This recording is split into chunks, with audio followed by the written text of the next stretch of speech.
Alright, let's get going. Let's get going, why don't we?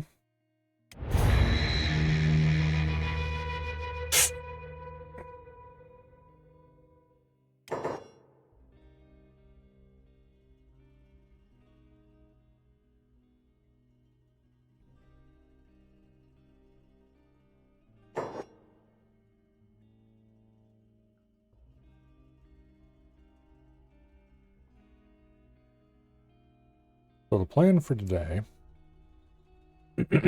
is going to be a lot of exploring. A very great deal of it.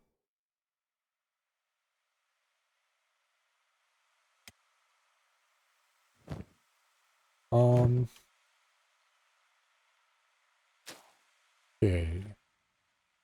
We have a too much food problem. But actually that should resolve itself when this fills up completely, because they'll stop producing food when they can't take out of here. I don't know if that's true.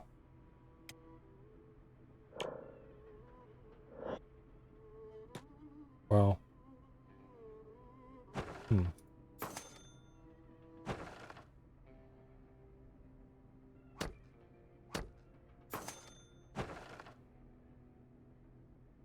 Well, they'll stop eventually. I think they're smart enough that they won't fill their inventory anymore. I'm not actually entirely sure.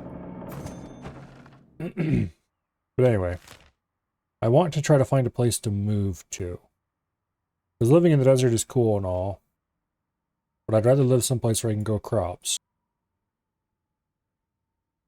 And I don't know if along the edge of the swamp somewhere that might be a good spot. Maybe south wetlands. Maybe along the edge of the grid. I don't think that's safe enough.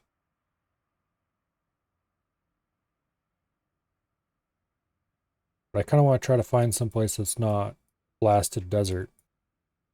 Which I guess blasted desert describes 90% of the map.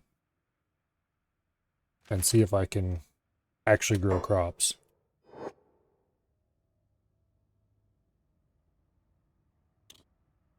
Not much chance of that happening, honestly. Oh. Preferably a relatively safe place. That's really not going to be happening. And preferably a place where we don't have potential conflict with the local government. Which that's at least a small possibility. Okay. Building up some nice quality clothing.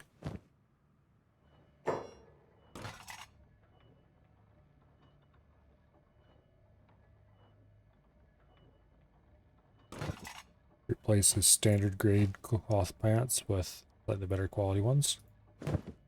I really need to standardize on a hat. These guys are already wearing rattan hats. Where is that headgear trader? Was he in Shobati? Might need to go visit a hat trader and see if he can find a good blueprint for a nice hat.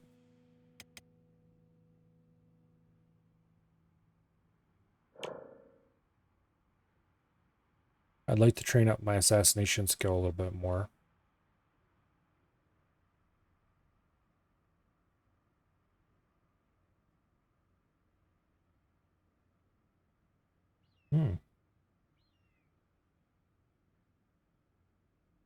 That's actually a pretty useful skill. Chance to break free when being carried away. We should definitely train that on everybody. At least a little bit. I don't know how well that actually works, but probably worth a try.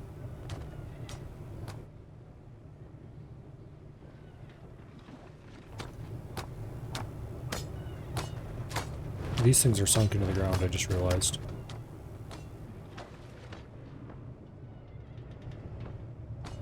And these things are floating. Oh, I know what happened. This place got built after I leveled the building. Yep.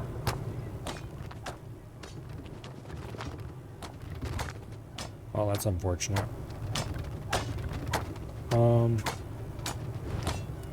I could probably move them around with dev mode and maybe fix that.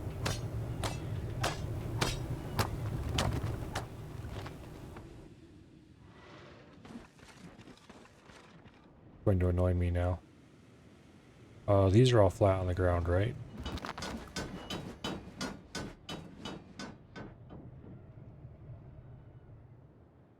Yeah, okay. What you need to do after you level a building is save and then reload, and that will make it so the things built inside are correct. Like this one, I realized that, or was it this one that I realized that? Yeah, this one I think. This was one that was really wacky and then got all leveled out. Anyway, what's the point on putting thick foundations on the bottom of buildings if you don't make an effort to actually level the building instead of trying to snap it to the terrain contour? One of those little things that annoys me about this game. It's janky for no good reason in spots.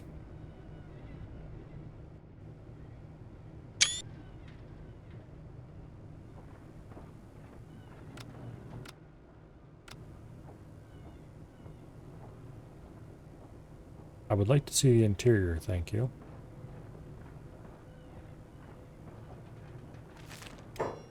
Good.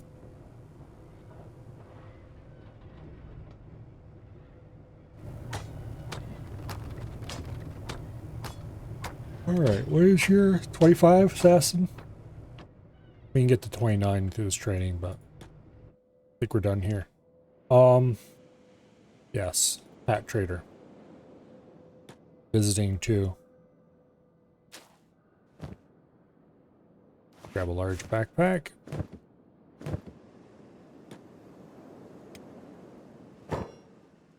First, let's get as many people outfitted with proper clothing as we can manage.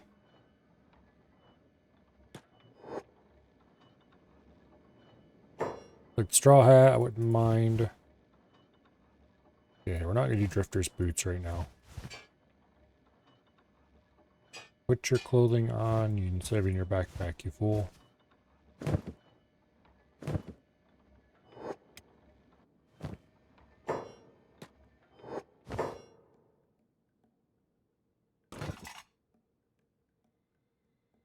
Okay. Yeah. Starting to get a actual uniform going.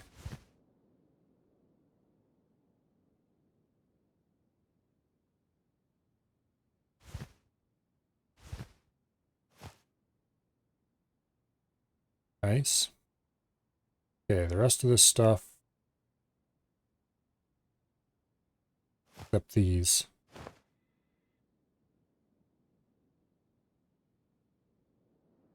The rest of this stuff can all be gotten rid of. Alright, good deal.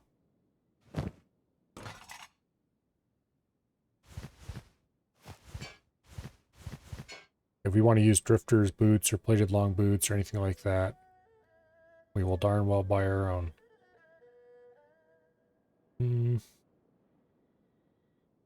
These aren't even very good armor.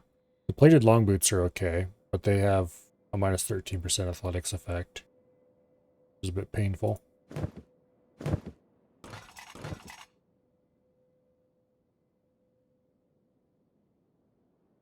There's 2 more uniform sets.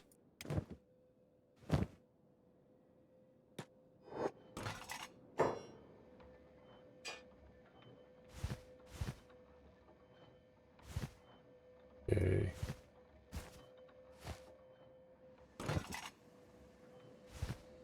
No, actually put it on. There we go.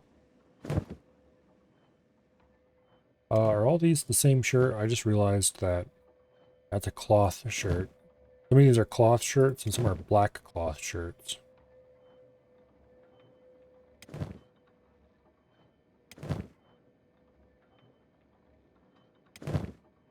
Okay, we have 2 cloth shirts. And the rest are black cloth shirts.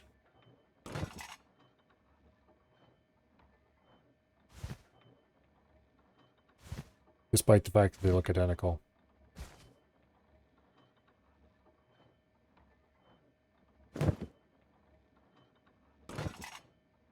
Anyway. Those get sold one way or the other. Which kind are we crafting for sure? Black cloth shirt, okay.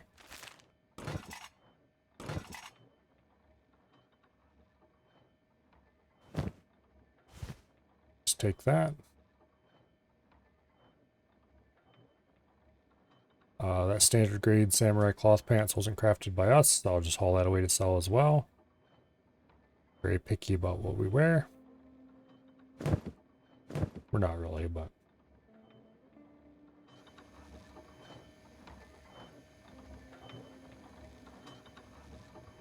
I don't think you can see the shirt on any of these guys because they're wearing armor.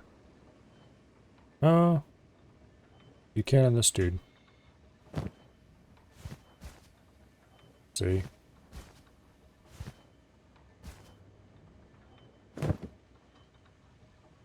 Okay. If it wasn't for actually wanting to wear some form of actual armor on everybody who doesn't have an overriding reason not to wear it, I would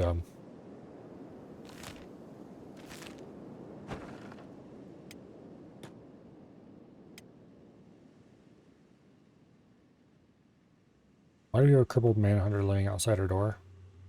You know what, I don't care. We're gonna want to go to Shobati probably. I think that's where I saw that headgear trader. If it wasn't, then it's in Haft, which is kind of on our way anyway, coming back. Or at least is not too extremely far out of our way, I should say.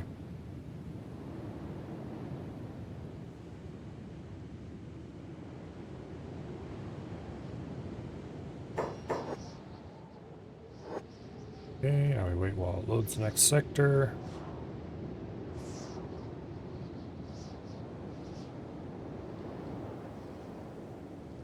For all the shoddy work they put in placing the towns and designing them and stuff. Well, Sealith, off to a punctual start indeed.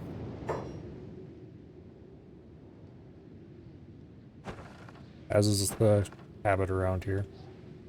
Never have it any other way.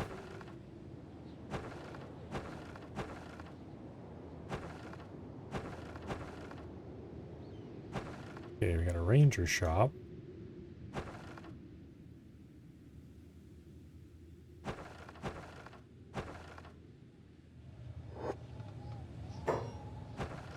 There, headgear shop. This is exactly what we're looking for.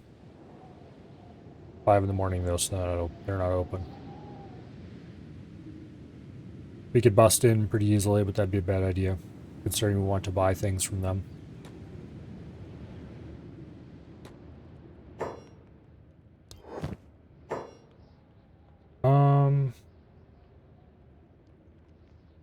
Black bandana is just a different color of bandana.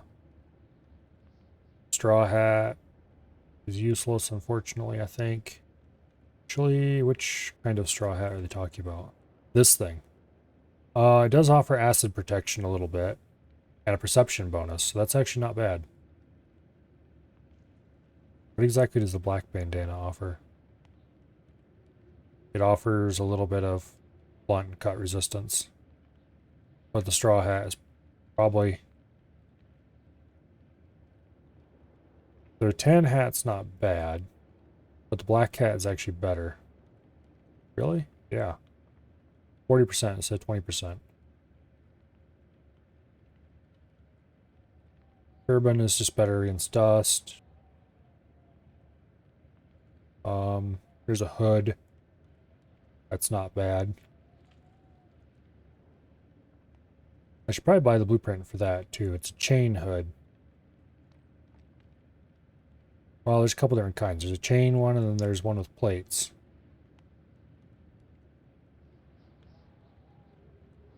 Can I find two of the same qualities to compare to each other?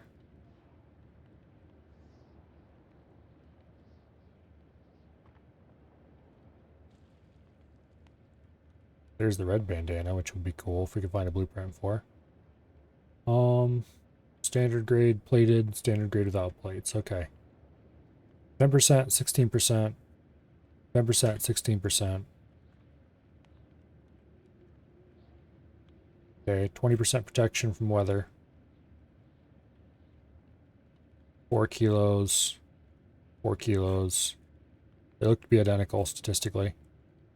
Coverage is 80% on both types. So it's probably just a matter of what they're made out of.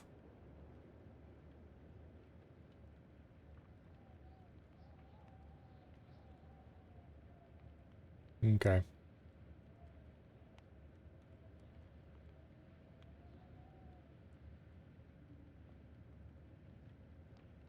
The straw hat is probably the choice, though, for non-fashion reasons. But I'll buy the red bandana because it's cool. And we'll buy the plated version of the hood.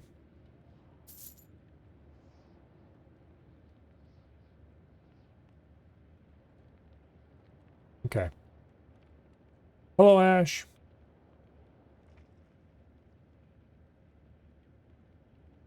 Yeah, that's all the blueprints they have available that I'm interested in.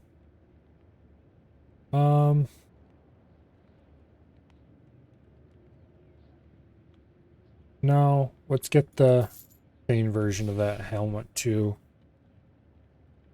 The basic bandana I'm not interested in, really. Actually, do they even have one here that I can see as an example? Yeah, it's a white one. Red and black are likely the two coolest looking ones. And this Hachigane, or however this pronounced, is just a metal plate on a covering. There's several different variants of it that are all statistically identical but look a little different.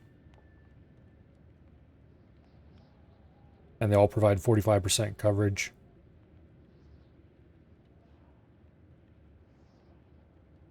Which, why would you?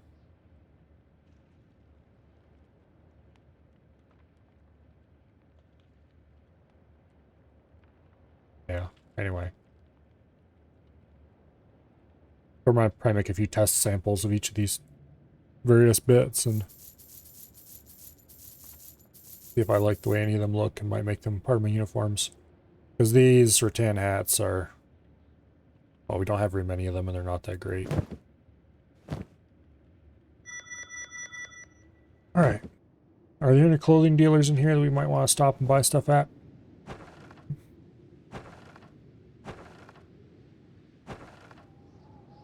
The Shinobi Thieves are unlikely to have anything particularly enthralling. We can stop by and check anyway. Oh, game's paused. I thought I unpaused it.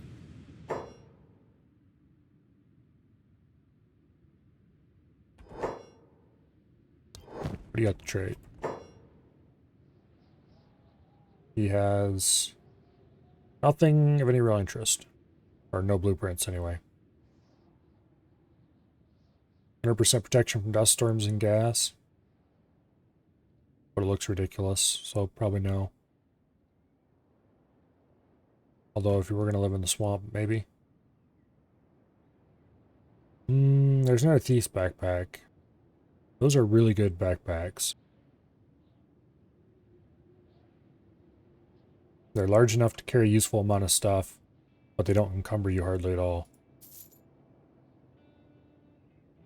Let's take both of those.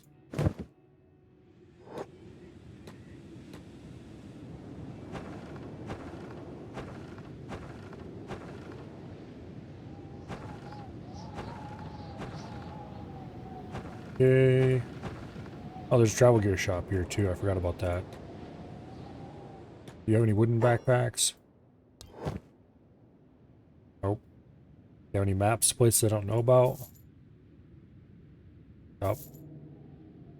A couple of them anyway. Anything else I'm interested in? We can make our own sleeping bags, so no. Eventually we'll probably want some sleeping bags. Tower of Goats. Detailing a possible location to find ancient science books. Where is this? Oh, way up here. That's actually not that far away. Also, with a name like that, I almost have to check it out. And a Tech Hunter library map. Yep. This place is just loaded with ruins. Which I already knew. It might be tempting to go up there and check out that tower. Anyway, for now, let's go back to HQ.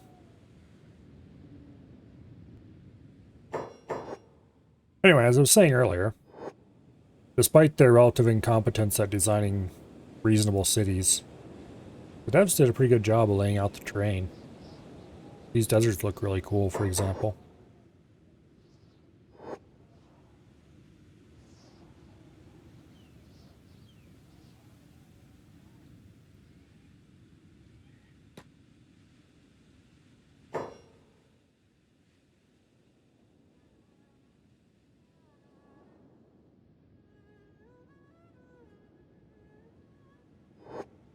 Okay. Why is it like this sometimes? It pauses the game to load and then doesn't automatically unpause like it's supposed to.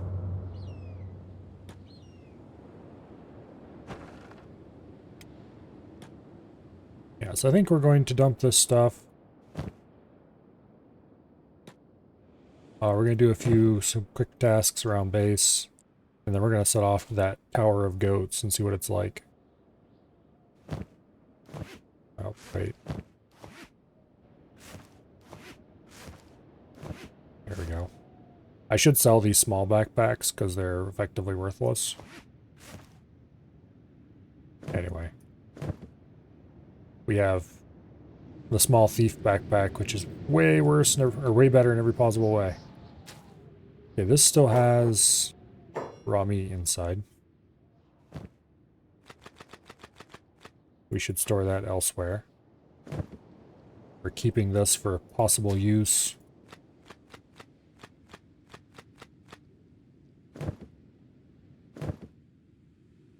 And then this has... Why does this have an engineering research in it?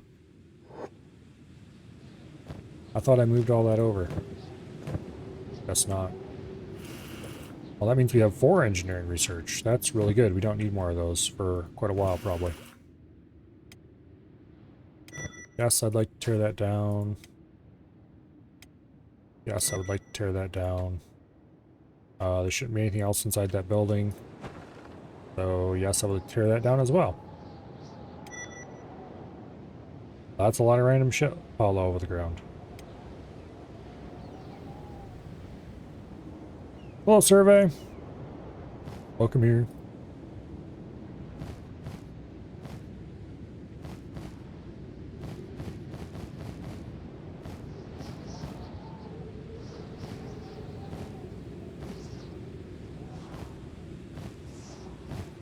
Clean up all this trash.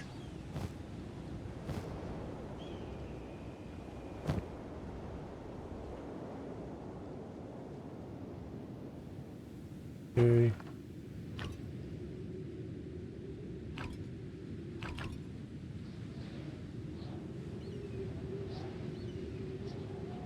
Go get that building material, please. And then let's see if we can get rid of... Nope. Nope. Well, that's unfortunate. I guess we're just going to find things to build with those.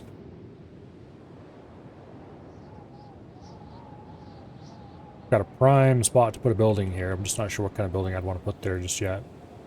So probably the answer is no building for now. Anyway, let's load Slick up for another expedition. Which should be pretty easy because I put away my expedition stuff in a preloaded backpack the last time.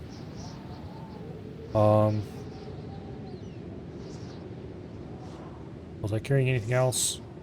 Medical supplies, food, extra backpack, stealth legs. I don't think I was.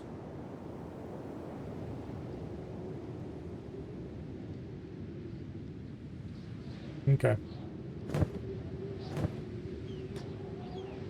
So we are going to go to the Tower of Goats. At least that's what the map called it. Because I am extremely curious what this tower is like. I think I've been here before, actually, now that I think about it. Guess we'll see when we get there.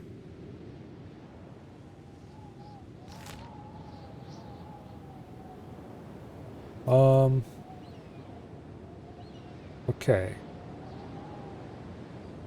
So we can go right through the middle of Bast here. I don't know what these three places were again. I got a map to them. There's more ruins over there if you wanted to check them out. Well, let's just go by whatever the most direct path is, according to the Pathfinder. Where am I thinking of moving to? I don't know. That's what we're trying to figure out. I need to do some exploratory trips today. I want to move someplace where I can grow preferably rice and green fruit. And hemp. With reasonable fertility and yield.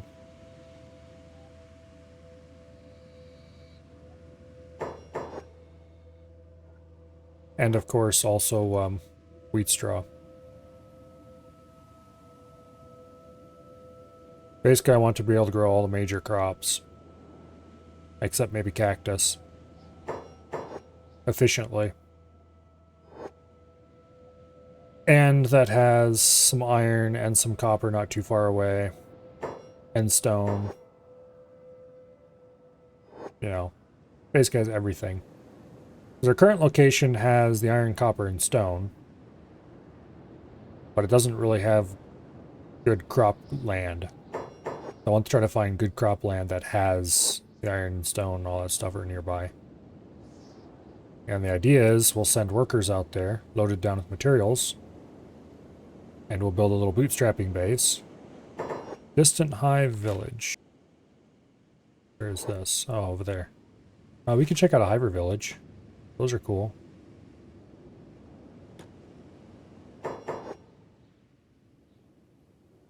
This is what Hiver structures look like. Kind of like termite mounds with sticks sticking out in every possible direction. There's a robotics shop. There's the Hive Trader, which you can tell by the signs sticking out on all sides.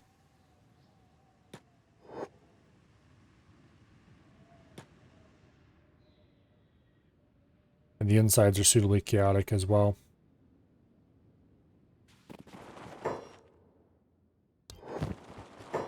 Oh, what do these guys have? Some animal skin.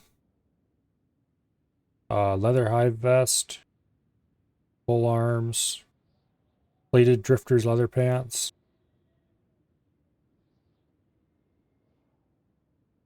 They're considered chain armor. Offer pretty decent protection. Hiver chain shirt. Blackened hive chain shirt. Rusted hive shirt. These are special armors for hivers. Which I'm not really interested in hivers, so I don't care. They have fish for sale.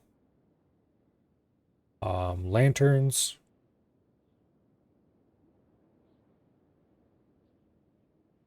Robotic components. Bit of hashish. Which sells very highly if you can find a place that'll buy it in places where it's illegal. Yeah. The leather and the animal skin might be interesting if I wasn't going to someplace. The plated drifters leather pants are actually not the worst idea ever.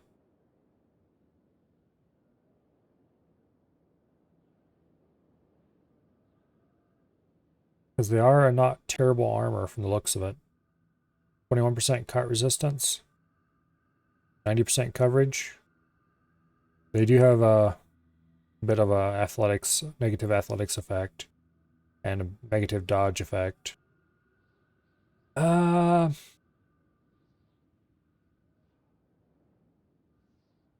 thing is, they're the only light leg armor I've seen that isn't just like slightly thicker pants.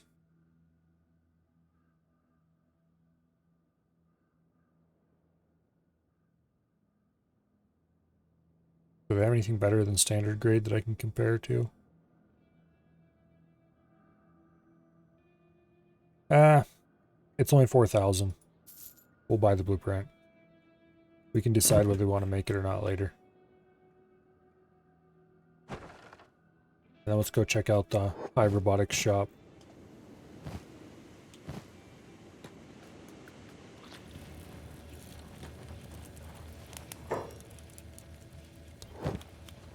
Lots and lots and lots of random low-quality prosthetics.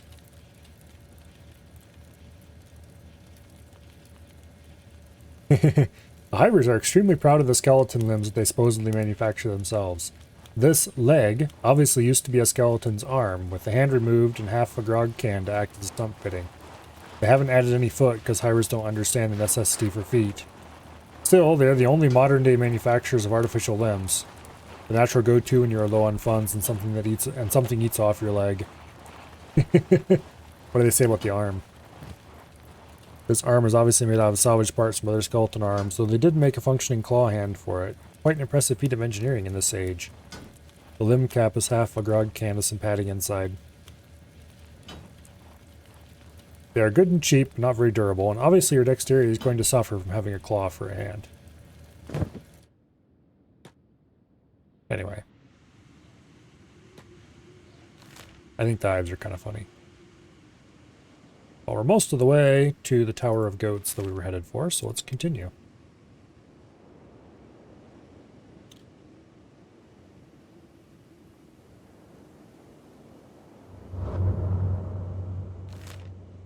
An outpost. Whose outpost?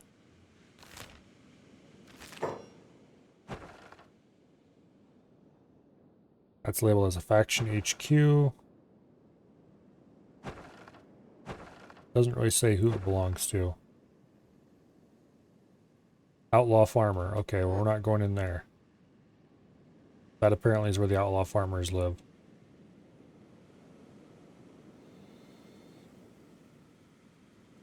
Which I don't really have anything against said outlaw farmers if they didn't attack me. But since they do attack me, I do have something against them. Oh yeah, I'm 99% sure I've been here before. Well, 98% sure.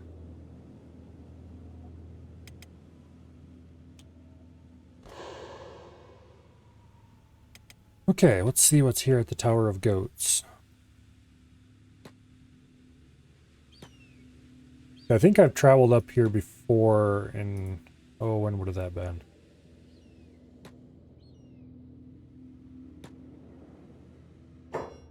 It's, unsurprisingly, full of goats.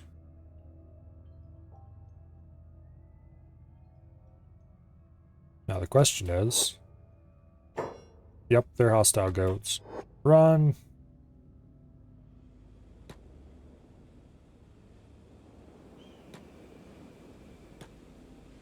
I suspect somebody put this here as a joke. I'm not sure if there's anything useful in there or not. And now I kind of want to find out.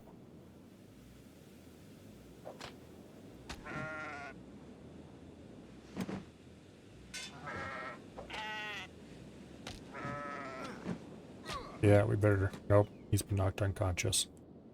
Oh well, he'll be back up soon.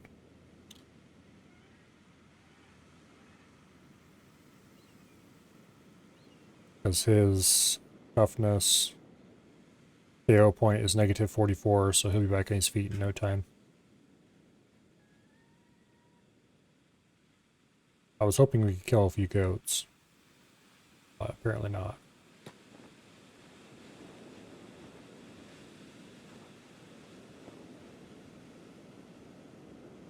Alright. If we swap out our robotics, which I should have done before I did any attempts at sneaking, but anyway.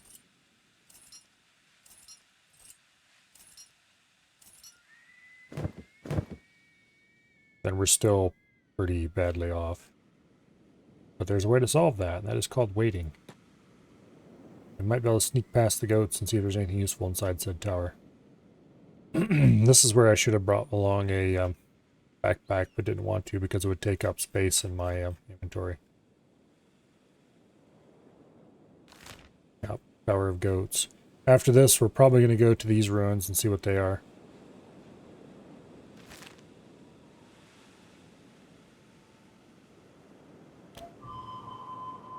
Plenty of water here. Fertility level's actually not bad. Unfortunately, it's 100% arid, 10% green, which means we're unlikely to be able to grow anything useful. Some iron nearby. There's no copper nearby. Bit of stone nearby. What we're looking for is a green number that is much higher than 10%. Basically. Which we're not going to find that, like, anywhere in this area, probably. Floodlands, maybe? No, I think the Floodlands is, now that I'm thinking about it, that's one of those acid places, isn't it? I don't know about the Leviathan Coast, or like any of these places. Bog Islands might be a little too dangerous. This place is probably ideal, but is not ideal for other reasons. Swamp is definitely green, but has its own set of problems. I don't know about South Wetlands. That's probably my strongest possible contender. Burning Forest, I don't think is a good idea. I don't remember what the deal is with that, but it's pretty inhospitable from what I remember.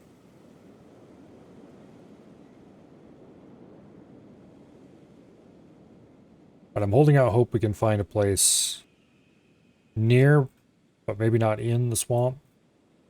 I don't know what this area is like. I suspect it's not very nice. Over here might be okay. Assuming this green on the map isn't lying to me. The grid. I remember it being pretty green in between the little hills. The problem is it's infested with beak things. And that is not okay, as you might imagine. For those of you who haven't seen a beak thing before, imagine a giraffe. Except it has lots of very long, sharp teeth. And it really, really likes to eat people.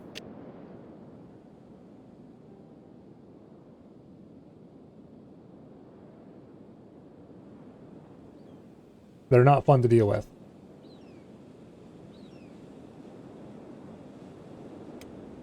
Not even a little tiny bit. Anyway, we'll let Flick sleep off his injuries there.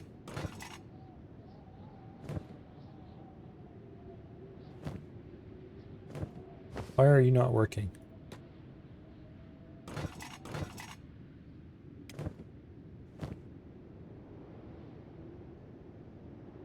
Anyway, let's replace everybody's gear with home-crafted. Oh, how dare you. You're wearing sandals made by somebody else. Okay. Not that they're any different, but... Okay. Zoomy. Fully geared. Brad. Fully geared, although he's got crappy quality pants.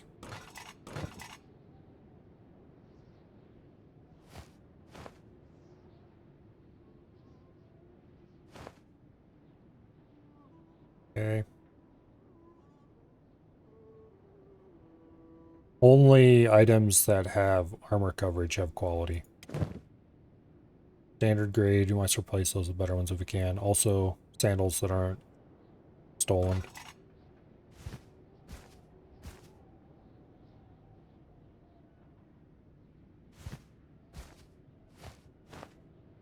Okay.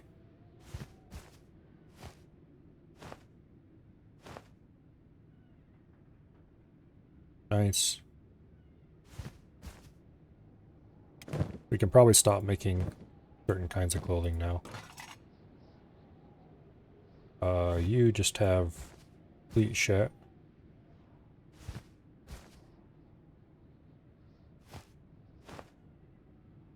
Go. Also need to check everybody to make sure they have the black cloth shirt instead of just a cloth shirt.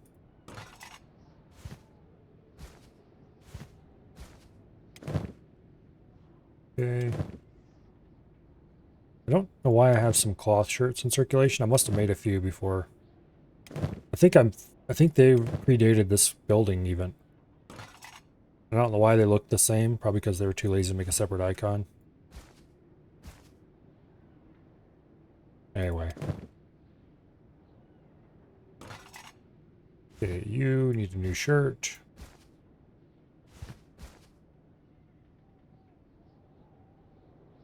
Other than that, everything is fine. Okay. Everybody in the main squad is equipped. Hello, Slothy Smoke. Welcome here. Now, for the farm and home group.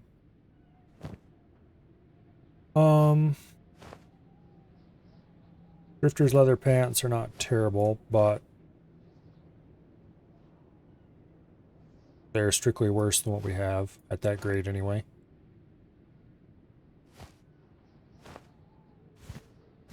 We want everybody standardized. I really should be making proper leather shirts for everybody instead of the purely decorative ones we are currently making, but oh well.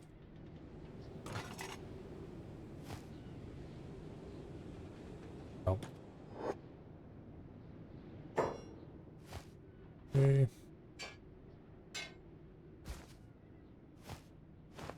Specialist grade is probably plenty good for stuff that's honestly temporary. We should probably stop clothing production. About buying this game, you're understanding this is really hard. How do you actually play the game? It can be as hard as you want it to be. Although it's generally not easy.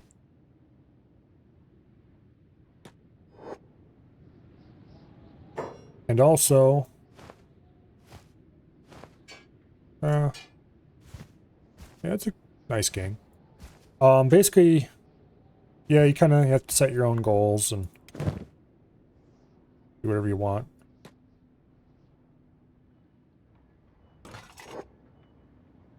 Right now, I'm attempting to get all my guys in some kind of uniform. Which it looks like I'm still missing a few pieces of clothing for that. Oh, maybe I'm not. Depends on what Bland here is wearing. Oh, yeah. Okay, we're missing one black cloth shirt, I think.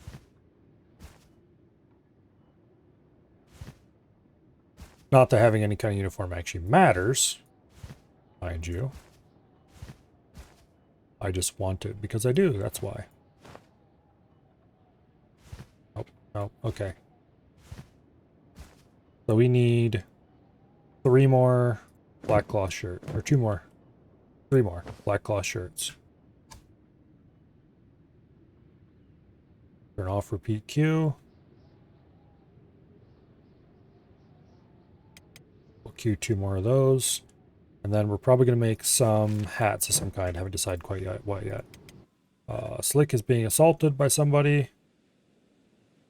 Who? By a whole bunch of outlaw farmers, that's who.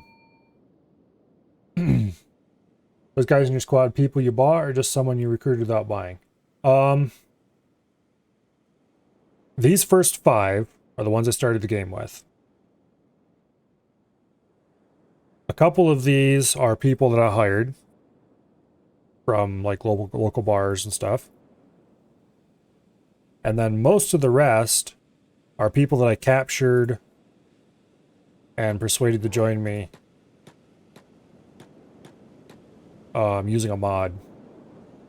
There's a mod that lets you recruit prisoners.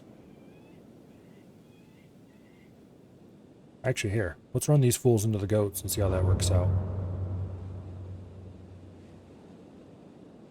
I'm so smart, sometimes it hurts.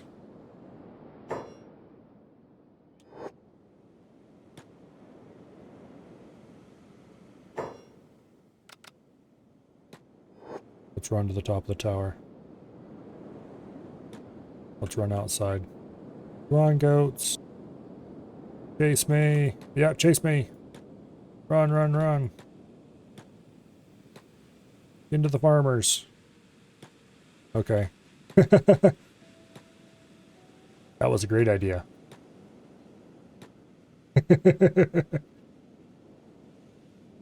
So this tower is, for some bizarre reason, absolutely full of wild goats. I was just attacked by some outlaw farmers, who are a bunch of bandits, basically. I've lured the two groups into each other, and I think the goats are winning. Just a little bit.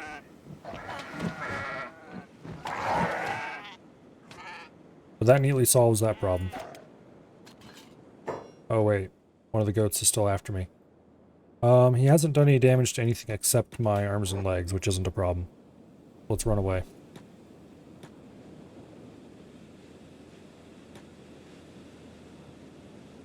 Okay.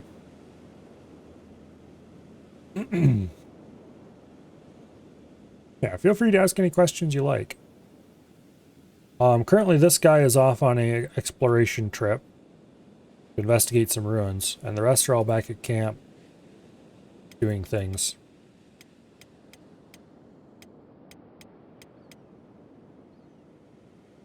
Looks like I need 14 hats. So let's go to crafting, clothing bench. I think I'm just gonna make... I kind of want red bandanas for the cool. But practicality says that I really should make straw hats for the acid protection and the perception bonus.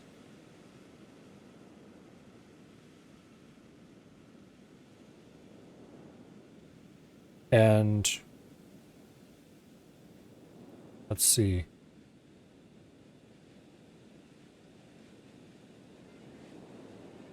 Okay, none of my new helmets can be made at the heavy armor smithy. So that means... Oh, they're not made there either. So okay, we need chain armor crafting if we want to do that.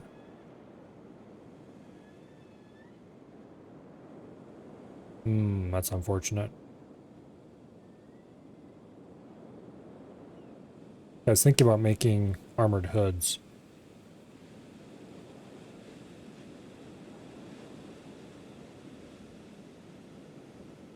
I guess if I want to make armored hoods, I'm going to have to do it at the chain armor crafter. Which I guess is not too surprising.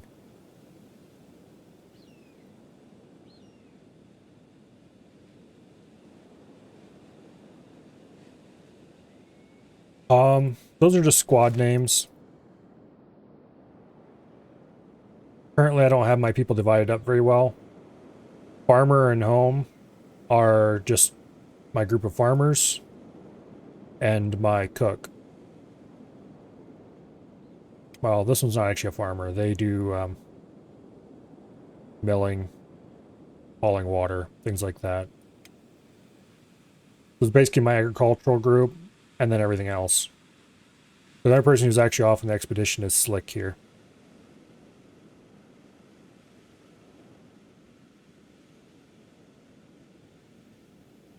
I don't think I'm going to be getting inside that goat tower anytime soon. I should probably wander off. But we'll stay here for a bit anyway. Really, the only reason I split the two groups up at all is because it was starting to get to be a pain in the butt to find who I wanted in this list.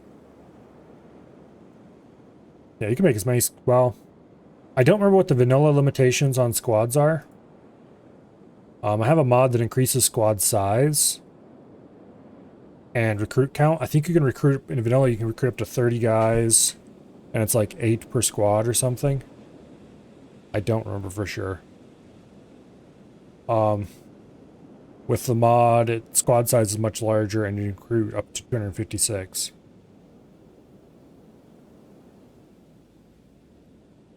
In this case, I don't think I would be really having trouble with any of the limits except maybe the squad size one. Which isn't really a problem, honestly.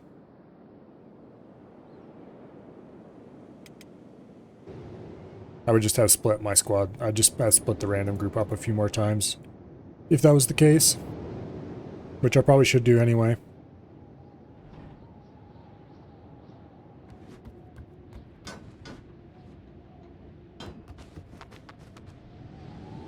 Also, why did I name this one Farmer and Home?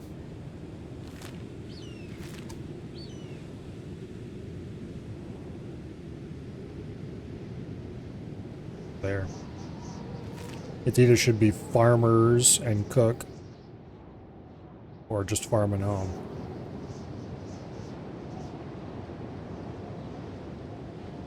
Yeah. If you're fast enough, you don't have to worry about getting hit. And good old Slick here is definitely fast enough. Speaking of which, okay, his sneak level's only back up to 71. He still has the sneak legs on? Yeah, he does. If I was to try running somewhere with his current legs, it says total speed is 27 miles per hour, which is ridiculous. Really fast. Because it was really high athletic skill. But if I swap out his stealth legs for his scout legs, because poor old Slick here is a quadruple amputee, and so he has replacement legs, then his speed goes to 42 miles per hour. In theory. I don't know if it actually goes that fast. Because it does say max possible speed is 25 miles per hour, but I don't necessarily believe that.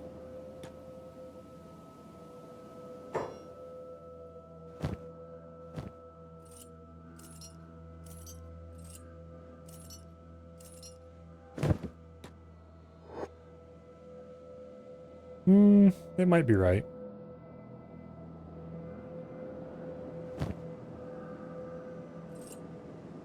But anyway.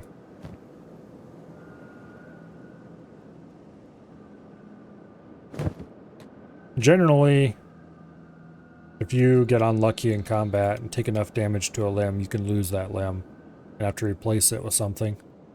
Like, Pollock here. Got a limb chopped off and had to replace it with a robotic arm. Poor Slick got extremely unlucky and lost 3 of his limbs and had them all replaced.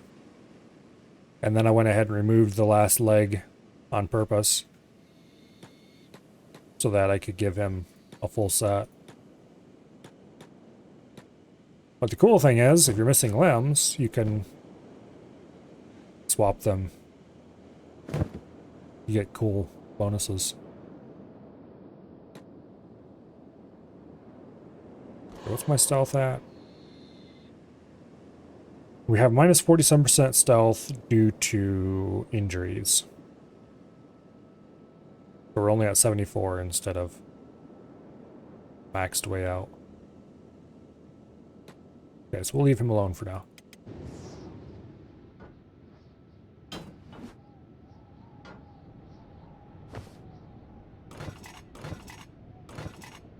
Okay, it looks like both of the black cloth shirts we wanted have been made. Thought I ordered 3 of them. I did. There's one right there. Okay. Who all needed shirts? I think Bland was the last person who actually needed one. Yeah. And then we have 2 full uniform sets available. The rest of this gets sold as soon as Slick comes back and is able to make a trade run.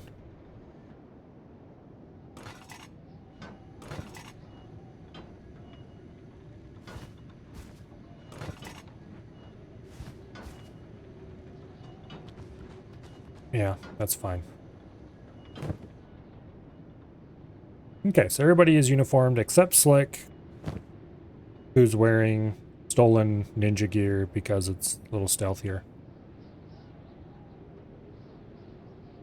Probably should make him a better set of something later.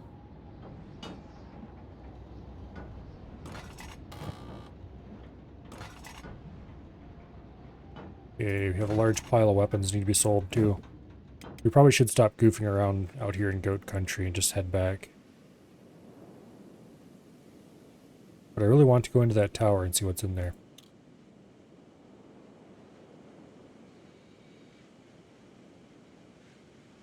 Okay, let's make some test clothes. We'll make a straw hat, a black bandana, and a red bandana. Those are current contenders for non-combat hats.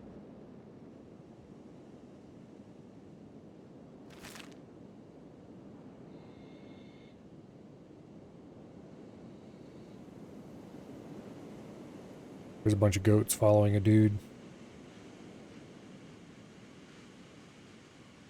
Or where they're going.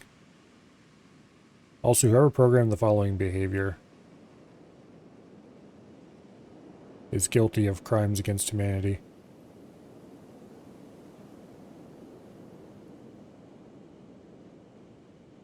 That's a very lazy way to do formations.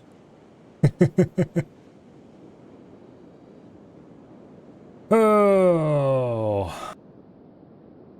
This game. It's so unique. So special. There's nothing else quite like it. And yet it's such a low effort, in some ways, buggy, janky mess.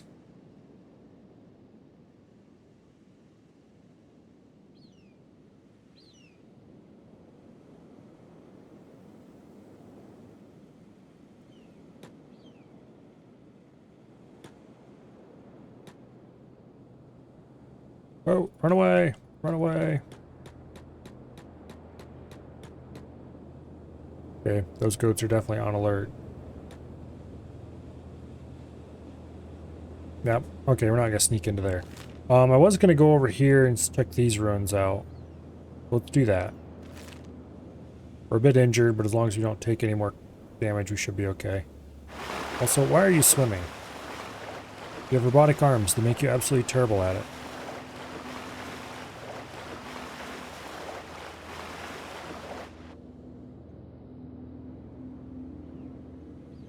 Pathfinding is terrible. And yet, somehow, it's better than it used to be. Had the craziest thing happening in Kenshi. Went to Black Desert City to see if you can get some engineering research and stumbled upon a locked ruin. Unlocked it and sent people inside only be greeted like 20-something broken skeletons. I know what you're talking about. Yeah, those things. Yep. They are just as much of a problem as they are a help. May I suggest that now would be a great time to go visit the Holy Empire?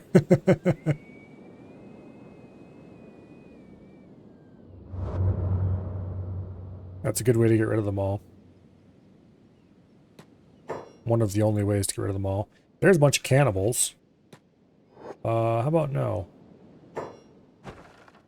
Yeah, there's a library right over here. That's the ruin. Well, we're gonna want to check that out.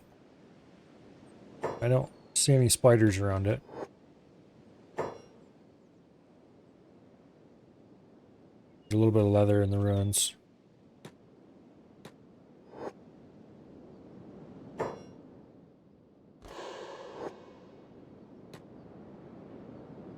Hopefully the cannibals walk right past. Yep, they did. Alright, ideal. Let's go loot the library.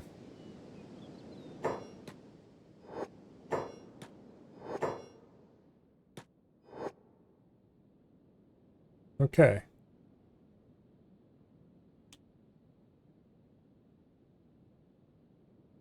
There's more cannibals outside.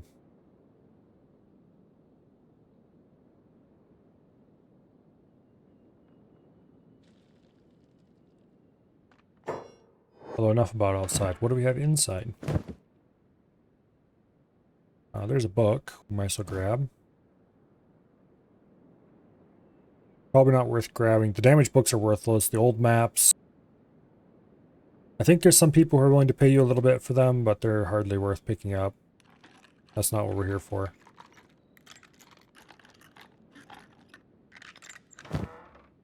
Few ancient science books. Town of Abuse. Ancient military documents pointing to a lost armory. An engineer map that points to a location we already know about. That's useless to us. We could take it and sell it, but nah.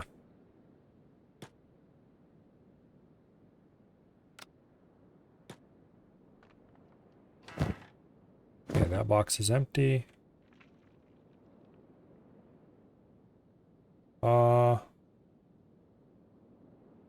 Okay, there's a couple books in here. Other than that, even the books really aren't worth much.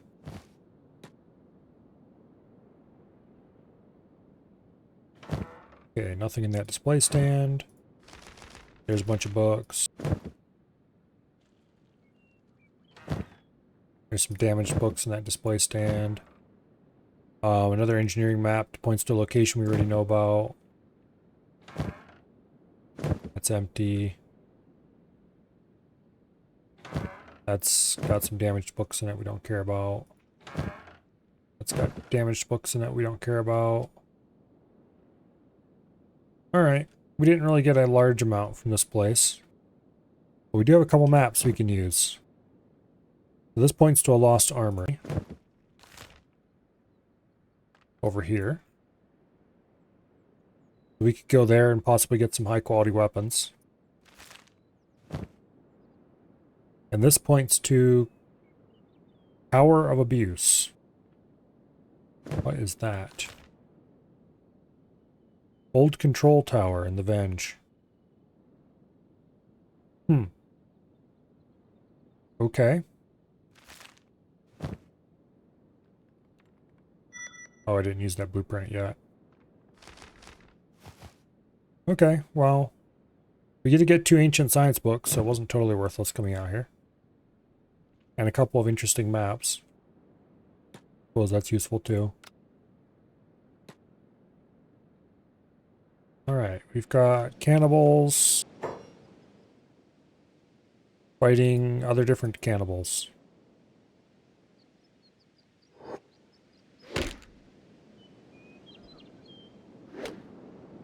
Alright.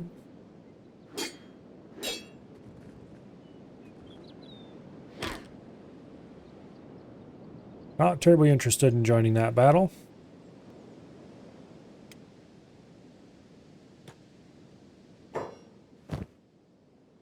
Let's go ahead and swap some limbs out. So we got the fast run limbs.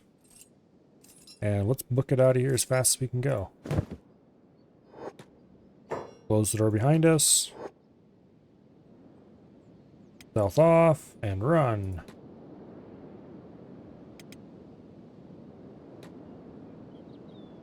What's the percentage on the enemy?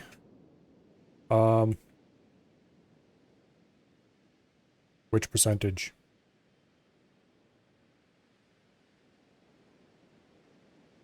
The numbers that are popping up over their heads, that's how much damage is being done to them. It won't show like a win percentage or anything. Here, let's see if we can find a good... Yeah, see those numbers that pop up over their heads is damage numbers. The first amount... Is it the first amount is cut damage and the second is blunt? I don't remember. I think that's the way it is. Yeah, that's the way it is. At 70% and 56% on 2 that we're fighting.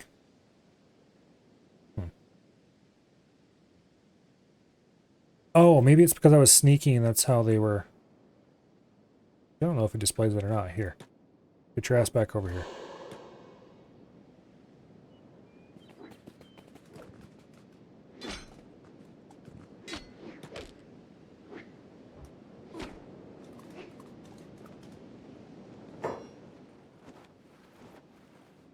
No, it doesn't show anything to do with sneak detection. over their heads. Yeah, I don't know. Oh, percentage knockout chance. Yeah, when you hover over him. That's the chance that if I snuck up behind him, I could thunk him over the head and knock him out. Yeah, okay.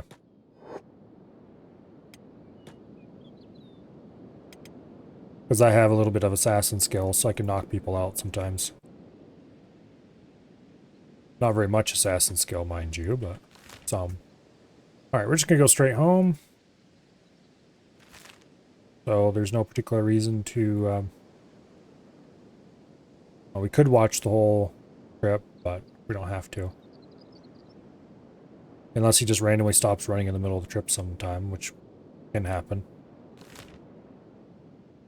A couple of villages around here we could stop at if we wanted to. Do a little trading or something.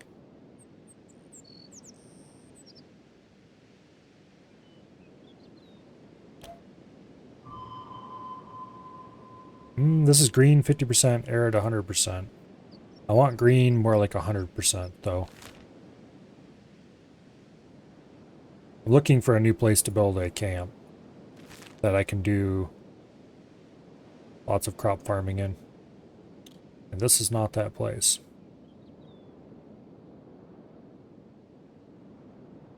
I wonder if these villages are cannibal villages.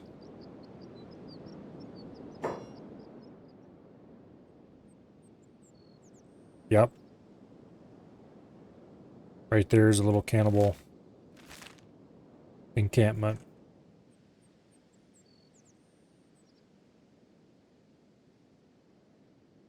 Nice cheery place.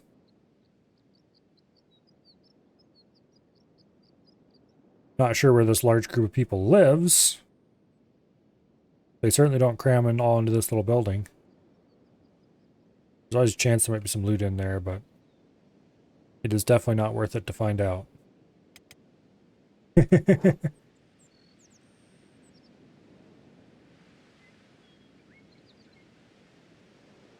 So back across the desert we go.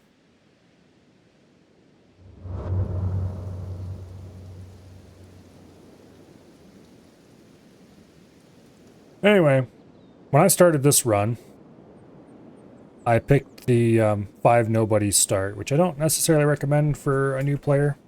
A lot to keep track of early on, and it's hard to get food for 5 people.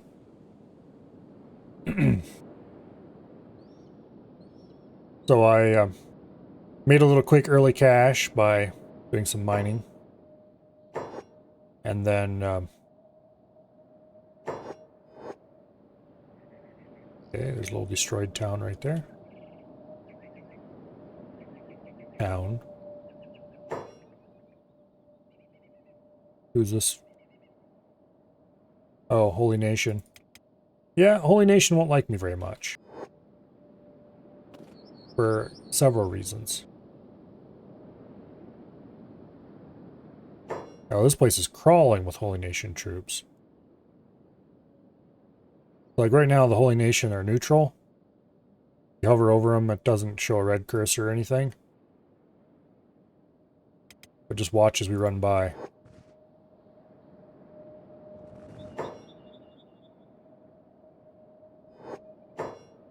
Yelling about skeletons. Skeletons are what robots are called. The robotic humanoids. Dark creatures. Burn them, destroy them. Because I have artificial robotic limbs. They're not impressed by that kind of behavior.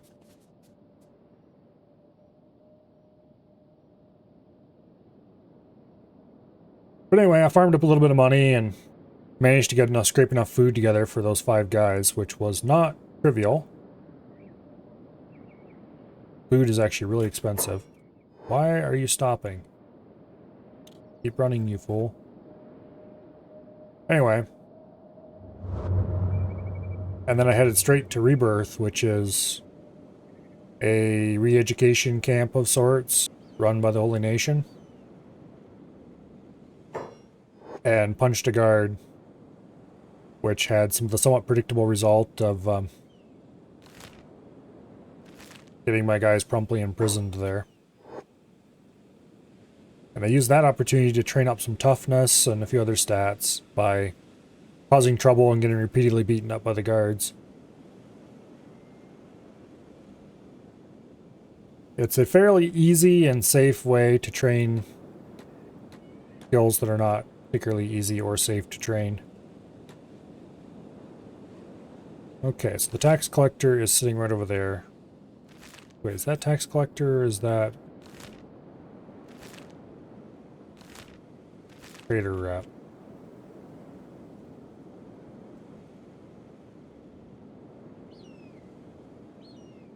I don't see them. Oh, there they are. Traders Guild rep. Okay. I could have just looked here. We have Traders Guild, Western Hive. Nope, tax collector is on the way. Okay. So as soon as I open this door, they're going to realize that, oh, they can pathfind to my base after all, and they're going to all head here. Which is good and bad. Mostly bad. Better save the game just in case. There are some groups that are going to arrive and demand money for me building the base in their territory. And if they spot my hemp fields, they're going to be very unhappy about that.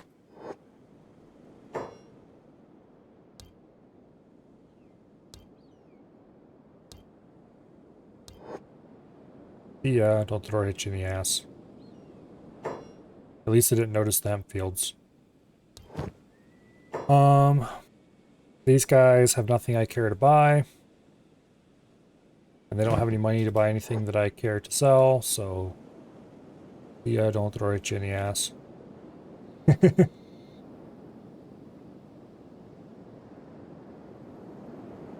Yeah, getting your ass kicked will level you up. It's dangerous, but that's just how a lot of things in this game are.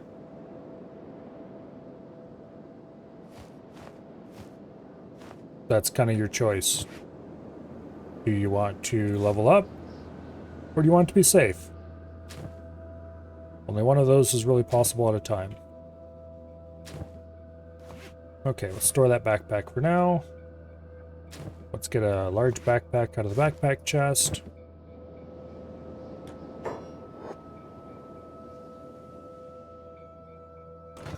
Which is why it is a good idea to get captured by slavers of some kind if you're going to do it, because they will heal you after they're done kicking your ass.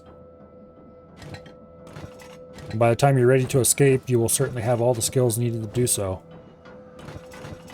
Because you can do things like repeatedly try to pick your cage open and stuff like that.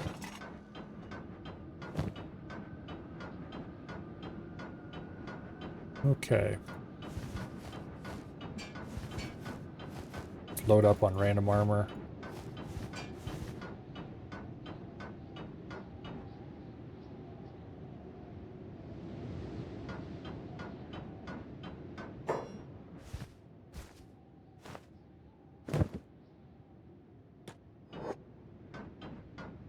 Get Slick in here, we can get a good look at him. Figure out what kind of fashion we want to use.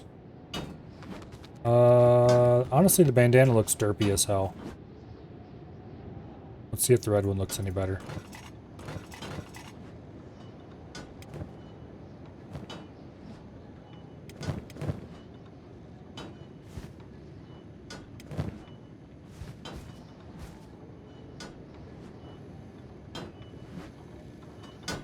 Alright, where'd you go? Oh, he went to go plunk himself in one of the beds and rest. The red bandana also looks derpy as hell. Okay, we're probably gonna sell those and just use straw hats then. The straw hat doesn't provide any armor bonus. But it does protect from acid a little bit. It also looks kind of silly, honestly, but oh well.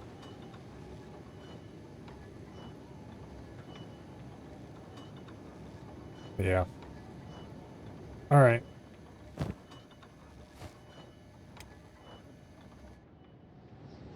Or anything else we can load up on that I'd want to sell? Yes, those wooden sandals. Okay, so that's all the armor we want to get rid of. Most of the armor we want to get rid of. Does the world evolve by itself, like towns getting built and destroyed or taken over? No, it does not. Yeah. Just pretty much, no, it doesn't. There is some small amount of things that change according to what you do, but it's all really minor. Okay, Western Hive, trader coming in. I don't care about them enough to keep the door open.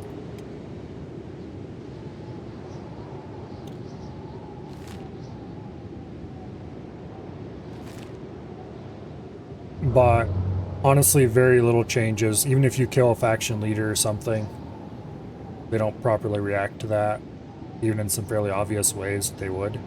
There's a mod that changes some of that a little bit.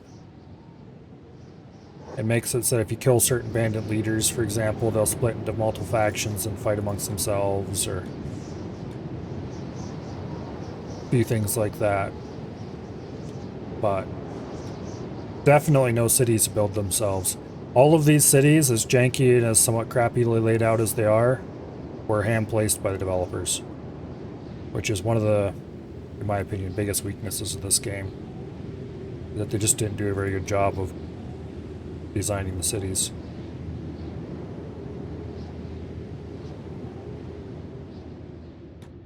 They look like they were placed on top of the terrain with no effort given to trying to smooth them in.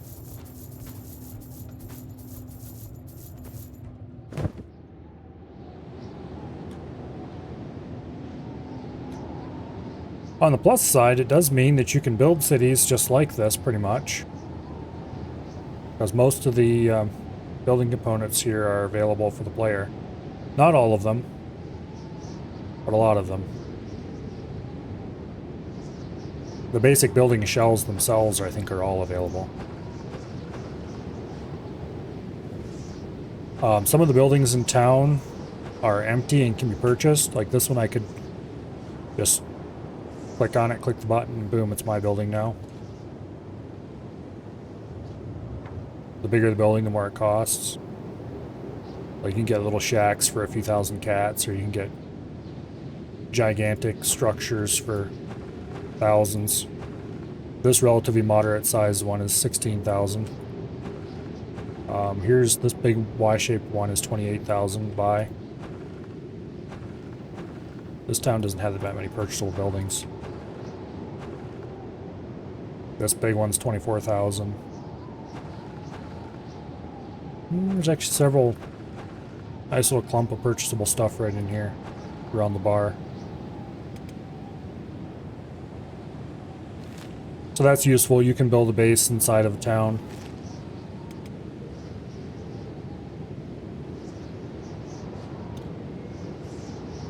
Unfortunately, you can't build outside of outside of your buildings in town. So there's some industrial buildings that can only be built outside.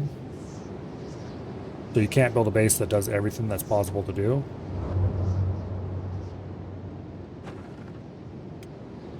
At least not without mods. There's a mod called Mindoors that adds smaller versions of outdoor-only machines that can go inside buildings so that you can build everything inside of a town.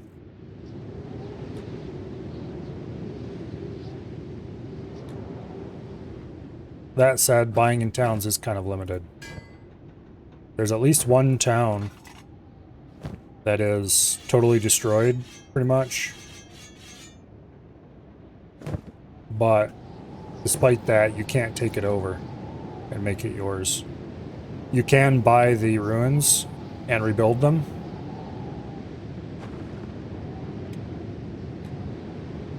But there's no system available for taking a town over as your own.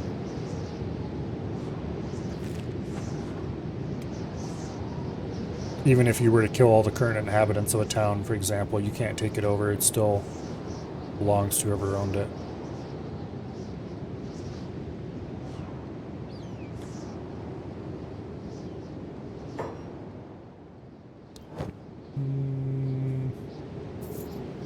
can sell them exactly one sword.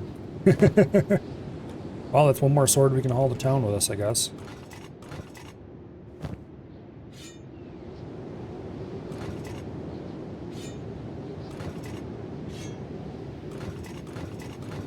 Okay.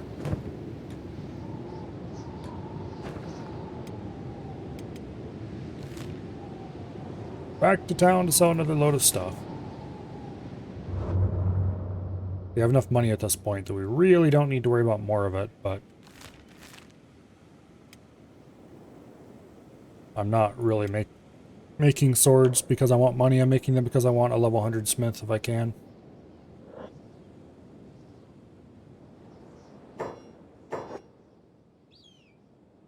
And I guess it doesn't hurt to have lots and lots of money. It does mean that if I see something that I want, I can just buy it.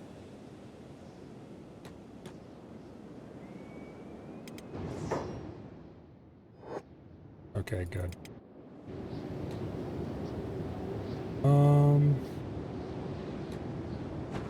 Let's visit the weapon shop.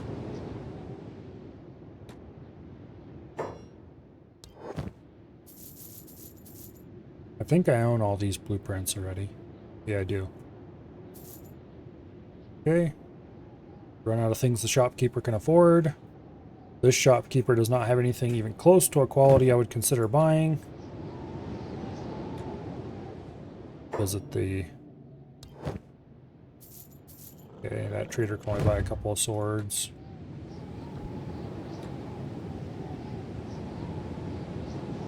Ever thought of buying a Garu? They run pretty fast, are good for hauling. I've considered, but I don't really want to buy animals if I don't have to. Not particularly interested in them.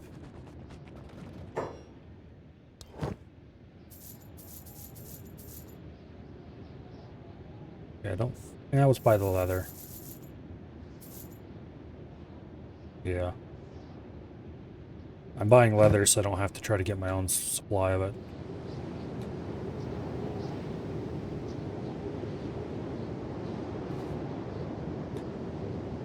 Okay. Let's go to the ranger shop. I don't think he has anything I'm interested in. They do have a blueprint. Okay, we'll buy that.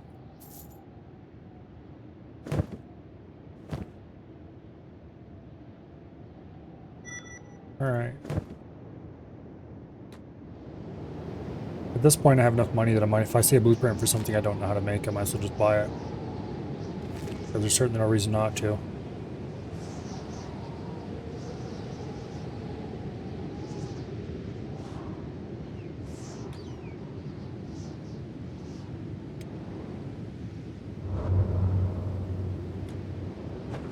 Okay. So we've hauled, I think, all the major things that I want to get rid of and sold them. There's a few swords left, but that's not a big deal. There's 2 sets of clothing and 1 plate jacket left. That's also not a big deal. I am going to go ahead and order hats for everybody.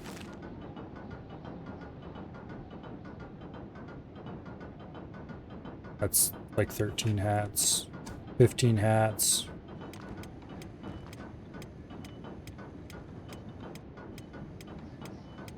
There we go. 15 straw hats. That should give everybody a hat, plus a couple extras to go with the existing extra uniforms. And then we'll have everybody on identical uniform, except dear old Slick here. Who... Let's make him... Or can we make him a new pair of clothing to match? We can make a new pair of clothing to match everybody else, but...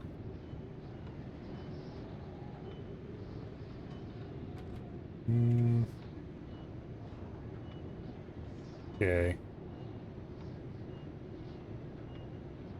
Yeah, we don't have the plans to make stealthy gear of any kind.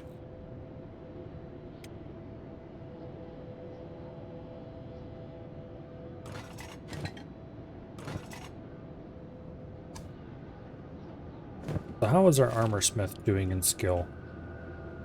He's been making all this clothing. He's up to 83, which means he can make specialist quality gear. I wanted to get him up to the point where he can make masterwork, and then I wanted to make ninja, or not ninja, samurai armor for everybody. Speaking of which, I probably should plan my grand trip to the Holy Empire, which obviously has to be accomplished by somebody not slick.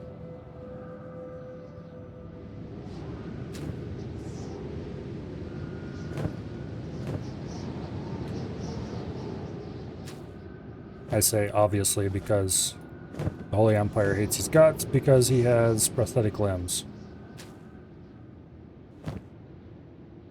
We need somebody who doesn't have any prosthetic limbs. Preferably isn't female.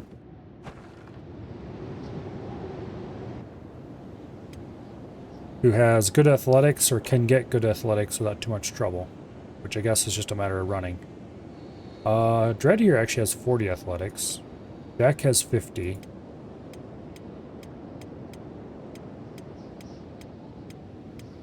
Neither of them is engaged in anything useful except mining. Flick. Athletics kind of suck. Comparatively. Dread would probably be the least disruptive to take out.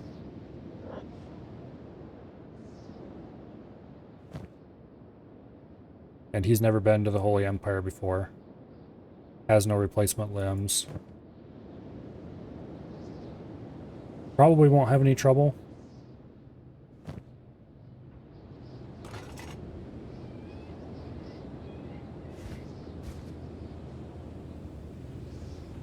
Okay. Let's equip him with the Journey backpack. We'll just give him the same one we give to Slick. With the minor changes that we'll take. No, wait. We'll just put together a different Journey backpack, actually. There's no reason to use the same one. Because the only thing the Journey backpack contains is medical supplies.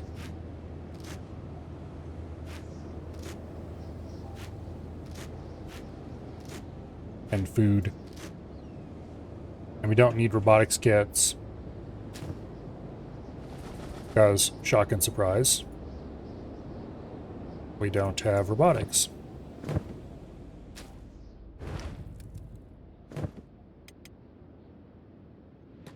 Okay.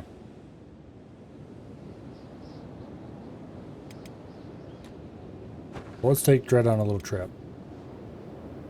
We do have a set of traders coming in. We'll have to wait for them to finish their job. Otherwise, they'll be annoying and come break down our gate so they can get in.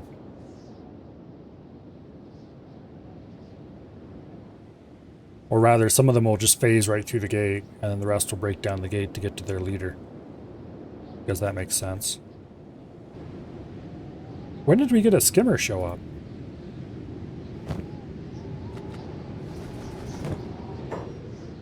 I mean, okay. I'm fine with this, I guess.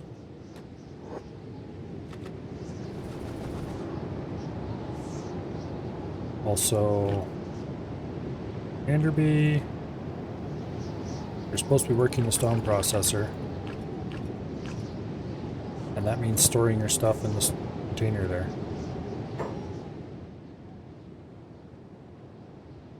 Okay, I wish these traders would stop coming by. They're more annoying than helpful. Yeah, they don't have anything I'm interested in. Everything they're offering is things I have in vast quantities of my own. Although, that reminds me, we did get some more ancient science books. Ooh, we're one short of being able to go up to the next tech level. Okay, let's not do anything then. Okay, time for the great trip to...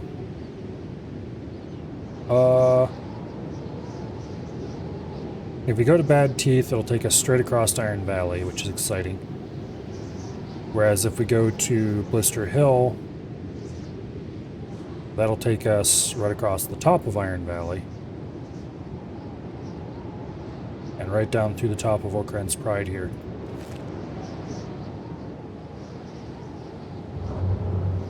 So Dread here only has 40 athletics, which means his top speed is 20 miles per hour, or 21 miles per hour.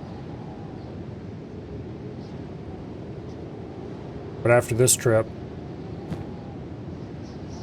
his speed will increase by a little bit. Gonna get a lot of athletics training.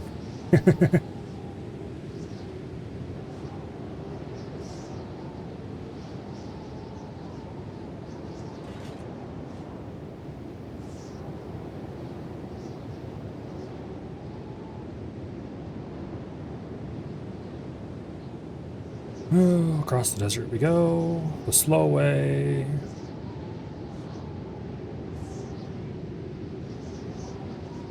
I don't know if there's actually an imposed, like, if I don't know if the max possible speed is the actual speed they go, or if the total speed that's listed is the actual speed they go. Either way, he's gaining speed now. Being chased by somebody. I think Dread... his skills are kind of mediocre, except athletics, which is surprisingly high. Oh, I bet you that athletics skill, part of it comes from running back and forth between two various jobs. There's no way he had that much athletics skill when he came to us. I suspect this is probably one of the starving vagrants we recruited. We're being chased by a sand ninja. They're too slow, though.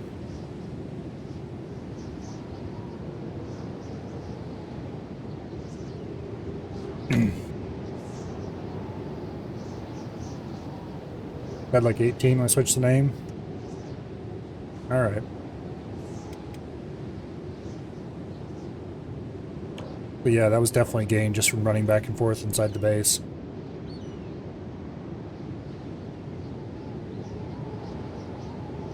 Okay, it looks like we have reached Holy Nation territory.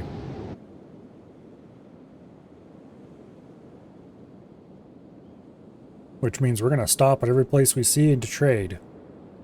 Or more specifically, to purchase.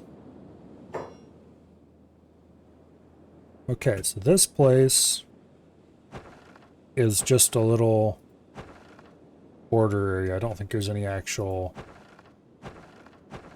Yeah, no, there's no actual trading here. It's not a proper town, it's just a little place that exists. What we're looking for is blueprints for armor and stuff like that that I might want to make. Weapons, such like. But some of the Holy Nation gear is really good. Their armor in particular is pretty amazing, apparently.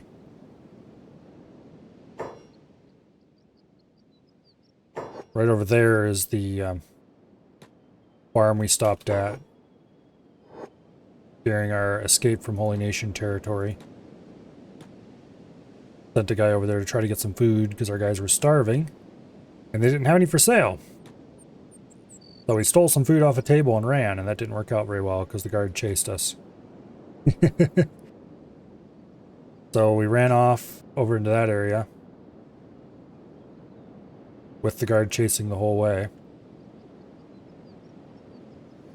And finally got it so that we tried to attack the guard because it was just one.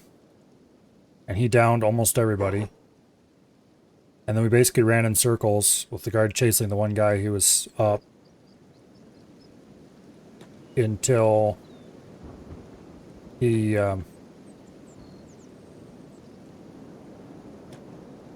finally succumbed to his injuries and fell over.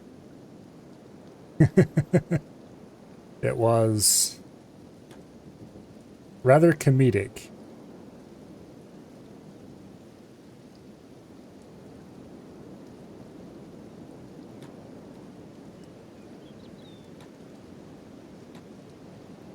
Anyway, here we are at Holy Nation Town. There's an armor shop. Probably closed because it's midnight. We'll just wait until the next day and we can go on in.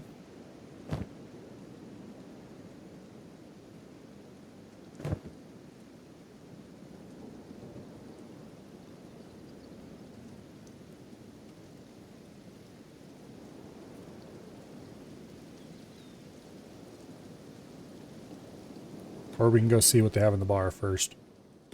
Because the bars never close, even in the Holy Nation. They have various Holy Nation holy texts, food, few bounties, telling us that they're willing to pay a lot of money for some people.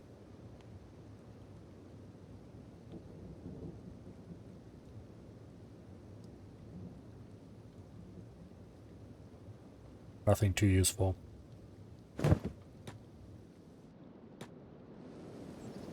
One thing I am going to do, we're going to run out here and use the Kenshi has crashed because you ran out of video memory command. That's the first time I've ever seen that one.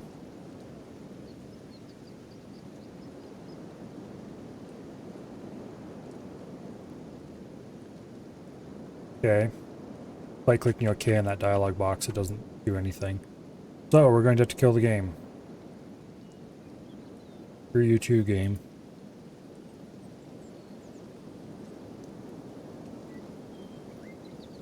Thankfully, it doesn't take forever to start. Hopefully, we don't have to go back too far since the previous save. As I can find the damn game in the list here. There we go. End task.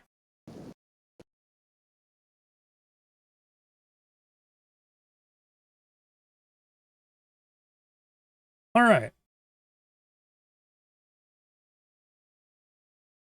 I was going to try to use the prospect command so I could see what kind of fertilities were in that valley, so I could complain about how all the good stuff is at the Holy Empire as far as farming goes.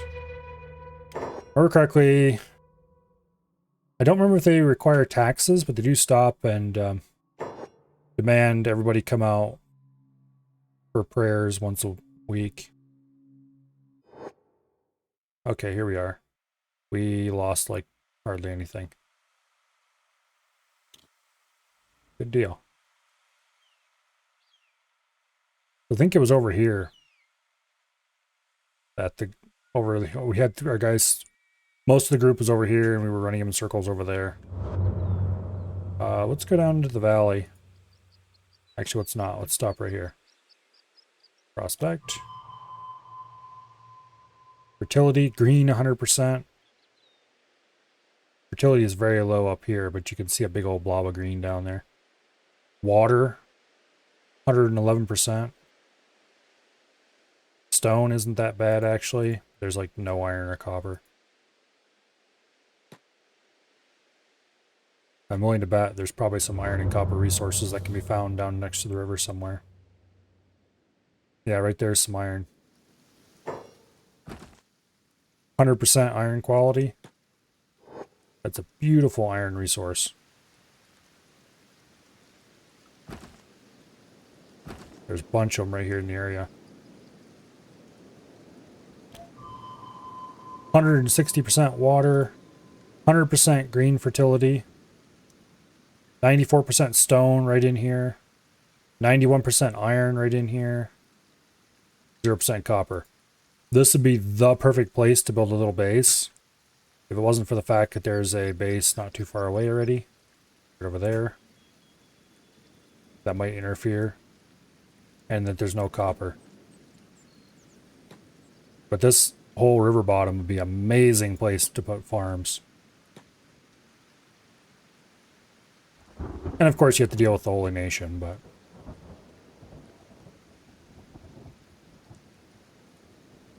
I guess in the Holy Nation, if your guy loses a limb, you just retire them. Because you certainly aren't going to be able to replace it. 160% water, 100% fertility. There's a little bit of stone this way. There's no iron or copper.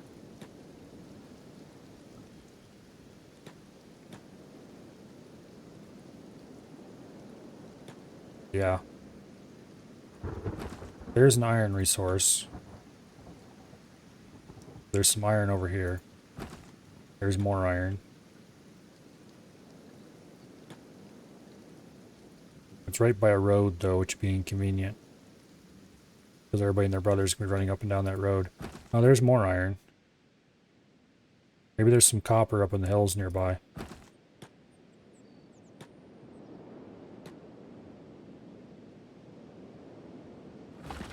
There's some copper. It's a low quality one, though.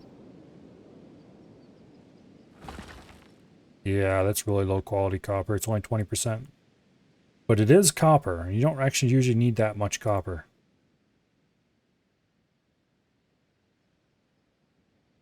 So if you were to build on this hill here, fertility is 79 up on the hill. Go down the hill a little bit. Stone. Actually, stone is much better down here in the green area. There's plenty of iron availability. Copper's really bad. But there's some at least. So this would be a pretty reasonable place to settle. If it wasn't for, you know, Holy Nation. There might be a better place around somewhere. Anyway, we're not really looking for a place to settle in the Holy Nation territory. I'm just being curious.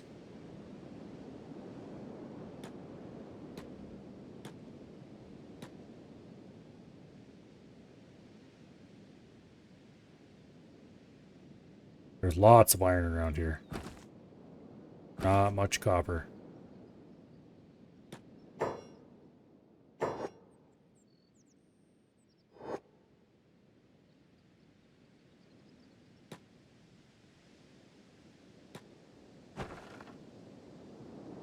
Oops. Let's just load the last save, why don't we? I didn't even click inside the building. I mean, I did, but I didn't click in there with a way that would tell them to open the door. Because you're supposed to have to manually order that. Exactly so that kind of thing doesn't happen. If you don't alt-click, it shouldn't attempt to open the door or pick the lock or anything like that. That's weird. Oh well. I'm kind of curious if there's any copper around. There's a small copper resource, but it's really low quality.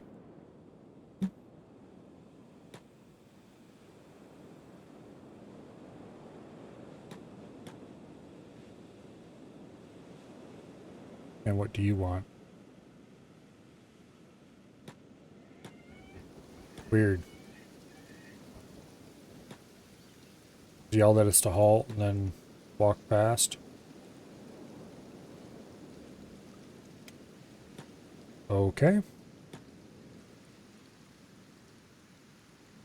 What was that trader who was down this? Was it? I think it was a weapon trader or something. In the Drowned Ruins. I don't remember what they sold, actually. Might be worth swimming up that river to find out.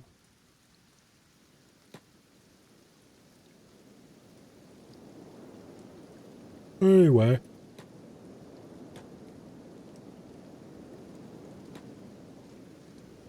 There's nothing to do in town until it opens up in the morning. You can't build a base too close to an existing town. Kind of curious what the fertility is high. Arid 100%, green 10%. Yeah, so it falls off hard when you get out of that green area down by the river.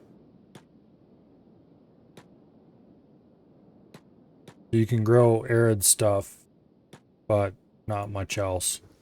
Whereas down there, right beside the river, you can grow rice and stuff like that.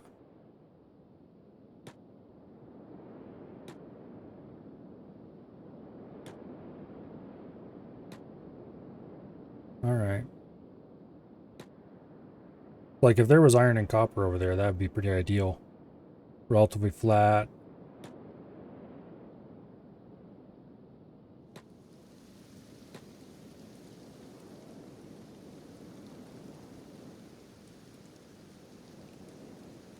Don't think there is any though.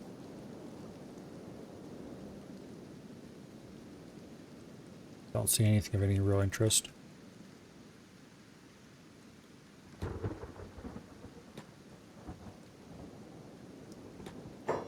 Anyway.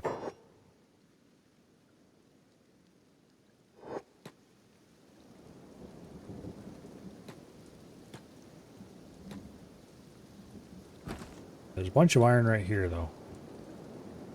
A little bit of copper up the hill.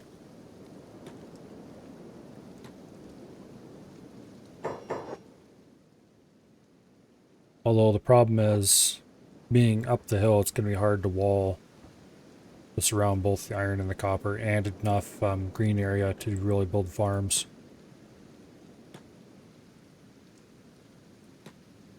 Without creating problems of various kinds. Okay, there's a copper resource.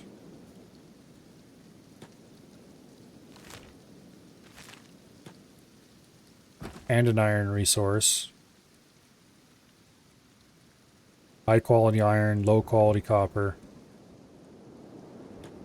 Bet you this green area right here is pretty... Oh yeah, beautiful, perfect fertility. 100% green, 100% arid. Which means you could grow every crop in the game right here. High quality stone right here. High quality iron available nearby. Copper's low, but this would be like the ultimate spot to build a base. Right here on this peninsula. If only that copper was higher quality, but you can't quite have everything. Which area? Right here. The problem is though, you have to deal with the Holy Nation, whose territory this is.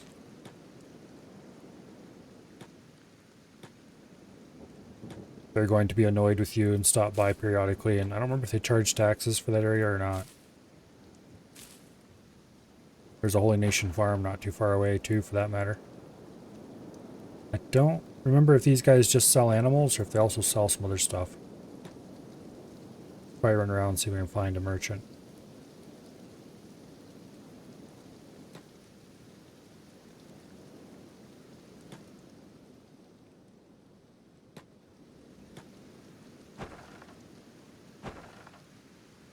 Well, I know there's some kind of merchant around here.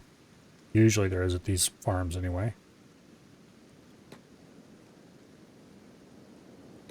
Probably going into that building.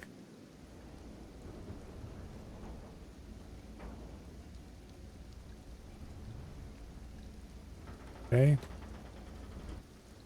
I don't know what's going on there. Let's go back to town. We're pretty much, at this point, we're closer to Bad Teeth than Blister Hill, so let's go to Bad Teeth.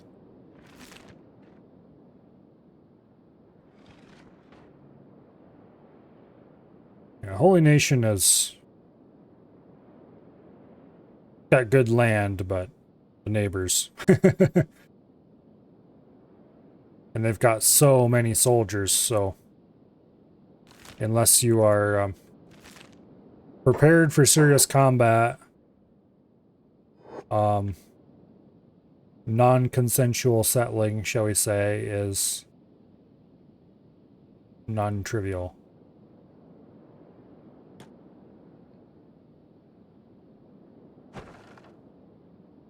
There's a destroyed building that you could buy for cheap.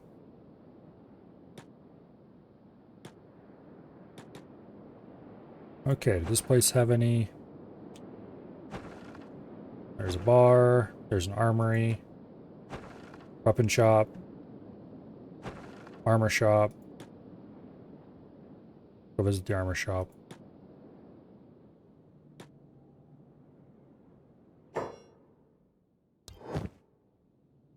Heart protector, we already know that? Or no, we don't apparently. Well, let's buy it anyway. He's not selling anything of any use. Get out of here.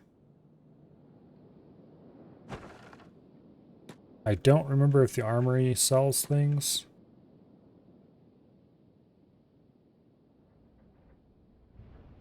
Considering it has a little circled X over it, over top of the door, I'm guessing it probably doesn't. Well, let's go inside the weapon shop and see if it's got anything useful.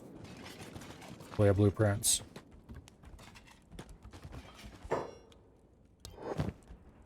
Sabers, long cleavers, is new to us. And Paladin's Cross, which is the only heavy weapon blueprint we have right now.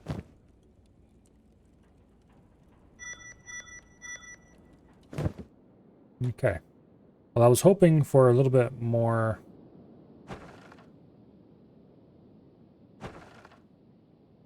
There's certainly a lot of bars in this town.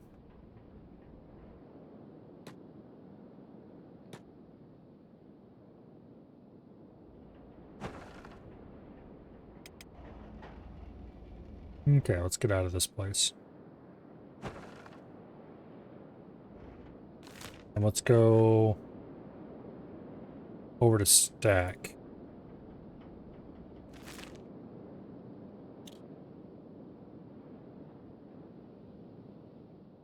Over to Stack.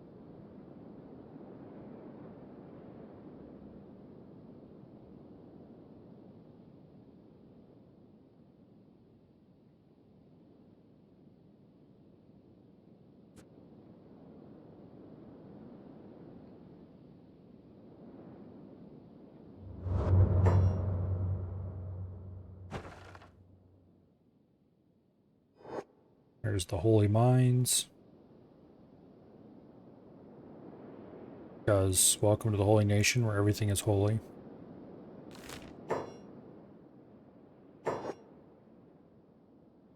There's Hub, where the whole adventure started. Hub is a interesting town. It's not a bad place to build. Got reasonably high quality iron and copper not too far away. There's a bar right there, he'll buy stuff and sell you a few things.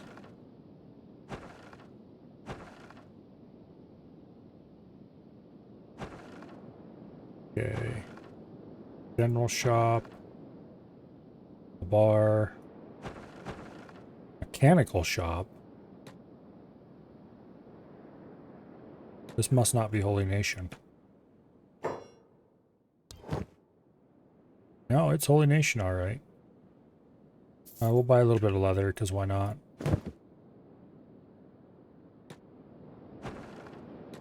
Yeah, there's the temple. Headgear shop. Wonder if they have any good helmets. Urban, which we know already. For some reason it's showing it to us like we don't know it. Tin can. That's this thing. 100% coverage. 22% cut resistance.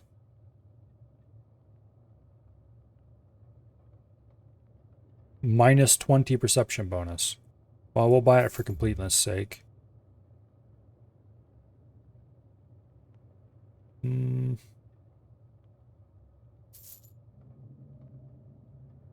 Okay. Couple different helmets, neither of which I'm terribly interested in. There's a clothes shop.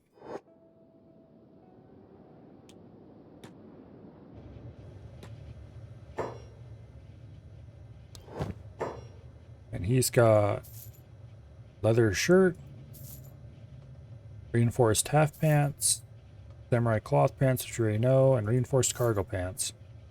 Those are all probably worth buying. There's a boot shop. Ooh, we haven't encountered one of those yet.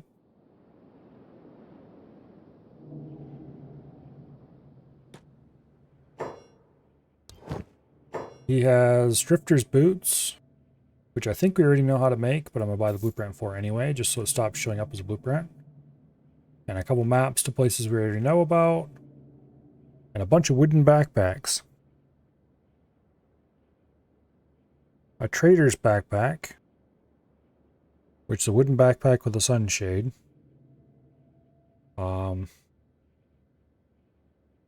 Does he have a normal wooden backpack that I can compare against? Scavenger backpack. Cheap and useful backpack commonly associated with peasants and scavengers. It only has 30% encumbrance reduction instead of 50% like almost every other backpack. I don't know if the trader's backpack is a good idea. I wish I could just side by side it with a wooden backpack. 90% combat speed, 40% stealth, 40% dodge, and no change to athletics. -5 combat skill. Well, I know a quick way we can look at a wooden backpack. Athletics, combat, stealth and dodge are 50-50 each. -5 to combat skill. Here, talk to the dude again.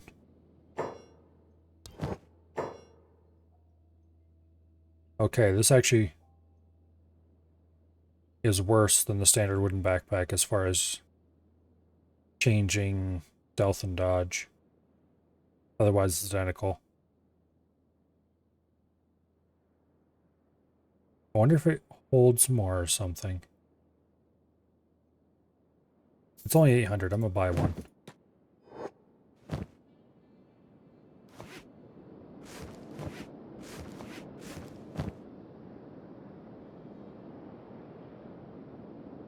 Okay, it's got 8 slots tall. Nope, it's the same as a wooden backpack. I'm guessing it stacks exactly the same too. Alright, let's go sell that back. We don't want it. It's just a worse version of the wooden backpack. Oops, wrong button.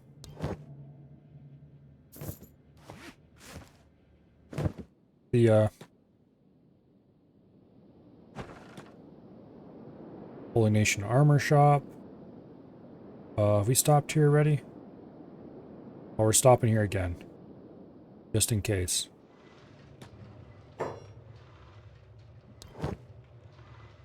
Heart Protector, yeah. I was looking for blueprints for the Holy Chestplate, but they apparently don't have that. I don't know if you would actually make Holy Chestplates, but they're apparently really good armor.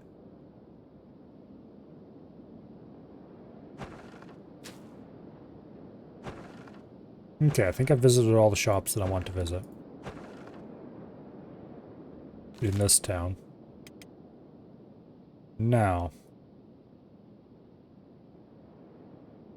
The next obvious stop will be Blister Hill.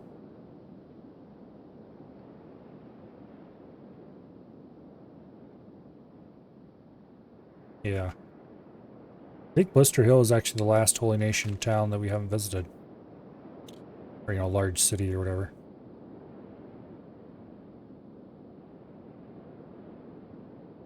Getting a bit of an unfortunate lack of cool blueprints here.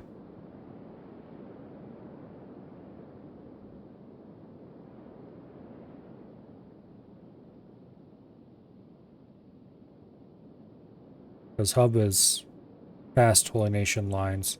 Squin is definitely not Holy Nation. Here we have a bunch of hive villages. I'm pretty sure Mongrel isn't Holy Nation.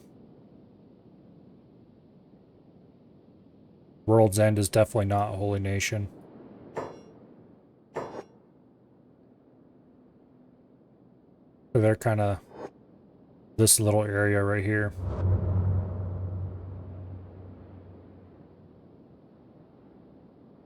If it wasn't for them holding this fantastically fertile river valley, they probably wouldn't matter at all.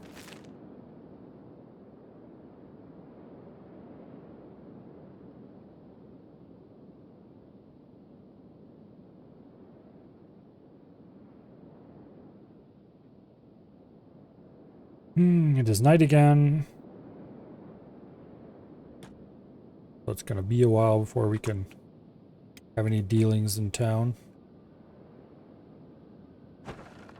Okay, so we've got an armor shop, we have a bakery, residential, headgear shop, boot shop,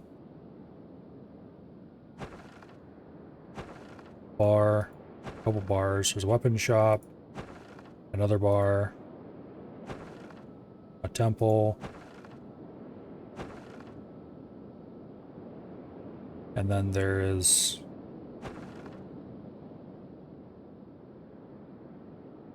called the Throne. I wouldn't be surprised if this is their capital or something.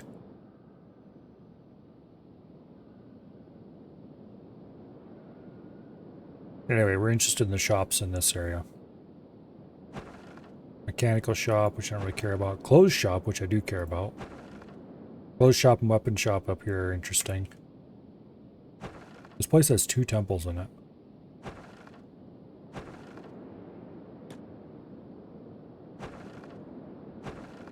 We'll go armor shop, headgear shop, boot shop, and then we'll go clothes shop and weapon shop down there in the morning. Once they open up. Ooh.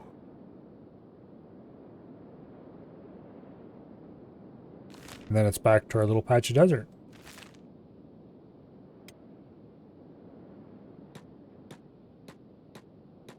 We've gained 8 athletics on this trip so far, I think. I think we started with 40. In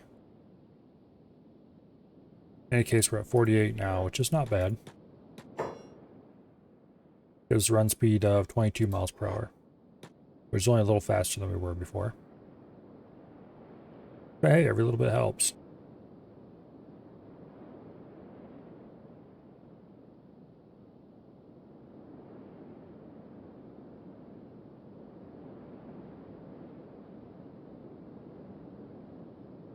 They should open this any minute now.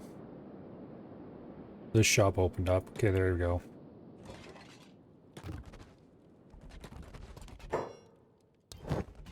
What do you have? Heart protector? That's it?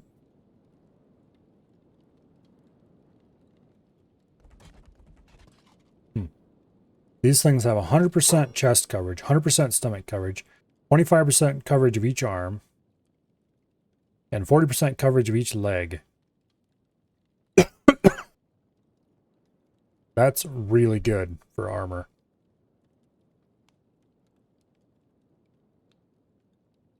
That's really, really good. Oh. Because you can get leg and armor coverage, or leg and arm coverage with other bits. Arm coverage is a little harder to get, I guess. Leg coverage is pretty easy to get with pants. Okay, into the headgear shop.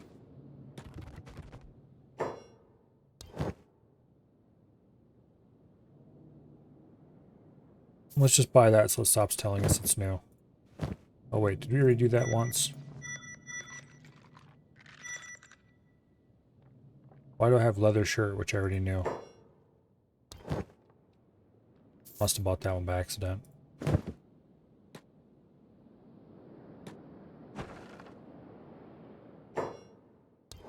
Okay.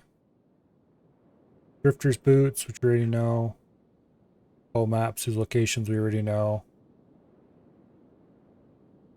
Various backpacks that we don't need. Yeah. Boot shop, not very useful.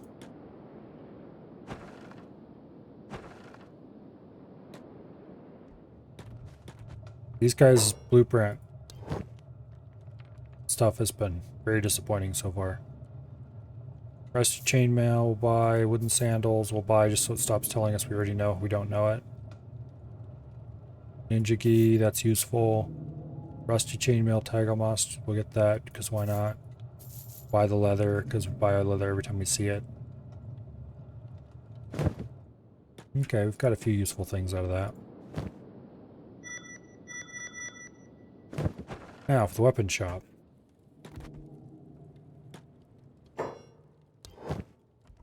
They have sabers, which we already know. Combat cleaver, which we already bought that. No, those long cleavers we bought. We'll buy a combat cleaver as well.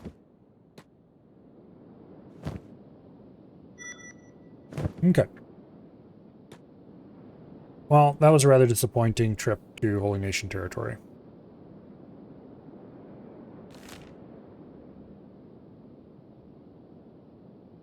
I don't think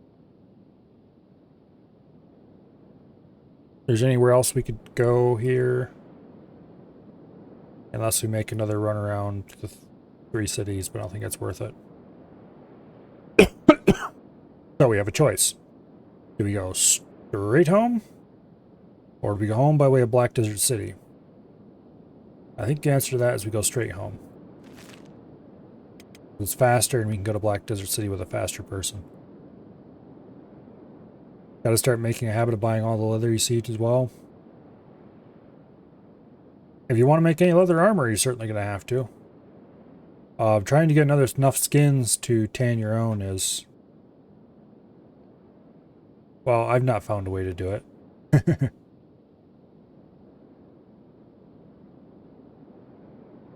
Bit unfortunate, really.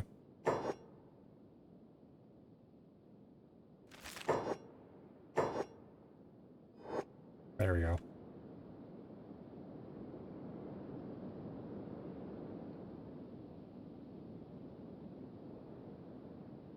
Guess you have to kill lots and lots of animals and hope you can have skin. It's easier just to buy leather every time you see it, than stockpile it in your base. I never make that much leather armor anyway, so it's more of a just in case I ever want to make something type thing.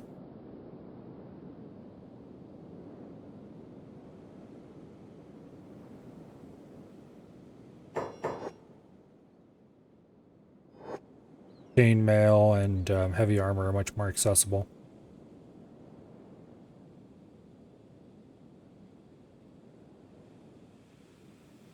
Particularly if you're outfitting a small group, it isn't that hard to just buy the leather you need.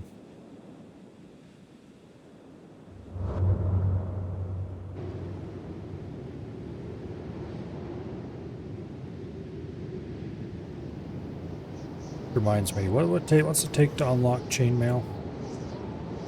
3 ancient science books.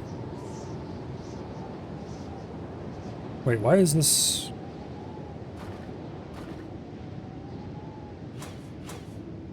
We have a lot more than 3 ancient science books.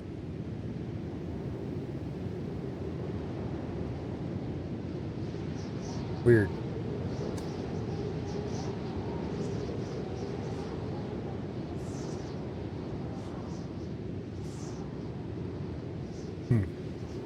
Maybe I should place some chairs around for people to sit in.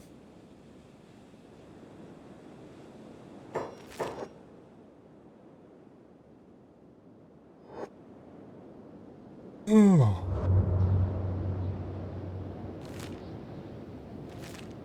Okay, Spine Canyon. Definitely not even slightly hospitable. We do not want to attempt to build here. That's an easy place to check off the list.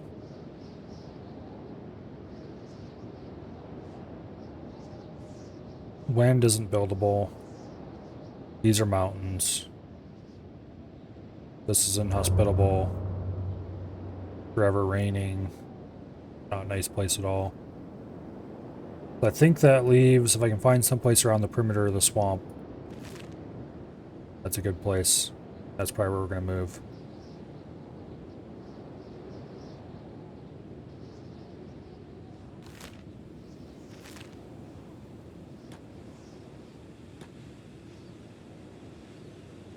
So that's probably where we're going to make our next big expedition.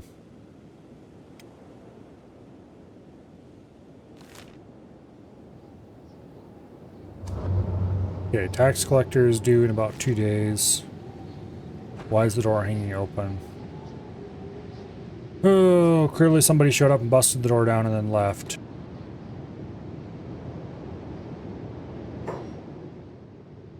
Here. Empty out your inventory. We're actually almost at 50 leather, so we should probably stop buying every bit we see.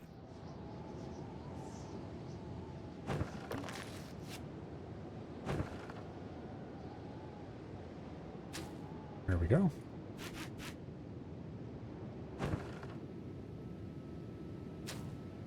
It's not. There we go.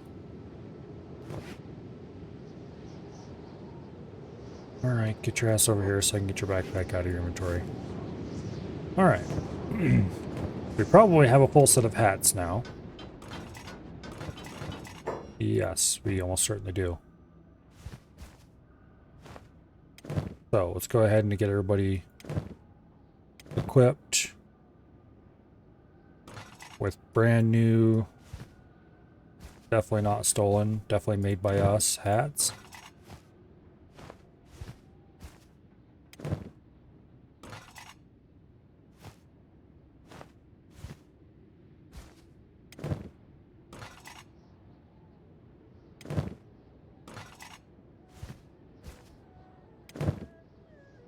Okay, Dredden was equipped with one just before he left.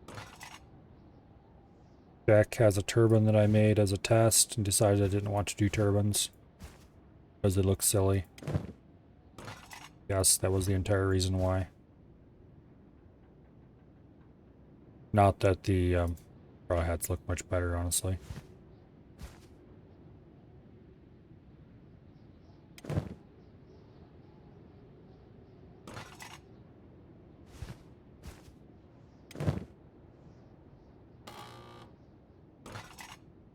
Best hat is really no hat.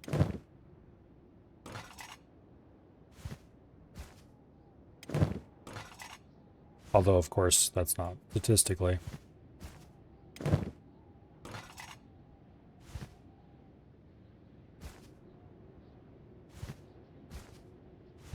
Okay.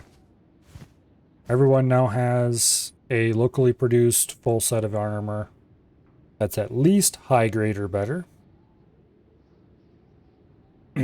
Well, armor. Most of it's just simple clothing. And a Mark 1 Desert Saber.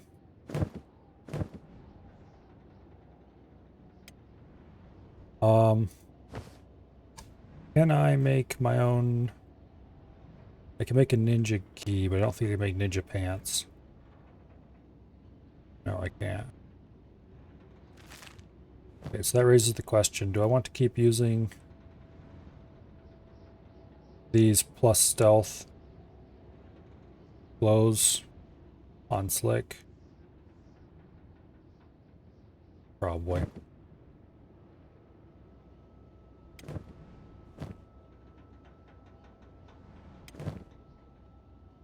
Okay.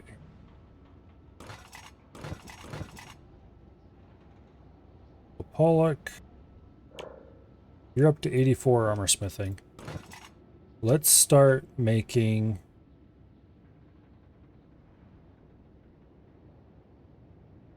I'm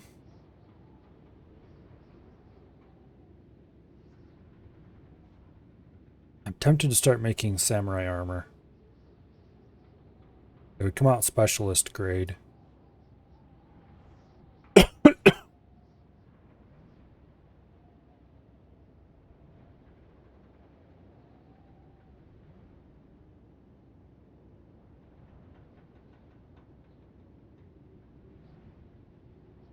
Yeah, let's start making samurai armor.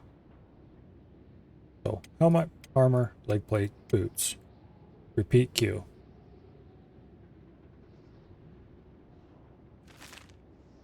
The samurai helmet looks silly, but we can always sell them and get a different helmet if I find a cool one.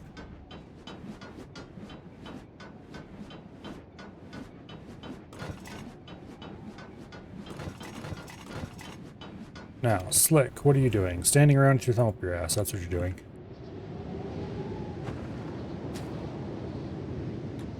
Get over here and get a backpack. We need to go do some commercial trips.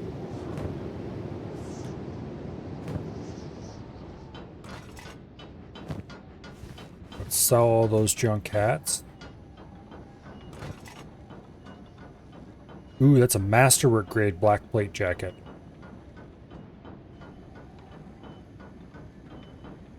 It's time to retire the ninja gi.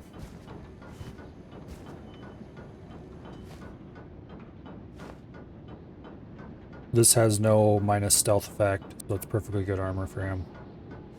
We'll keep the ninja pants for now.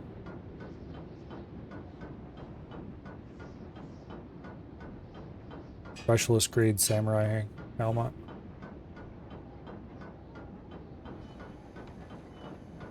We might occasionally. 9% chance of getting critical success. Predicted result specialist. So there's a 9% chance we'll get masterwork quality armor out of this.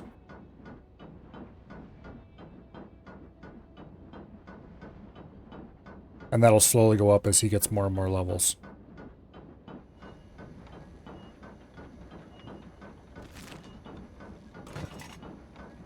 Specialist grade.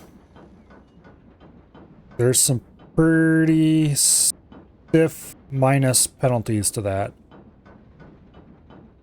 No real chance of using a crossbow, sneaking, dodge is really low, combat speed is down by 8%, attack damage is down a bit,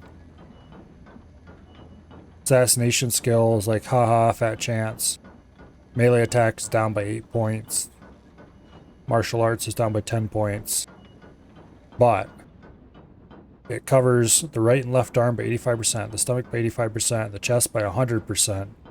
It has 63% cut resistance. And the leg plates, 50% stomach coverage, left and right leg, 100% coverage.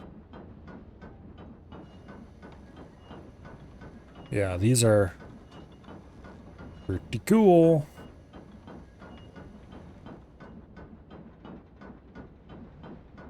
Hmm, 100% protection from dust storms, samurai helmet. The boots have a pretty, 8% less athletics. When you're wearing heavy armor, you're just generally worse at everything, but you are very protected. Hello, Colo. Very tanky indeed.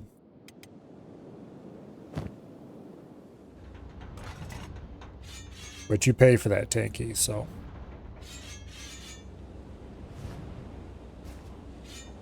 Let's see how many if you can fit swords in together with all the armor.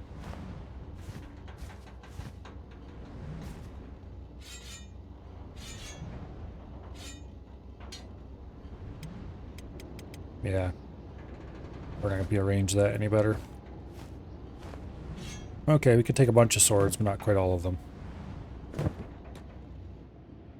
That's fine. We need to repair that gate.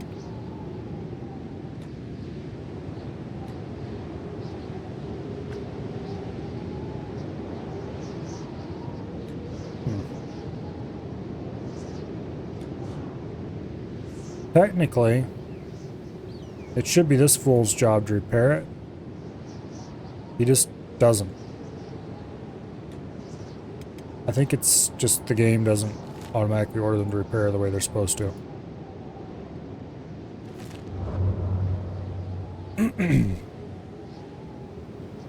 Have an hour before sleep and think of playing games, but you feel sleepy. Is this what being old feels like?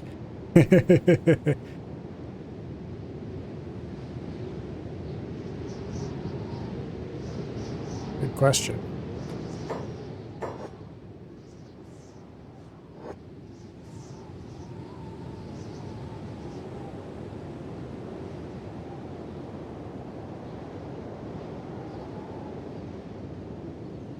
Alright, let's go talk to Up and Trader. They're probably our best bet for selling everything in one place.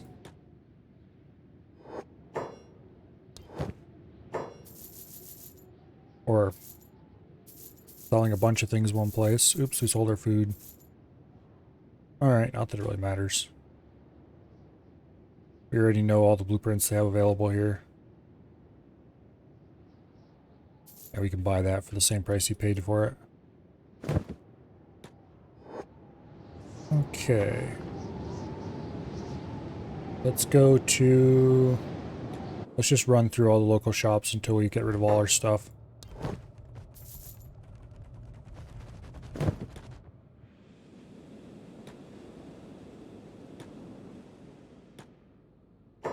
All the shopkeepers are going to talk to each other and be like, "Oh man, I got a great deal. Some guy came in selling really good quality swords. I bought a bunch of them." Really? Well, so did I.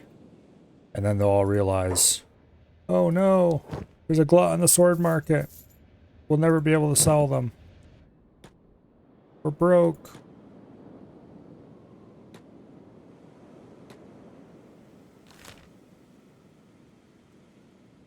But video game economies don't work like real life, so. If it was real life, most of the shopkeepers look at the swords and go, we don't buy swords around here. Okay, open the doors.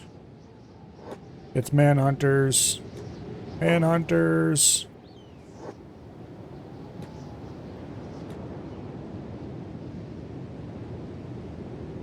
That ended predictably.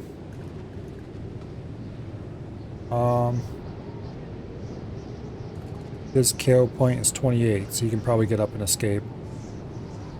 Nah, he isn't gonna make it. Yep, he's dead.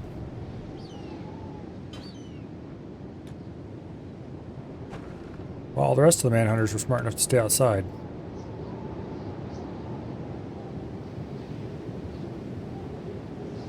Well, good night, Colo.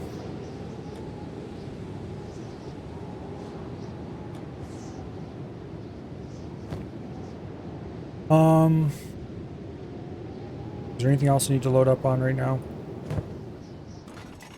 We're getting a lot of samurai armor.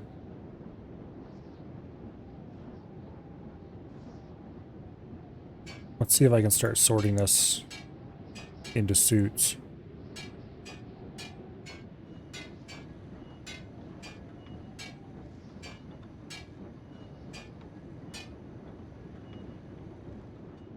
Okay.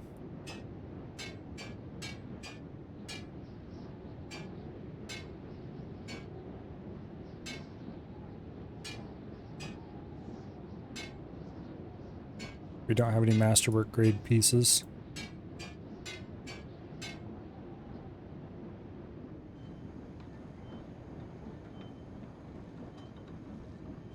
So this is almost 4 complete sets of specialist grade samurai armor. If we were to sell these, they'd be worth 6, 7, 8, 9. Probably about 13 or 14,000 cats. Although if you were to buy these, they would be worth much, much more than that.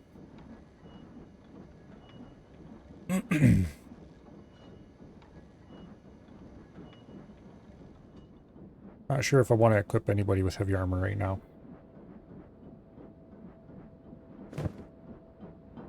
Eventually, when it's time to move, we probably will.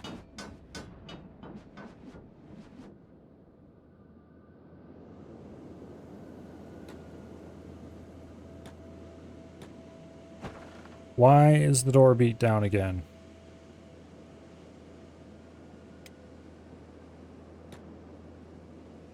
Okay.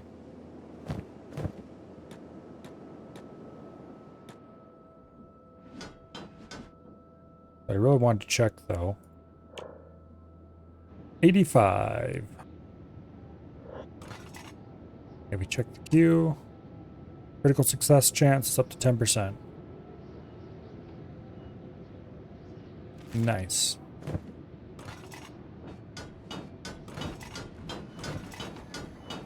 I really need to start training my men for combat.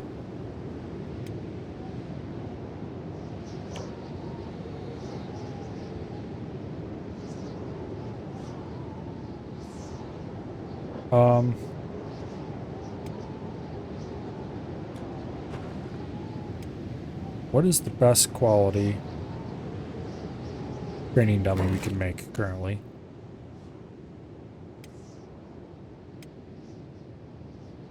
Training dummy Mark III. It costs iron plates, steel bars, and electrical components, all relatively cheap. Training max is only level 16.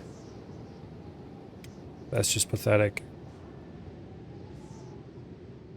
Okay. We should probably build ourselves a training building.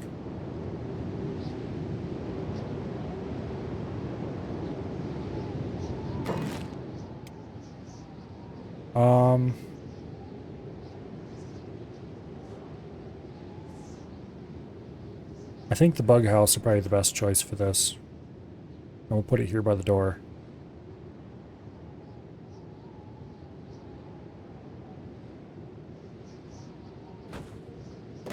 Boom.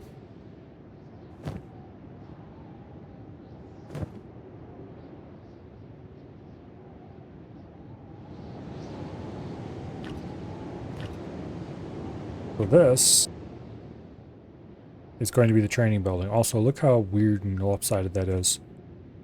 Here's a little trick that is kind of important to know if you want to retain your sanity when you're in building this game. Shift F12 opens the debug and dev tools.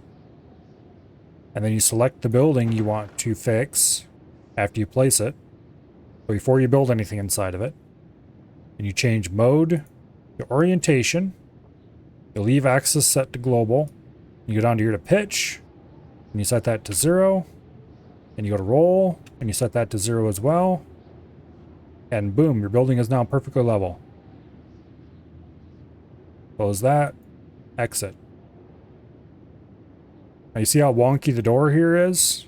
It's no longer quite attached to the building. To fix that, you save the game, and then you reload the game.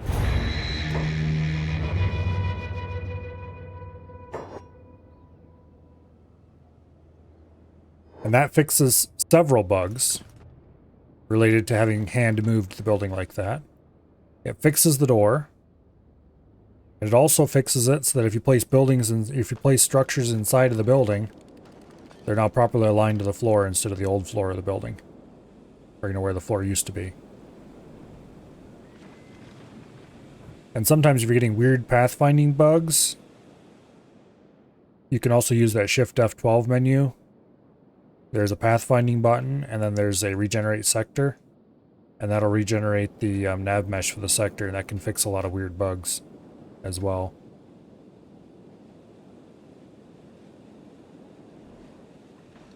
But now we have a building that's nice and level. And isn't wonkily aligned with the terrain. I used that to get nice straight towers for my windmills. I used that to get all these buildings level. I used that on this machine over here to get it to be somewhat square and level with the ground. These ones I just placed and left them alone.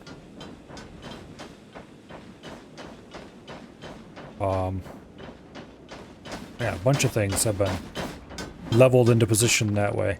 This building I forgot to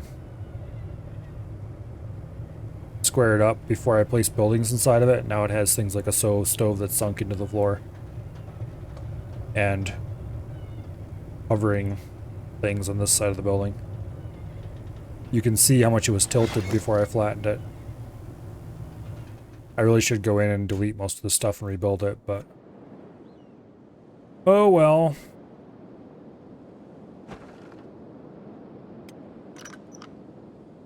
Okay. This is going to be the new training building.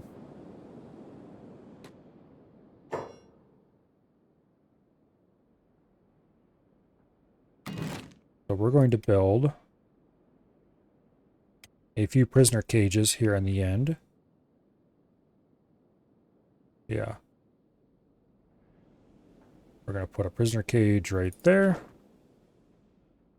I'm going to put a prisoner cage right there. And a prisoner cage right here, I think, actually.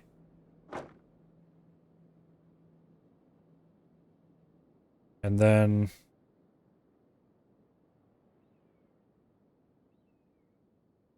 we need storage.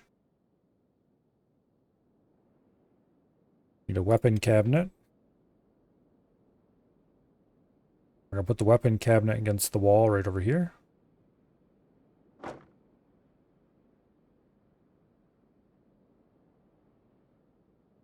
And last, and honestly kind of least, we're gonna put in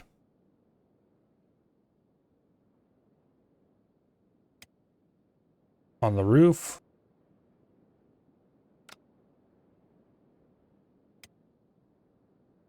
We're going to put in some training turrets.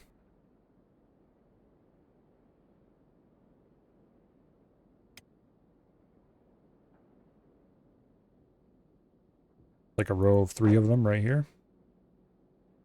But yeah, I don't think I got that quite straight.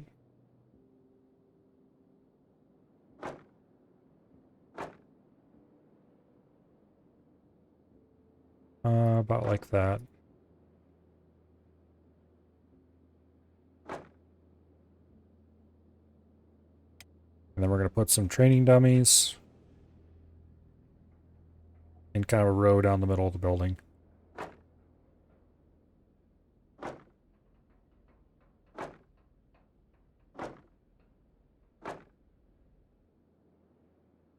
Sort of like that. Now, the idea is we can send guys in here to train their basic skills, train a little bit of turret use, and we'll keep some prisoners in these cages here. We can let the prisoners out and have live sparring sessions in here one by one using the training weapons mod. Make sure everything's level with the floor. Yep. No wonkiness here. All right.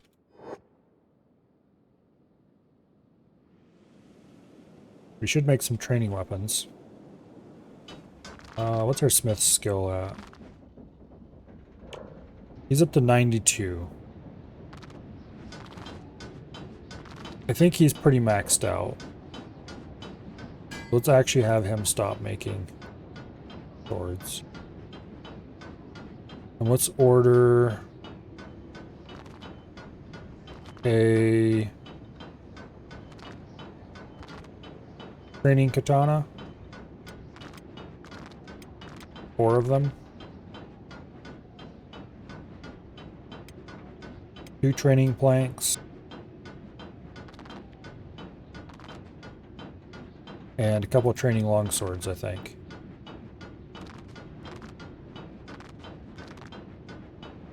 The training weapons are basically just weapons that do 0 damage. And so you give 1 to an enemy. You give 1 to your recruit. You put them in a building, or you take the recruit into a building, you lock them in there by themselves with the prisoner who is equipped with a training weapon in a cage. You grab the guy out of the cage, you dump him on the ground, and then you duel for as long as you want.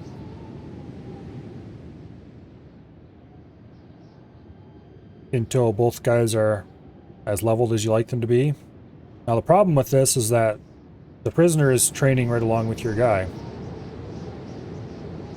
And so you're going to end up with really super skilled prisoners.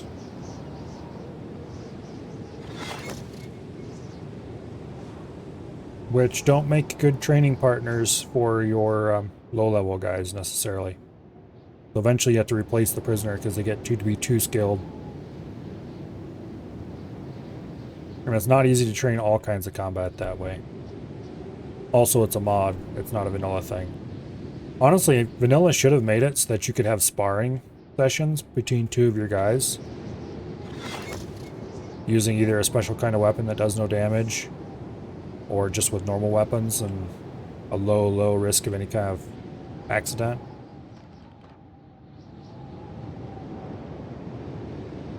The vanilla lets you have 2 of your guys spar together with like a 1% chance that one of them takes a little bit of damage as an accident. Then I would totally have my guys sparring all the time. But that they didn't want to do that. They wanted you to have to go out and fight. Well, I don't like going out to fight before I have guys who are trained for it. So everybody is going to learn on bandits. Yeah, I just need to get some prisoners now. I do have all these prisoner cages over here, so we can have a place to store them. Do I have any starving vagrants around that I could lure in? There's some over there. And somebody just got beat up by a skimmer over here. Outlaw farmers.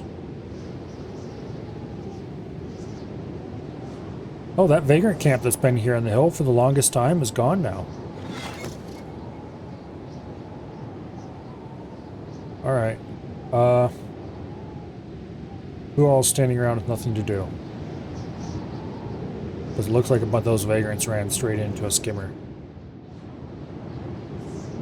Let's grab Jack, Flick, Dread, and Slick. That should be plenty of prisoners. Oh, and Azumi might as well. Azumi's our medic. That way you can grab a couple prisoners.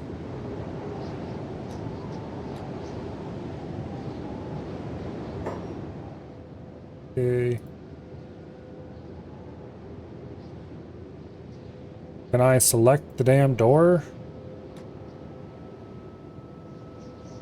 Hello? Game? What the hell? There we go.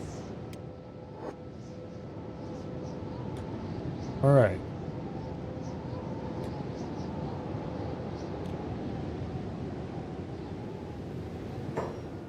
Okay, this guy's lost an arm. Not interested. This guy is not dead yet. That guy is not dead yet. Okay, we've got 4 candidates laying right here. So, Slick. You pick up him. Dread. You pick him. Jack, you pick him. Flick, you pick up him. Azumi, get your ass over here. You're going to be healing.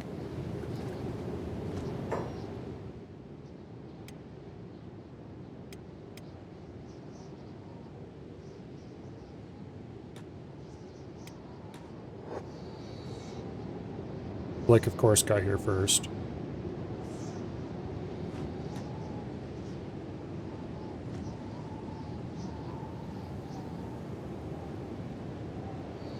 Okay. Now, which one of these is closest to dead? Probably this one.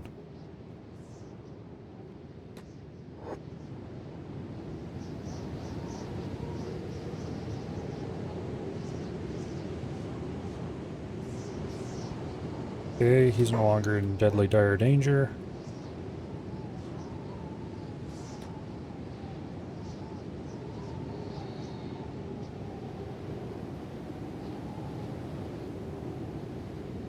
Okay, he's no longer in deadly dire danger. Alright, now we can properly bandage them all up.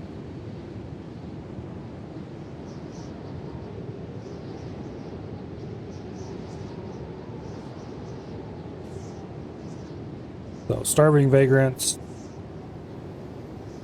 They're easy to recruit. Actually, ooh, I didn't think of this.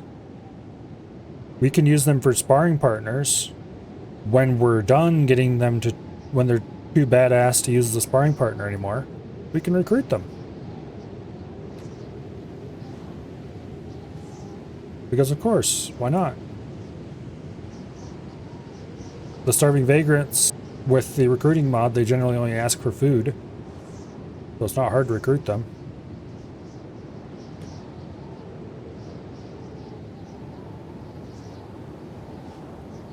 Wait. Oh, that one's missing a leg. Okay.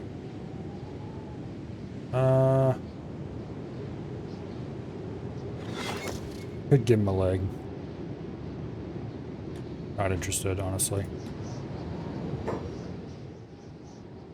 There was another group over here.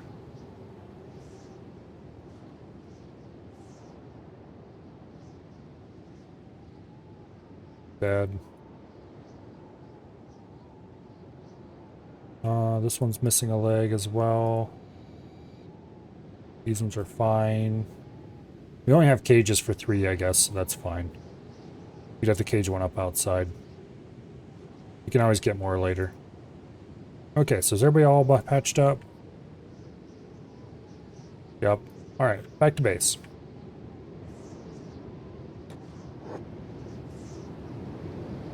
I was going to grab 4 because, hey, I had 4. That's awesome. But, yeah, there's a manhunter who's missing a leg. Look, buddy.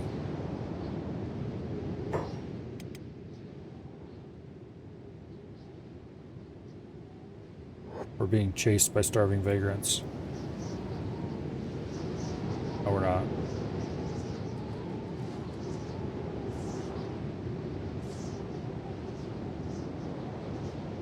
Okay.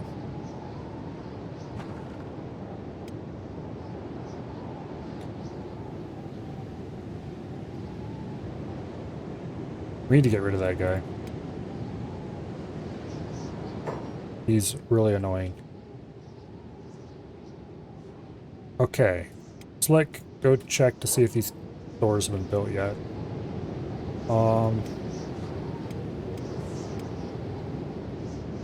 No, they haven't, so we're gonna have to store them in the outside cages for a while. Okay, Flick.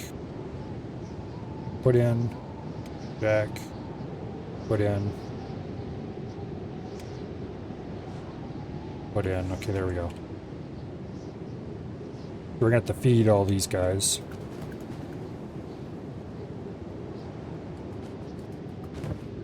So to that end, Slick.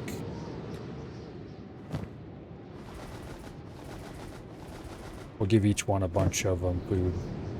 It doesn't hurt anything. Loot. Take their weapons.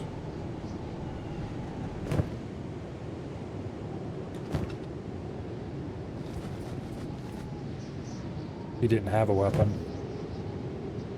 It looks like they had to run in with slavers. Well, sucks to be them, I guess. Okay. We're probably going to armor those guys up with top tier armor, too.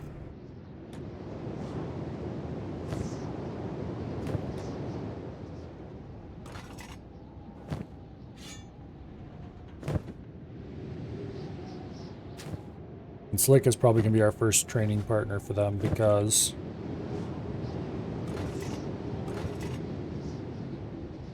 we've got a Mark 1 quality training katana, which the quality of the training weapon doesn't matter at all because, of course it doesn't.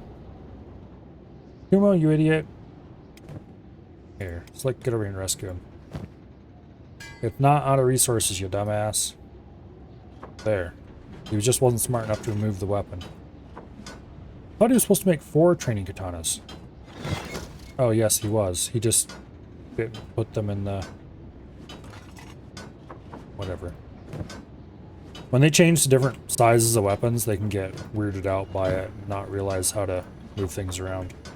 Okay, so we got 4 training katanas. We got 2 training planks on the way. We have 5 sets of samurai armor in here.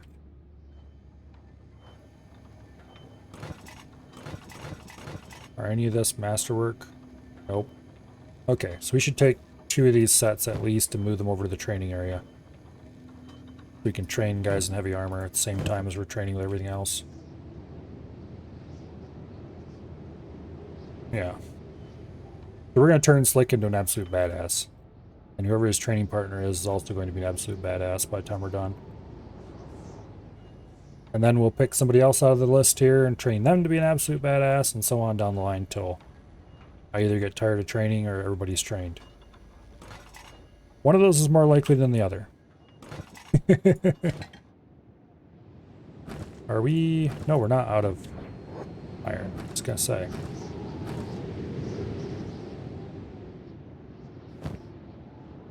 But Slick is priority 1 because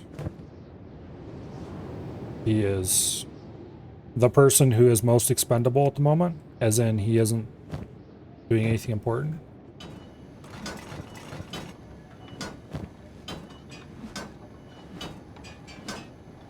Okay. Yeah, 2 suits of armor should be enough. Which reminds me, I should actually build an armor thing in here.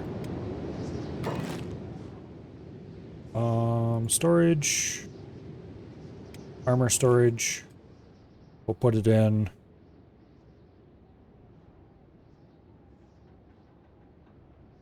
between these two. Like that. There. Now we have a place for training armor, training weapons, training partners, and then a nice open floor to fight in. And upstairs will be for non-live training. Oops. Not you. Although Slick should come up here and get a little bit of training. Actually his melee attack is higher than he can train on that. I guess we can train his turret usage.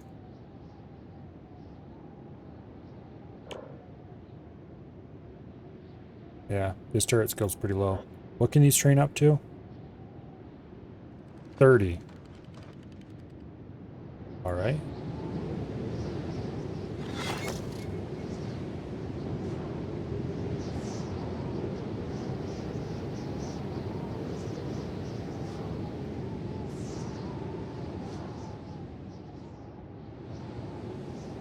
I'm tempted to go beat this guy up and give him a leg just to get him out of here. Unfortunately, we don't have any cheap legs. I say beat him up because he won't let us loot his inventory otherwise.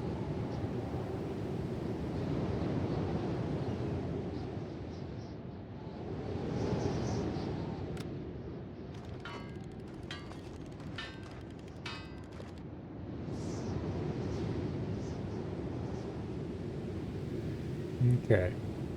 We need to let all of these guys heal.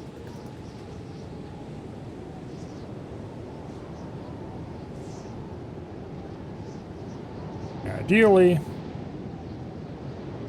Oh, who do we have who's not actually working right now? Bland... You can add training to your list of things to do, so you go train whenever you're not doing something more important.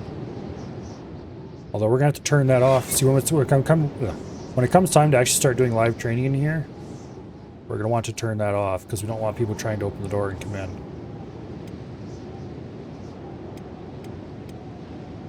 I guess we could set up a line of training turrets down here by the farms to keep the farmers busy when they're not doing something more important.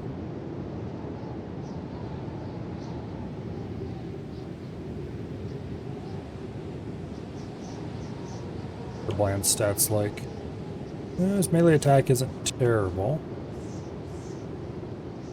Athletics 72. He's been doing a lot of running around. He certainly wasn't anywhere close to that high when we got him. Toughness is low. Yeah. Live training with training weapons doesn't work for training toughness, unfortunately.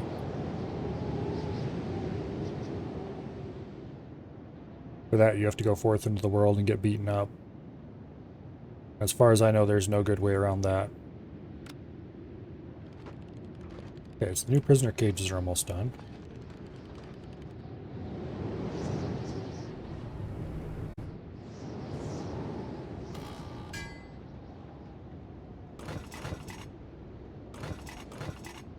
Oh. I forgot how stupid they were about storing. Let's queue another training plank.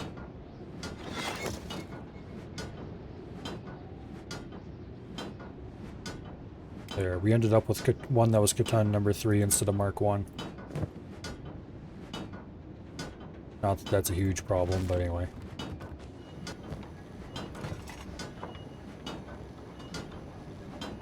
I'd prefer if they were all the best we could make. Not because it matters at all, but because why not?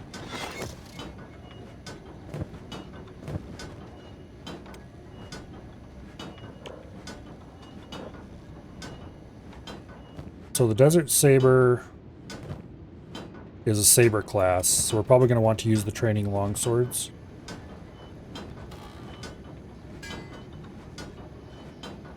For training most of our guys.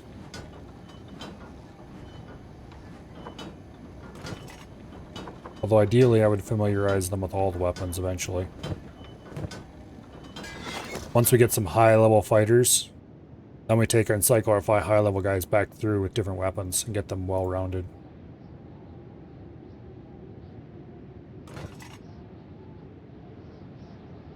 Get some heavy weapon experience, get some saber experience.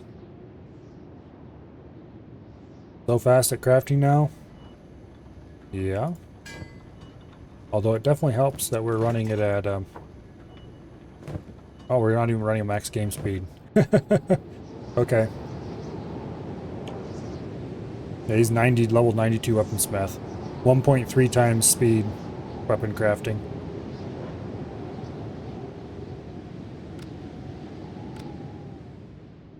Okay. Land. Stop turret training. Go back outside. How much skill did you get in that little bit of time? Oh, he's up to 15. That's not terrible. A good start, I guess. Okay, Slick, get back down here. I'm gonna need you to transport training weapons. Training armor.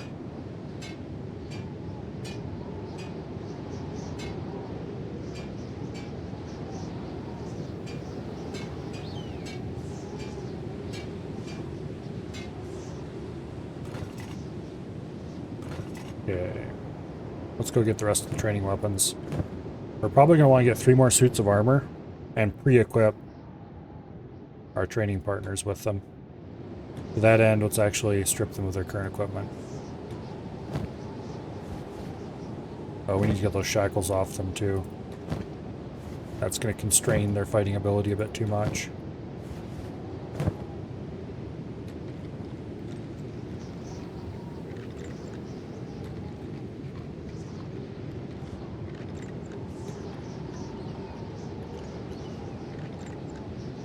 Okay. Interestingly, when you unlock the shackles from somebody else, it just deletes them. Which is a little weird. I do kind of wish it didn't do that.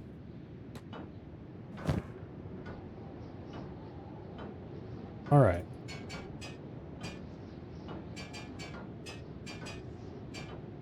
Let's go equip those dudes with the finest, fanciest armor they've ever seen in their entire lives.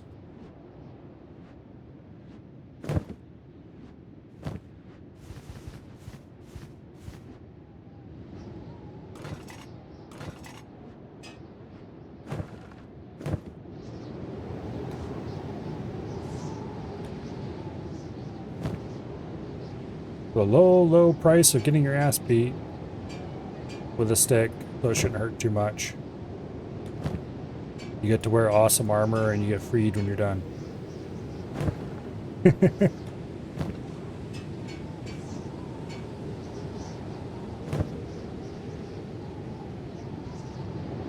Okay.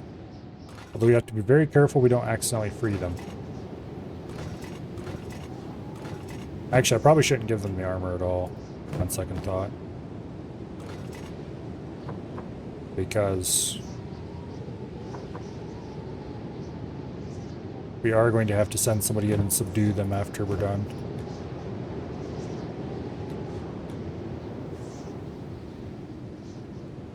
Alright, pick up.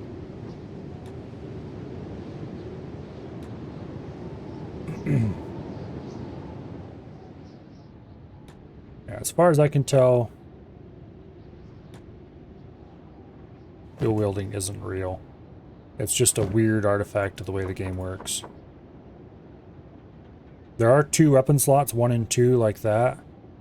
And apparently they will switch to their secondary weapon under certain circumstances. Like if they're fighting indoors and their weapon has some pretty large debuffs to indoor fighting, they will apparently switch to it. If their secondary is good for that. So it can be worth giving them a lighter, smaller weapon for their secondary. Also, if they can't use their primary for some reason, say, for example, they have a broken arm or whatever, and they have a 2-handed weapon, but I usually don't bother with it.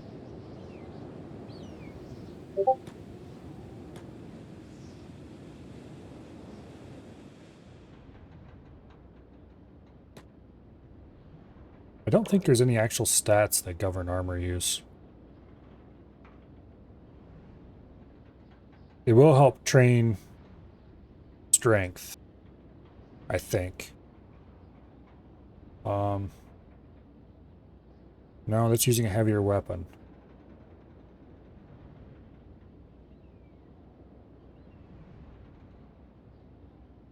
Okay. I thought there was something that was trained by wearing heavy armor. Or maybe there actually isn't.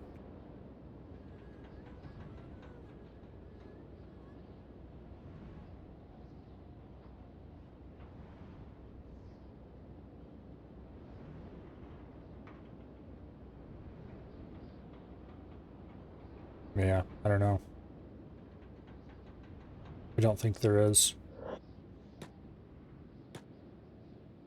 But it's probably still worth it. Alright. Let's check to make sure everybody's good on food. And they are.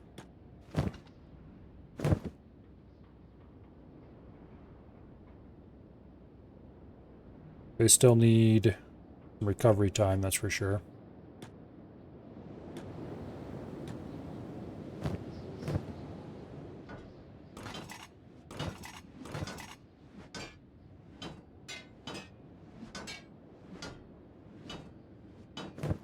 Okay. Let's kick the game speed up a little bit. Now we just need to wait for those guys to recover and we can start training. Meanwhile, let's load up on all this shit and haul it to town to sell it.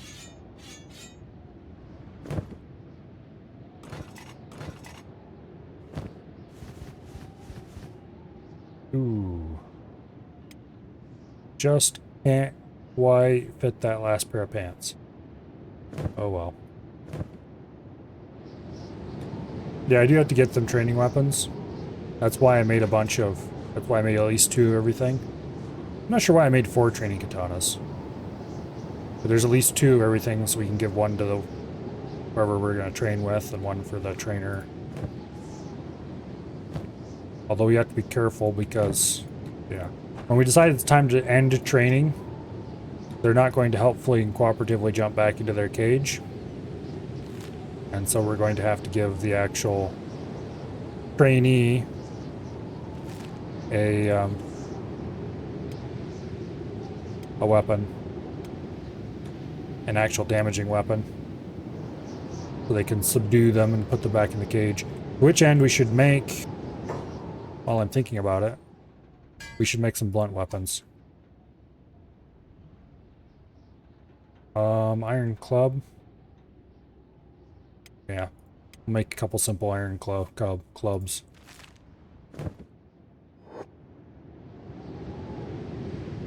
Okay, the taxman cometh. Matter of fact, there's the taxman right there.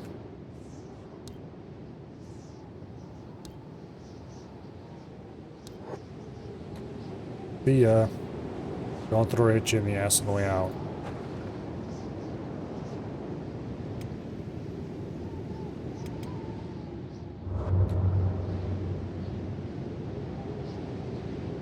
Oops.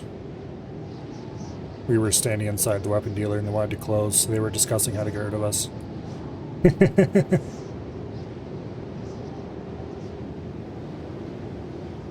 Yeah, because they will still be equipped with the training weapon. We'll just swap out our current weapon for a actual damaging weapon, namely the iron club. Because the iron club, being a blunt weapon, does blunt damage. And I don't know if any of you have noticed, but blunt weapons... blunt damage is a completely separate category from normal, and is handled differently by the game. Is there anybody damaged around here that we can click on? There's a distressing lack of beating up going on near the front gates.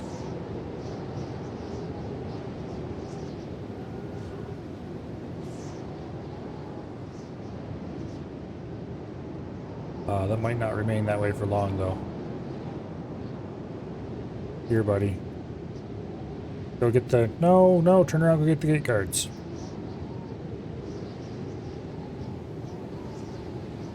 Yeah, you suck.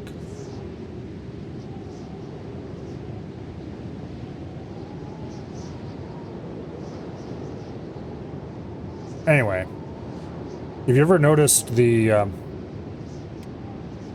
damage bars here?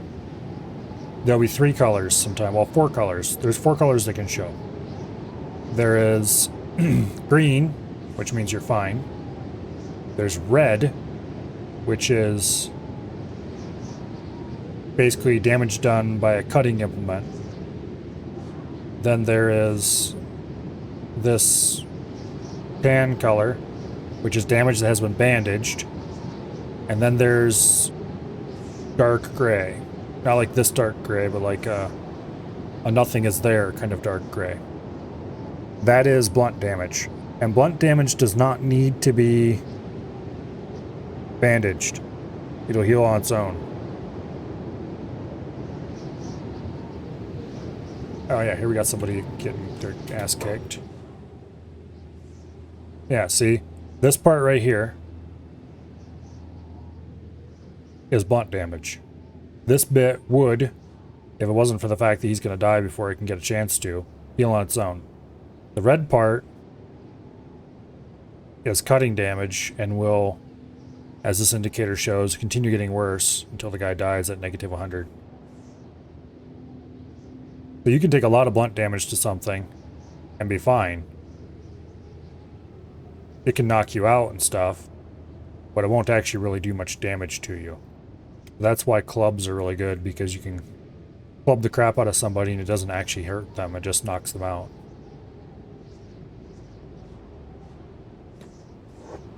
Which is very useful if you want to capture somebody.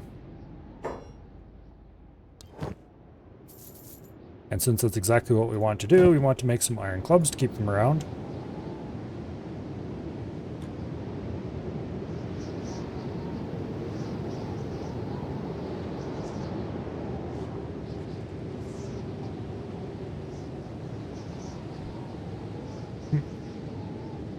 Just let a starving vagrant out of jail. He very much is not in good shape. He's going to lose that leg. Actually, he's going to die if he doesn't get medical attention. I hope he's got a plan.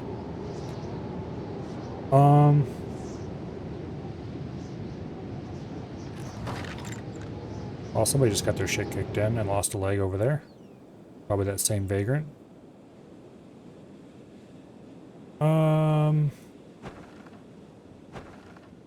Ranger shop's probably a good place to sell.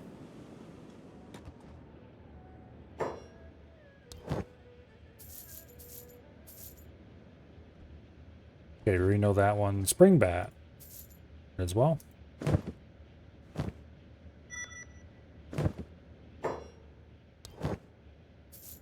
Ooh, we have 1 sword left to sell.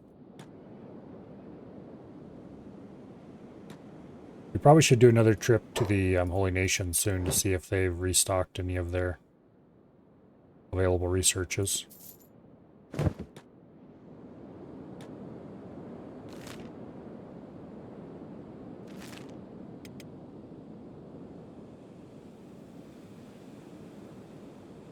Also, those clubs are certainly done by now.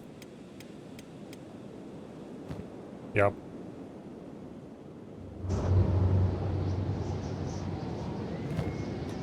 Let's go pick those up and get them into the training area.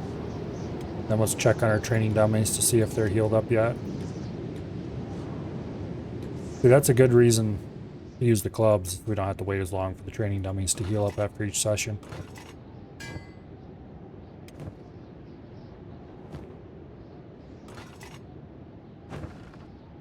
Oh, come on.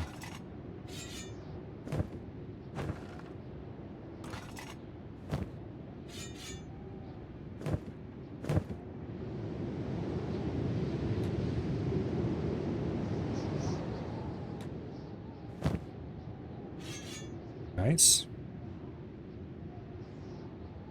What we would do is we would put the iron club in our inventory. We would swap in the weapon we actually want to use, which I think we just start with a katana. Then we would pick a training dummy. That one's not quite healed yet. They're all healed enough that they'd be usable.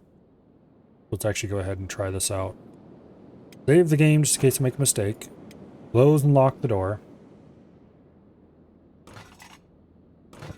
Equip our guy with armor.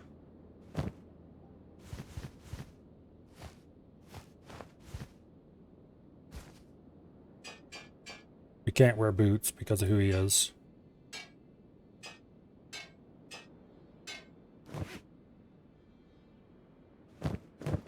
Oh, we can't put our backpack in there. Oops.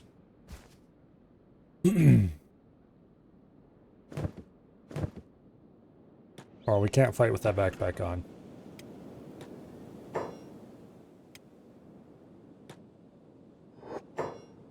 We have effective 39 mile per hour move speed, even with heavy armor on. That's ridiculous. Alright, let's put this backpack back where it goes. Let's grab some food. We don't get hungry while smacking each other.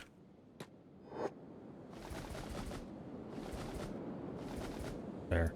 We'll top off the prisoner's food while we're at it.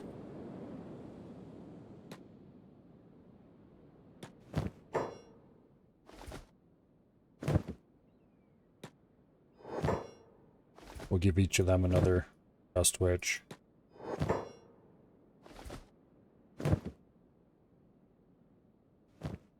Okay. We'll grab another training katana.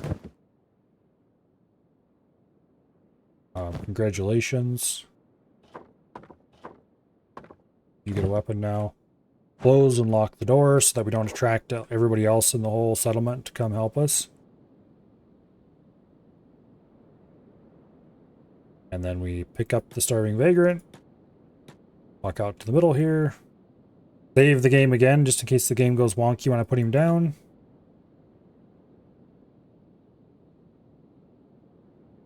Wait for him to no longer be unconscious. And attack unprovoked.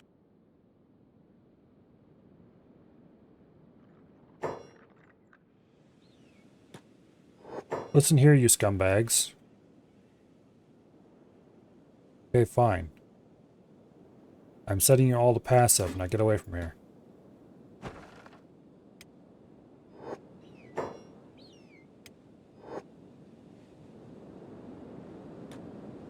Back to work.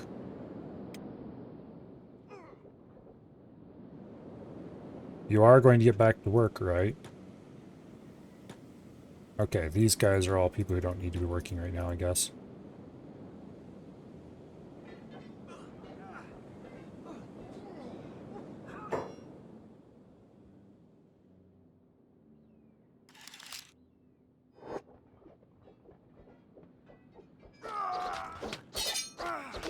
And so they train.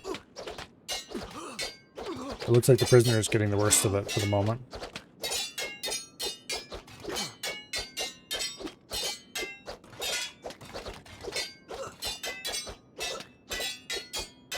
It is the epic duel of man versus machine. Although Slick is only partially machine.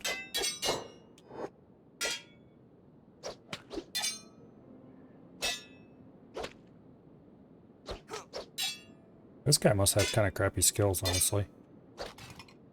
His katana skill is 8. What is Slick's? 17, okay. So it's going to take a while to get them leveled up to match. Attack is -12 with all of his bonuses. Slick is -12 with all of his spell bonuses. 18 defense. Slick is a 25 defense. Strength is way higher on Slick. Okay. What is... Strength XP rate is 10%. Dexterity... Yeah. Our training partner is has way less stats than we do. But hey, there's a fix for that.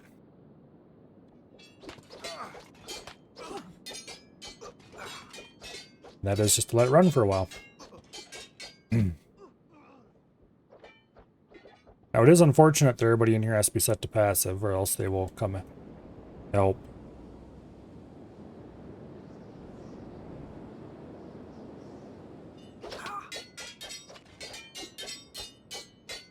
there's no easy getting around that, apparently.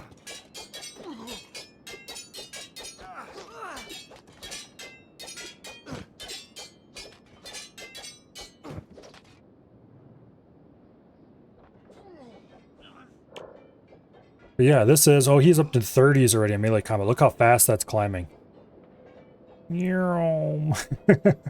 33. He just went from 32 to 33, and he's almost to 34 already. Melee defense is similarly climbing pretty quickly. Katana skill is rocketing up similarly fast.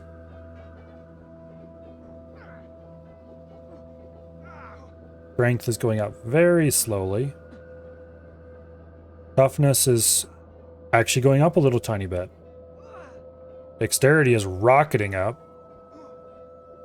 Perception isn't moving at all, but I think perception is entirely based on ranged weapons.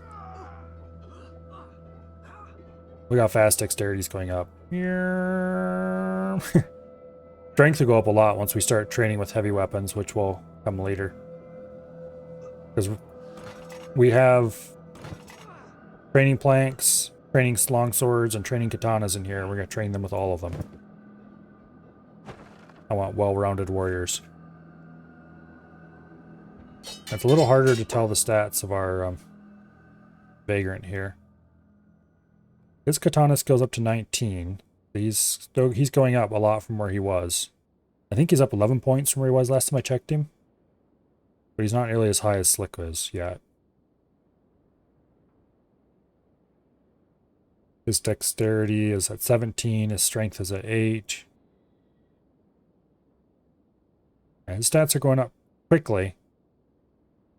But they are gonna be a while. Hopefully nobody phases through a wall, because that's always annoying when that happens. Thankfully it's relatively flat ground around the outside, so we just need to... If Slick phases through the wall, and there's no big deal, we just come around, open the door, come back in, and re-engage. If our sparring partner phases through the wall, then we have to open the door and quick get Slick out there to corral them up.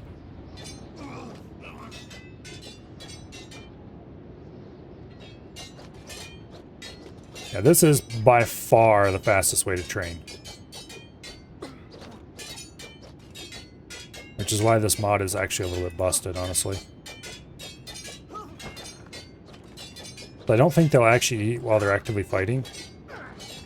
But if you disengage for a second, yep, they'll eat. See? But you do need to watch them a little bit to make sure they don't starve to death on their feet. Because we do want their stats to be not penalized.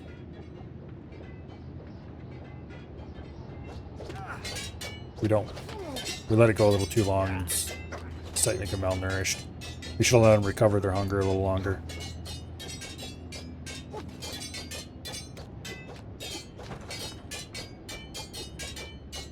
Up to 34 defense. 32 attack. Blick, meanwhile, is at 40 some attack. 28 defense. Dexterity is rocketing. Oh, he's getting a huge bonus to dexterity from his robotics. Okay, I forgot about that. That'll actually make him a really good fighter with a light weapon, like a katana.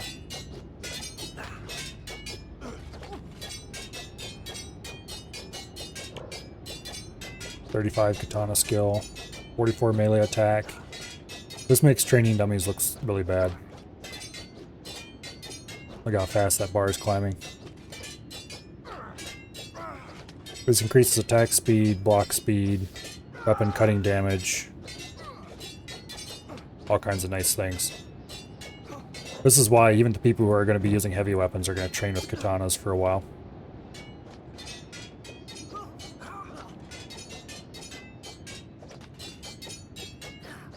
And this is a really simple mod. All it does is add weapons that do 0 damage. Otherwise, they're statistically identical to normal weapons. There's nothing fancy about them at all. How are we doing on food? Okay, hunger is going back down, so let's disengage for a second. Eat, you fool. Okay.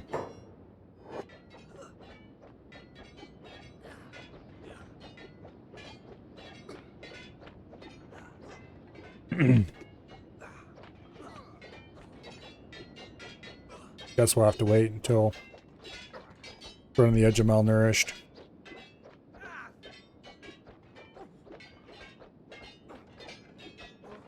I mean, get him to eat.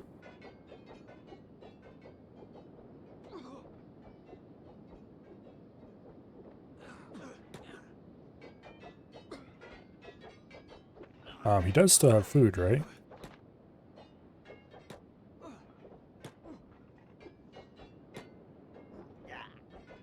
He should. We gave him a bunch of it before the start of the battle.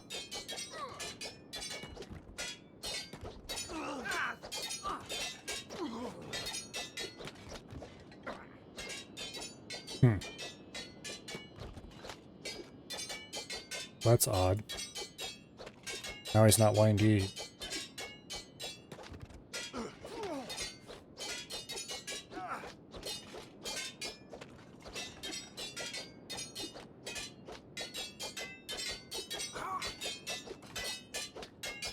Okay. Meanwhile, the other sparring partners are fully healed.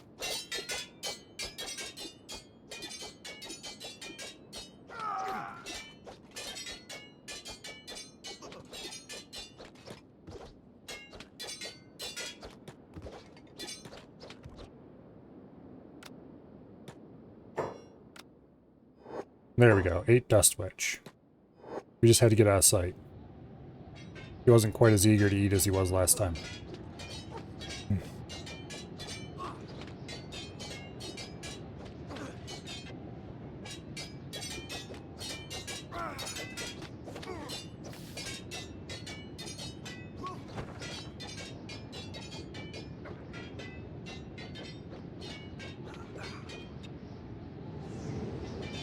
Okay. 43 katana, 52 melee attack, 35 melee defense. Dodge and martial arts are different. He shouldn't be gaining any... Yeah, he's not going to get any dodge skill. Or hardly any. Ways to train, getting hit while stumbling. That doesn't happen very often. Or at least it shouldn't. Dexterity's up to 55 already.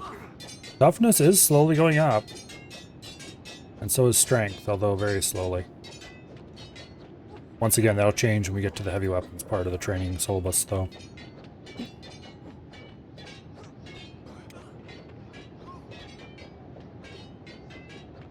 Of course, we are losing some of our attack skill to wearing armor.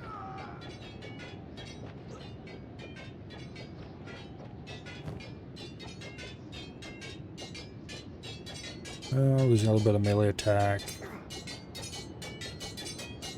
Losing some athletics, losing some combat speed. How much combat speed are we losing too? Does it list that somewhere?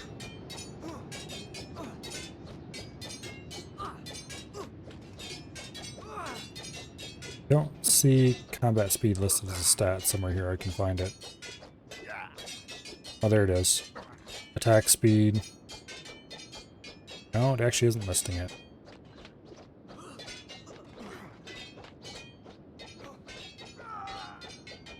Anyway.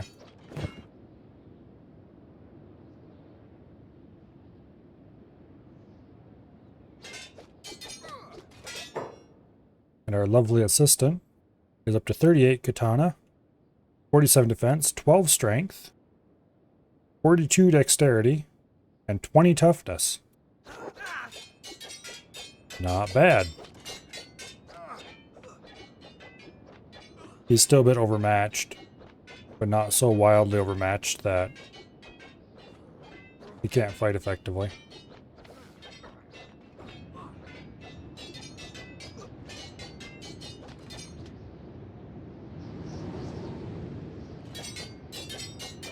Yeah, dodge is mostly important for fighting unarmed. But training unarmed in this method is annoying and doesn't work very well. Technically, there are training fist binds that supposedly make it so that your punches do no damage, but it doesn't actually work properly. At least it didn't last time I tried to use it. Martial arts can get pretty bonkers if you have a guy trained up in it, though.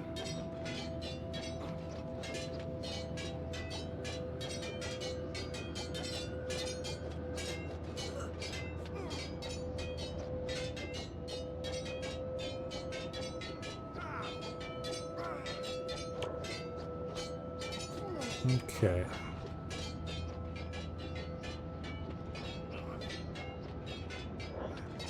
How are we doing on hunger? Oh, his hunger keeps going up, so that's good. Need to keep an eye on this. Okay, his hunger has just started to go down.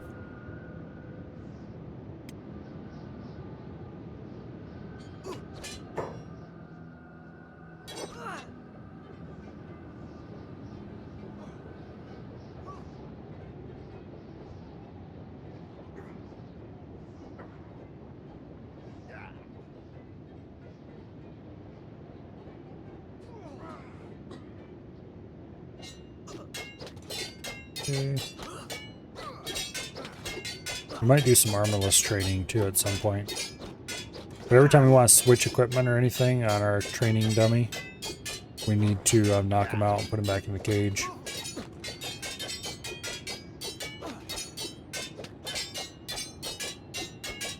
Like this guy's 5 strength, 2 dexterity, 12 toughness. This guy's 6, 6, and 9. And this guy is 13, 49, and 21. We're up to 46 toughness, 45 strength, 63 dexterity.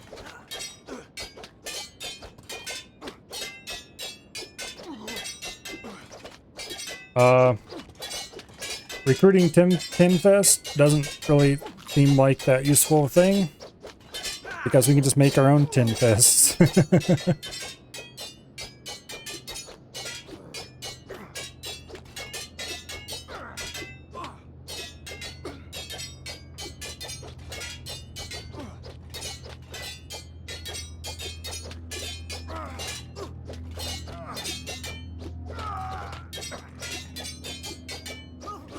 We are getting a lot more hits on the training dummy than they are on us. Largely because we started at a higher point. Now, if we were to throw one of our rookies in with this dude, it would be very one-sided. But I think it would actually... I'm not sure if that's good training or not. In my experience, they tend to learn faster when they're evenly matched. But I wonder what would happen if we stuck a rookie who was totally overmatched in with a guy who's just a monster. They would probably learn some skills a lot faster than others, that's for sure. I suppose we'll have to try that. I haven't done training like this in a long time. I think the last game I would have done that in... I have no idea.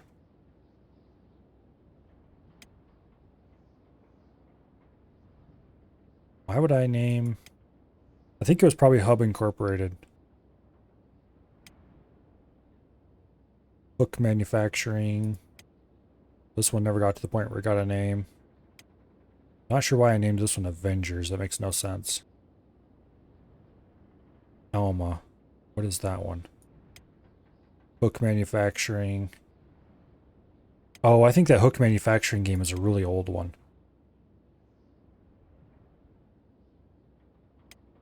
Flotsam Mining and Metals. I don't remember that one. Hook Manufacturing. Don't know what this one is either. And then this is this game, of course.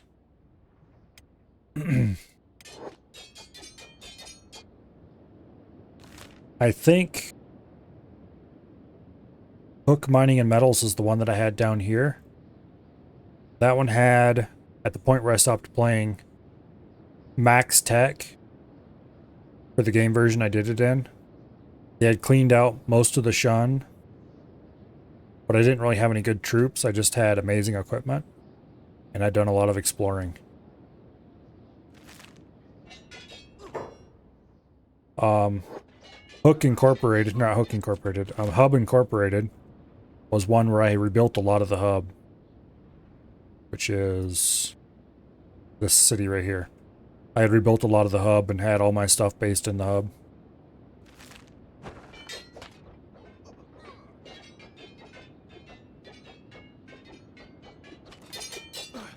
Most of those saves are very old.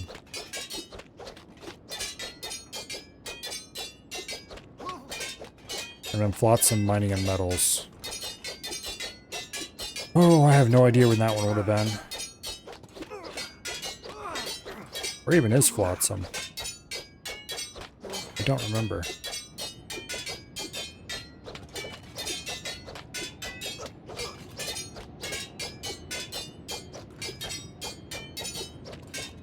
Anyway.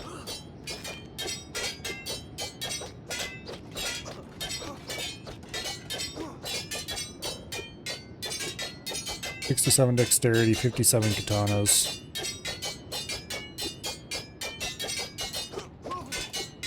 Melee defense continues going up. Toughness, so slow that it hardly matters. Well, strength is making progress.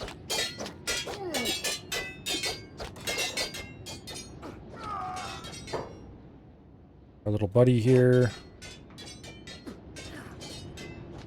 Kicking ass.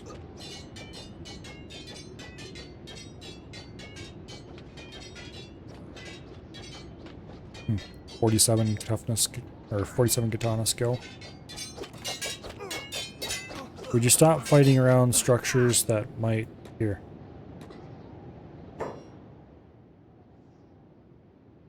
His hunger bar is going down. Here, let's go up on the roof and see if he eats something. Apparently he's not hungry. Actually, I don't know if he has any food left. He should.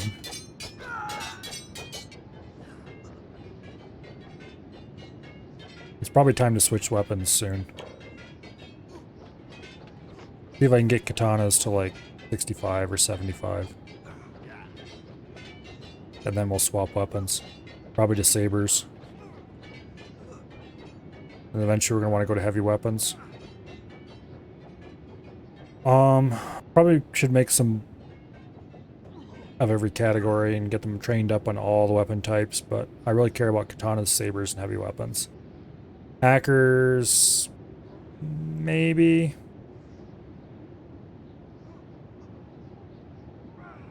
Blunt weapons, probably not really too much.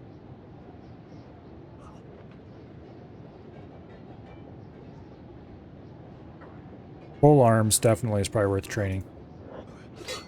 Because pole arms have bonuses against a lot of things like, say, beak things and stuff that we're probably going to have to fight eventually.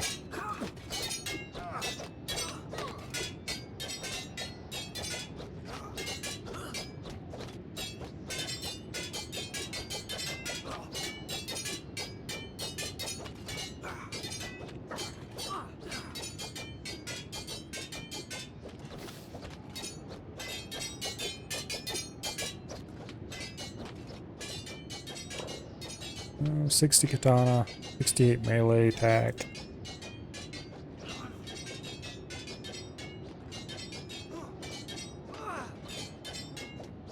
Bonus in fighting opponents stronger than you. So you could probably train melee attack and melee defense very quickly. Training against monsters with our noobs. I need to try that. It's been quite a while since I've done live training like this. Then again, it's been quite a while since anything major has changed to this game either, so who knows.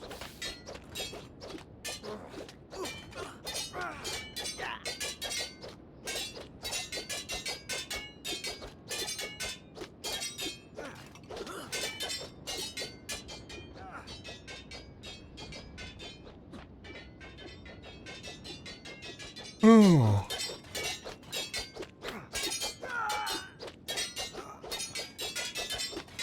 Unfortunately, no amount of training is going to help us fighting against large groups by ourselves.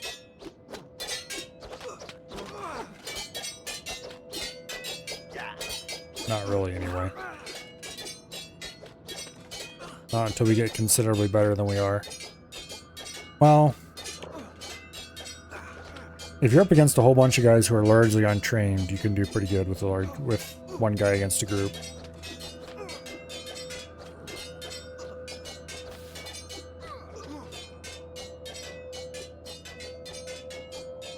I think we're gonna get to 6 katanas to 60 something, and then we're gonna... Okay, he doesn't seem interested in eating. There we go, he ate now.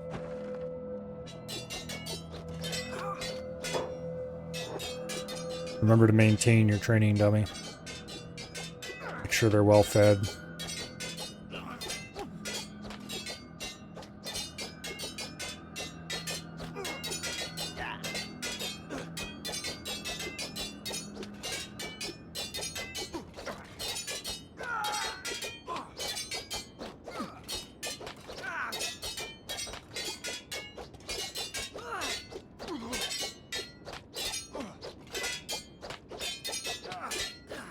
He's about to go away.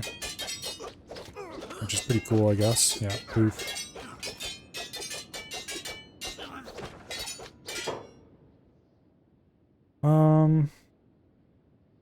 60 attack before bonuses. Or malices, I guess I should say. 63 defense, 17 strength, 60 dexterity, 23 toughness. And basically no dodge. 53 katana skill.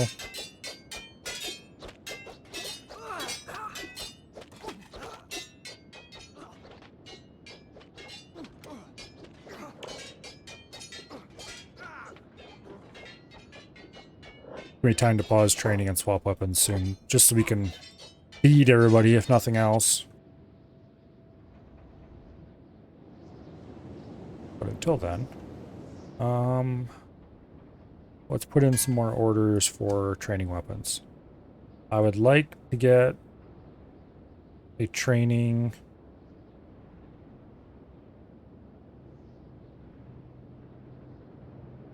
let's see, what do we have? Training katanas, training planks, we already have those. Training clubs. Not terribly interested in that. Training cleavers. This would be for if we wanted to train hackers. Sure, might as well. Training staff, that gets polearm, okay. That's hacker and polearm. We might as well get clubs as well. Why not?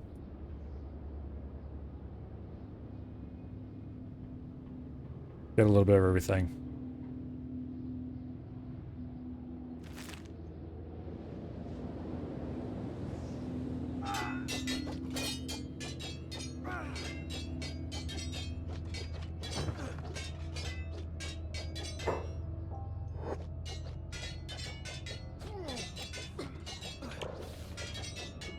.74 dexterity, 64 katana.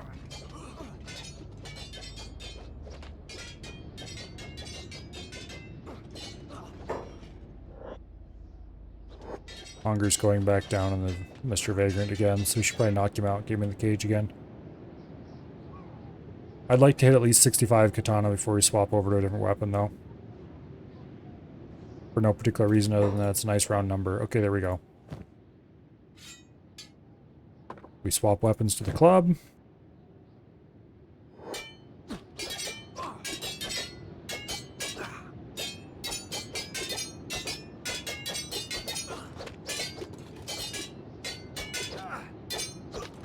It's gonna take a little bit. We'll have them knocked out in no time.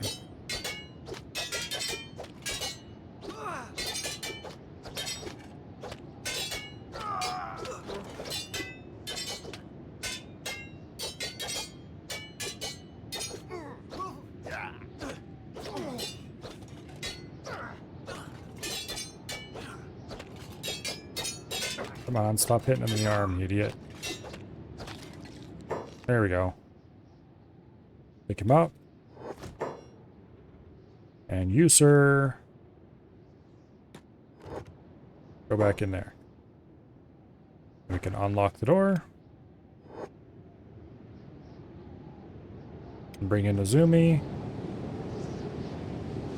To apply first aid. Okay, he still actually has plenty of food. That's what I was worried about.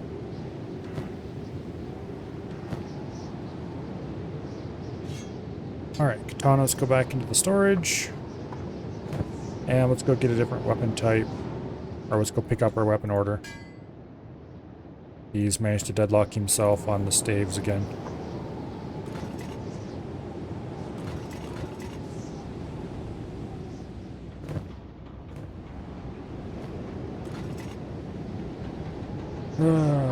Put the weapons in the weapon container.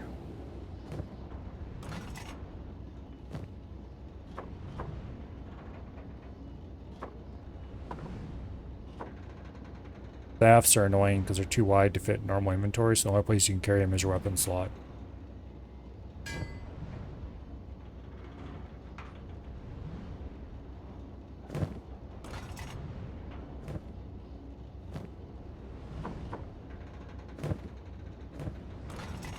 Okay.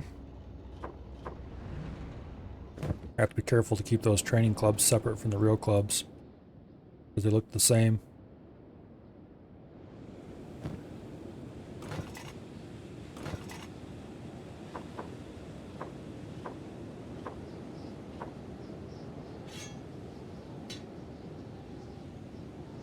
Okay.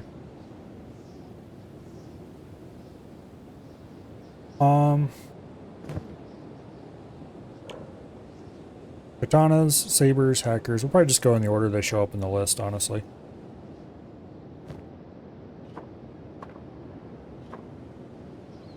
Long swords it is.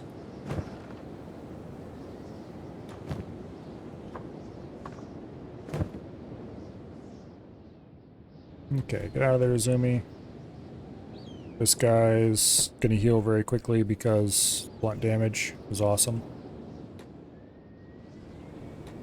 Let's grab a bunch of food.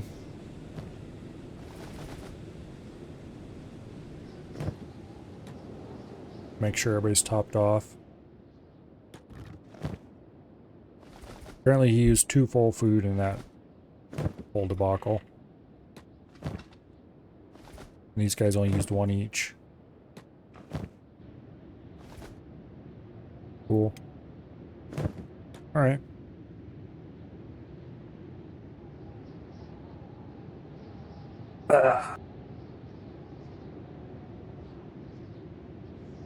We could grab one of the others to train with, but I'd rather leave those to a fellow noob to train up instead of sticking them against somebody who's already had a good bit of training.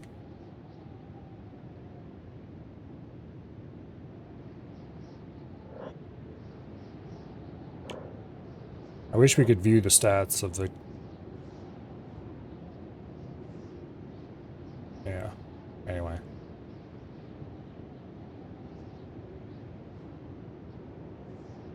It won't take long for them to heal. What I could do is have Slick go do something else and bring Azumi in for training. That's actually probably a good idea. Slick, set you to passive. You can go outside and wait your turn. It's Azumi's turn to hook up with the second training dummy and train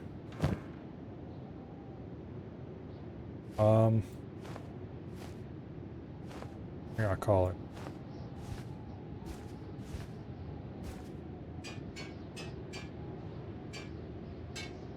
Leave your backpack, please. Oh, backpacks can't go in there. Oops.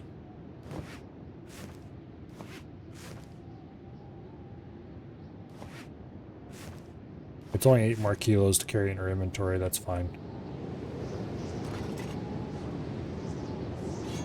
Okay. Grab a katana. Grab a club.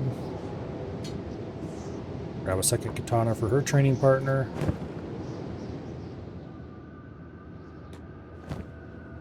Congratulations, you've been elected for today's beating.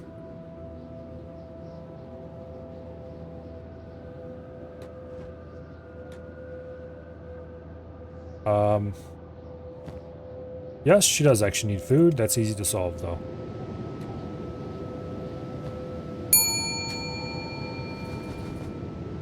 We'll grab a bit of food to Slick here. Bring him over.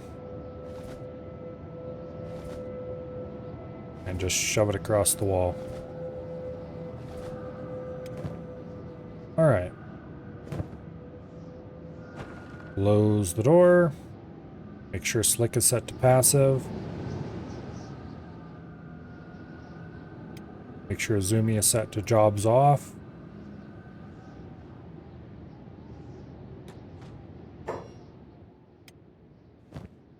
Okay. As soon as this guy decides that he's no longer down, attack unprovoked. Azumi is no combat expert, but they have a little bit of skill.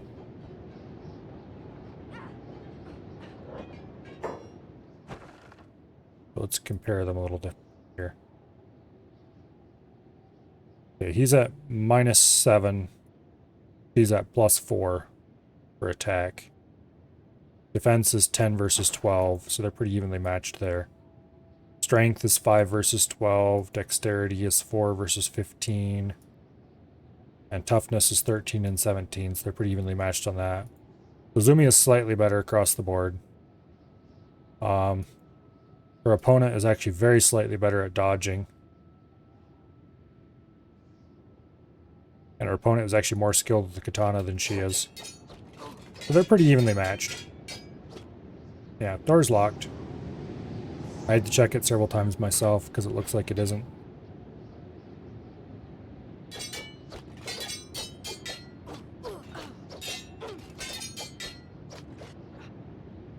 Alright, once they're done training, then Flick's training dummy should be ready to go again for saber training.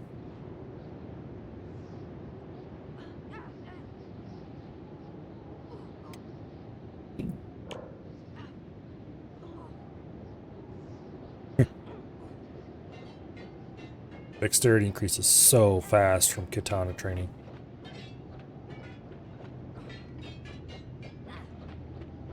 As does melee attack and defense. Defense is a lot slower than attack. Oh, when she actually gets hit, it goes up pretty fast.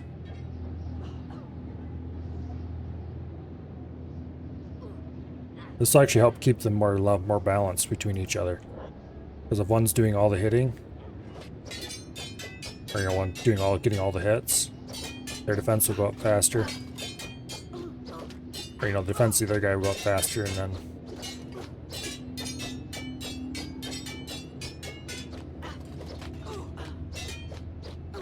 okay, so we do need to keep attention to everybody's hunger levels.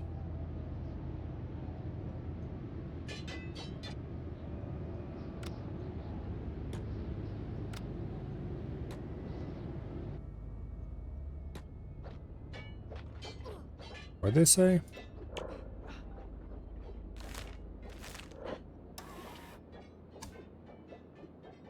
I can't get out of here.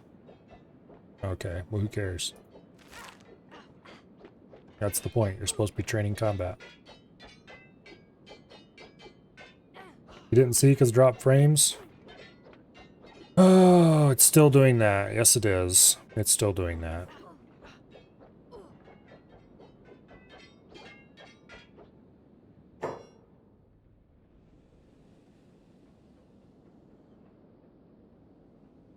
Well, that's a problem.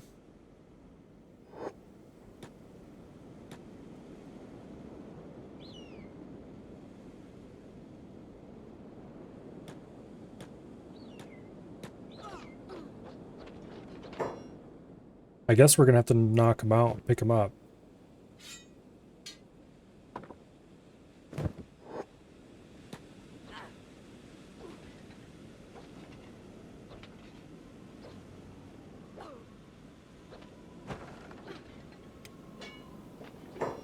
Nope, wait.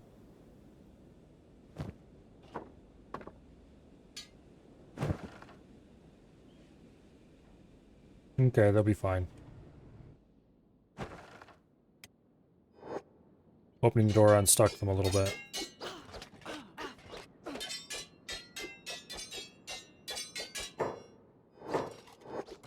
They don't have any deteriorating markers, so they will heal up or during combat. Not the little red bit, but the rest of it will.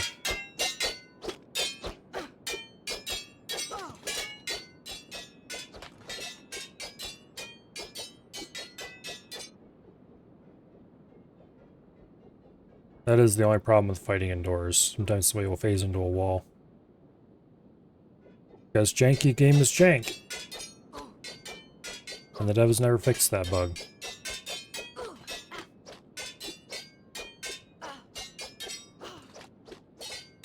Instead, they just threw their hands up and went, we can't fix it. We're going to write Kenshi 2 instead, where hopefully it all doesn't have those problems. If you think I'm joking, I'm not. That's exactly why they're writing Kenshi 2. They declared that Kenshi 1 had too many bugs they didn't know how to solve and didn't think they could solve with the current engine, and so they were going to write Kenshi 2 with a new engine.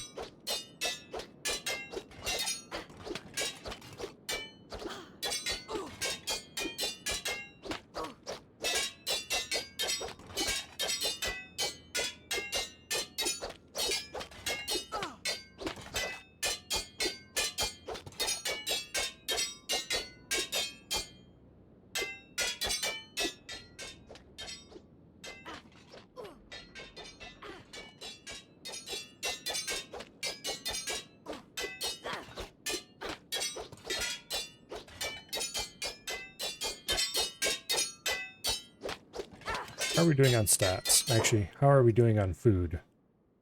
Not very well.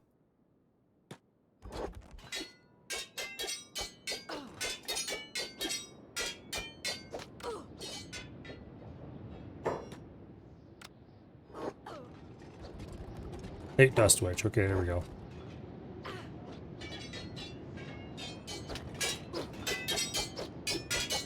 Okay, Zumi's well fed. He just fed himself. I don't know if it's a he or not. No it isn't. What is it with everybody and their brother coming to this place being female? Okay, that's a dude. And that's a dude. I think.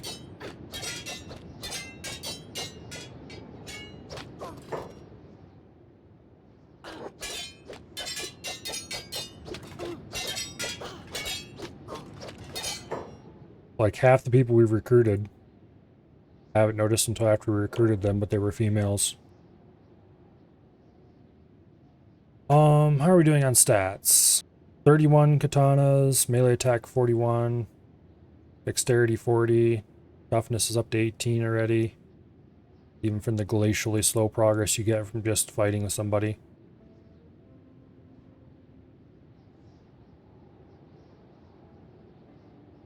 Yeah, we're doing pretty well.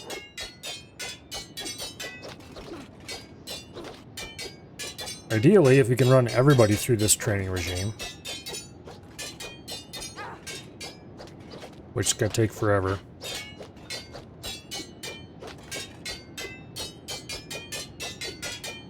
But ideally, we will have a group that can protect themselves even if we decide to settle in some place like, say, the swamps, where we have constant attacks from raptors. Which would be very nice indeed.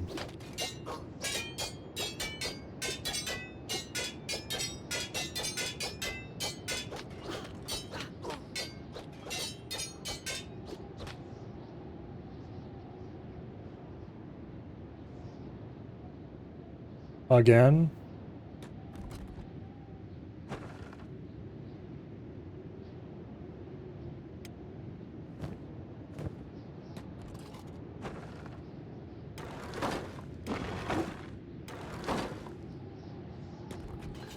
There we go.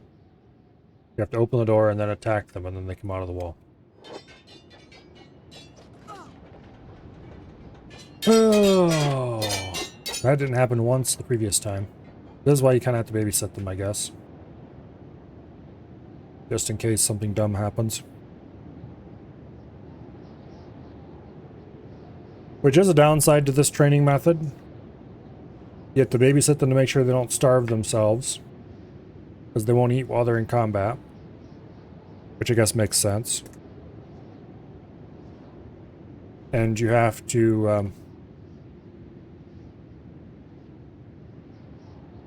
babysit them to make sure they don't get stuck somewhere. Which can be a bit of a problem.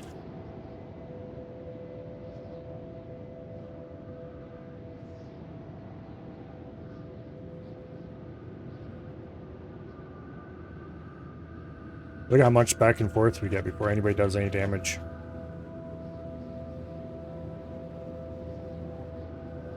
Guess that means they're pretty evenly matched. Got 19 attack, she has 34 attack. Okay, I take that back. But he's got 37 defense and she only has 27 defense.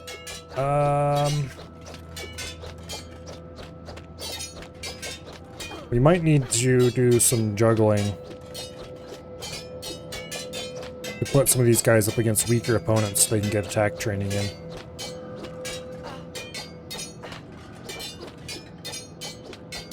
I guess it'll happen eventually anyway.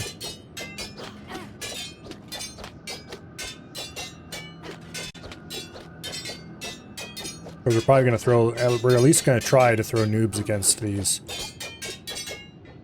experts. Just to see what happens. It probably won't end well.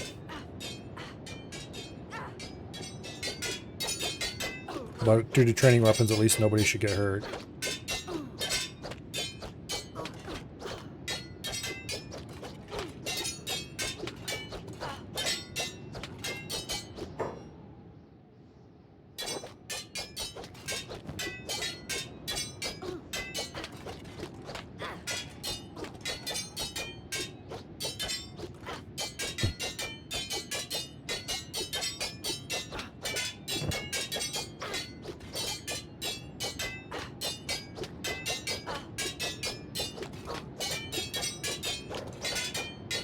.49 dexterity, 40 katana, 49 melee attack, 26 melee defense. Melee defense is falling behind hard. It is still going up pretty quickly.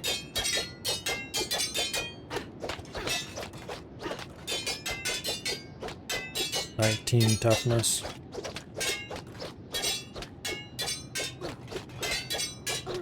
Toughness is really nice because it just gives you straight up damage resistance. Reduces knockdown time. Lowers the KO point. Lots of good things. Probably the most important stat in the game, honestly. That guy's fully recovered.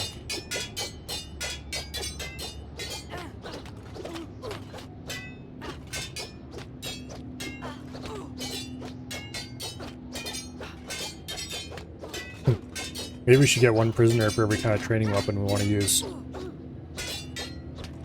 No, because I want them to be as well balanced as the trainers. Or, you know, the trainees, I should say. I want the trainers to be as well balanced as the trainees.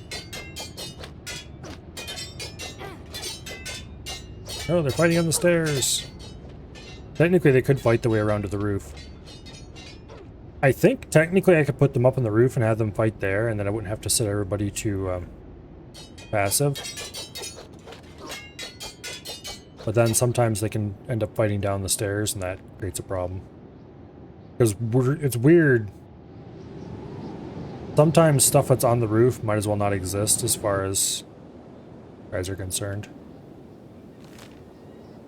How large of an admiring crowd do we have waiting around our base trying to get in? We have nomads and Traders Guild caravan. We have a tax collector in a day.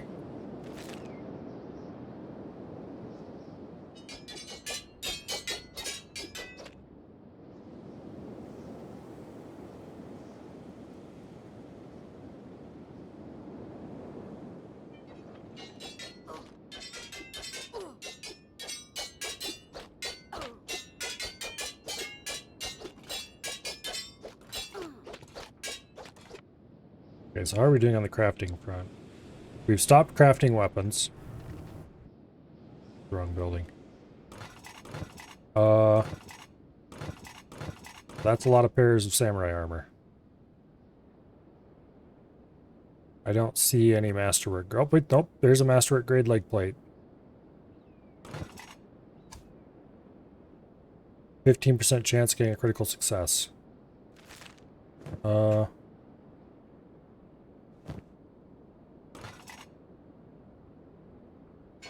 You can't figure out how to get to,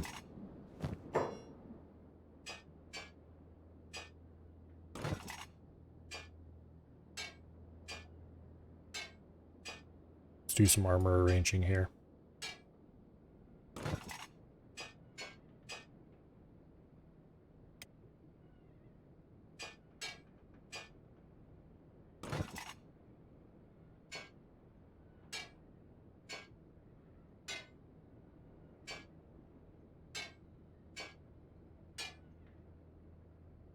That's masterwork grade. We're going to set that aside.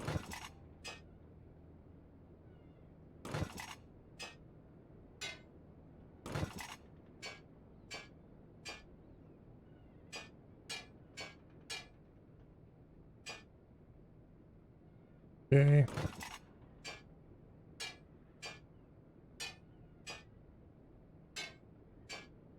The container he was dumping into got full and he didn't want to go to a different container. Because the AI is smart like that sometimes.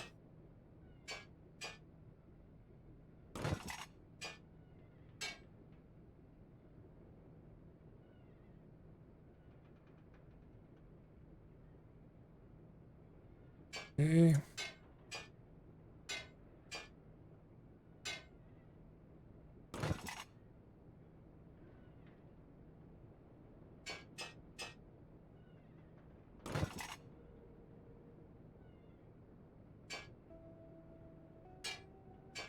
Yeah, let's just dump that in randomly. Well, it's not. Oh, whoops.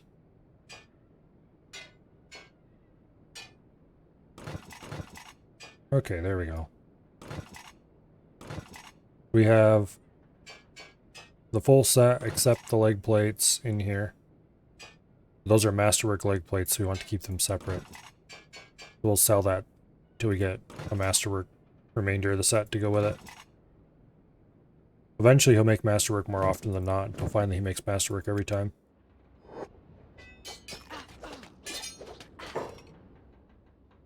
Okay. Your guys are more willing to eat in combat than the enemy is. Okay, he's currently still going down. Let's see if we can get him to eat.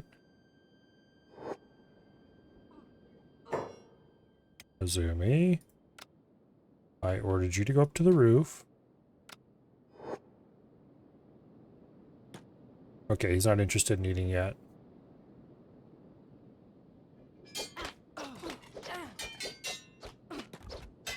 Get away from the wall.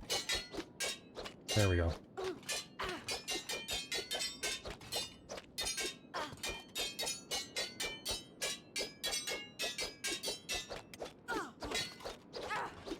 Why are you set to passive? I thought I turned that off. Oops, oh well. It still works, I guess.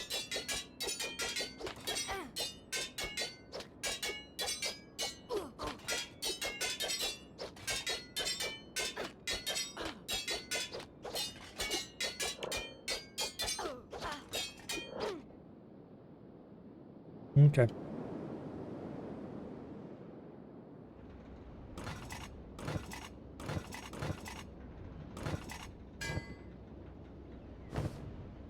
Well, I haven't checked.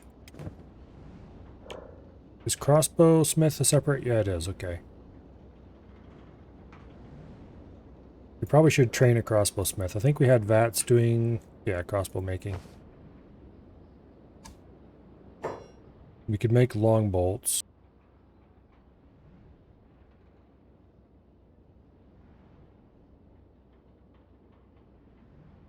Do we have the ability to make a crossbow? crafting bench in the first place? I don't think we do. No. We can make arrows, but we can't actually make the crossbows. We'll get that in a later tech level.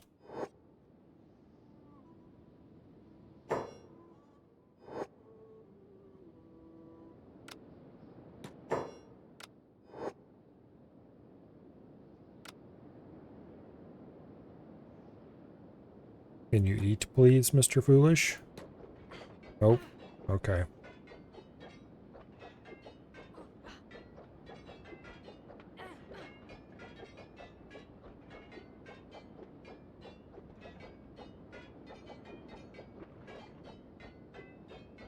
I probably should try to use the training binds and train martial arts to see if they are still broken or not.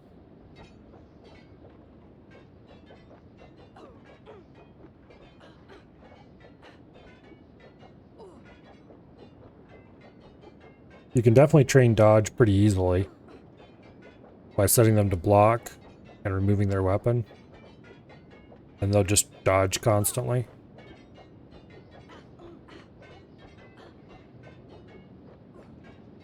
That'd probably be a good first step for anybody who wanted to train in martial arts.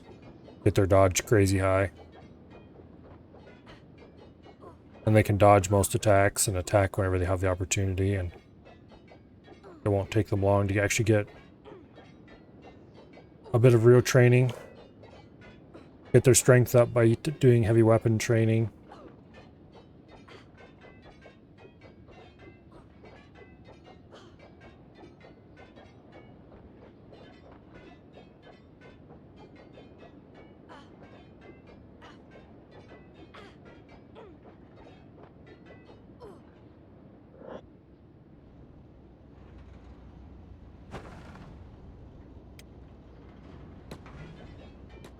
At least I figured out a procedure for this.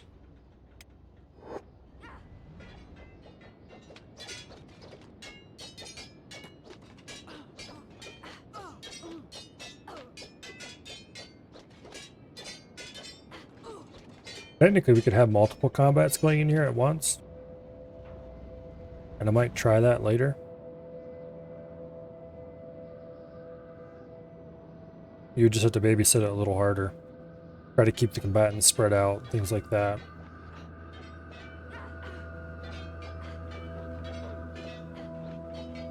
I wonder, in interiors, there are interior walls. We could split it up into a couple different small rooms in here. I don't know how that would affect... I think we might try that. Try to build a couple of separate combat arenas by splitting the room into pieces or something. Probably should have... there's not much room on the roof for that. If I had thought of that earlier, I would have used a station house instead of this thing.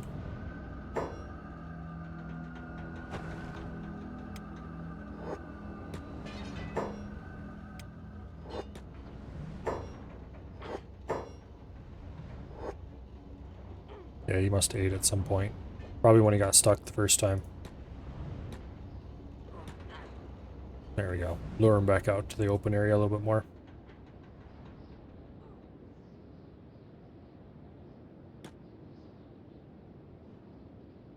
Stop trying to fight over by the walls.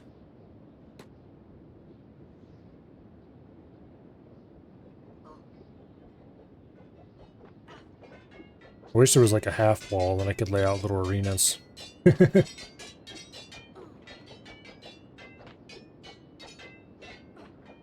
A boxing ring structure. That'd be cool. But of course then they just phase through the walls knowing this game's jankiness. They do that in buildings, why wouldn't they do that for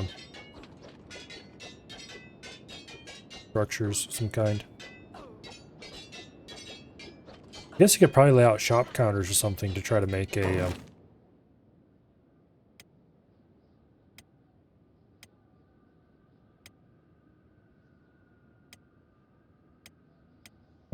see. You have something that would make it reasonable. That's a chair. Port beams. We don't really have anything.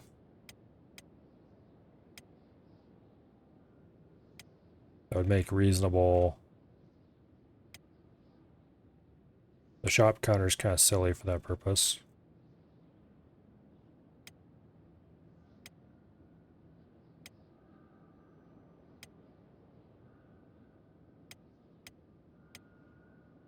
And laying out squares of actual wall outside for that purpose seems even dumber. That would take up way too much space. Yeah. Hello, Sealith and Treebeard.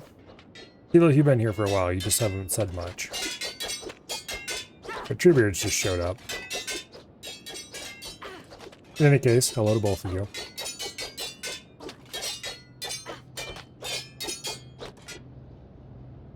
Yeah, if I could figure out a good way to divide this into a couple different rooms, I would try that. As it is, it would probably be a bit cumbersome to run multiple fights and not have problems. But I might try it anyway. Next time we do another round. Do saber combat, 2 versus 2. Get Izumi caught up on katanas, which she's not far off.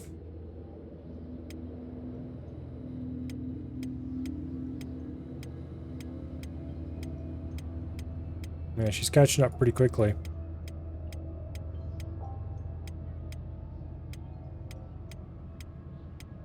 Toughness is nowhere close, of course, but dexterity, katanas, melee attack, and melee defense are all about where I would expect them to be. Strength doesn't matter because we're going to train that when we get to the heavy weapons portion.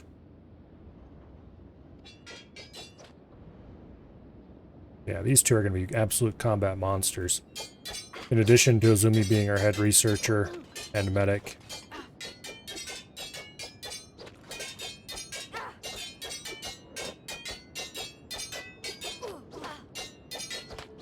You need to stay off gun auction sites.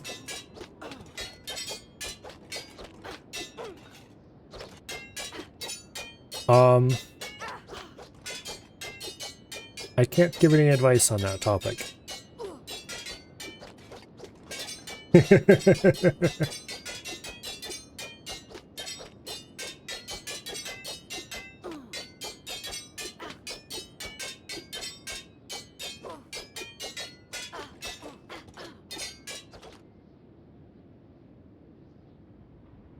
Alright, let's get this fixed again.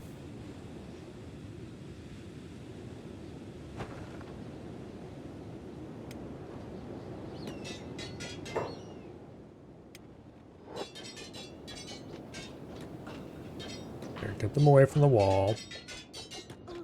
I had no trouble with Slick and his little training buddy here. And then Zumi, it's like 4 or 5 times now.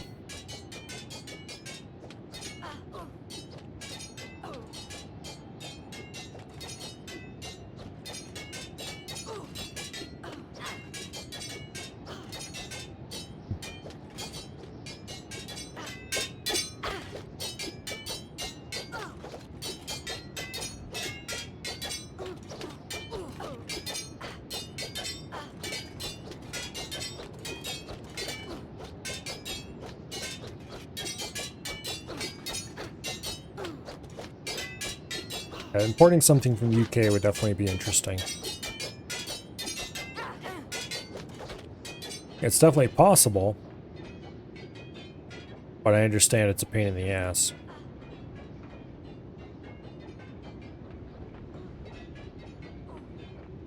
Which is why individuals importing guns doesn't happen very often.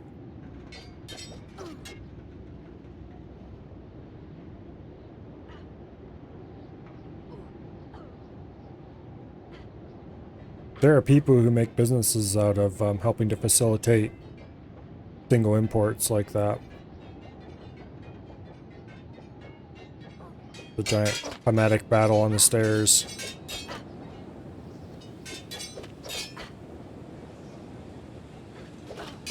Ooh. We'll probably stop at the same point we stopped with Slick and his little buddy at Katana level 65.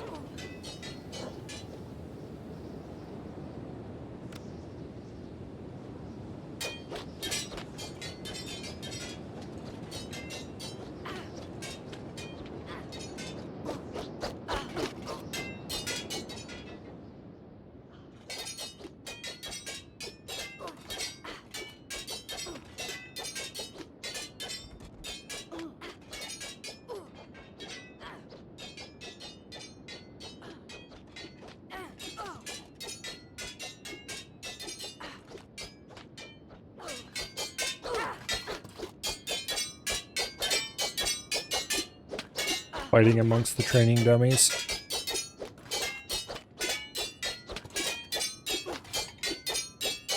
Both of these guys far outstrip anything they could learn from hitting the dummy.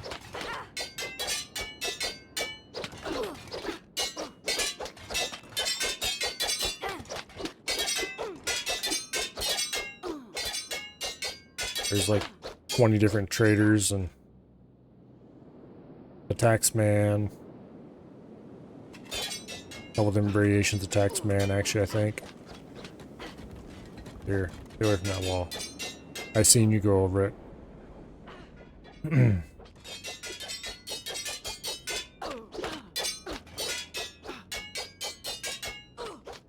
unless it's something super special, trying to get it imported would cost a lot of money for something you probably could have just got much more cheaply otherwise. Well, he's eating. That's good. Here, get away from that dome.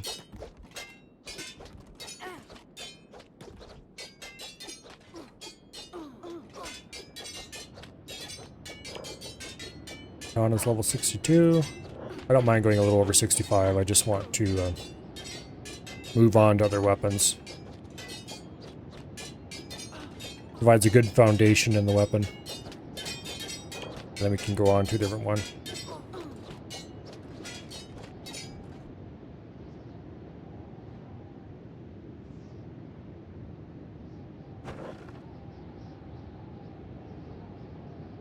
And there they stand, staring at each other hatefully over top of the arms of the training dummy. Honestly. Let's have a couple more training sabers made. Oh, I need to... Here we go.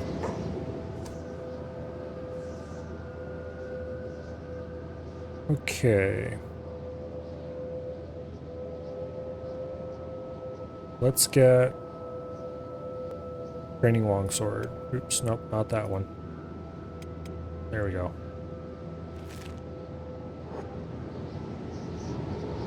Then we're going to try 2v2 combat in the training arena with sabers and see how well that works out.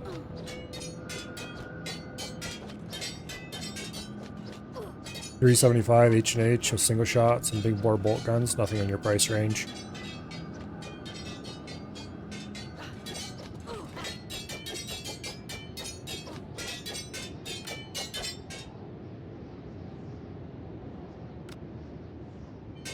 Oh, good old European guns. All weird stuff. Well, not weird so much as, oh no, it's a Katana number 3. We can't have that. Make another one.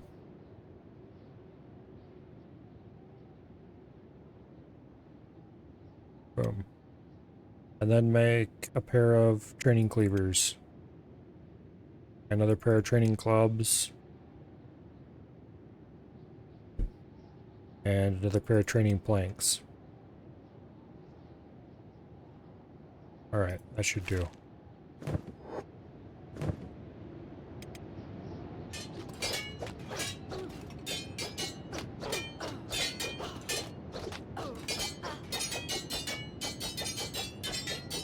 Lots and lots of extremely fancy FUD guns.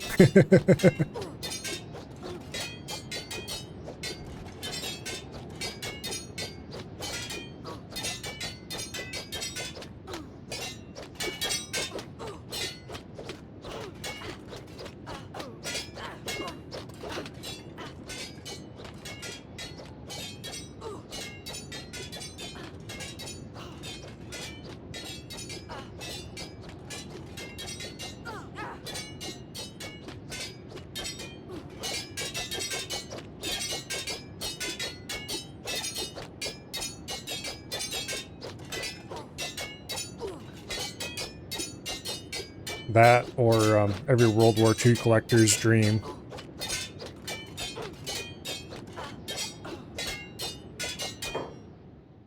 A giant armory full of everything you can imagine.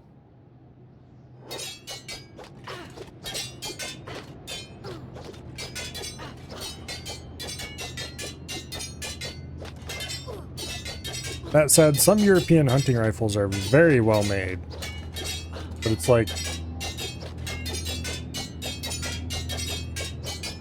it's driven by a whole different mentality, I guess.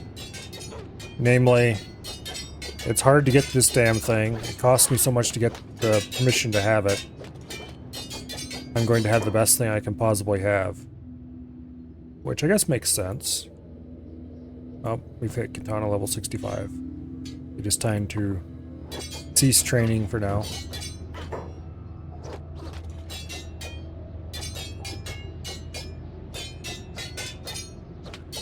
And move on to a different weapon.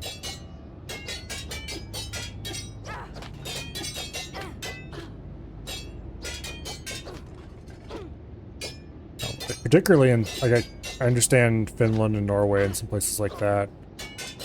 They've got collectors who have giant collections of just about every single World War II gun you can imagine. Fully operational and ready to go.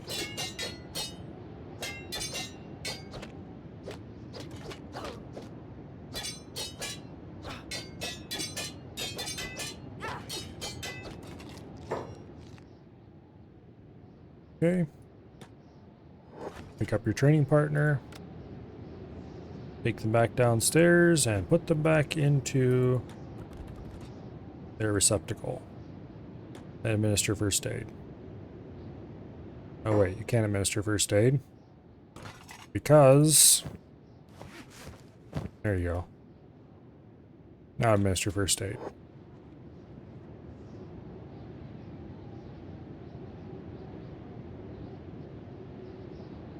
Okay.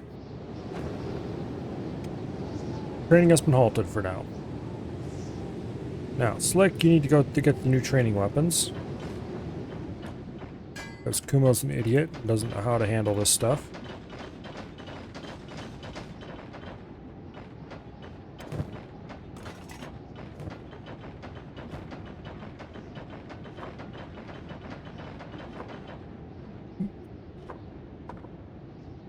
Looks like we need to order another training katana. Or not training katana. Training club.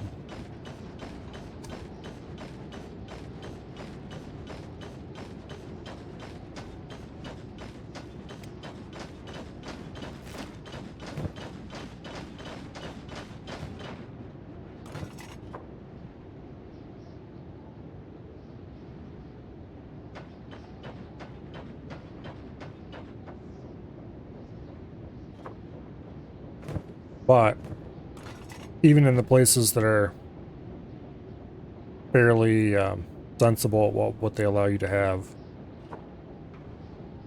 they still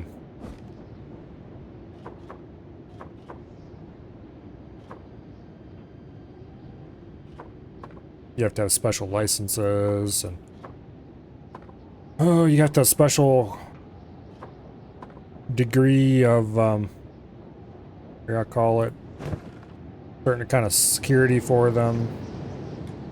It's pretty ridiculous.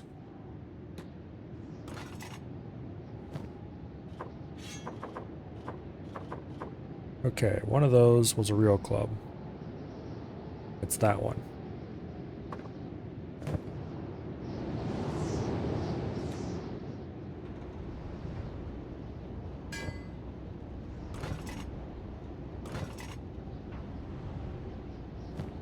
training plank.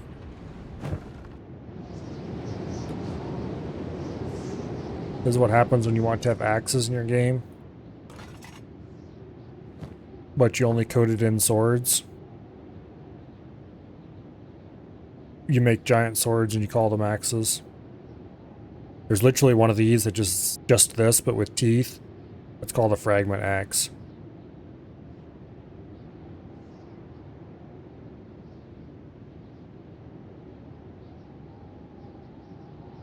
Wait, that's a training club. Training club, training club. There's the real club. Okay, we need to get everybody fooded up again.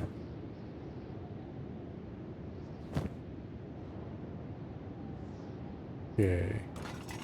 Retire your training katana. Acquire a training longsword. Keep your prisoner control club in your inventory.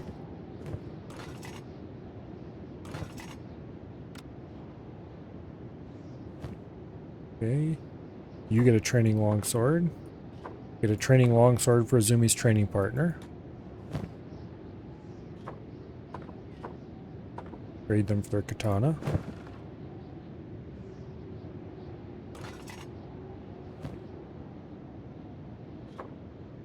Okay.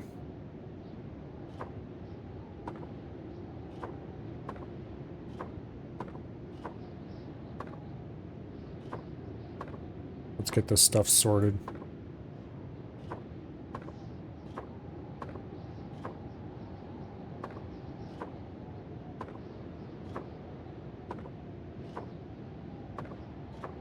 Oh, we need to make some more training staves.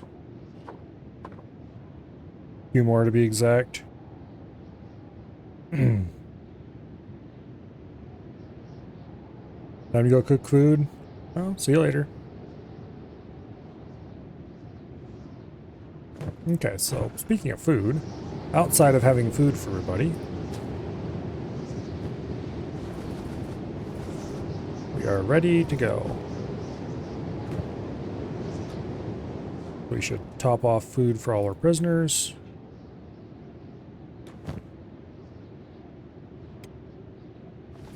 Make sure they all have at least 6 units.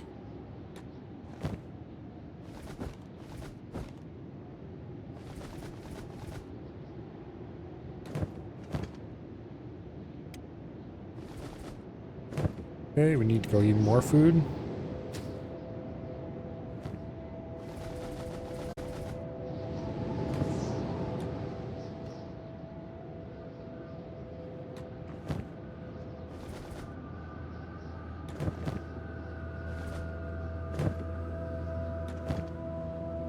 There we go.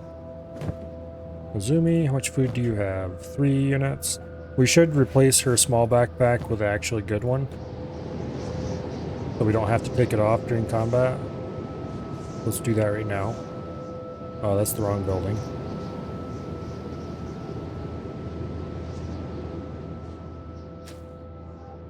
Okay.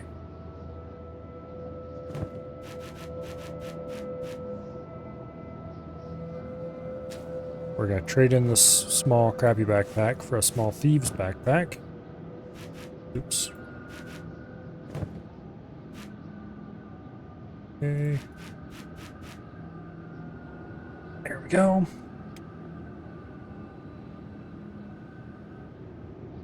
Go into the hospital and let's top off on medical supplies again. Or rather, let's get rid of some of these medical supplies. We don't need to have that basic first aid kit in our inventory. Otherwise, we're pretty good. Let's go grab some more food. Fill our backpack up.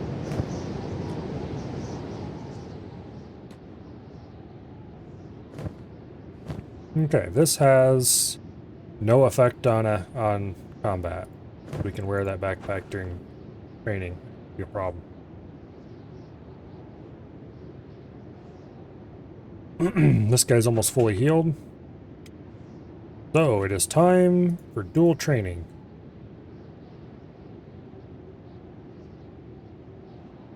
Pick up. Click. Pick up.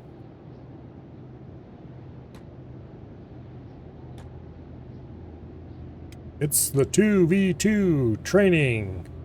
Sabers on sabers.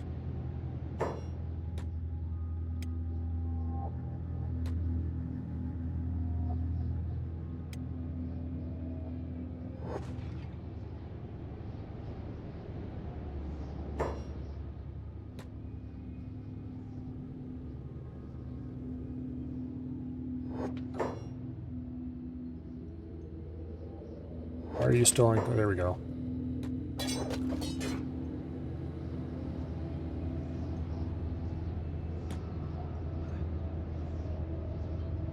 There. That's actually working surprisingly well. So far. We haven't had any real opportunities for problems to arise yet. Oh, these people on passive, that's probably why it was being partially a problem. Gotta be careful about those walls.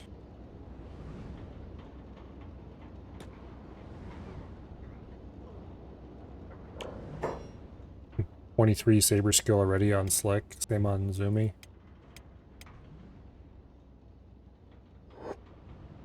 Strength is very slowly going up, not enough to matter. Dexterity is going up a little bit. But he's high enough dexterity that I'm not surprised it's going up slowly.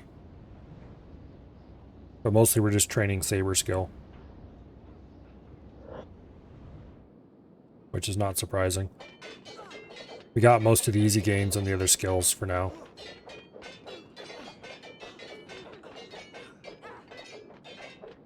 So technically we could have 3v3 fights in here with our third participant over here. Who would be a good training participant?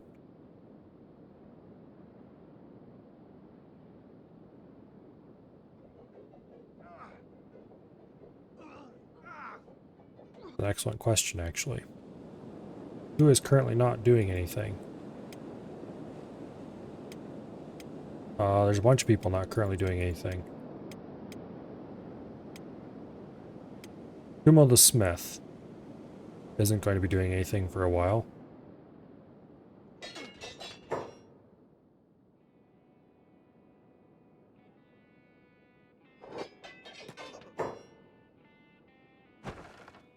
Alright, somebody's partner got stuck in a wall.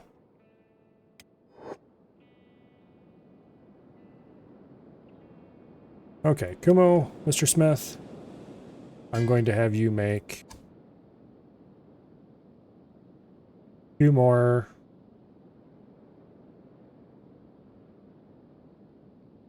training katanas. What do you think about that?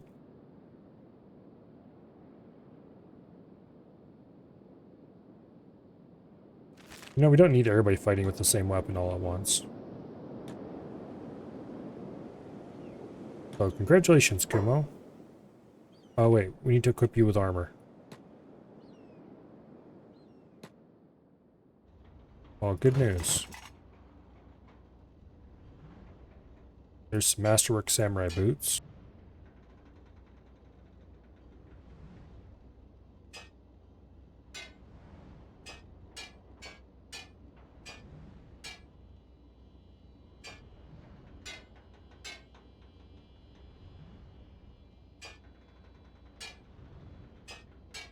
It'll take quite a while before we get an actual... There's another pair of Masterwork boots. What is it with you people making Masterwork boots?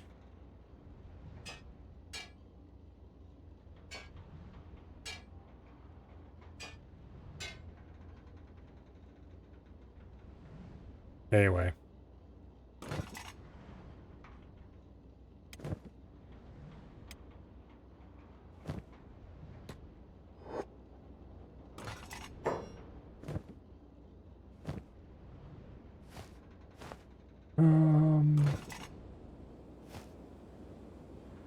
Let's...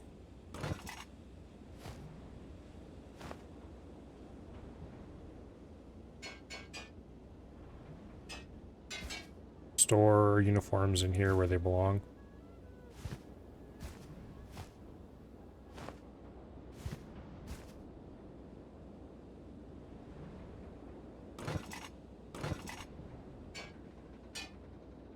We might as well put together as much of a masterwork set as we can on Kumo. His ninja blade. Going to get stored somewhere.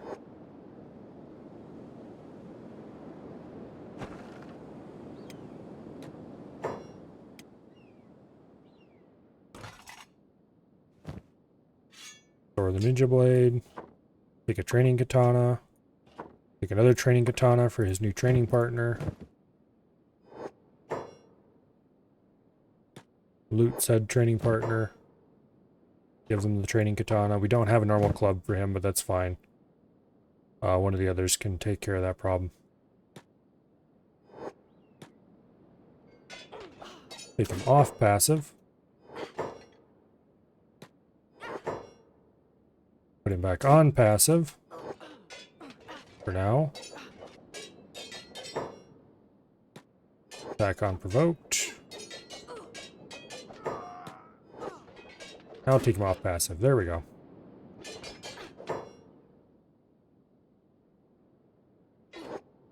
Now we have three-way training combats. For 3 times as fast training. Okay. Kumo outmatches his opponent just a little bit. Probably because he has surprisingly high skills from someplace.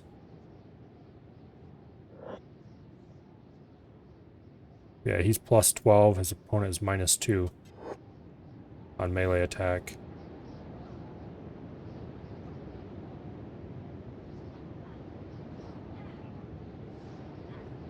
On the plus side, his opponent's going to get really...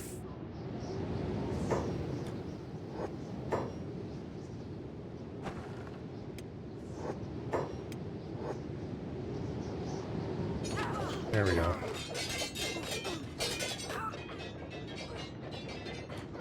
I would like to keep people away from the doors, please. It is going to be a little bit harder to keep everybody's hunger in check here.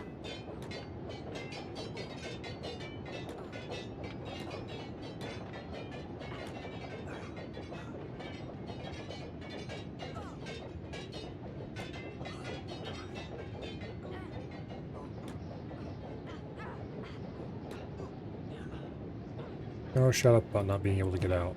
You're fine. Wait, why are you carrying an extra pair of samurai boots?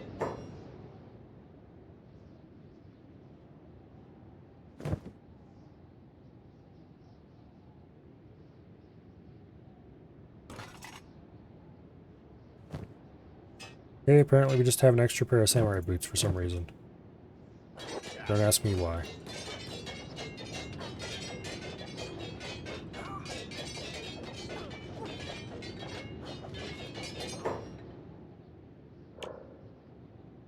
I'm up to 53 sabers already on Slick. 54 on Izumi. His training buddy is at 45. Her training buddy is at 45. Kumo, meanwhile, as a late starter, is only at 20 with katanas. While his training buddy is at 12. Probably because he's getting his ass kicked a little too much. Well, technically his should be going up faster because of that. Izumi, get him away from the wall a little bit.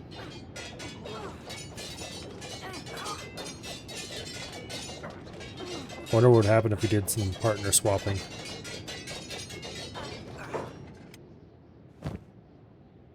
Would you shut up about trying to get out of here? I don't want you out of here.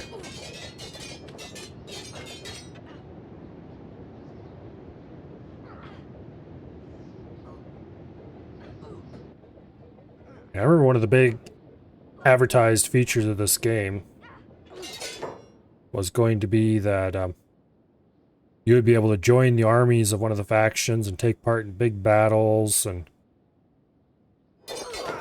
Yeah. That didn't work out. It looks like we have not traded any partners. Okay.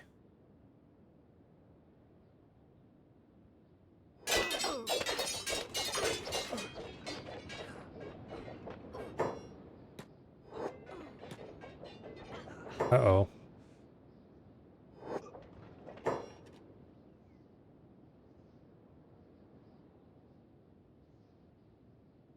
Uh-oh. Kumo and Slick have traded sparring partners.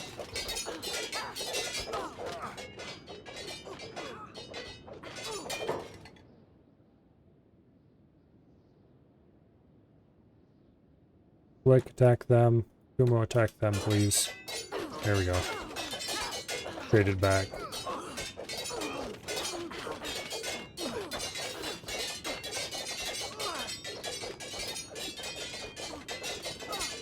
This is why I should have got them all three started training together from the very beginning. To keep levels roughly the same.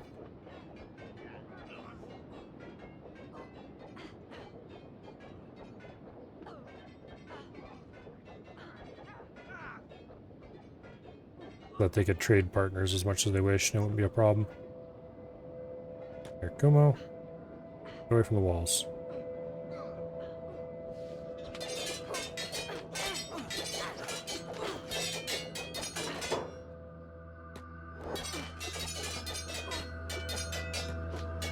No.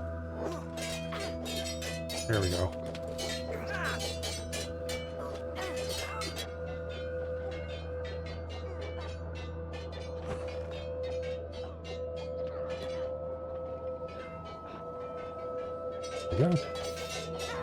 How are you guys doing on food? Not a problem yet. Okay, good.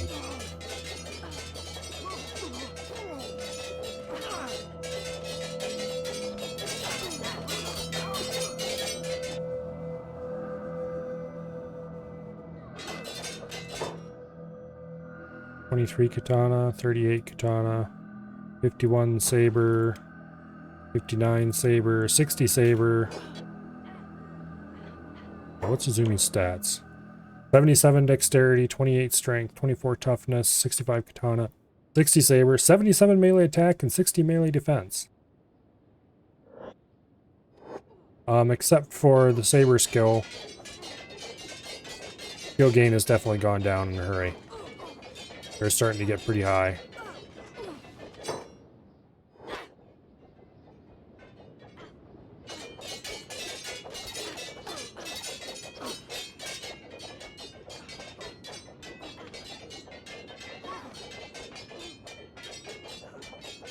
I really wish that you could set up sparring between friendlies. It would just make so much sense.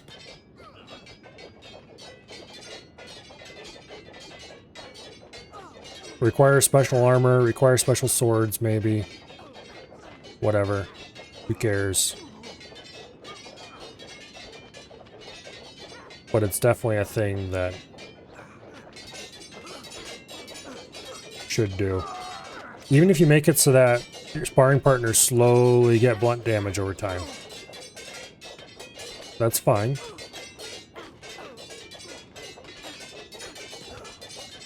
Spar for a while until you need to heal, and then heal and spar for a while more. Even if it gives less XP than actual fighting. It's something that should have been in the game. Instead we have to do weird hacks like this. Which work, but...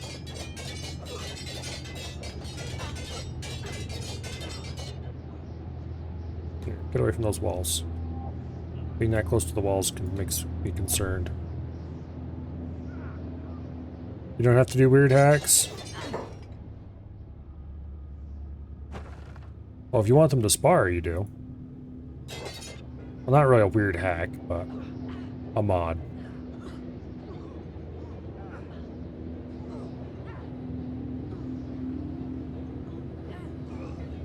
Get away from that a little bit. It's also very annoying how they phase through walls sometimes. At least with this building, they don't phase through to the other side like they do with some buildings. They just phase into the wall and get stuck until you open the door, and then they come unstuck. Well, open the door and then attack them, and then they come unstuck. Pick a strong prisoner, give him a pole arm, fight him 2v1 with backpacks and heavy armor that decreases defense. Technically, I would honestly say that's even more of a weird hack than you just using the mod for the training weapons.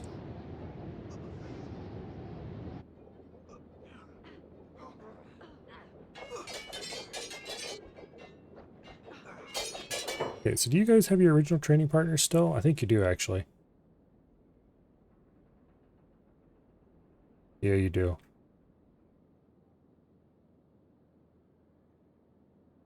Yeah.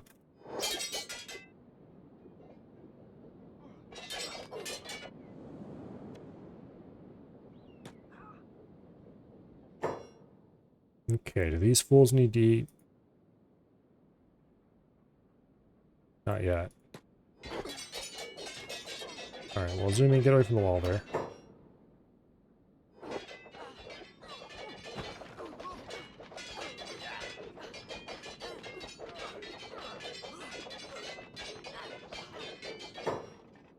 .47 katana skill.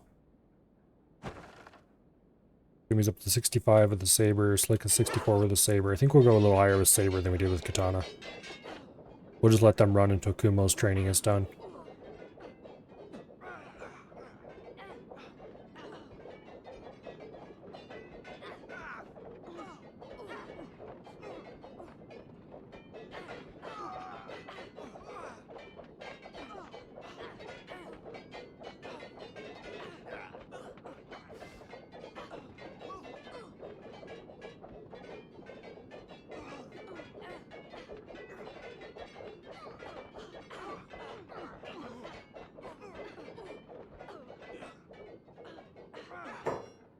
Where do you think you are going?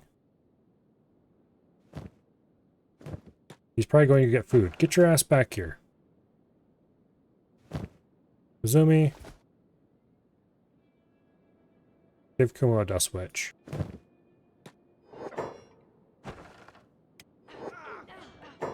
Okay, is that the right? Yes, that is the right guy. Because Kumo and his training partner are not nearly as experienced as the other two. The other two are roughly, the other four I mean, are roughly evenly matched. Kumo and his training partner are relative noobs. Also, I swear I closed that door. Oh, now it's closed.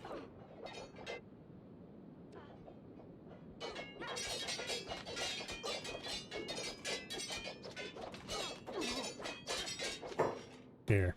Like, get away from the wall a little bit. Okay, his guy isn't in need of hunger yet. Okay.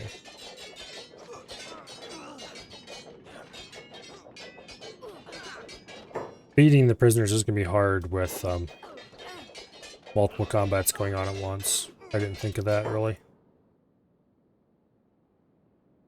67 saber already.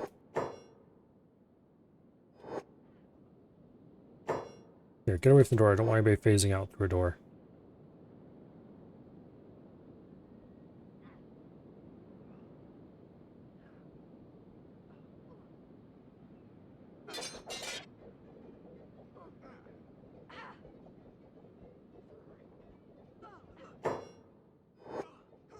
Yeah. We're going to train until Kumo gets to about 65 katana. And then we're going to knock the prisoners out, put them back into cages, make sure everybody's booted back up, swap out all the weapons, and do it again.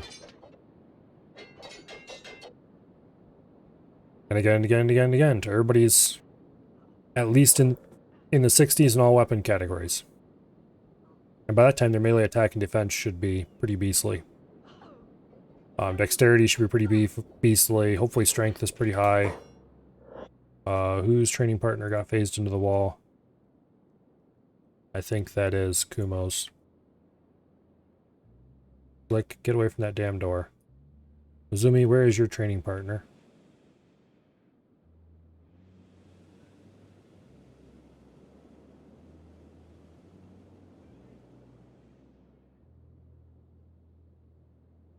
Well, this isn't concerning at all.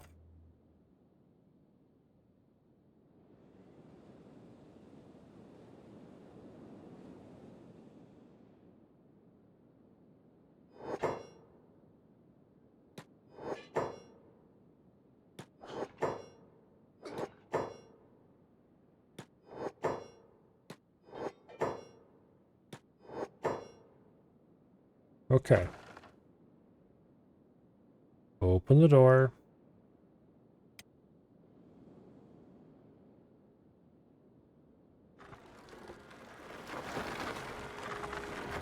That guy is Slick's partner. Kumo, go smack that person. Where is Izumi's training partner?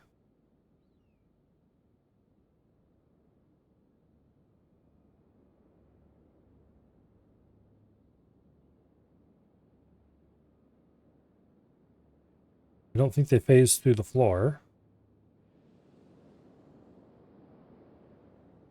Did they run up on top of the building or something? No.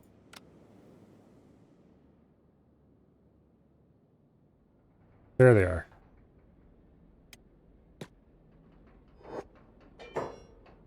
Okay, now close the door.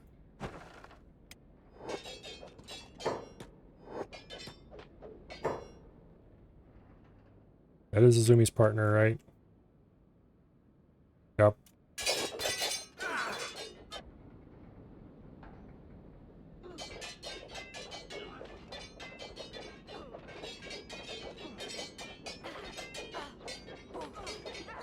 I can't really call them by names since the game doesn't deign to name them.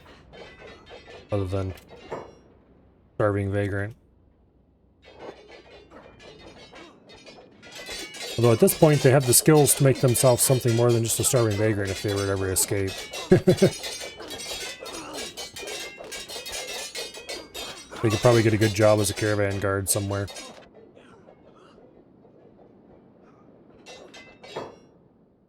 Let's see, the one Izumi is fighting has 61 saber skill already. 73 defense, 23 strength, 72 dexterity, 29 toughness. Yeah. 29 toughness isn't that great, but it's enough to put them up to the well-trained category with the rest of their skills.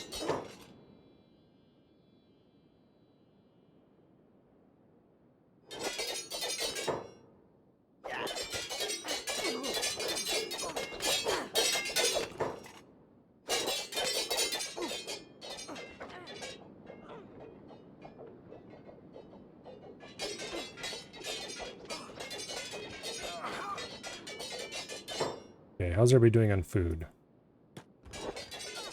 Flick's partner is a bit hungry. Instead of eating, he's heading over to deal with these guys. Okay. So probably what we need to do... Everybody upstairs, please.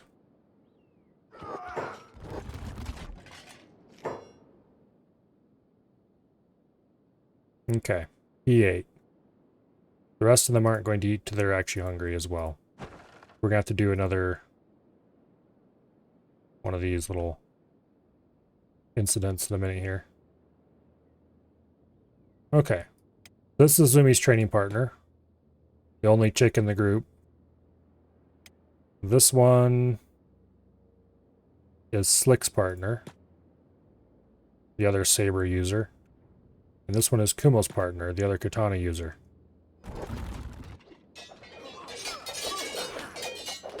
Okay. For some reason, the prisoners won't eat until you're out of sight. But you just have to be out of sight. So just have everybody run up on the roof and then they'll eat. Your guys will eat the second you disengage from combat. It'd be a lot easier if it was the same for both sides, but that's one of the minor downsides of this style. Okay, Zumi's partner is back to normal.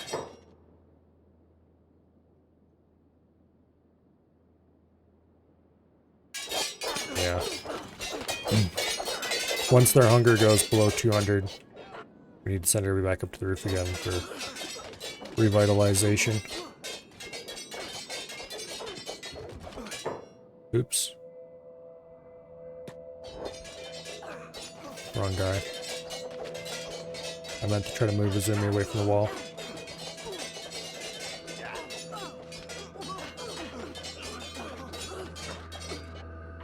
We need to keep a fairly close eye on them, so if they phase into the wall, we can unphase them.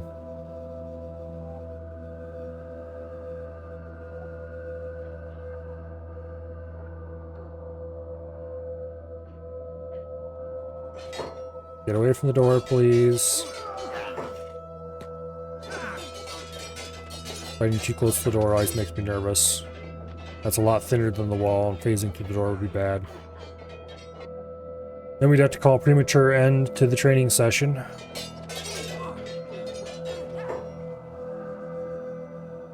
Kumo has succeeded in phasing his guy into the wall.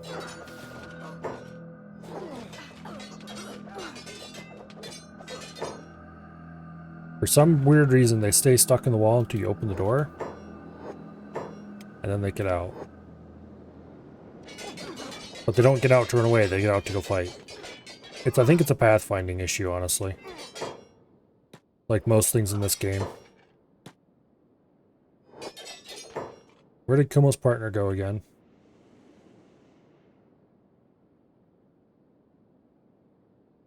He's phased into the wall. Again.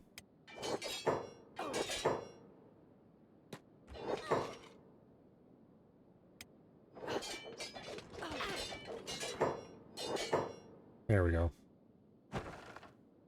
Kumo is up to 58 katana. Others I stopped their training at 65 katana. For no particular reason except I was getting bored and wanted to try something slightly different.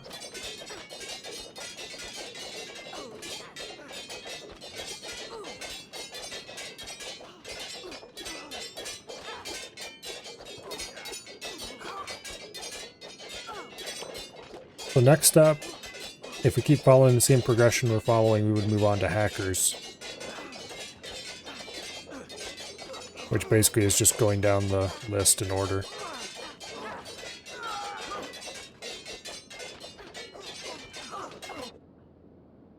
Which means... oh, I probably should make more training weapons. Get a full set. What I should do is have Kumo and his partner trade out weapons. No, because Kumo's the smith, so if I want to make more training weapons, I would have to pull him out more than everybody else.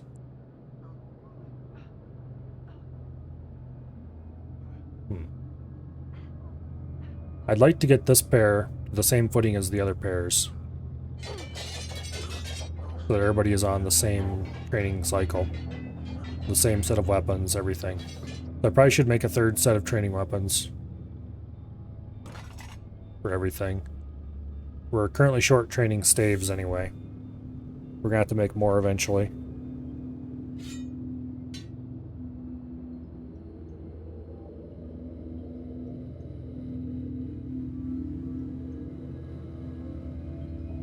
And I should make a second or a third box in here, just a general purpose box to hold the armor, the weapons, and such like of the people who are currently training when they're not wearing the officially assigned training gear, instead of just having them dump their stuff in here.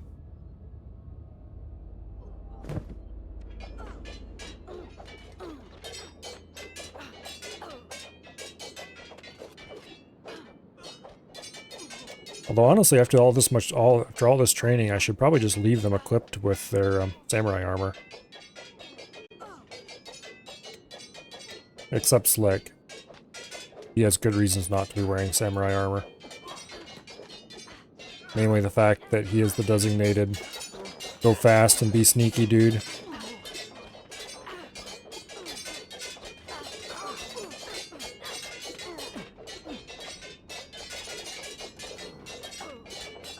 Okay, Kumo's up to 62 katana.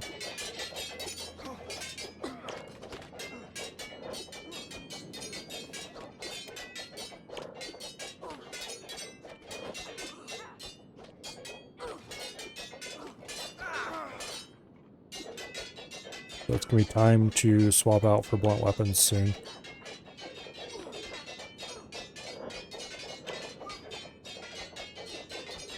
Melee defense goes up much more slowly than melee attack, which is interesting. Wonder if that holds true if when we start training the next generation using these same trainers. I hope I can use these trainers for the train the next generation. Or, you know, the next group.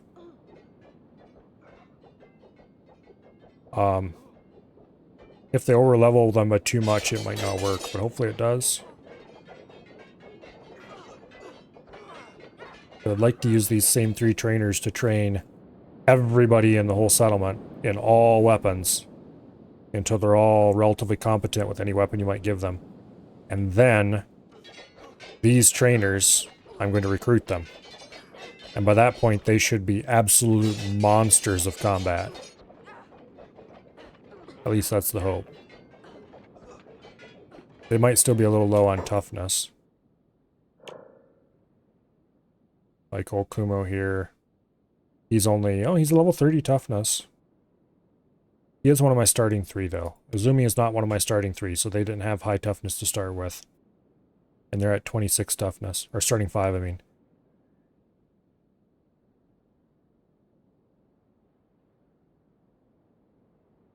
Yeah.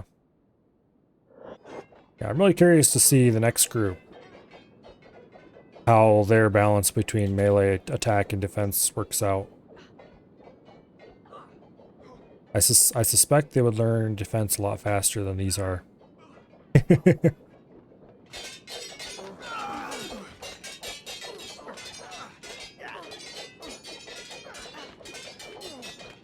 get away from the damn wall. Away from the wall.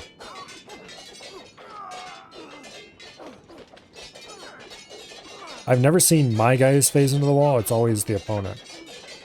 A little weird.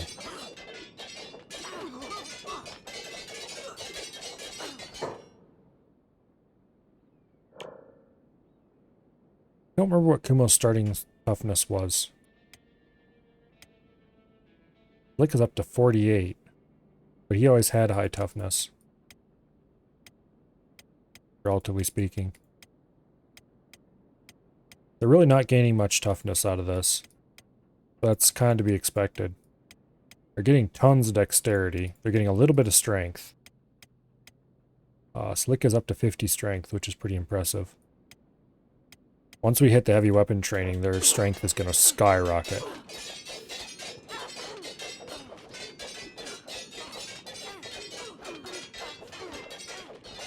In theory, at least.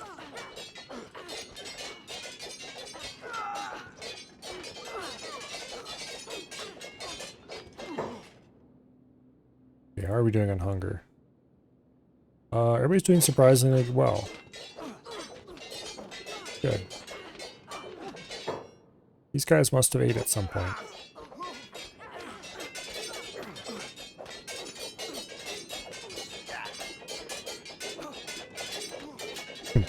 We're almost to 75 saber. And those two, in the time it took Kumo to get to 65 katana. Speaking of which, it's time to cancel training for the day.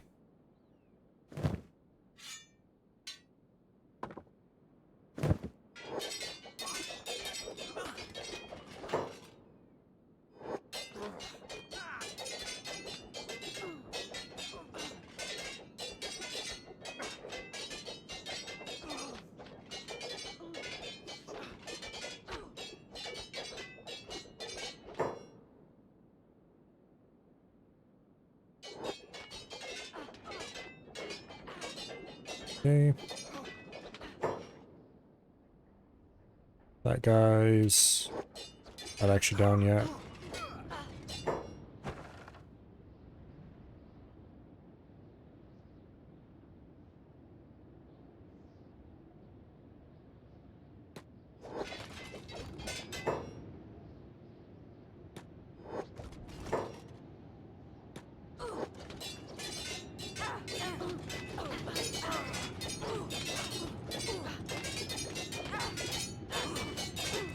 Okay.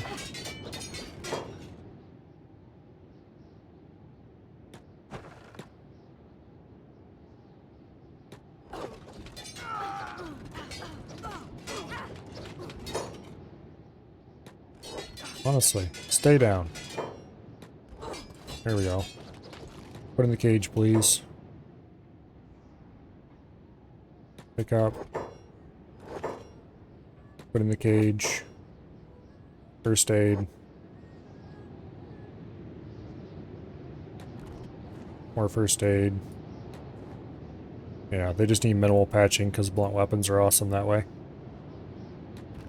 Okay. How are you guys doing on food? Oh, he's pretty full still. He's pretty full. He's pretty full. Excellent.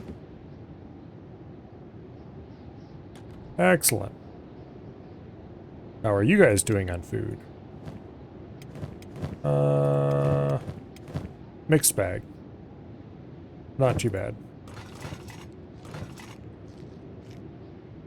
Okay, let's get some more foraging done.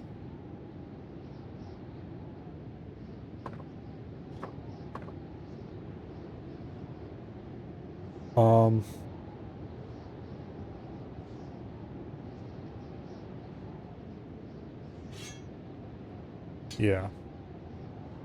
We need to open this up. We need to make some changes.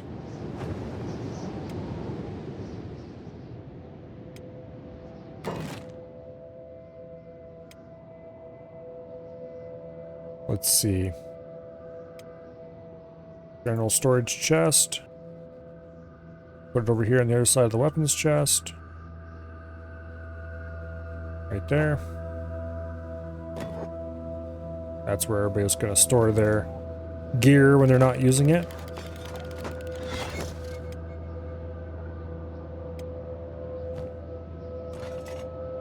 Speaking of which...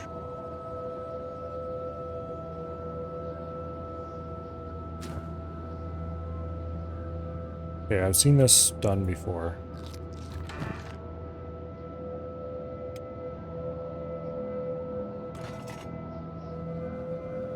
There we go, we got all three open at the same time somehow. Now. Or these two open at the same time somehow. Which is excellent.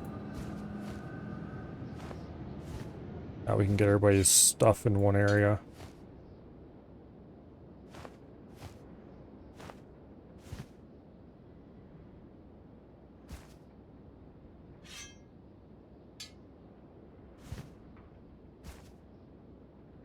Okay.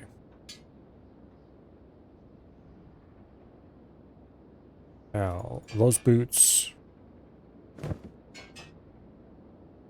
did not belong in the armor chest in the first place. The armor chest is supposed to be where the samurai armor goes when they're not training, but I don't know if I'm actually going to do that or not.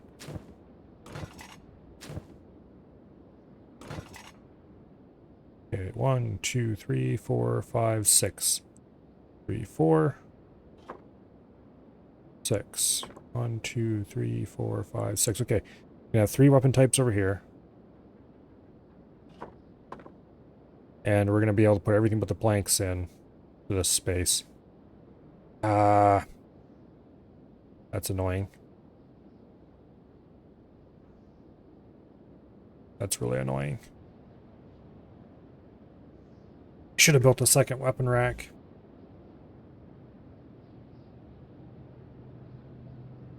Well, there's no reason why we can't. Alright, Kumo, I need you to go do some work.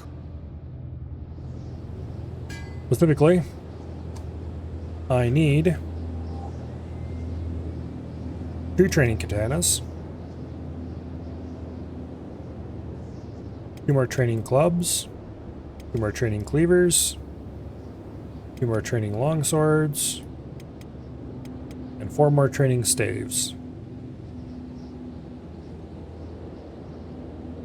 And then 2 more training planks. The staves and the planks are going to be annoying because he's not going to know how to shift them properly to the container, and it's going to become a problem, but there's the idea.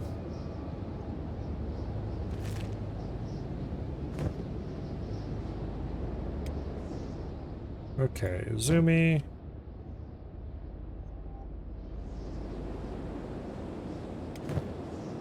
Okay, you all guys are loaded identically. Slick, you have some inventory stuff to take care of. Also, we need to collect the weapons off of our assistants, shall we say. We got to store our iron clubs in here for now, so we don't have room inside the big weapon chest. I need to decide how I'm going to fix this.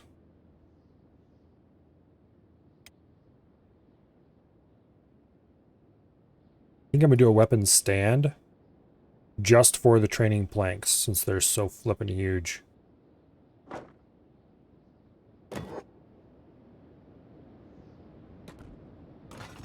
Okay, loot. Loot. And loot. Liberate everyone's training weapons. They're gonna all swap to different ones anyway after this.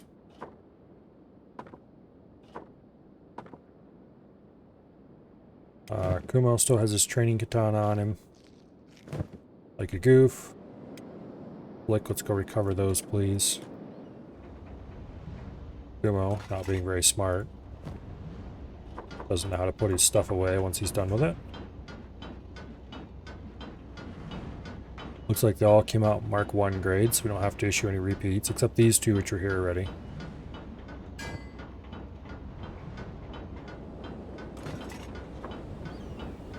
There's no real reason to make them better quality, I just... OCD demands it. Not that I actually have OCD, but... at least not at a diagnosable level.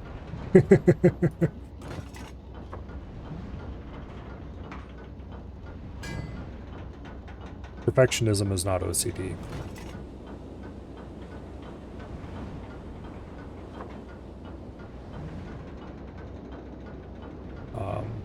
That's a lot of training weapons.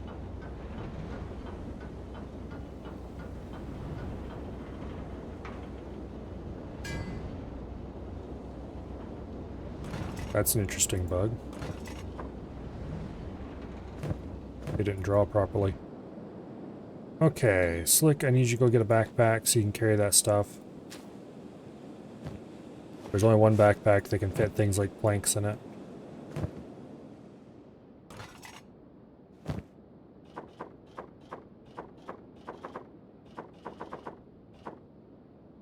A lot of training weapons.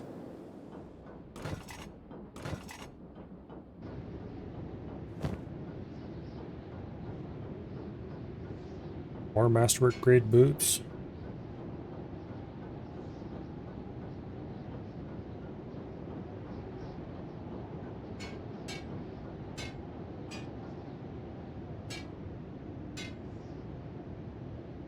Well, that wasn't what I wanted to do, but anyway.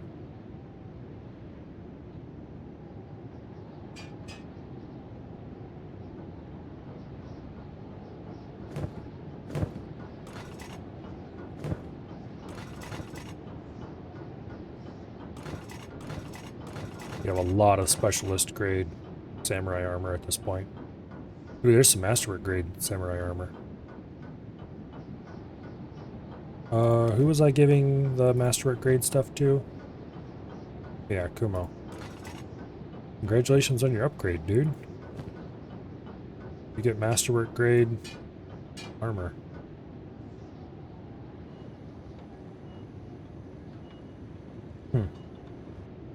Pretty substantial increase. The only thing is missing now is masterwork grade helmet.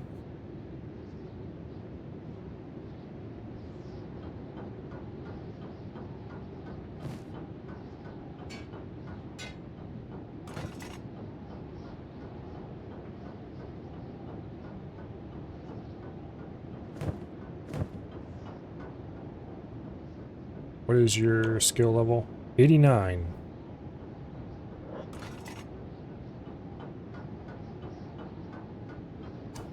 What is our chance of getting 20% chance almost of critical success and getting masterwork? Oh, it's going to take a lot of weapons training, or a lot of, not weapons training, a lot of smithing training before he's going to be good enough to make masterwork every time. Or most every time, even.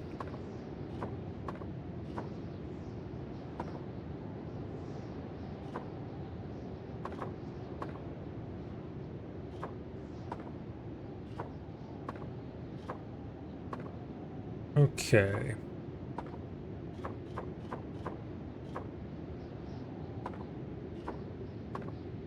The training halls are fully stocked.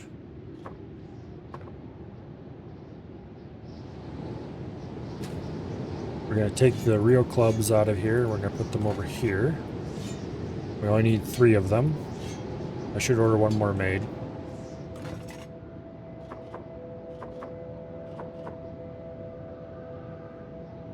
And there we go. Actually, let's do that right now. Let's order 1 more real club made. Iron club. Dude, what's this mercenary club? Cutting damage 20, blunt damage 80. What is the iron club? Cutting damage 10, blunt damage 68.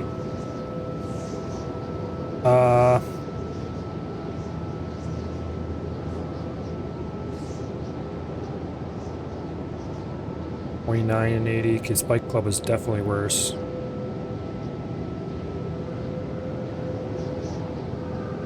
I think the plain old Iron Club is probably the best if you don't want to damage somebody. Actually, the plain old Staff might be better. Because it's 0.05. The problem is it's so flippin' huge you can't put it in your inventory as a backup weapon. We'll just make a normal iron club because it's small, it's cheap, it's simple.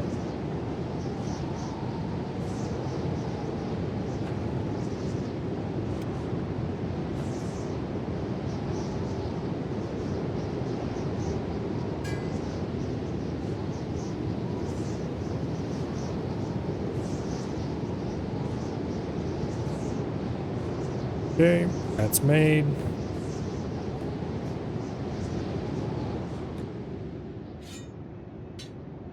Now, let's re-equip everybody.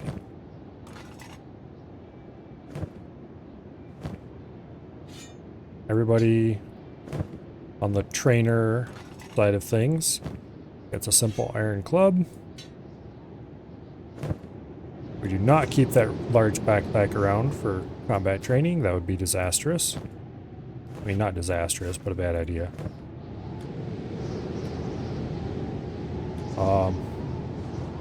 We want plenty of food.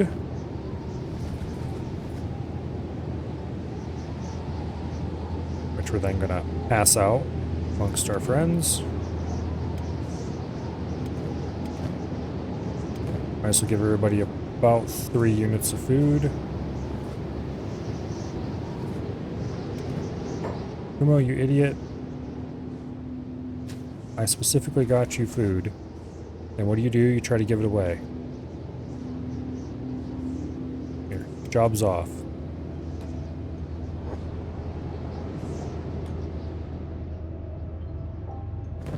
Okay.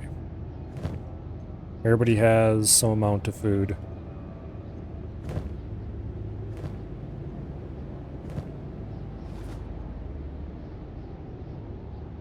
I do believe the prisoners have a decent amount of food.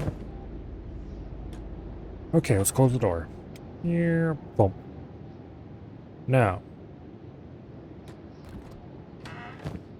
Kumo's prisoner has had training with katanas, but not yet with longswords. So I think we're going to do longsword training for Kumo, and Azumi and Slick can go hang around outside, actually. Until this is done. Get everybody on the same page. It's annoying not to have everybody on the same page. So which one of you... think it was the light-skinned dude.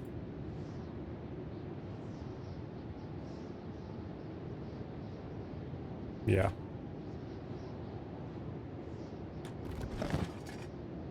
Congratulations, you get a weapon. It does no damage. Don't worry, you'll be fine.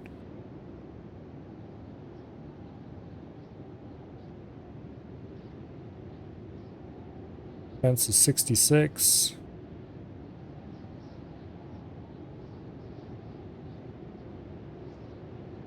Strength is 14. The rest of them are in the 20s.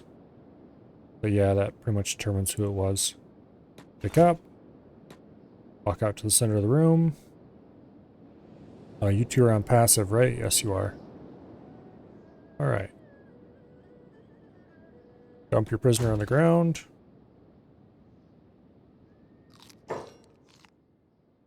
Attack. And let's go.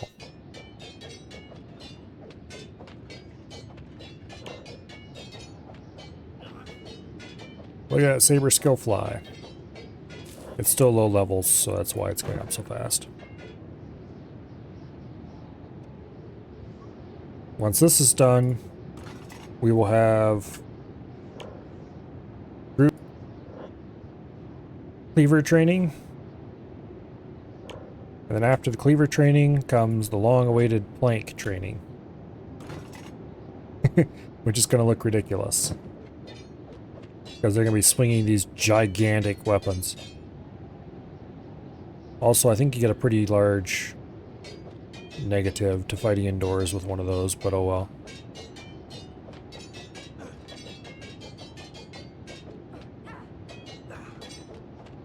Anyway, plank training should greatly increase their strength.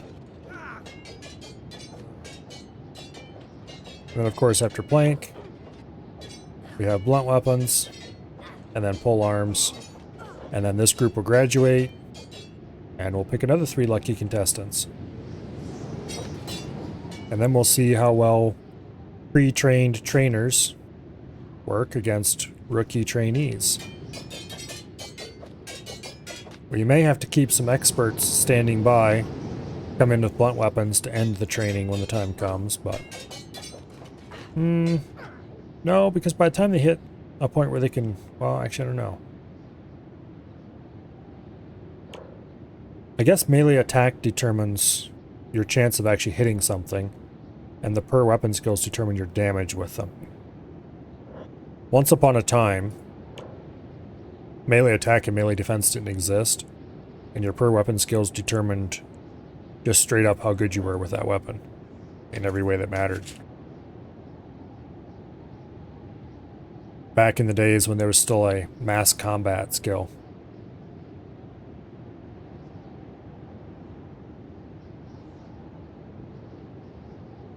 Back when they were still promising big battles between opposing armies.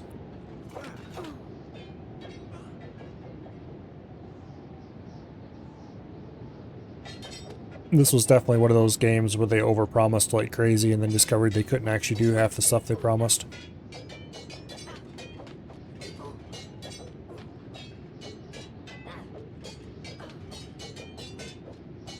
Which slightly colors my view of the game, to be honest, because I was there in those ancient times where they promised the world. And instead we got this sad little game.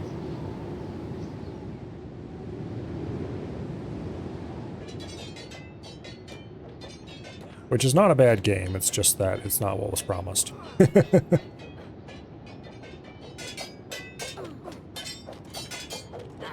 Not even slightly. Well, maybe slightly.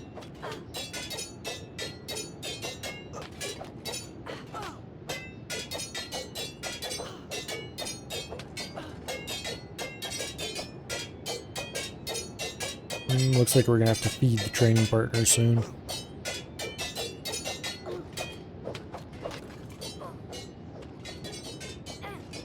Oh.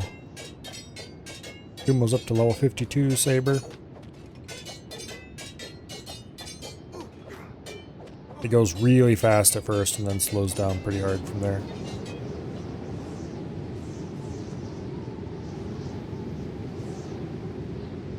I'm kind of curious now. What does Jules' cooking skill look like? 67. Not bad. 69 athletics. Nice. Kumo's partner got stuck. Open the door.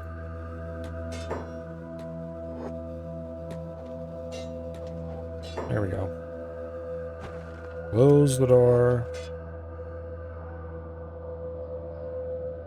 Kind of curious now. Oh yeah, everybody's athletics is over 50. Bland's is over 70. What about for just the normal group? Uzumi is the lowest at 44 so far. Oh, nope, Flick is at 39.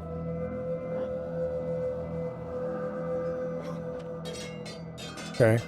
So it turns out just working in a base is a surprisingly good way to train athletics.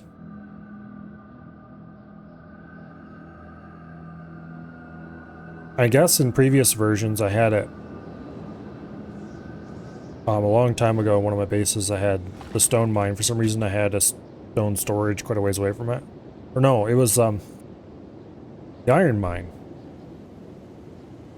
I think it was it Hub Incorporated? It quite possibly was Hub Incorporated.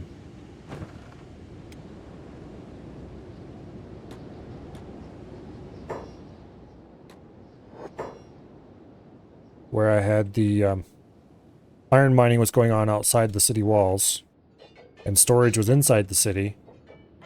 And so everybody had a long ways to run to drop off their mining proceeds. Strength and athletics just went way up. Because athletics were running back without carrying anything, and strength from running there with a full load of steel, or a full load of iron. And copper, and whatever all else.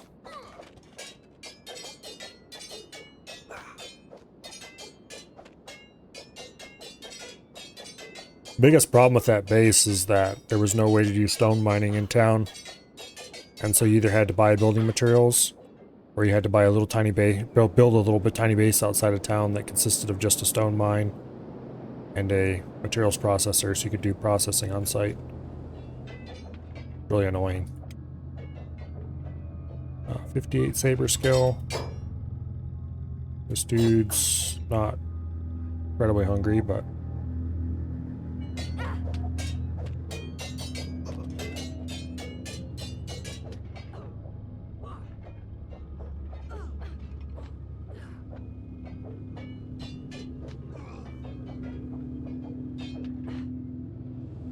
yeah.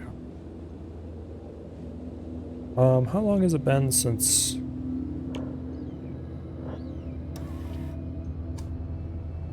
Yeah, we have about everybody and their brother piled up waiting to come visit us. I should probably open the gate and let them come in. Problem is, I'm not sure how that'll interact with the training, so we'll wait until after this round of training, when we have our trainer safely locked up again.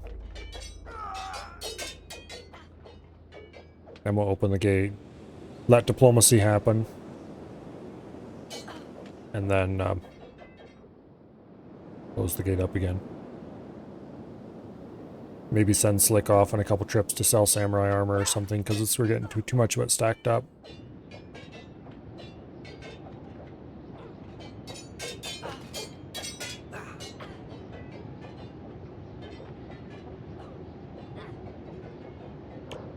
I probably should skip hackers and go straight to doing the plank training next, because I want to get strength up.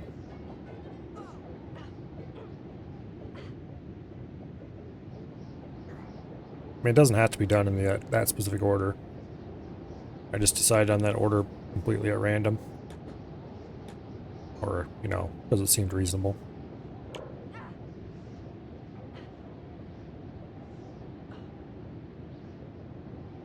Okay, what do these fools get their saber up to? 74 each? I don't think we'll bother going that high with Kumo.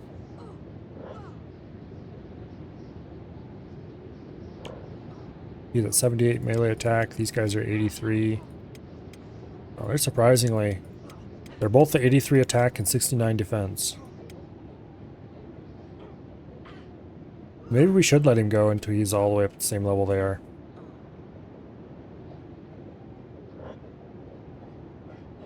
That's quite a lot of training, though.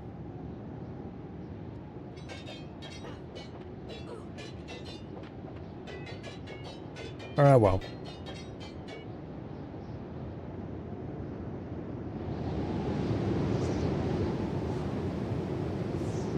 I think we'll, after this session, we'll lock our trainer bus back up, we'll open the gates, we'll let all the visitors stop by and then go away again.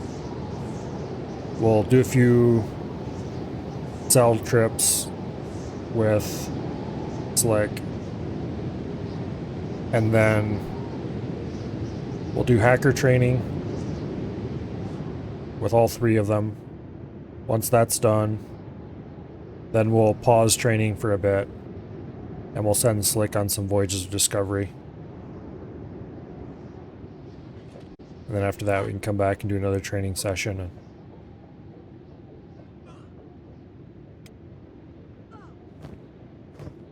that'll give us an opportunity to work on Kumo's weaponsmithing as well.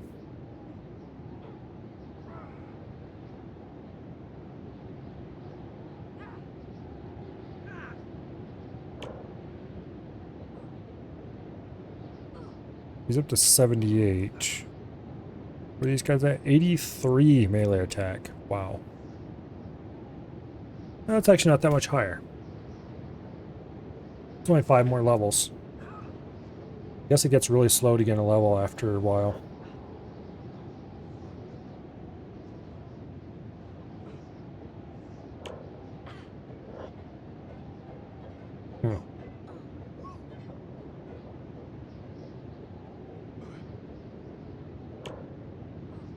Yeah, we'll let it go up a little bit past 65 sabers.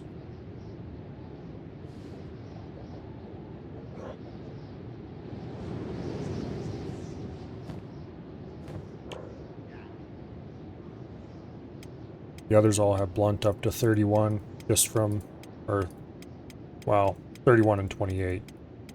Just from subduing trainers after training. Kumo has no experience at all.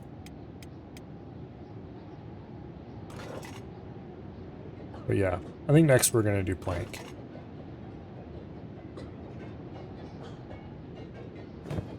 I want to see that strength number go up.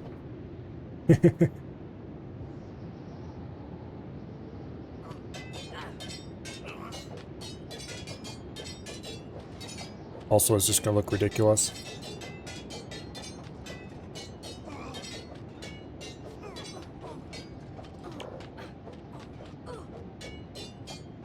We're still slowly gaining dexterity. What are these guys' dexterity at? 84 and 82, respectively. Well, that's not bad.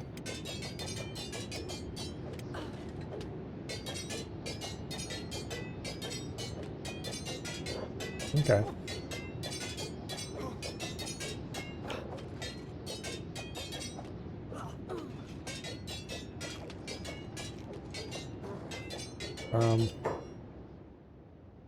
Yeah, it's time to feed the trainee. Or the trainer. Trainer has been fed.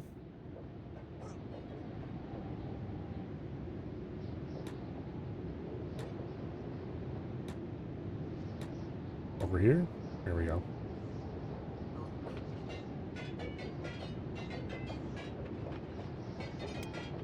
I would really like getting toughness higher by a lot, because things like the high wound KO point, lower wound degeneration speed, damage resistance, all that stuff is just insane.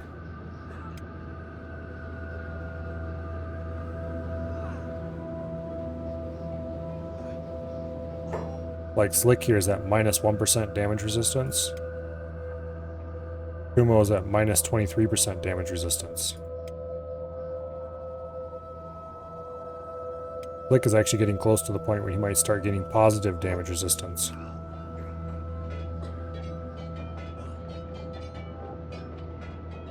Basically just free armor.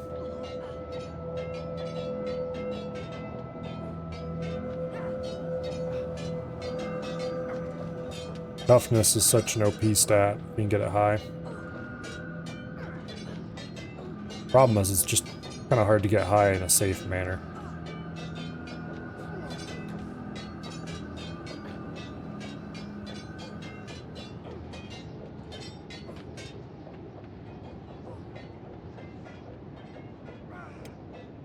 Okay, we're up to 62 saber. These guys hit 74. I don't know if it's, or not 62, 68. Don't know if it's worth going all the way up to that. Might as well. His melee attack's up to 80. I want to see how closely the melee attack and the actual weapon skills, our levels are tied to each other. Because it'd be funny if they were all like 83, 69 for attack and defense.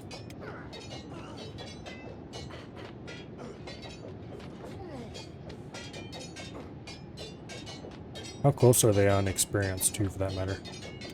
69, about half an experience bar each for defense, and 83 and just a little bit of experience. Yeah, they're surprisingly similar on level. Very, very close together.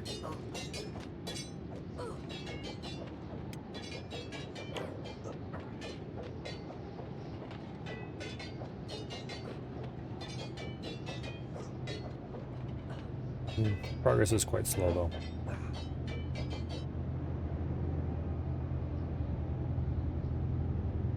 Probably time to end this soon and take care of our diplomatic problems.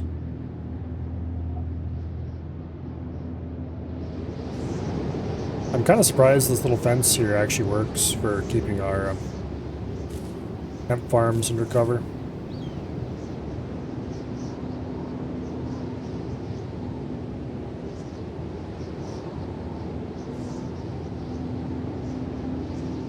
Ever since I built the fence, we haven't had any trouble with people demanding bribes or just generally complaining about our hemp.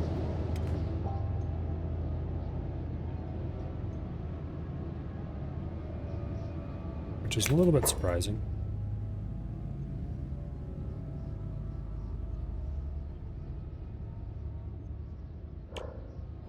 I have noticed our trainees gain way more skill than our trainers do. Not really way more, but they're markedly better. I wonder if it's just that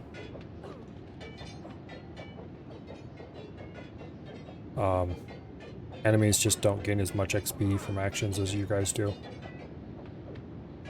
Make your outpost private and meet them outside.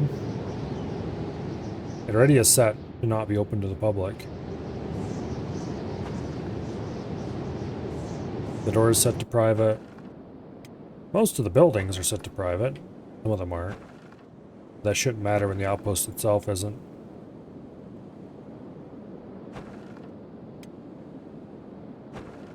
But when the tax man decides to arrive, he'll just come into your base and demand to be given money.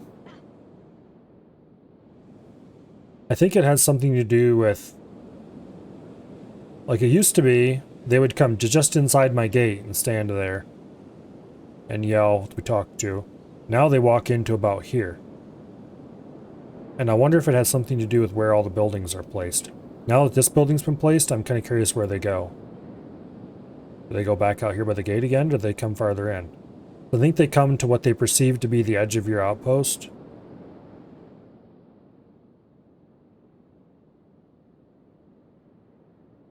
And then stop. Speaking of stopping. No. Not yet.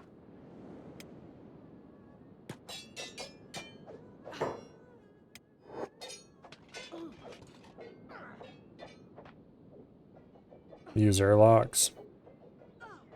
I don't exactly have one on mine. I haven't been attacked by anything serious in quite a while now.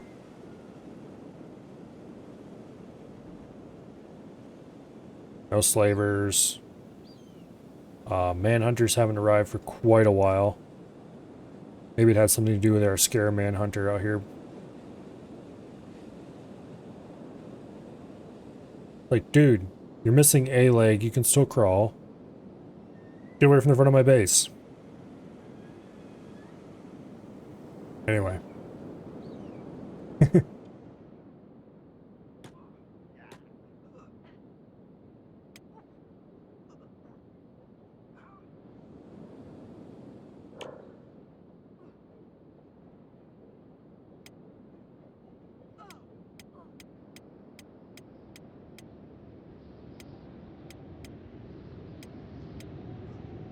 Yeah, we'll get up to the same level of sabers as everybody else, aka 74. Yeah, they just hit level 74.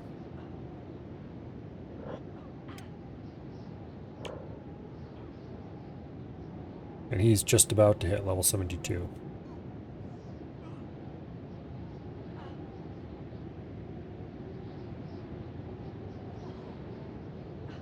Melee attack 81, melee defense 65.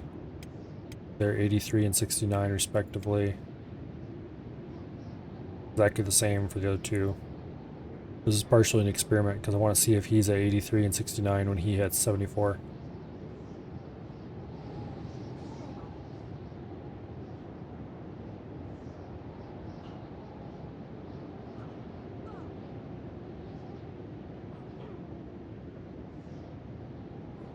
How did he get 49 swimming?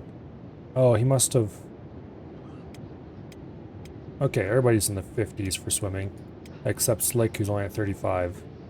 Probably because he was carried most of the way.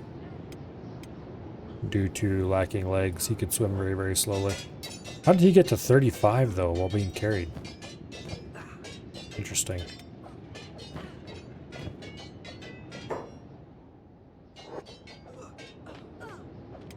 Oh well.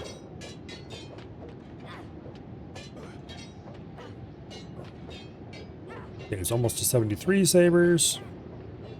To 82 and 66. So he needs 3 more melee defense levels and 1 more melee attack level to catch up to the others. Yeah, I can see him getting there.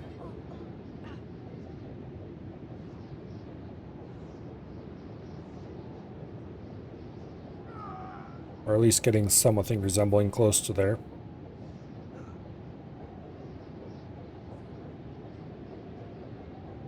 Okay, he's at 73 sabers, got 1 more level to go.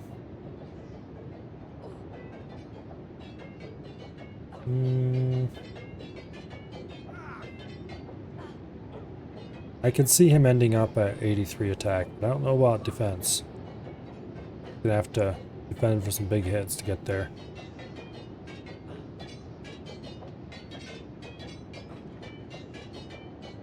Flank training is gonna be so silly. Probably gonna be slow and funny looking too.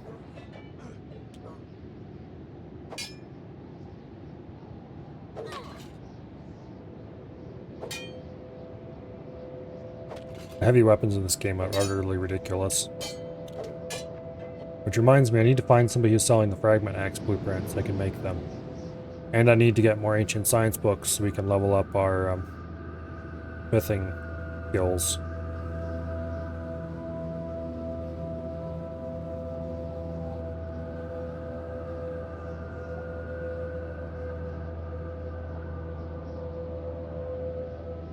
We're at 67 melee defense already. Still at 73 sabers, still at 82 melee attack. Yeah, we're gonna end up at 83, 69, 74.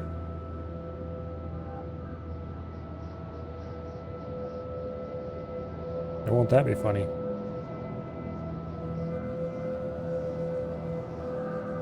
We'll have 3 people with exactly the same stats on these top 4 skills. And very close to the same amounts of XP as well.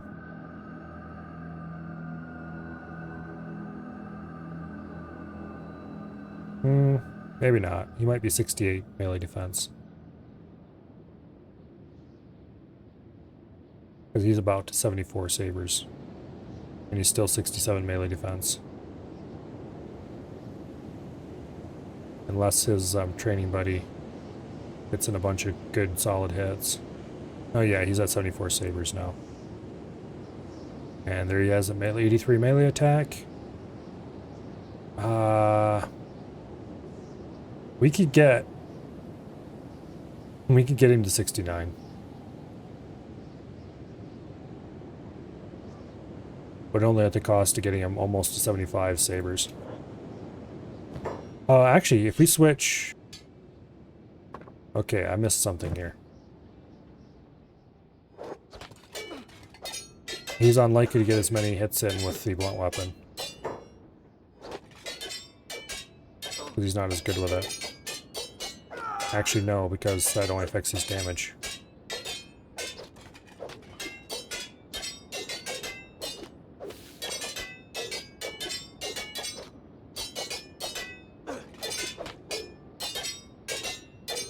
He's up to 11 blunt already. 12 blunt. Come on, smack him some more. Get him to 68 melee defense at least.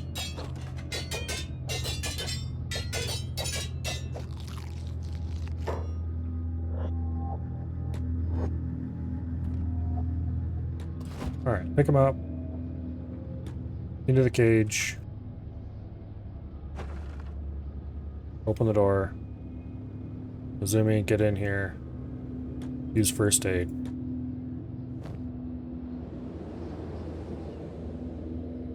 Loot. Take their weapon.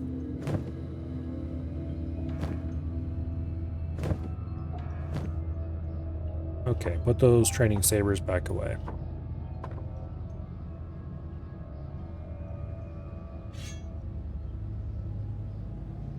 Let's keep the iron clubs on us for now.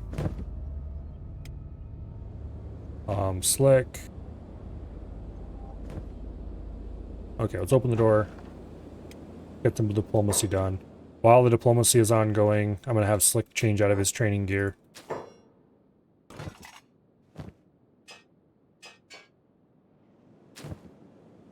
And back into his normal gear.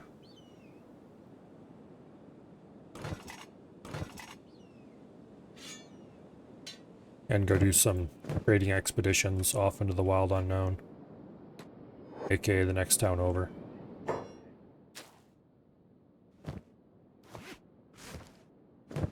Okay. We have so much samurai armor to sell.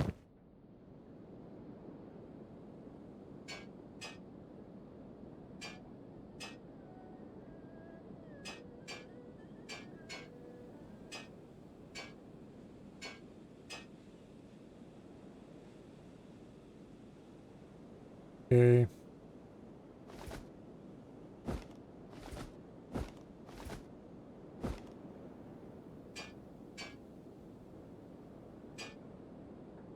How many pairs of masterwork boots do we have anyway?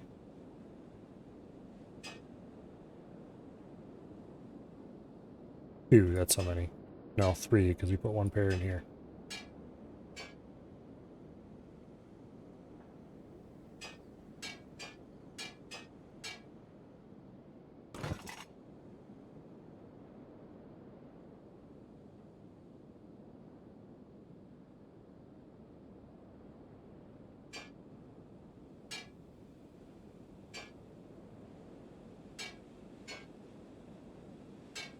Okay, we have 5 complete sets of armor in this box.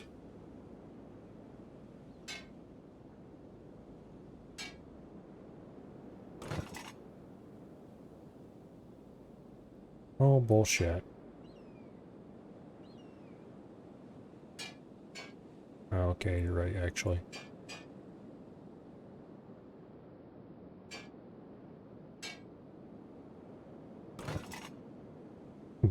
All this needs to be sold. Most of it, not all of it. I should sell all this.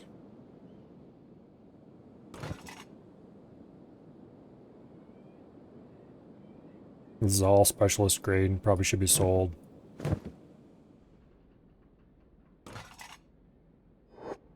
Yeah, it's gonna take a bunch of trips back and forth with Slick to sell all this stuff. And everybody and their brother is converging on the base right now. Alright, Azumi, go talk to these people. Oh, wait. We better go grab a suit of armor. At least, to sell to these traders.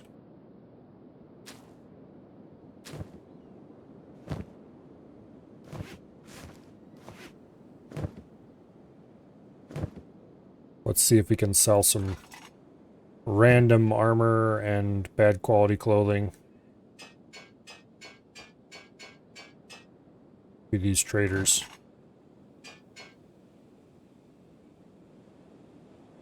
Let's even sell the masterwork grade boots. I don't care. Until we have full sets of masterwork armor, I don't care. Okay, there's no way these guys are going to be able to buy more than like one. Okay, let's talk to the tax man first.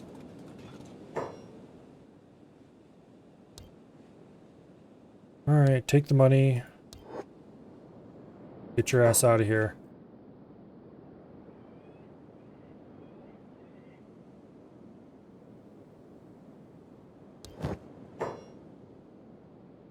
They have no money.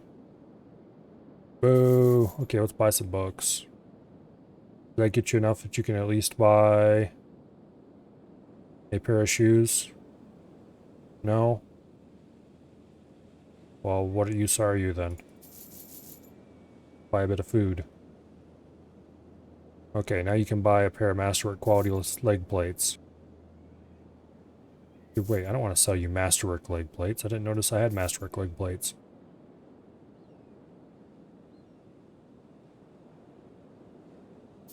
There we go. You can buy specialist leg plates. Book it. I don't want animals. Go away.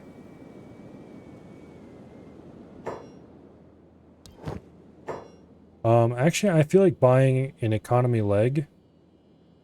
Do we need a left or a right leg for this fool? Left leg. Okay, good. That's a super cheap leg.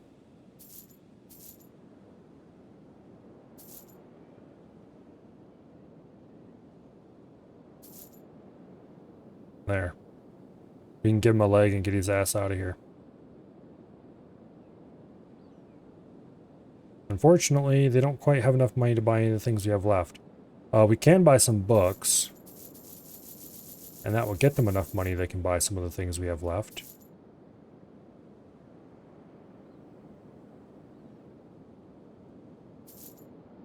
Ooh, just barely. Okay. Yeah, don't throw hit you in the ass.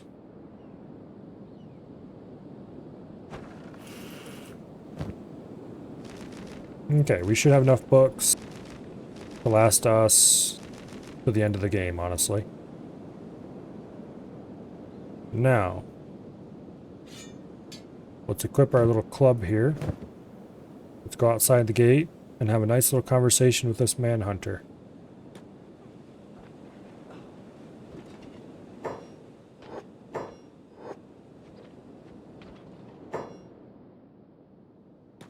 We'll loot him.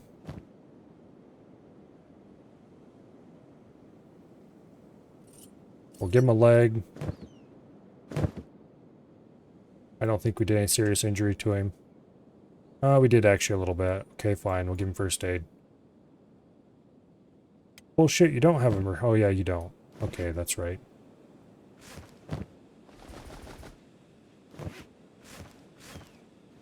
Now you have a first aid kit.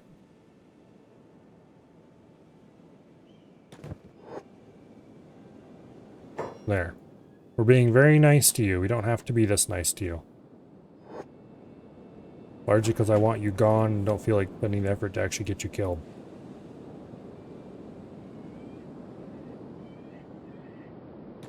Okay.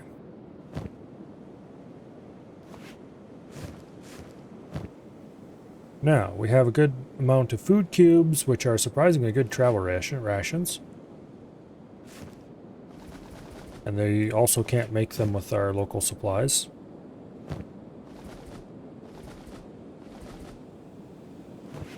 We'll put those in our backpack for now.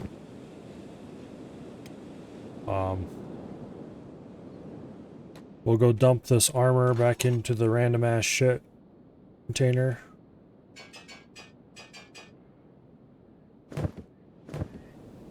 And then we'll go put away this backpack. Put on our backpack. And can all be right in the world. Meanwhile, where is Slick? He's in town.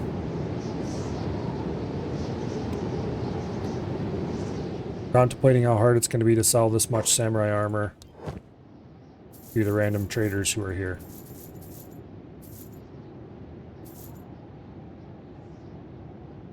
And indeed, they can't buy most of it.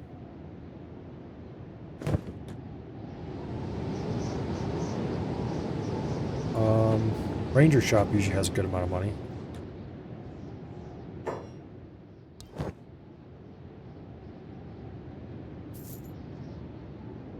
Regular bolts, that's nice.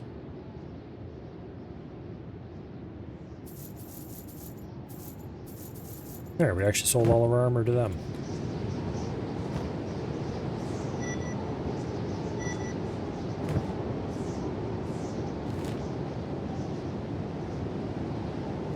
Okay.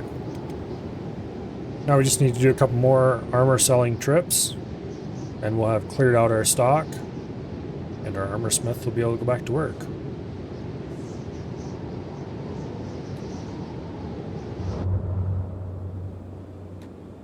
Meanwhile, has the dumbass in chief got to his feet yet? No, he's still playing dead.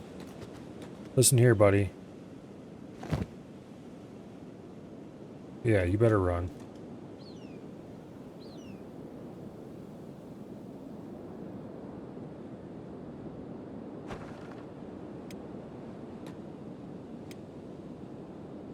Okay.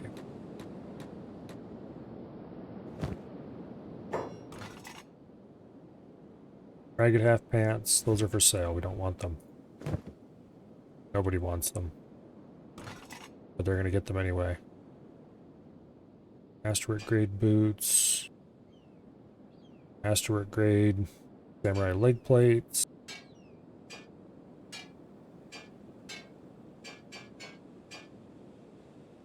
Kumo already has almost a full masterwork grade set.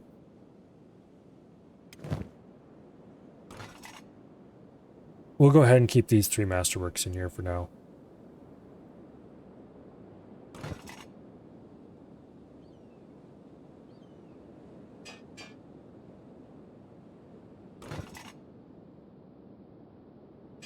Let's get rid of that last set. We'll keep 4 sets of specialist grade armor.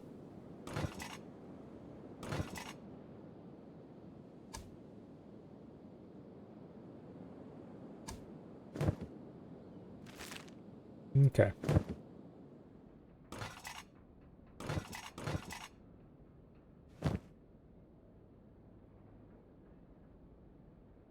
Yeah.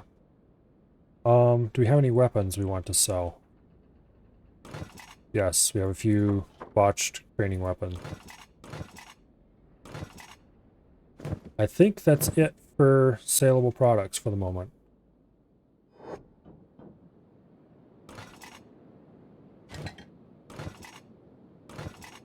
All right.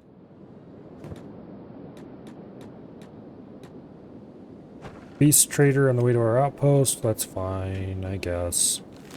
I don't want to talk to them anyway, but oh well.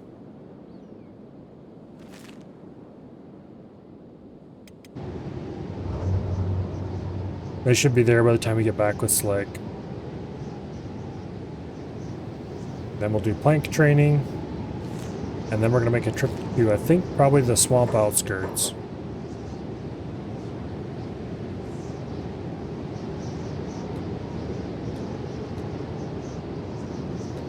Let's go talk to the ranger salesman again.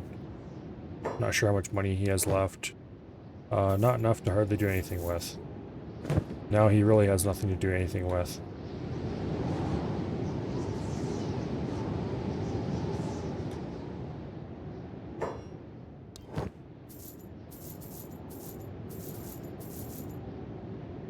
We sold most of it to Construction Trader, actually.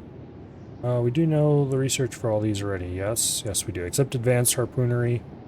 But we can't get that until we unlock some stuff we're not going to research just yet.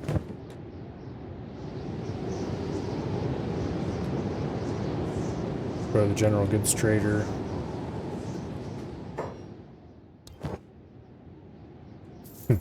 He still has swords in his inventory from previous visits. Does he have anything we're even slightly interested in? Leather. Actually, we're not interested in leather because we have a full container of it. I think we're done here. Alright. Back to base. Then we wait for the beast trader to get there. Which I think gets this icon right here. We'll probably beat him back with Slick.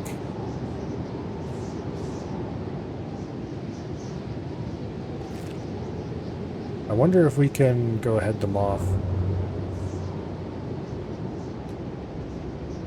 By meeting them outside the walls.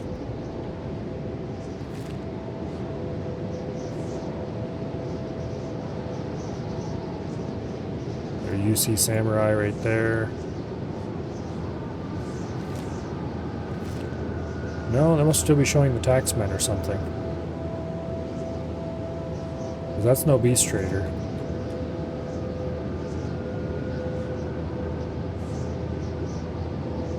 Alright, door's closing.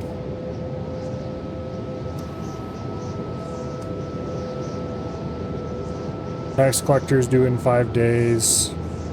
Beast trader's on the way. I don't see them marked on my map. Alright, Slick. Let's get you with this bag. Let's get this backpack off you. And then let's get geared up for combat again.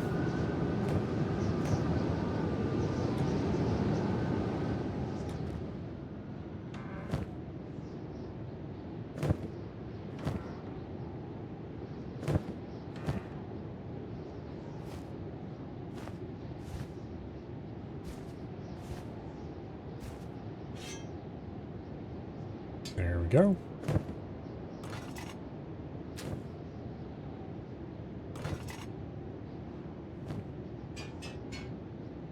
Armored up. The weapons. Order of the day is planks, which are going to be a pain in the butt to distribute. Because they have to be done one at a time due to how large and bulky they are.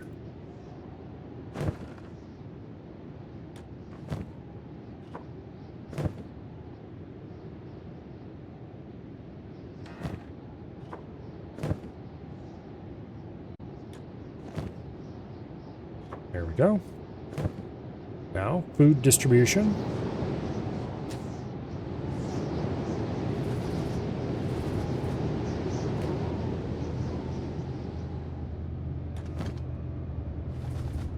Go ahead and top everybody off. I want them all to have lots of food. Just in case.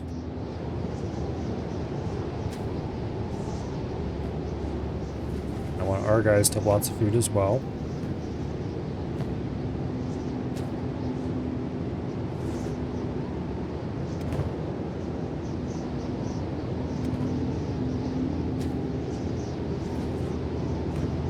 Okay.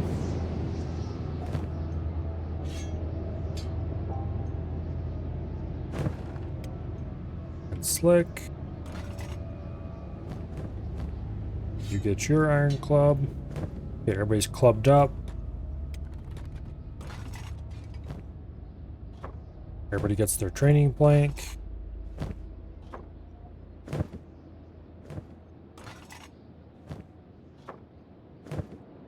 Close the door.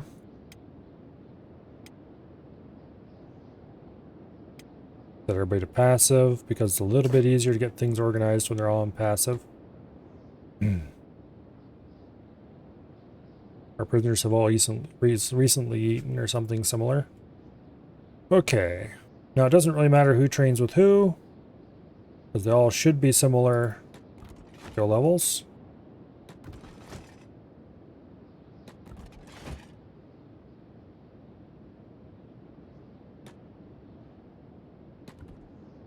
Everybody in relatively neat line out here. Pause the game. Order everybody to put their respective training partner down on the ground.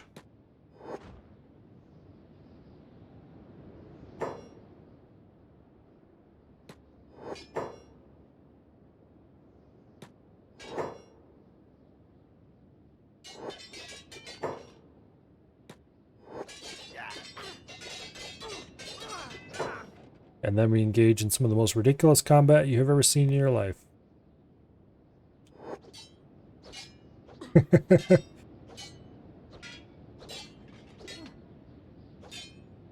Because they use the same damn animations for almost all the weapons, including these absolutely ginormous swords.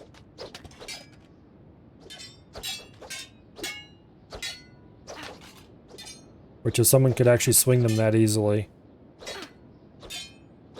Yeah.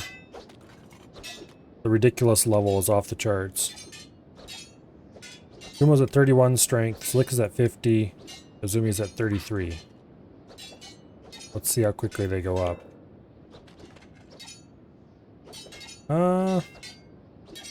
It's slow but noticeable. Not as quick as I would have hoped. Oh, we're running on real-time speed, that's why. Okay, it's still a little bit slow, but definitely progressive and faster than it was.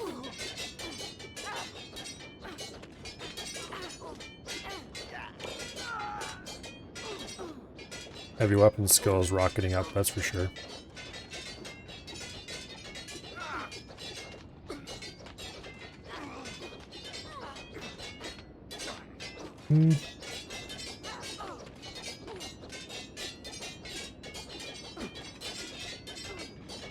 Okay.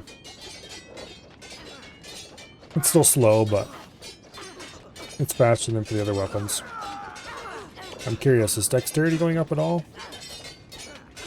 Actually it's going up almost as fast as strength is, somehow. That doesn't make any sense. How heavy are these planks, actually? 20 kilos. Okay.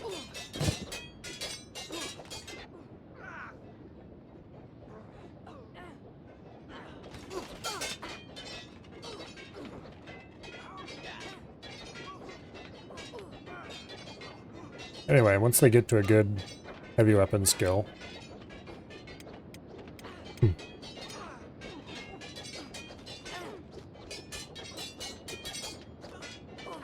Heavy weapons are just scary. Because they hit like a truck.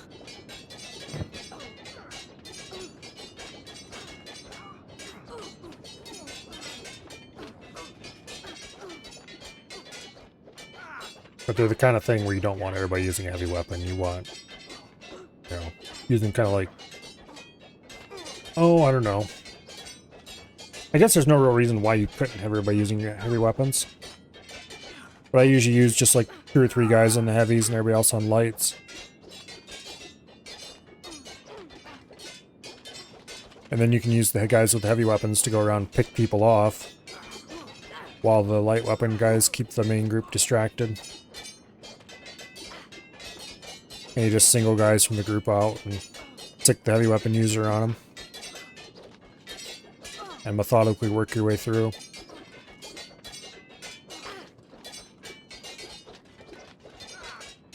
Don't know if that's the right way to use them or not, honestly.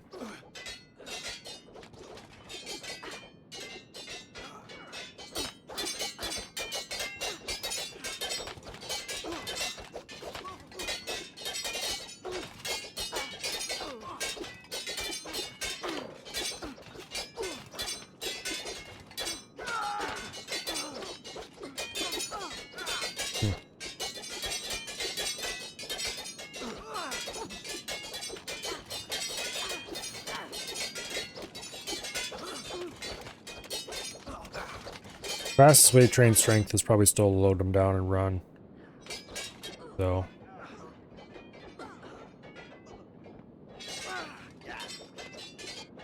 I wonder how well they would do if I loaded them down more weight. They are slightly encumbered.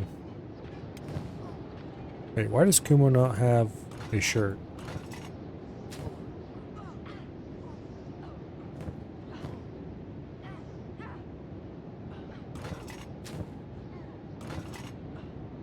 He's missing his shirt. That's weird. Do I have an extra shirt in here? No, I don't. Well, that's weird.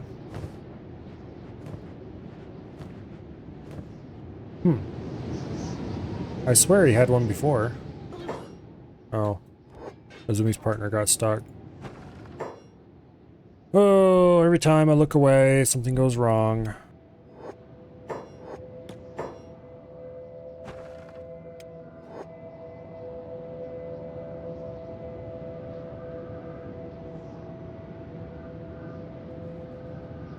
Here, Kumo, get away from that damn wall. There we go.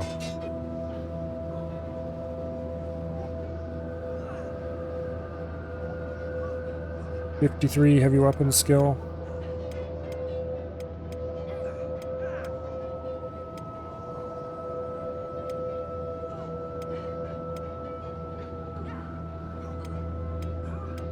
Yeah, strength isn't going up as much as I hoped. I seem to remember it going up a lot more with my previous heavy weapon users. But I guess that was a long, long time ago, so I don't know if anything changed or not.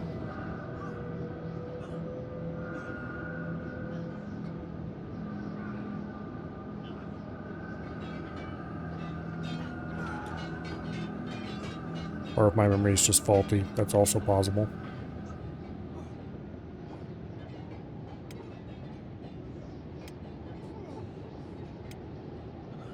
They're definitely gaining a little bit of strength, though. What I'm surprised at is how much dexterity they're getting. Because it says ways to train attacking with light weapons. Well, they're definitely not attacking with light weapons, and they're definitely gaining dexterity. Strength. Ways to train, carrying people or overloading inventory. Inventory, yeah. Using a heavier weapon. Well, they're definitely using a heavier weapon. Strength XP rate, combat, 65%. Okay. What about Slick here?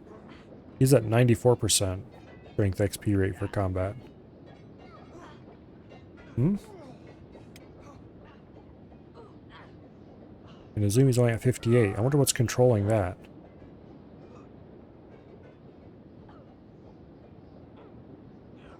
Alright, sparring partner wellness check. Looks like Azumi's partner is gonna need to eat soon.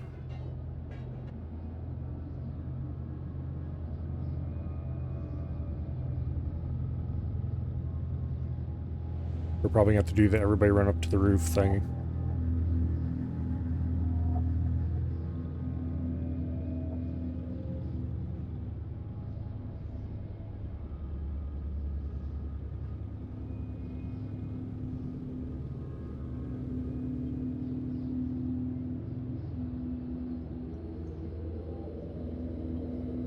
Wait till he gets down. Okay, there we go. 199. Everybody!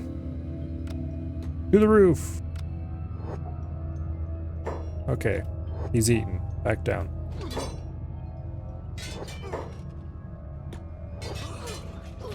And they've more or less split up into groups. Semi-reasonably, I think. It's hard to tell.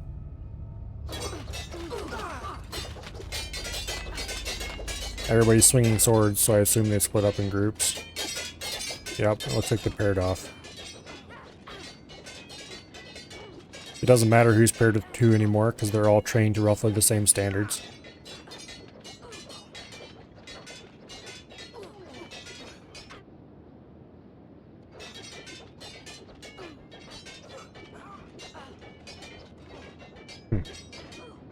With the recruitable prisoners mod, it kind of makes sense to get a building early and get training weapons for everybody made just out of whatever random scrap we have laying around. Because the quality of the training weapon doesn't matter at all, as far as I can tell. Except making me happy. And then Azumi. You have managed to phase into the wall. Please don't do that. That's the first time I've seen one of our own guys phase into the wall. I'm guessing because I have them all set on passive, I should change that. Passive means they won't go deliberately attack somebody. Oh, well now you've managed to get your training partner phased into the wall. Congratulations.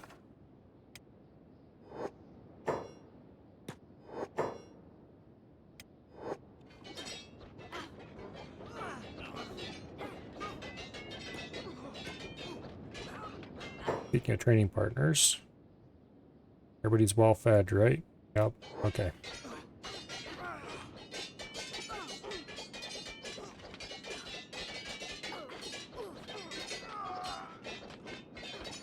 The only person who's not trained to the same standards as everybody else is Kumo, who has less blunt skill than the rest of them. Because he's only subdued one prisoner, whereas the others have each subdued two. But I doubt that's going to matter much when we actually get around to blunt training.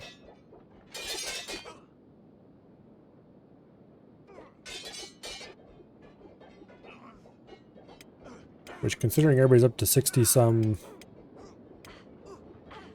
Actually, they've not gained hardly any strength XP at all. I'm extremely disappointed. Melee attack is up to 85, which has only gained 2 since which is not surprising at all. I think we're pretty much plateauing at the level of what we're going to be able to get with this. So I might just go straight to pole arms and train the last really truly useful weapon skill here. And then call this group graduated. Maybe do some dodge training or something after that. Because honestly, there's not much more they're going to learn here. They can very slowly increase their melee defense and attack, but we can just increase that in the field.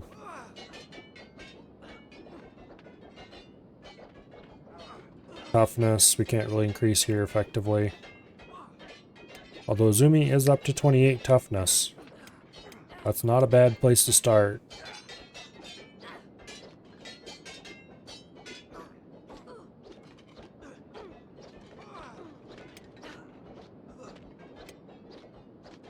Slick's at 49.9, which means 0% damage resistance. Slick's training partner has gotten stuck. Open the door. Something about the door being open makes them unstick. I think it's just a pathfinding bug. Pathfinding in this game is the root of all problems, pretty much. Well, not all problems, but it sure certainly seems like it.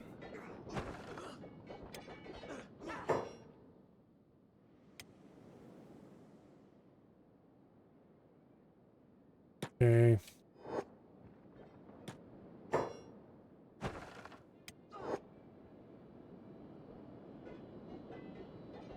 It's always been buggy and they've never managed to fix it.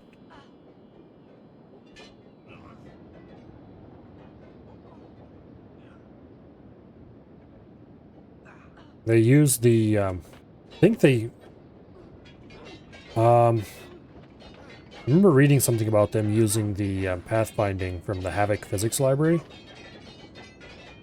And supposedly that's fairly reliable, but I don't know if they didn't implement it properly, or if it just falls apart under the load that they tried to put it under, or what exactly the problem is.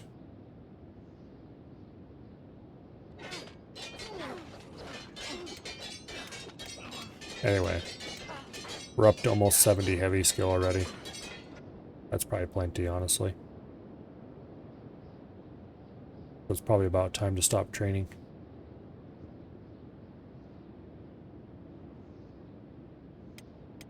Let's see if we can stop them all at 69. Actually, no, I'd continue to 70 because I like round numbers.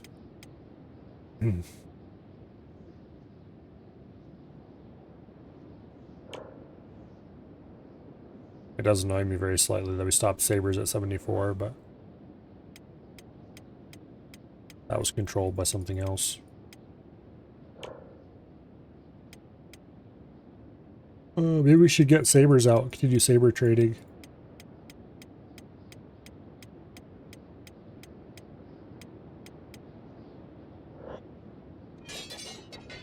Actually, it wouldn't be the worst idea ever to swap our guys over to sabers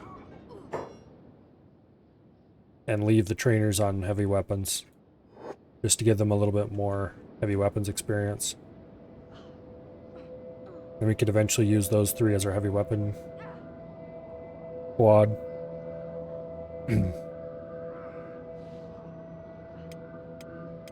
I think when we hit 70 on heavy with everybody, and I'll consider it. Currently they're all at 69. Blick and his dude are up on the roof.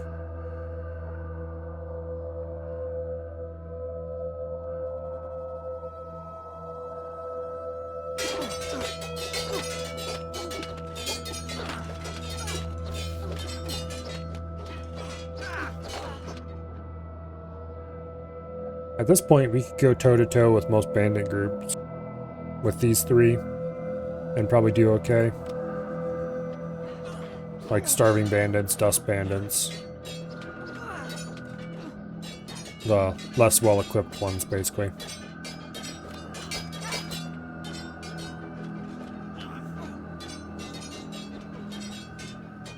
Once they're, you know, fully equipped with their normal weapons. I probably wouldn't want to take them into most bandit groups simply because I'd want a little bit more numbers. But with a few of the rest, well, we can probably take on most slaver attacks with our current settlement. With these guys being the core of the army. Okay, we're all at 70 heavy. Instead of switching off, I'm going to switch everybody to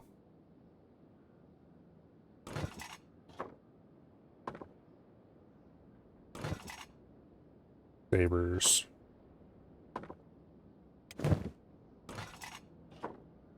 And let's get some saber training done.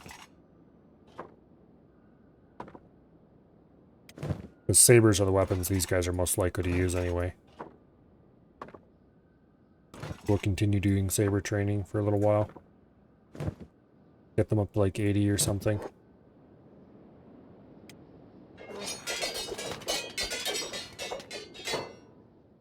Meanwhile, their opponents are up to 65 with heavy.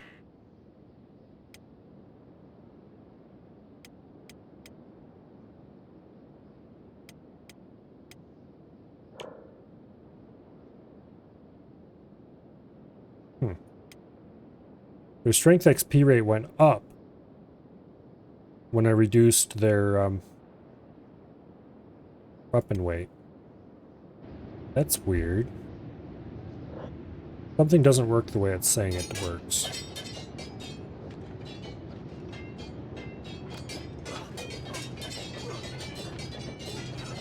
So it says fighting with a heavier weapon. Well, they're fighting with a lighter weapon now. Only 4 kilos instead of 20 kilos.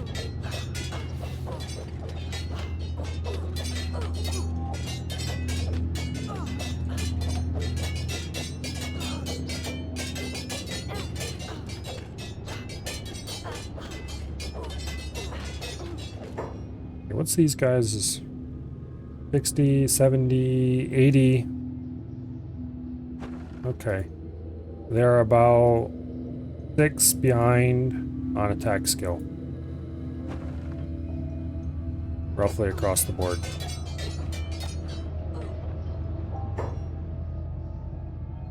Lick and his partner are staring at each other through a training dummy again. That's the danger of fighting on the roof, I guess. I don't know why I even bothered putting the training dummies up there. We're never going to use them. Realistically, when we can just do bandit training, the training dummies are so worthless. The only training instruments that are worthwhile up here are the training turrets.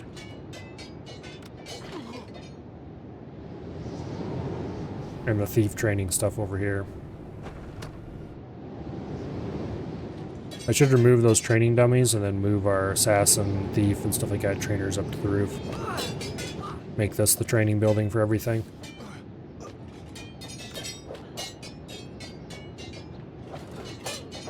Okay, I would appreciate if you people would get away from the walls. Thank you.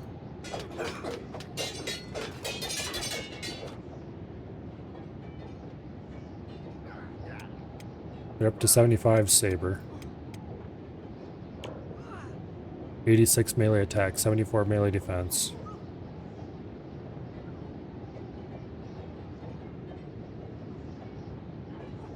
Alright, let's call training here, actually.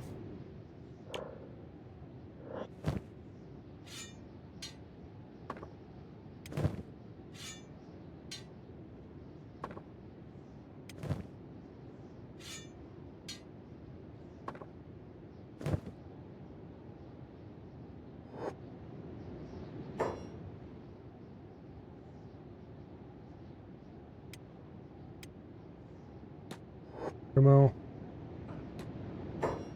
Back down here and beat the crap out of your training partner.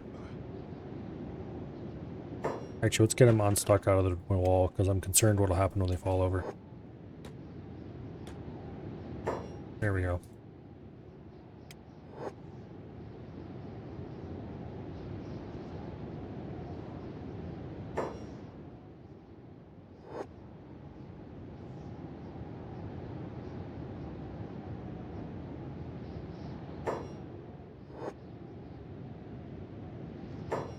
Oh, Flick must have knocked his down.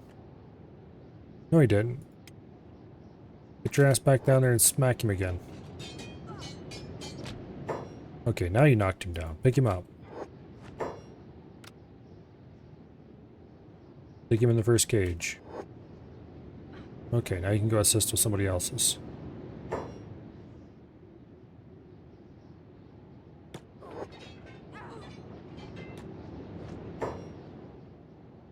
Put him in the second cage.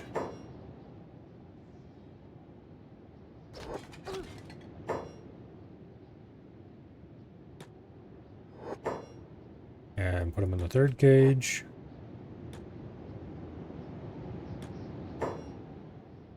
Alright. Izumi. Go engage in first aid activities. I think we're done training for the time being. So let's go ahead and stash our base training armor.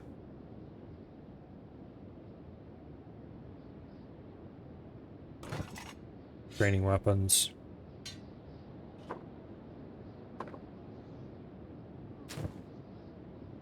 Let's see, this is Kumo, so this is his gear. No, that's not his gear. Kumo's gear, I don't remember where, but oh yeah, it was left in the uniform crate for some bizarre reason. He had this crappy little ninja blade as his gun. Okay, well he's got to run his underwear over to where he left his gear, I guess.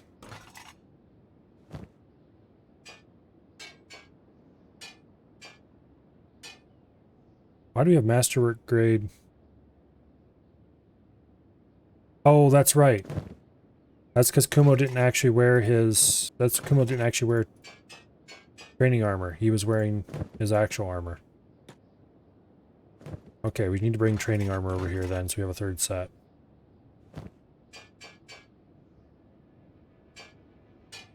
And we need a pair of boots over here as well, because Slick didn't have training boots. I forgot about that.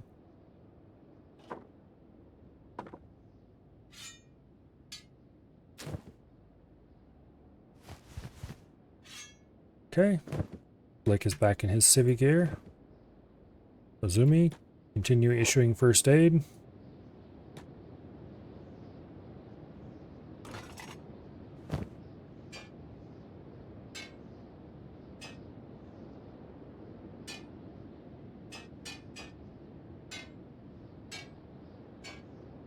Okay.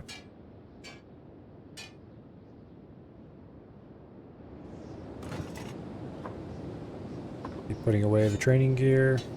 Why do we have a Catan number 3 Iron Club in this mix? Oops. I should fix that as well. Alright, how's everybody doing for food? Pretty reasonably, I guess. Kumo.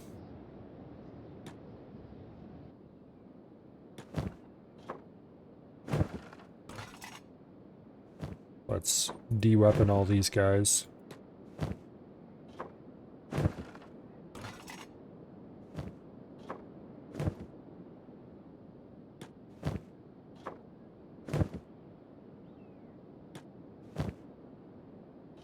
There we go. Okay. And all is well in the world.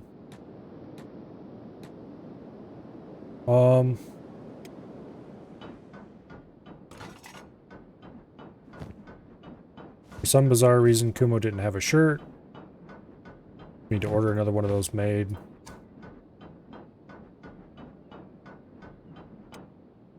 I probably sold it by accident or something.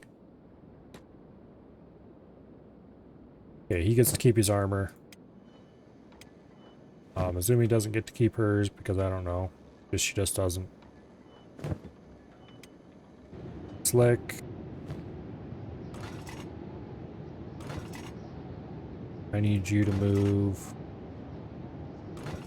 another set.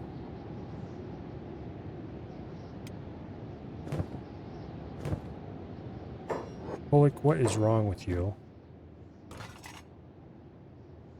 Stop vibrating in place like a dumbass. There we go. We have 3 full sets of uniforms plus some random armor down here.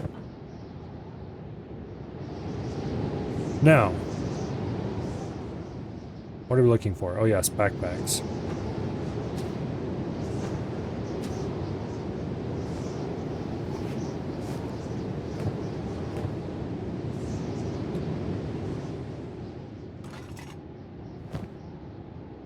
There's a Masterwork grade helmet.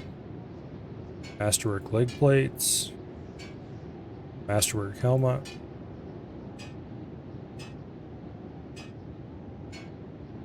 It's another Masterwork helmet. Holy crap. Another Masterwork helmet. Specialist boots.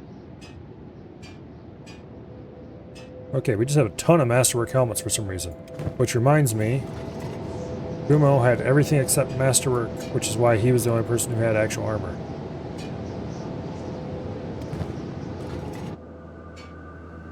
Now we have 3 Masterwork helmets and a Masterwork leg plates for somebody. Once we get another complete Masterwork set, we can...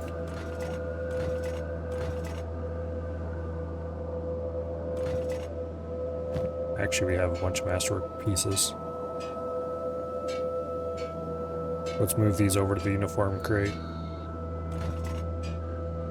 We have 2 Masterwork boots, 3 Masterwork helmets, and 2 Masterwork leg plates.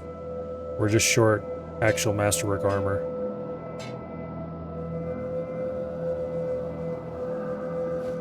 I'm gonna sell this black plate because it's not Masterwork grade. We might as well.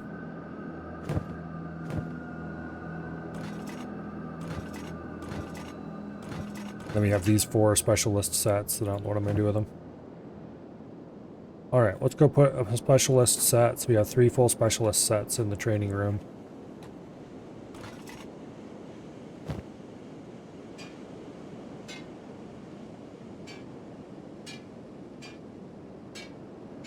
Probably going to end up selling those specialist sets I have.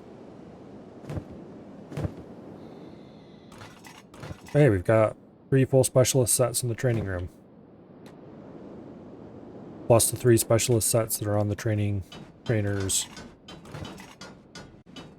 Let's load up on these sets if we can.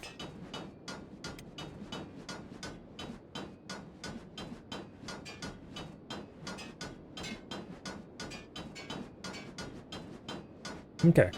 We have 2 specialist sets in here. You can take those in a separate trip later. We don't have any weapons to sell.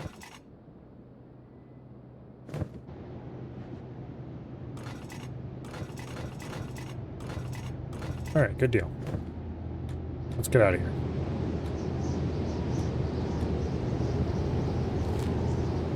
Got a couple groups waiting to come in, it looks like. A beast trader, a materials trader, tax collectors due in 2 days. We'll just open the door up. Let's select everybody and turn passive off. Now that we're not doing training, that seems like a sensible thing to do.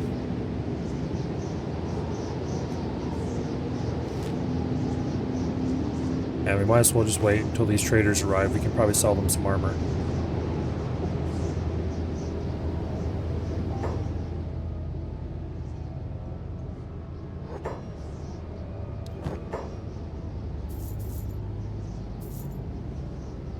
Not much, but we can sell them some. Let's go ahead and buy some food cubes. They'll be useful travel food for our little expedition to the swamps we're going to be setting on soon. And we can just sell them a bit of armor and get our money back right away. Alright. Yeah, don't throw it you in the ass. The next group is just about here. I do not want to buy any animals.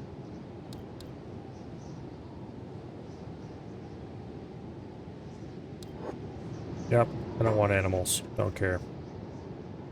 Don't care at all. Get your asses out of my base.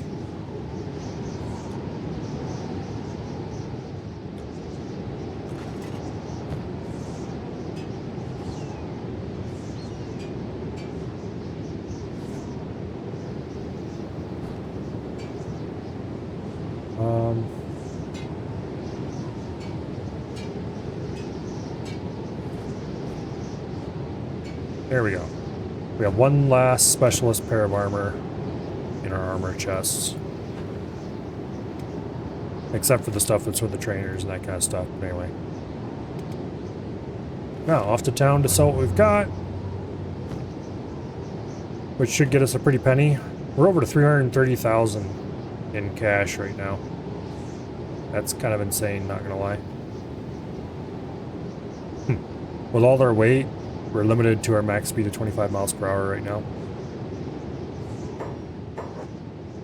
Despite our go fast legs. That's still plenty fast though.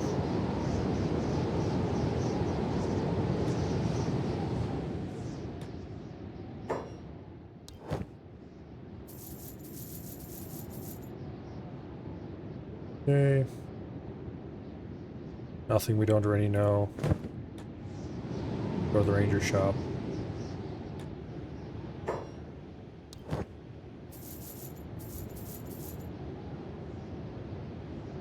He doesn't have any blueprints at all.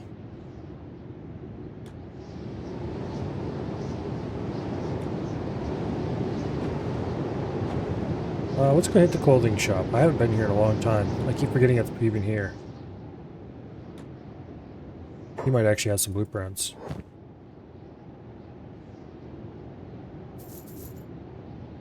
Let's see. Turtleneck. Cargo pants. Drifter's leather jacket. Drifter's leather pants. Samurai cloth pants. Black cloth shirt. For some reason that's showing as right click to learn tech despite the fact we already know it.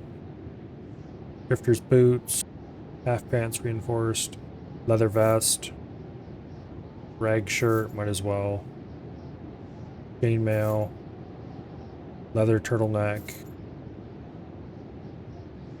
Chain shirt. Blackened chainmail. Rusty chain. There we know everything else. Okay. Alright.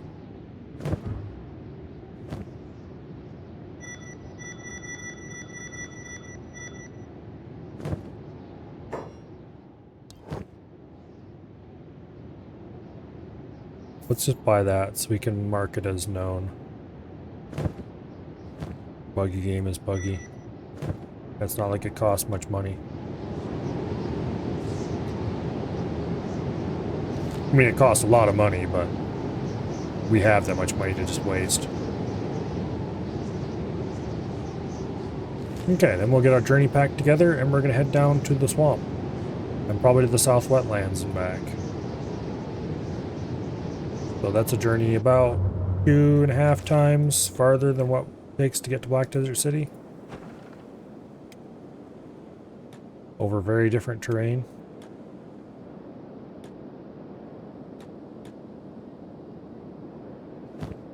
Okay. Into the research building.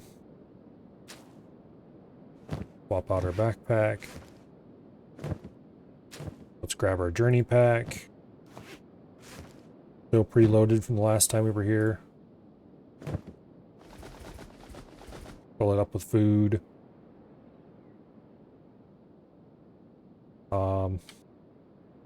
Let's grab a fresh skeleton repair kit. That seems like a good idea. We're okay on first aid for now. Take our stealth legs along. And I think we're good to go.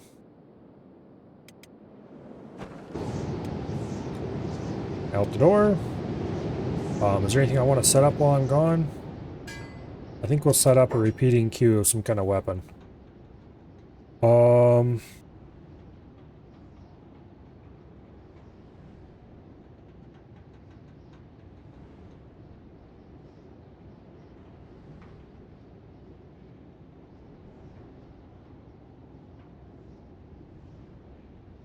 I think we'll just make desert sabers.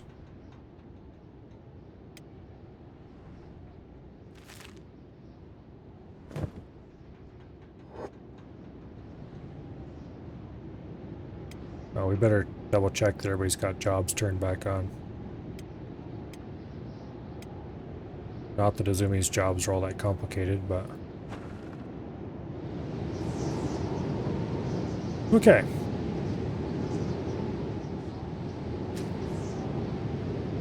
So much food. I do believe that we are ready to go.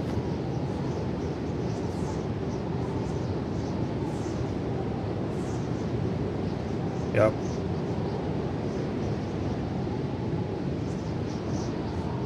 Those ninja pants aren't homemade, but other than that, everything else is.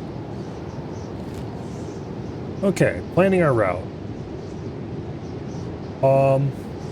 I'm tempted to go through Black Desert City and then to Shark and then maybe all the way down to Clownsteady. I think Black Desert City will be our first stop. I kind of want to go to the scrap house and see if they have any really cool blueprints. Yeah, I've got zoom legs, I'll be fine. I think we'll go visit the scrap house. It's been a while since I've been there. The scrap house is a store in Black Desert City. Just calling it a store is maybe insufficiently ambitious. Maybe I should call it the store.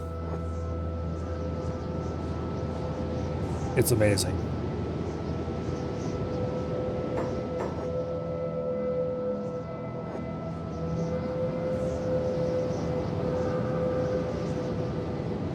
It has just about anything you could ever want.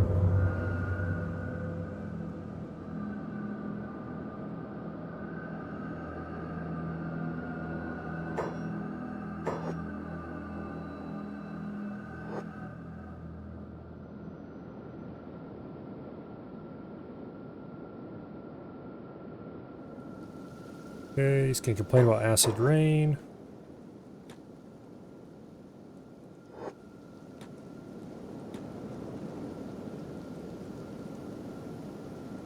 Get out of the water, you dumbass.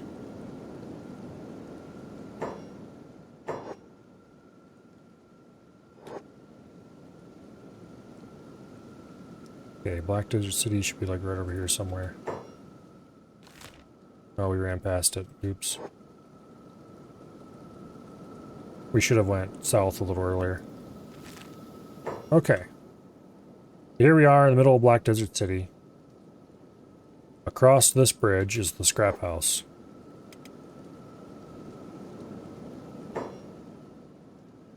It is, as I've said, perhaps the store. Not just in Black Desert City, but in the world.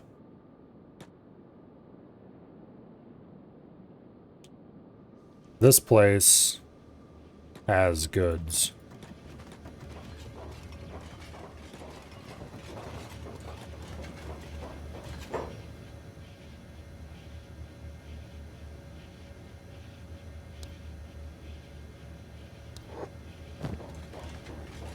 Specifically, it has weapons. It has masterwork weapons. In the case of crossbows, it has crossbows which are unlikely to see anywhere else. Man, like this Masterwork Eagle's Cross. That's basically a sniper's weapon. There's a Mark I Desert Saber. Manufactured here by the Skeleton Smiths. There's a Mark II Skeleton Saber. There's a Mark III Naginata. An Edge Type 1 Falling Sun, manufactured by Edgewalkers. Mark III, Mark I, standard quality Eagle's Cross. The lower you get down the list, the lower the quality tends to go. What I'm looking for are the blueprints. Exotic weapons gives you the Falling Sun. Desert Sabers we already know how to make. Foreign Saber, might as well grab that. There's Ancient Science books, 13 of them for 5,000 each. Engineering research for 8,000 each. A map of the Ashlands. That's 10,000 for a map.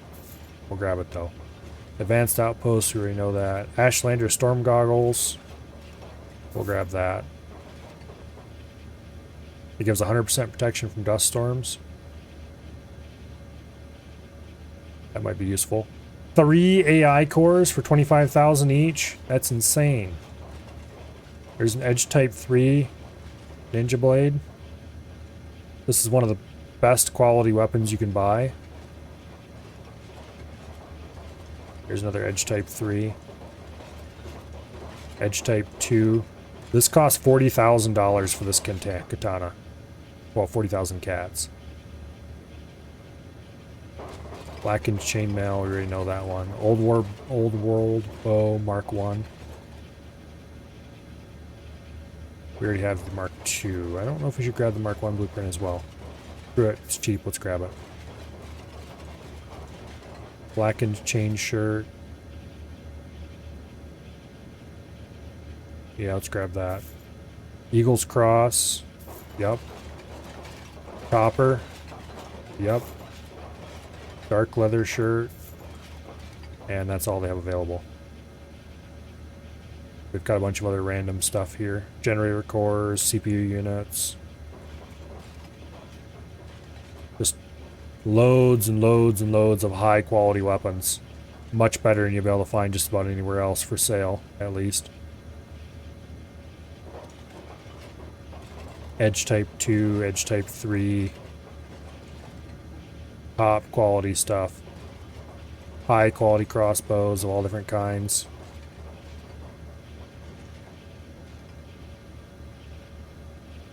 Yeah, this Masterwork crossbow, probably the longest range.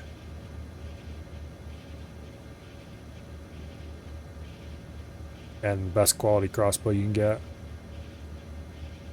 But the real prize here isn't necessarily the weapons. It's the science artifacts. Especially this AI core. It's really hard to get your hands on one of these damn things. But we're going to leave it alone for now.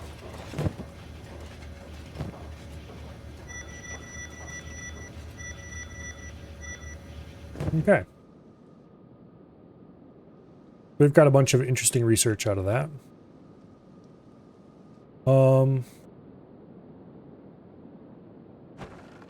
Robotics shop, the armory.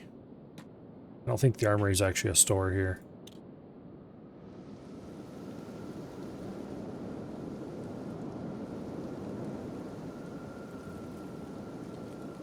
Yeah, no signs out front, so it probably isn't.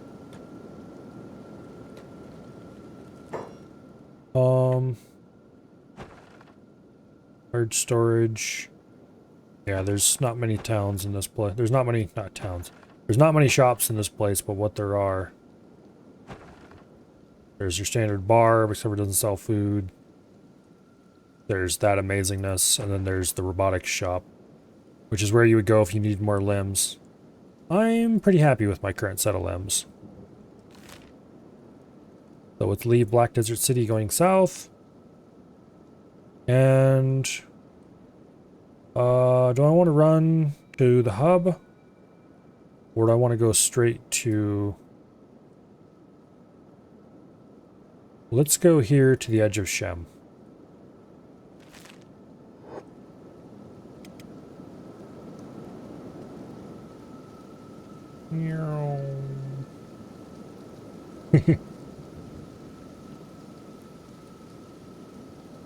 Discovered outpost.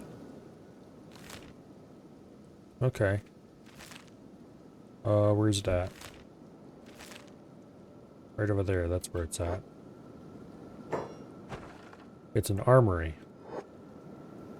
We're running right past it.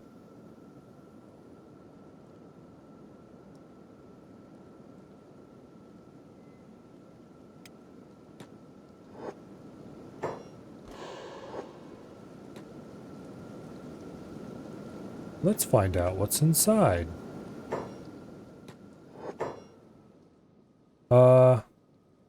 Death, destruction, and despair. That's what's inside. I'm not fighting that right now. Let's just close that door and forget we ever saw that.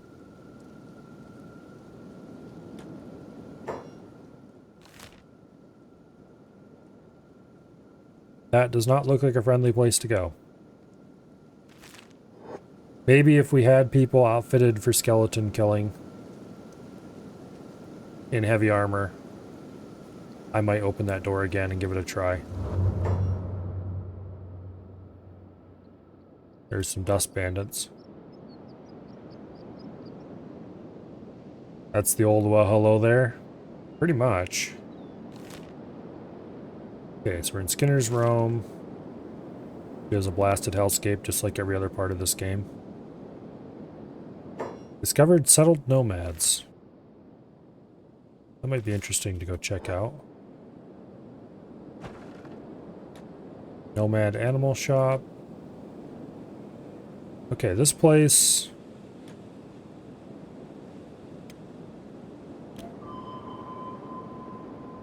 10% green, 100% arid.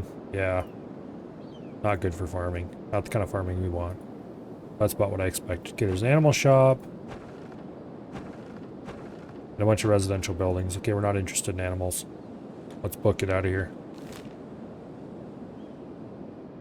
We're headed for the edge of the swamp.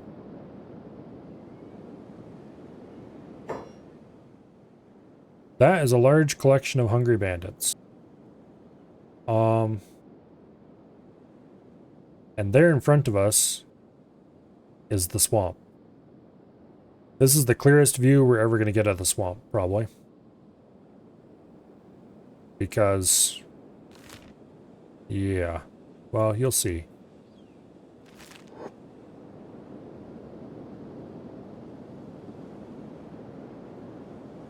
Welcome to the swamp, where you can't see shit, ever.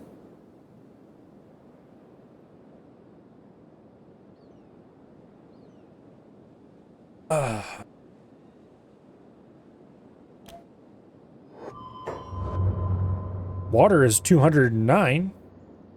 100% swamp. 100% arid environment. Actually, I don't know if you can grow green fruit in a swamp environment. Find out. Let's see. Vegetable farm.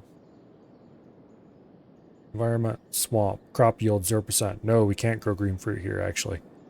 Ooh.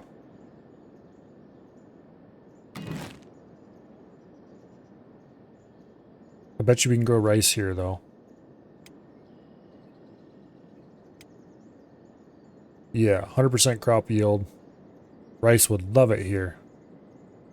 Hemp would absolutely love it here. Cotton? No. No cotton. Cactus? No. I would like it here on the edge where it's still considered arid. Vegetables, no. Wheat. Wheat would not like to grow in the swamp. It would be okay with growing in arid, but not very happy about it. Okay. So this is probably not the ideal place to grow crops. I would like something more green. It's just that right here is the line between where it's considered arid and swamp. Okay. There's an animal den of some kind right over there. Not interested. Let's keep following the roads through the swamp. Let's drop the game speed a little bit. Now the problem with the swamp, while you can grow lots of rice and some other crops in here without too much trouble, namely hemp and a few things like that. So food and textiles are not a problem. Discovered rot. That's a small town over here. We'll get there eventually. While you can grow those things here, you have to put up with this ever-present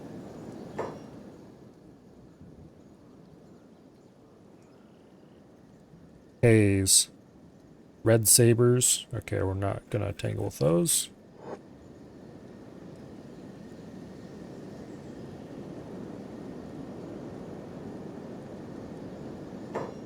Trying to watch a dubbed version of anime with the voice actor of the main character is absolutely annoying and terrible, so you gotta watch it subbed.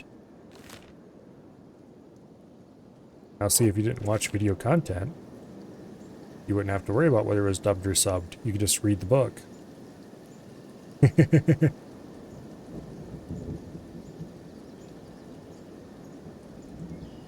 Does the little voice in your video content.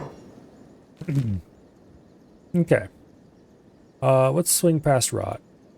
That should be interesting, at least, viewing a swamp village. When you're zoomed in a little bit, the ever-present bloom isn't too bad, but as soon as you zoom out, it's like, but why though? Why would you do this? I think there's a mod that removes that haze for good reason. But this place is full of spiders and other nasty things too. And your outposts tend to get attacked by swamp raptors.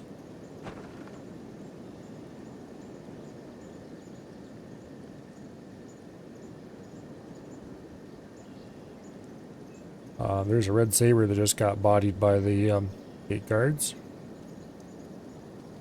Okay, what do we have here?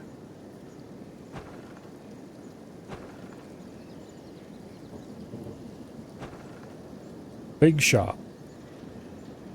Let's go find out what's in the big shop.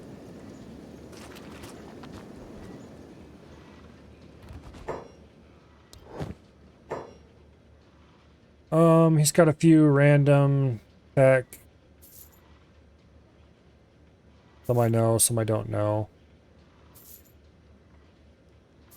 Might as well buy everything we can. This store is exceptionally random in what it happens to be carrying.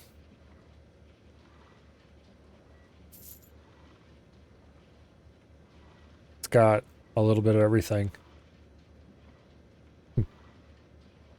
There's an iron hat, which is kind of like the rattan hat or the straw hat, but it's iron. It's a little weird. Anyway. Learn all those blueprints. What other buildings do we have around here?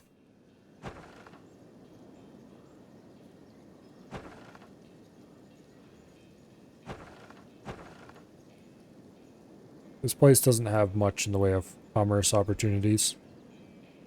You may have noticed that the walls are a little bit scruffy, to say the least.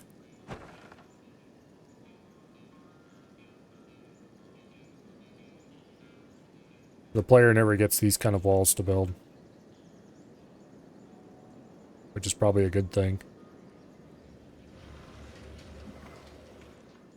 At least in the swamp towns, they bothered to lay out boards for people to walk on. Not that the people actually walk on them.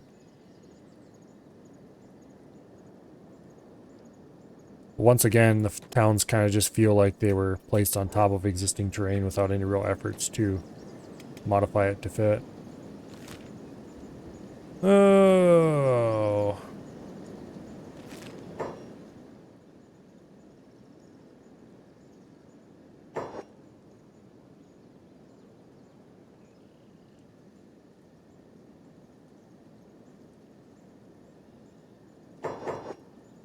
Come on, finish loading.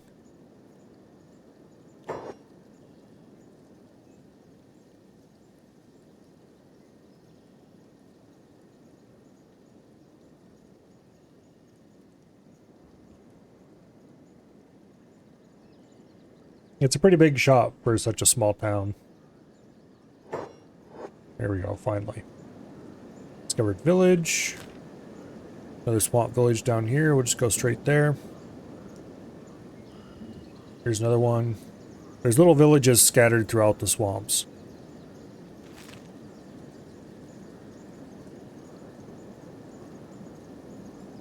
It's not a particularly hospitable place to build a base.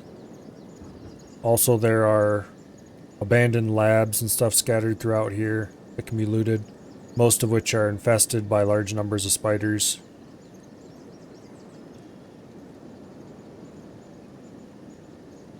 It's just not a very nice place.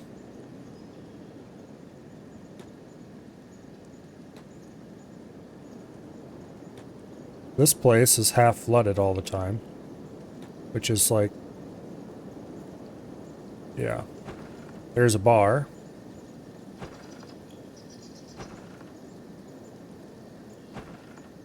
There's a shop.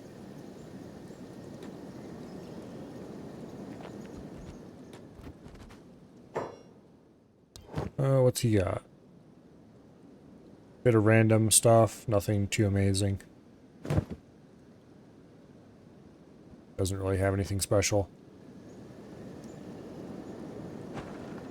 Swamp Dome.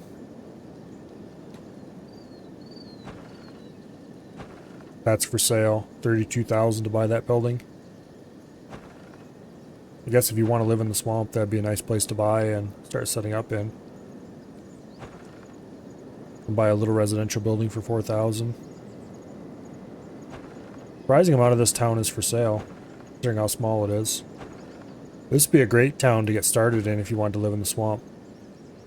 Make a little bit of money, buy this small building, do your early research, build a few beds or something. Save up money to buy the big dome. Got plenty of room in here to build up a lot of stuff.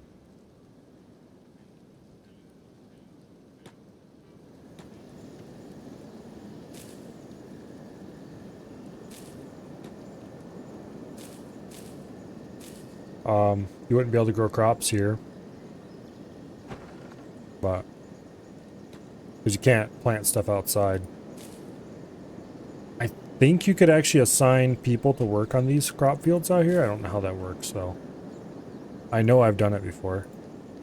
There's a bunch of swamp raptors. Why are they just wandering in here? Makes me concerned. Surprised the gate guards didn't get them. But those things attack your bases if you build in the swamp. Anyway, let's go to Shark. Shark is a nice place. Got a few interesting places to see. I've been through there quite a few times.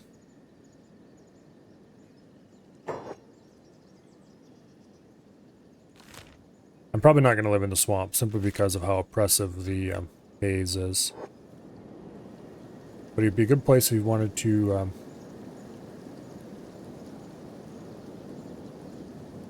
raise rice, I guess. Rice and hemp. I'm hoping we can find a green place south of here. Okay, here we are at the edge of Shark.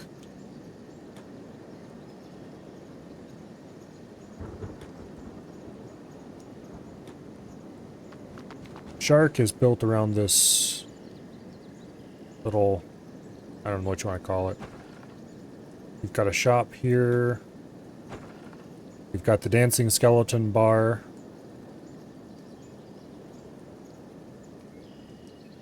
So named because of their sign. This is like one of the only bars in the entire game that is actually given any characterization at all. Which it's like clearly the dev who built Shark cared at least a little bit and put a little tiny bit of effort into the place. And like most of the rest of the towns are just stamped out of identical cookie cutter buildings that you can find copies of in every other town. Complete with exactly the same interiors. It's kind of sad. Oh, there's another shop. Shark actually has a little bit of character.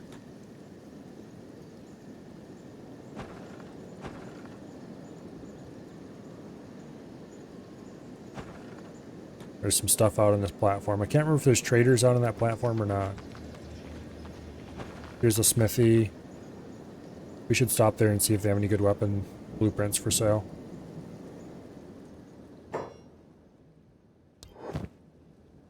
Ringed sabers, hold sabers, sabers, assassin's rags, ninja pants, which we'd like to have the blueprint for, masked helmet, ninja gi we already have. Okay, it's mostly stuff we already had the blueprints for. But still, we got a couple things.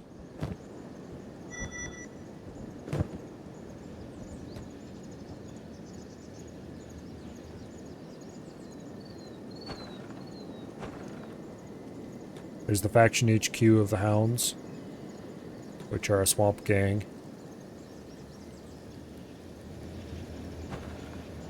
There's a big shop. Stop in there and see if they have anything interesting. Big shop, tiny building. Random furniture, research already known. Okay.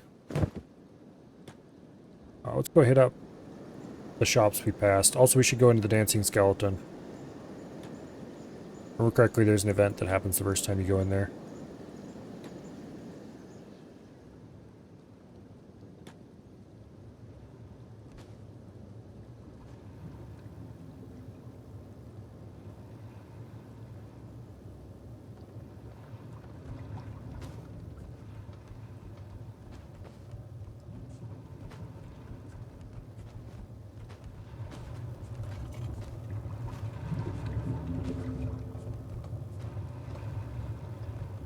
Okay, who exactly are you talking to? Okay,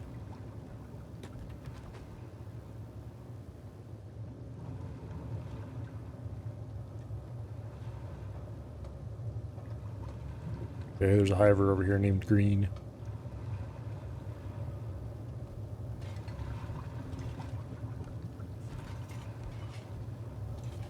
Another one named Lars.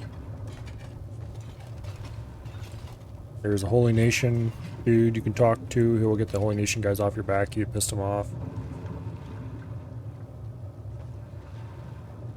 There's a variety of drifters around here we could hire if we wanted to. There's a mercenary guild guy you could hire to defend your base if you wanted to.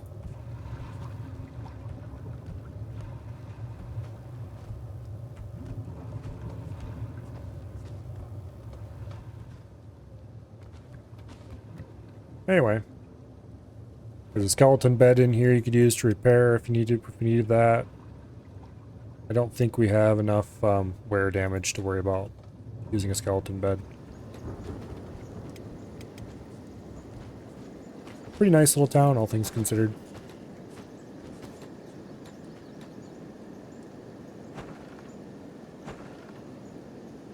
Let's hit up this shop and see what it has.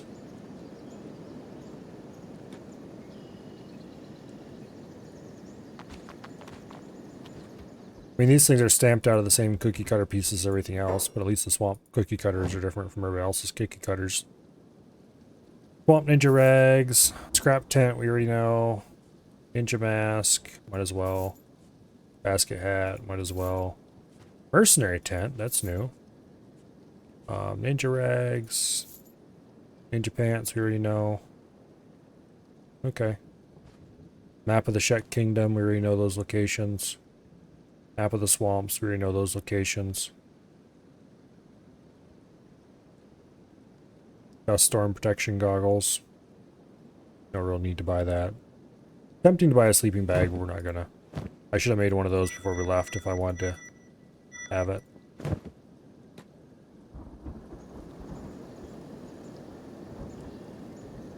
And that's most of what there is to see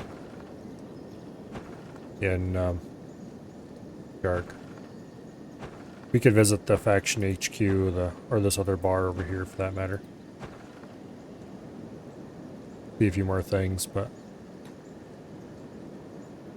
it's a nice little town. There's a sunken lab out here that we might want to stop by just to see how infested it is.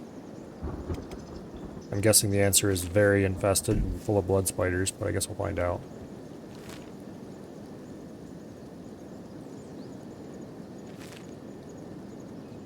I might save first and see if we can kill a couple or something.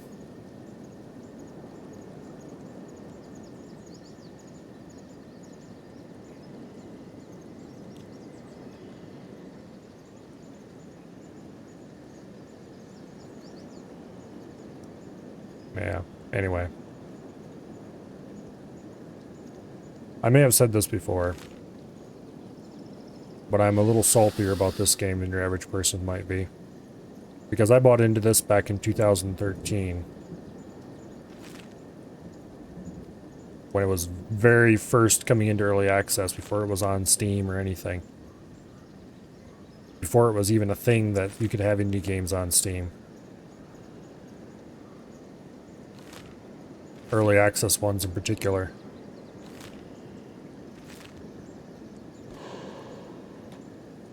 And the game they were promising back then is very different than the game that you have here now. Oh yeah, look at all those blood spiders. These things are nasty. Thankfully there's a gate here that you have to open before they can get out at you. I think.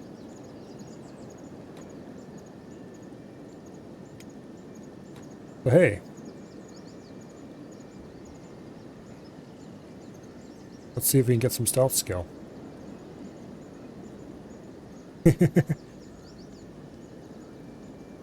Why do we have minus 23?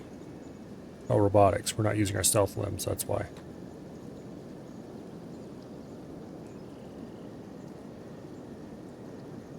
Yeah, they definitely nerfed stealth experience from enemy proximity at some point.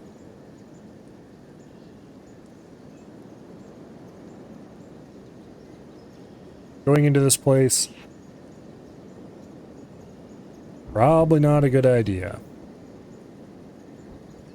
But look at all those spiders.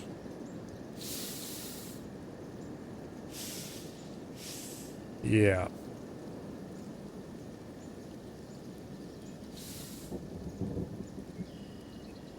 Wait, all of them are slowly taking damage. And none of them have that high of health. We would get swarmed if we would open the store up. There's like no way. If we had the whole group, I might consider it, but not with just poor Slick by himself. Anyway, that's the swamp. Let's get out of the swamp.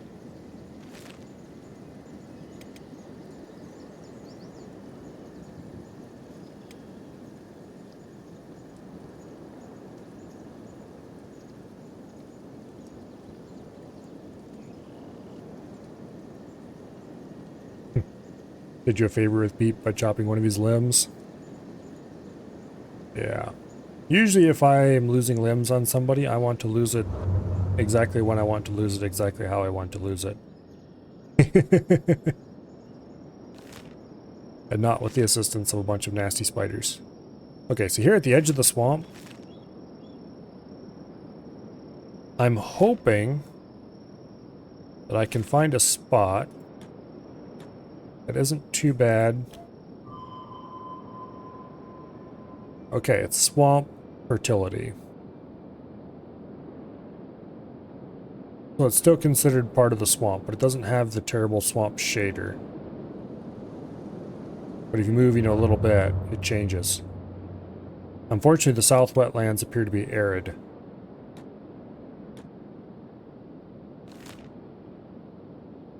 I was hoping there would be sections in here that'd be considered green, but it doesn't look to be the case. It looks to go straight from swamp to arid again. Okay. That's what I had to come down here to check out. I do want to go over here more and actually check out the islands in the south wetlands. I think these are still arid.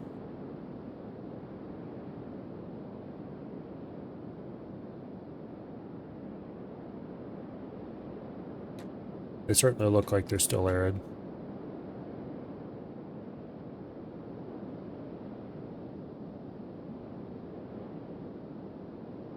Is that underwater ruins way over there? I think so. Also, the game is running like absolute shit right here.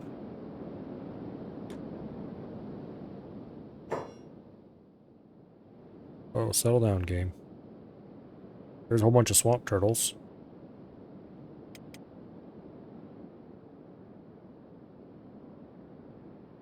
Didn't actually see those in the swamp itself.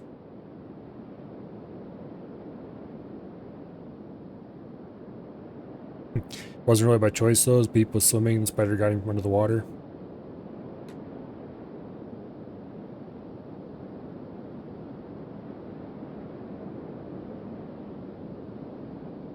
Yeah, that sounds like a typical spider move. What is over there?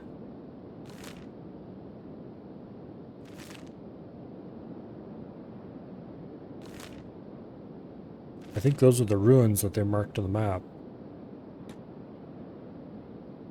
Okay, first of all, why is the game running like shit?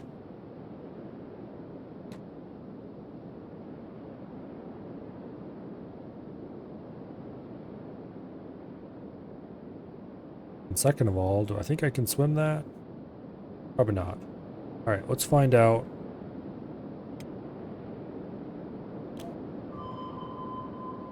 Fertility. Swamp and arid.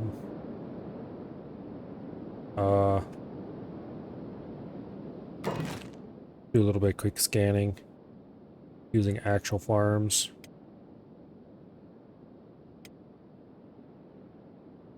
Okay, this is considered swamp.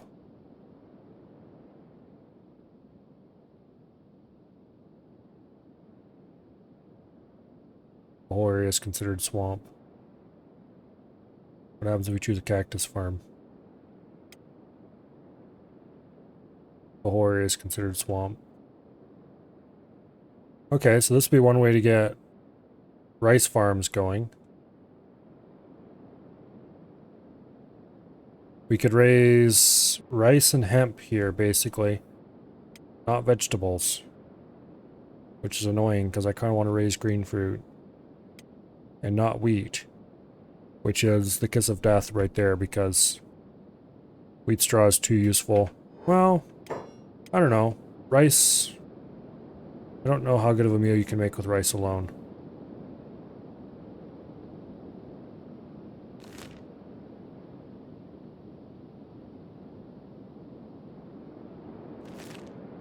I was hoping, though, that we would find green areas down here, and it doesn't look like that's a thing.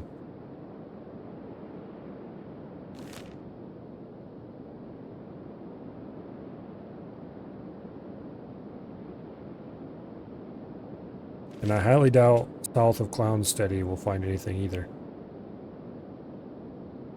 This looks like another chunk of swamp.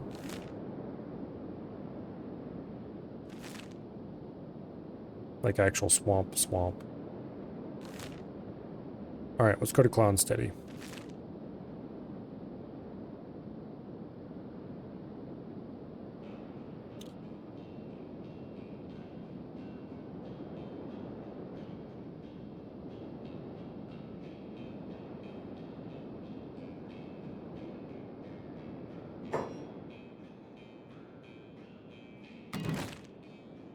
I want to check to see what the crops think this area is.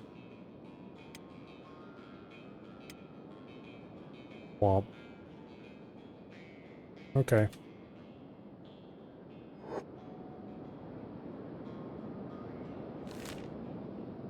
We're almost to Clownsteady, which I don't remember who the controlling faction is there.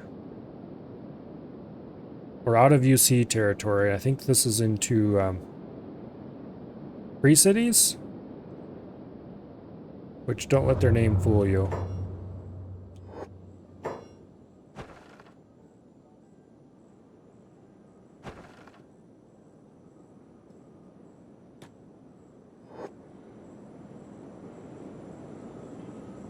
I know there's some Tech Hunter outposts down here. United Cities. Okay, there we go. No, this is still UC.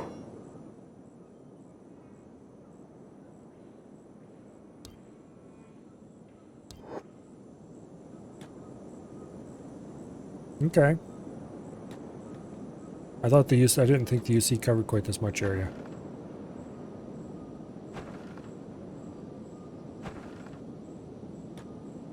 Alright.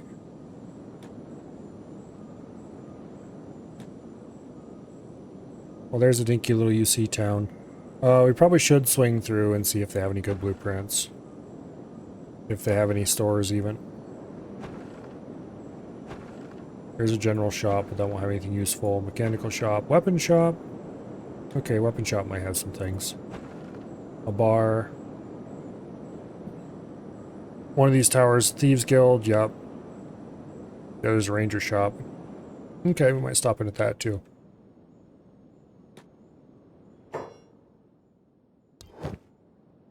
He has nothing we haven't seen 100 times before at other UC shops. Okay, let's go to the ranger shop.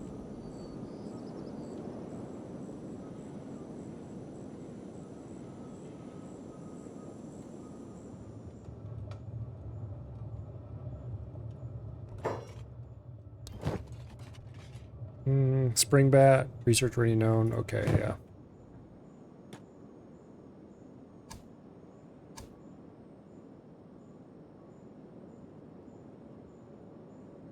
Okay, we got Free Traders, Holy Nation Outlaws, yeah, Mercenaries Guild.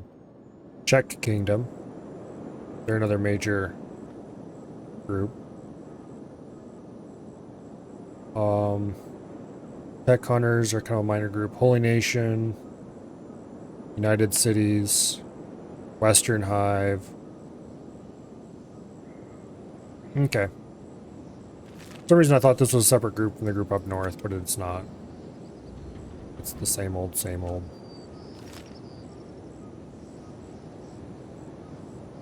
Okay. So somewhere... let's see. In this area, I think there's a Tech Hunter outpost. If I can find that, I can show you right where Hook Manufacturing used to be built. Yep, there's the Tech Hunter outpost right over there.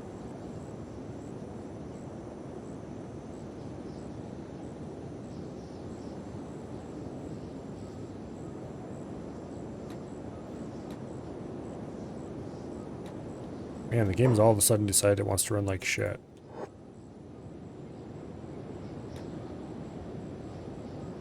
There's a bar here, and a mechanical shop,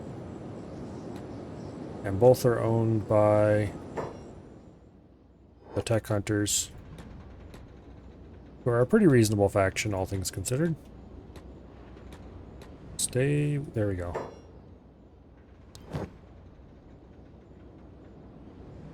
Got a few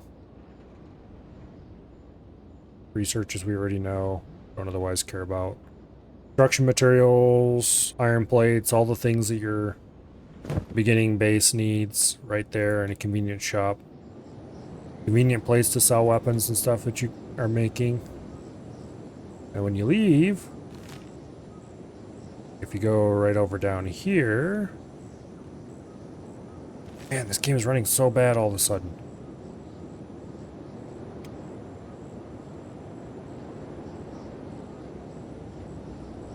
I think it was over this way. Am I going the wrong way? It's hard to really look around when the game is chugging every time you move, a little bit.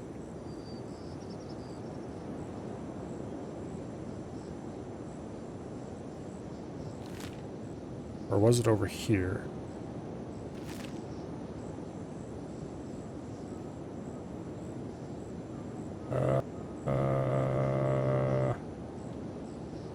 What is my frame rate right now?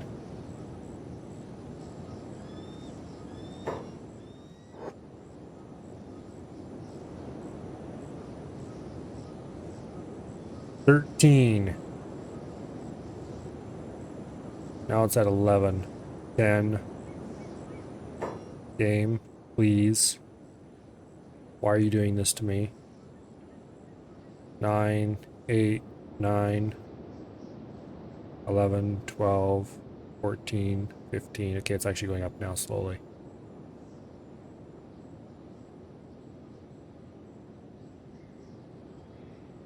I want to look around at the terrain so I can try to figure out where I used to have my base.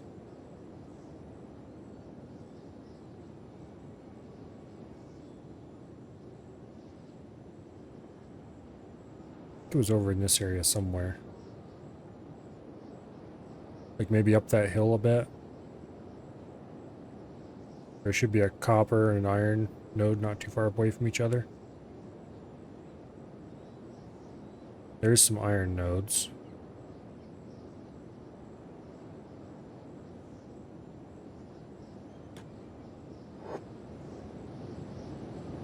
When you start building in an area, small rocks and trees and stuff will just disappear.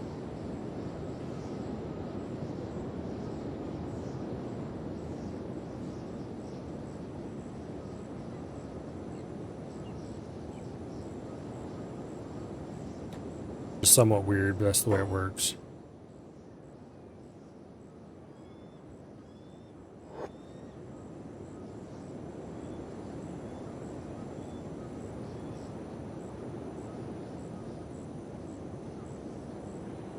Oh, now we're up to 60 FPS, finally. Finally, I can move again. Was it this hill? No. This doesn't look right. Performance has fallen off a cliff again now that I should move the camera.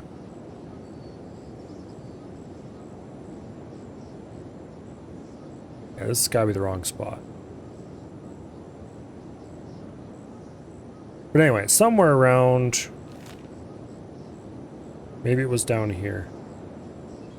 It was either here, or up here. Somewhere around this way station. So you had to run past the way station, get to Clownsteady. Or you could run over a hill to get to Drifter's Last. So it might actually be down here.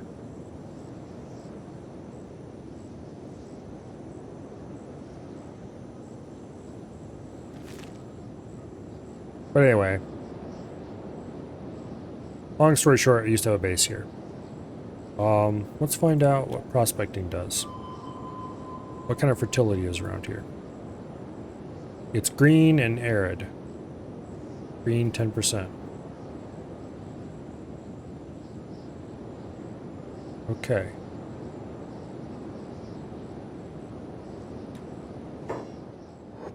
Let's move my guy over here. Let's prospect again and let's see if we can get higher fertility. I'm definitely not going to want to live down here with this performance. Green 10%, arid 100%. Yeah. There's no growing crops around this area. Unless I can get 100% green. I wonder if the only area that actually has 100% green is here in Okrent's Pride. That'd be kind of absurd if so.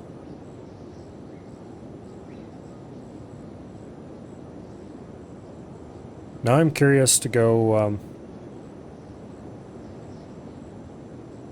into the grid here and find out what the what the terrain is like there. It looks kind of green on the map, but I don't think it is from what I remember. Alright, well, we're definitely not going to go to Drifters last. Let's go up to the edge of the crater. That is not a hospitable place.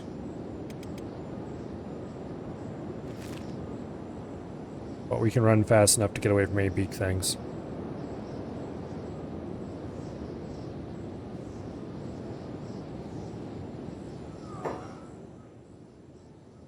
Here's your average friendly outlaw farmer. We'll just run right past them. I didn't see who they were attacking, and I don't particularly care.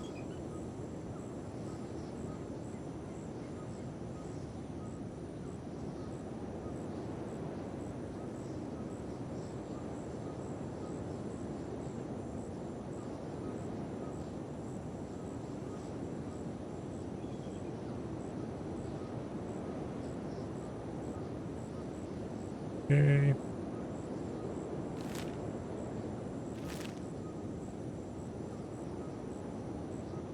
Sharp eye out for beak things. This place is, if I remember correctly, pretty rich in minerals. There's lots of exciting copper and iron to mine somewhere around here. The crater itself has all kinds of nastiness and also some lootable things that we might want to check out if we can.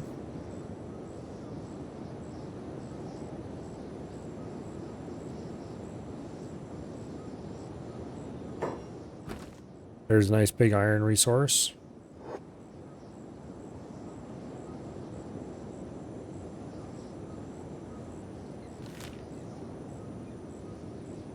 Continue on in till we get in. There's a nice copper resource.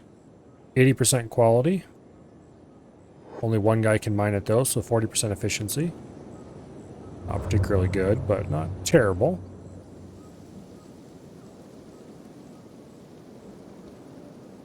And here ahead of us is a beak thing. How exciting.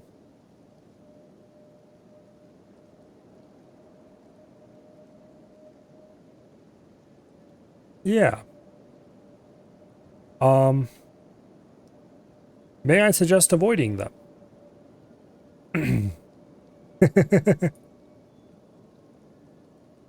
Their speed is 32 miles per hour. My speed is supposedly 42 miles per hour. So hopefully we can outrun the beak things. In any case, we have not alerted them to our presence yet, so let's save the game. And let's just book it for the hills and see if this actually works. Hey guys. I mean, I'm fine if you don't notice me, but also I wanted to test my fancy legs versus you. Oh, here they come. Galloping beak things. I don't think they're catching up. As long as we don't stop. There's some ruins.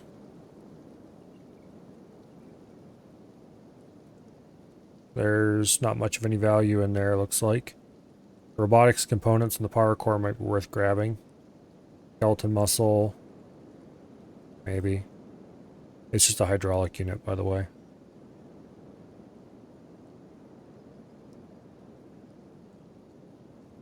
This place is definitely as inhospitable as it gets because beak things.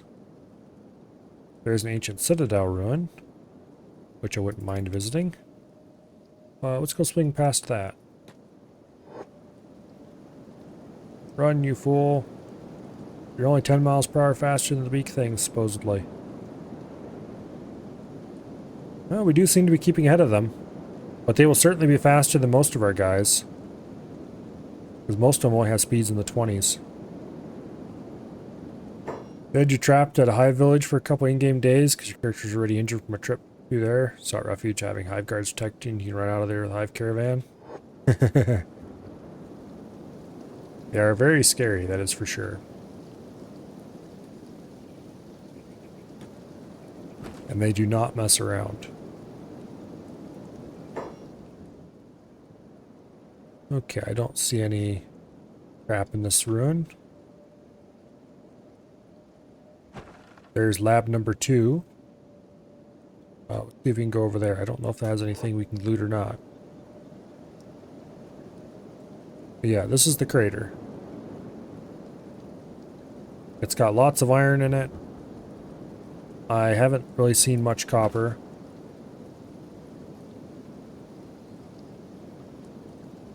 But it's definitely not worth mining here. Because this place is absolutely infested with beak things. Large numbers of them. Apparently we outran those beak things over. Oh, oh, there's some more. Okay. Best way to get to lab number 2. Not that way, that's for sure. Let's go up the hill over here. You will not go fight those beak things. On the bright side, you made out with tons of food and animal skins. I bet. Oh, there's more beak things. Surprised the hive guards survived. I guess usually the guards in this game are pretty overpowered, simply because they need to protect against things like this. Well, there's something fighting over there. Oh look, it's a beak thing. That beak thing's almost dead. What was taking it on?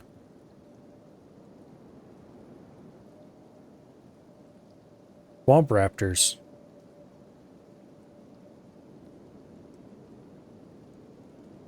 I see one severely injured beak thing. That'll probably die soon. Oh, there's a dead beak thing. Or, you know, soon to be dead beak thing. And a ton of swamp raptors. I don't really want to go that way. I'm kind of happy with where I'm at, aka not over there. I do want to go over here to lab number 2, though. Because I'm curious what's there.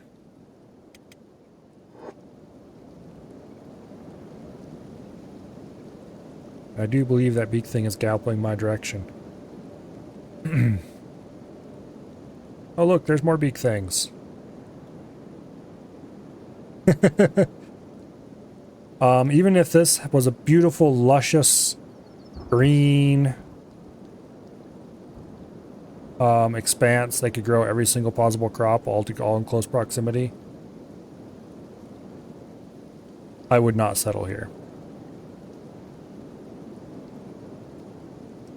Because the amount of military force I would require to pacify even a small area of this crater would not be worth it. Although if I did have enough military force that I could pacify this crater, it would actually be a little tempting. No. Shut up, Milo. That's a bad idea.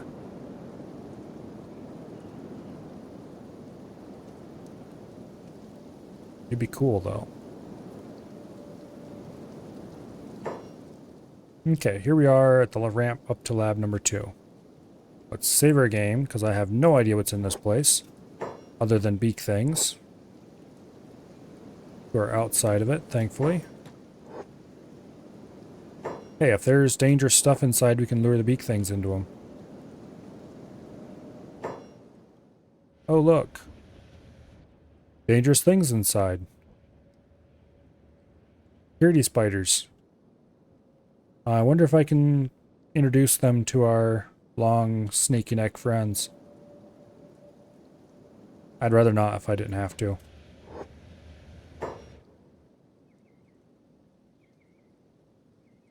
Let's sneak down here. Or run down here. And then let's swap out our speedy legs for our sneaky legs. Although we might have to switch those back in short notice if we get chased by a beak thing or something else.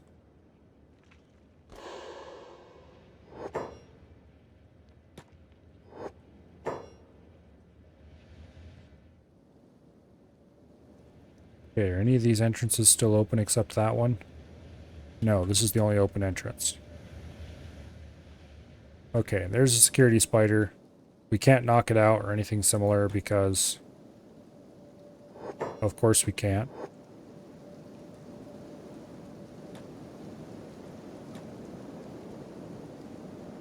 Oh, the security spider's going for the beak thing. Ladies and gentlemen, it's a battle for the ages. That is why you don't mess with security spiders. Holy crap.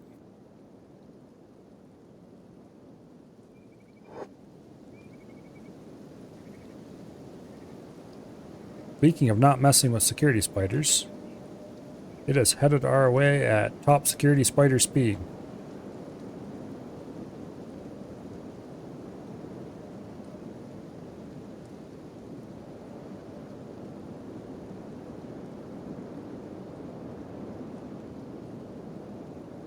Alright. There's another one. There's a bunch of lootables down here past it. I'm not sure how much perception these things have, so let's find out. Not very much, apparently.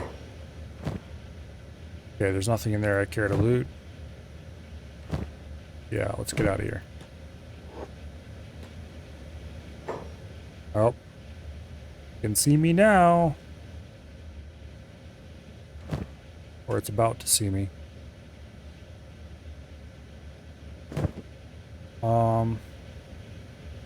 These are food storages. We don't really care about that, honestly. There's another security spider. Yeah, let's get up to the top of this ramp. And on the second floor, what kind of surprises do we have? Oh, look, it's more security spiders. There's an electricals crate. We don't care about that. More electricals. The old style steel bar storage. Research benches. I don't think these actually contain anything. In any case, I don't think I'm going to find out either.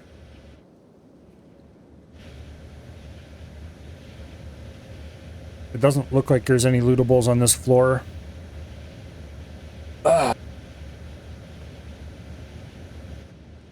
And I'm not about to fight those security spiders, so let's go up to the next floor. And on this floor, there is more security spiders. Do you think we can run over here fast enough to not get spotted? Yes, we can. Only because we have absolutely ludicrous 100 stealth skill, though. There's some tools, which you don't need.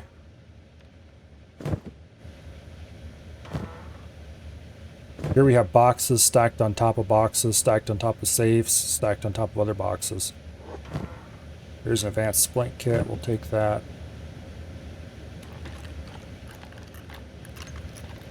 This place is the mother lode. Ancient science book, CPU units galore. We're gonna have to do the old backpack shuffle. As long as we don't move around too much, we should be fine with that backpack on.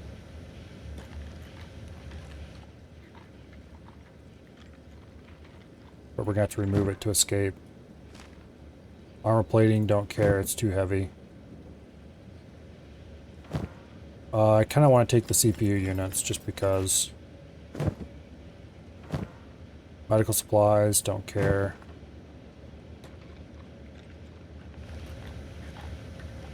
All these white crates, each is an individual lootable item.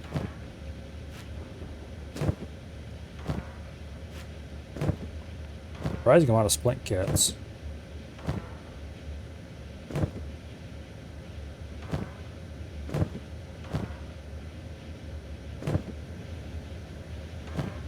Three ancient science books, advanced first aid kit.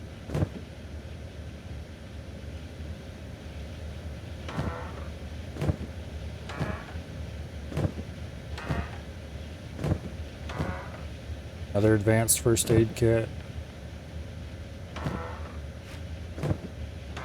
It's easy to think that the pile of white boxes is all a single lootable item, but they are most definitely not.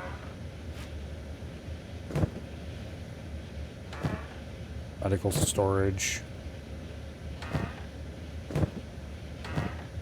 More advanced first aid kits. Metal box that needs to be picked open.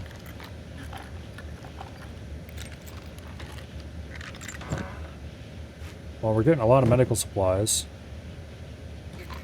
An ancient safe. That possibly contains some extremely valuable items.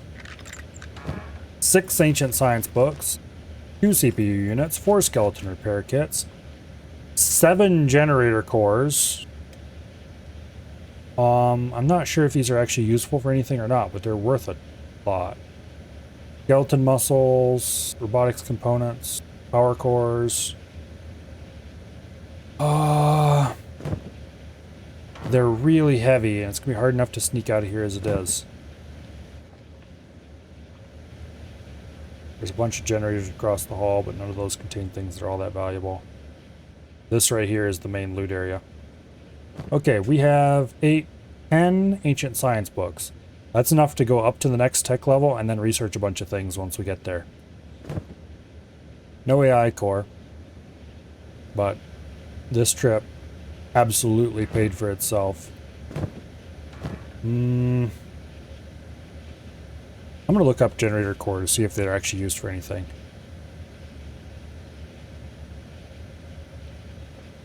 Because I'm not actually sure.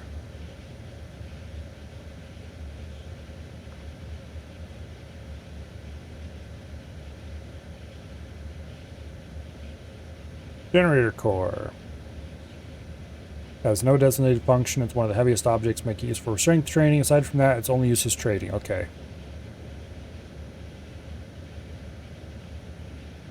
I'm surprised you don't need them to build useful things, but anyway. Description certainly makes it sound like it's useful for something. But they are good for strength training, I guess. Problem is, there's no flipping way I'm carrying those out of here when I need to be stealthy, so... Boom. Boom.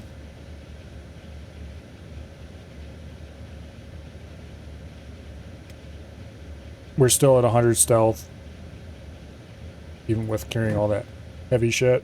I don't think the medical supplies are good for anything too either. They're trading supplies.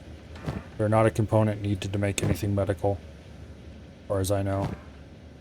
The motors are the same, trading only. I'm pretty sure they weren't intended to be. I think the devs intended to use all those for things and then just didn't because... Well, why did the Kenshi devs do anything? Oh, look, there's a dead security spider. And a lightly wounded beak thing. You do not mess with beak things.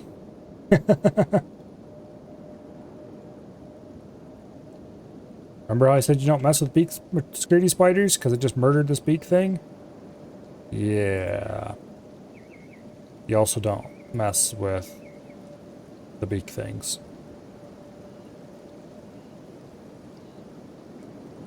Alright, getting out of here is fairly easy because we just run. Well, sneak very quickly.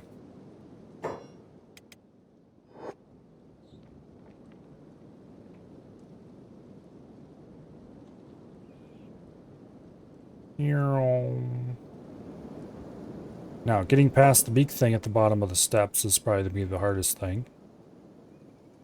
I'm tempted to loot this beak thing and see if it has anything useful. If we can do that without getting insta-killed. If the beak thing decides to chase us, we're going to run back in and let it deal with the security spider.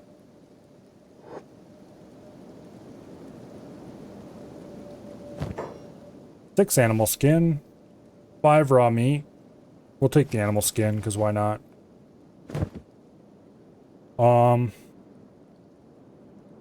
The next stop, I think I'm going to try to hit the workshop complex on the way out.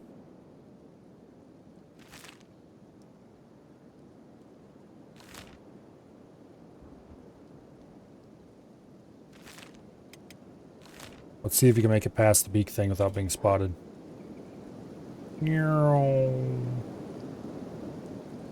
I'm tempted to stop and loot the security spider, but how about no?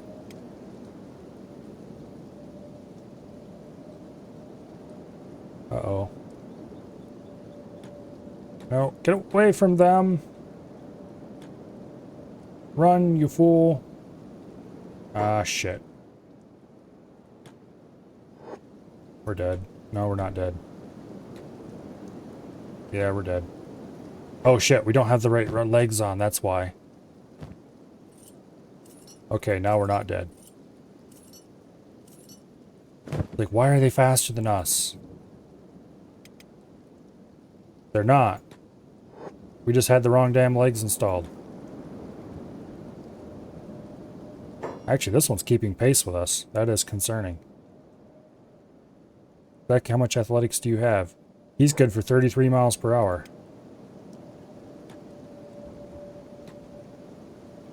Run. Run, you fool. Where's that workshop? Right ahead of us this way. Okay, because our hope is getting to the workshop and getting the guards from said workshop to defend our asses.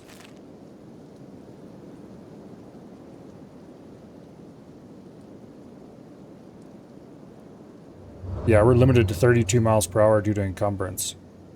Yikes.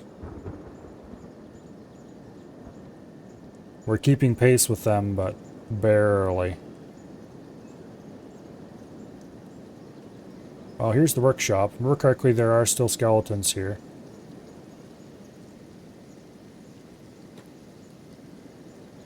Okay, good. The big things have got given up. Now, does this place have skeleton guards? If it doesn't, I'm going to be happy. If it does, I'm still not going to mind. I don't see any.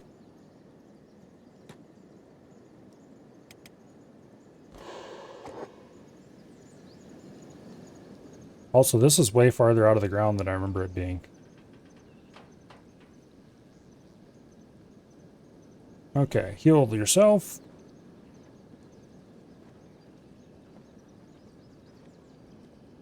That was much more exciting than it had to be.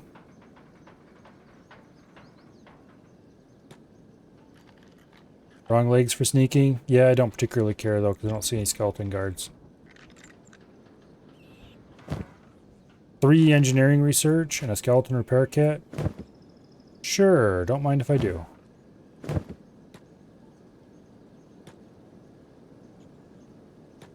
Yeah, there's no skeletons here. I don't want to save and reload here though, because that might cause them to spawn. I've seen that happen before.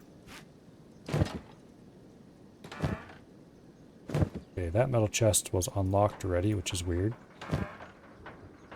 That general storage box has nothing in it. Every single one of these workshops is laid out exactly the same way with exactly the same lootable containers. Because why create 2 or 3 layouts when you can create 1? Oh.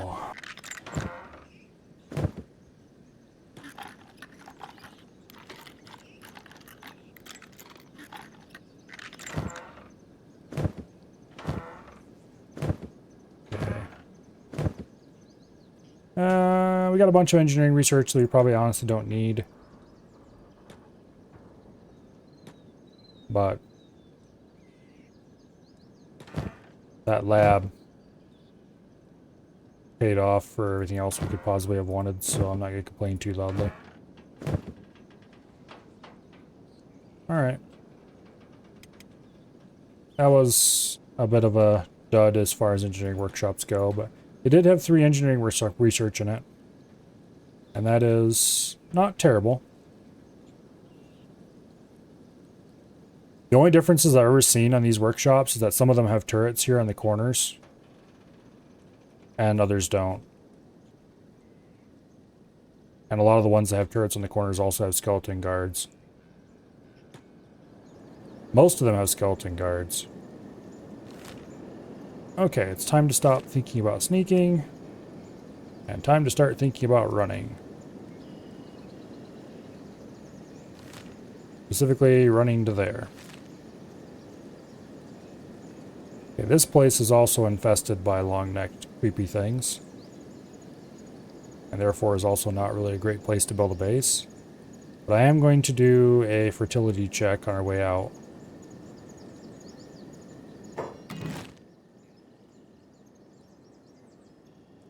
Just to see what's here. Environment. Dead. Yeah, nothing's going to grow here. Not even the hardiest stuff. Alright.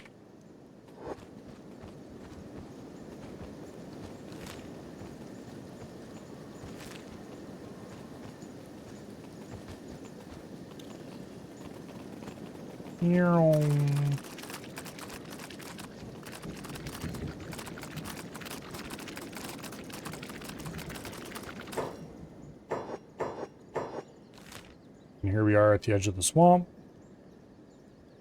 We'll take a different path through the swamp than we did last time. Once it finishes loading.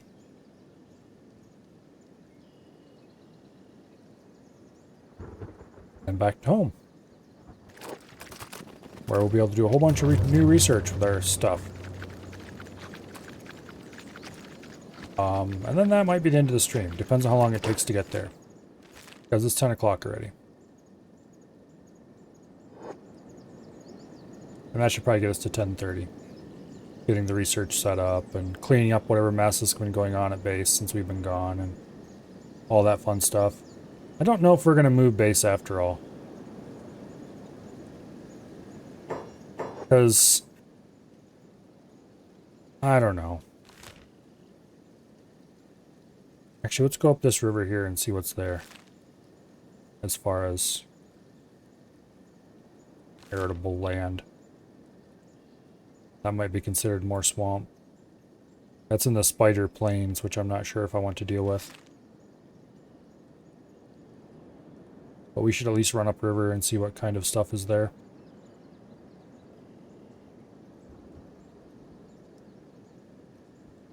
Anyway.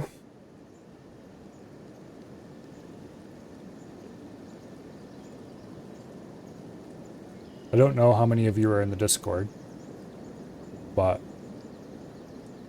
to repeat what I posted there this morning, I have realized that according to the company's calendar of days off, I have tomorrow and the next day off. So, 4-day weekend.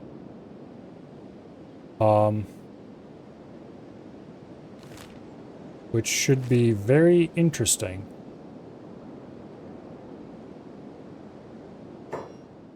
I don't think this is hospitable at all. Let's prospect it. Green 10%, arid 100%. Yep, about what I expected. Alright. If we want to grow any green crops, we're probably going to need to get hydroponics. Now, here's the question. Do I want to swing past the scrap house and buy an AI core?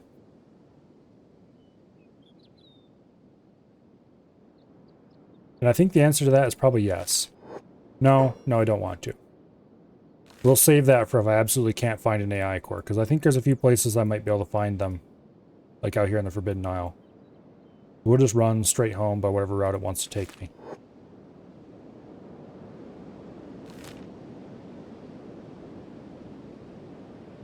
It's surprisingly good at finding paths over long distances. You work all day tomorrow and half a day on Tuesday? Well, I hope you're at least charging them for it. I open a couple buildings for Monday. That's like 45 minutes of work. Get charged 2 hours for, which is already charged overtime rate.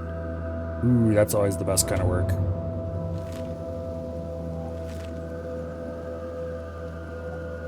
Overtime when you don't have to do overtime. Where do I sign?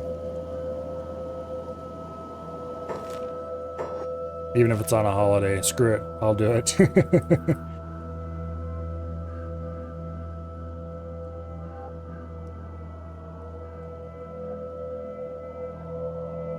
But anyway,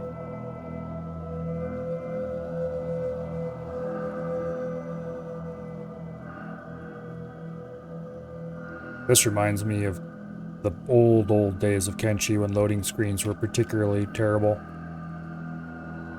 Oh, back when everyone had hard drives.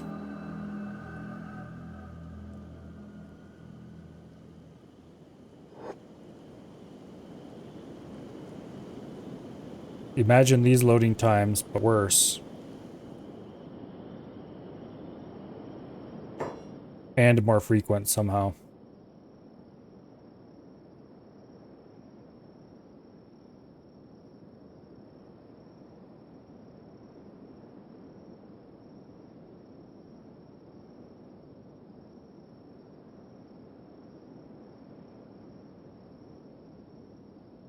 And then welcome to about 2015 or so. I think it would have been, probably. I don't remember when they came out with the new lands update. The original Kenshi map was fairly small and was nothing but desert. It was kind of like this area, but that was the whole map. It was a little bigger than that. At first, you couldn't even build anything.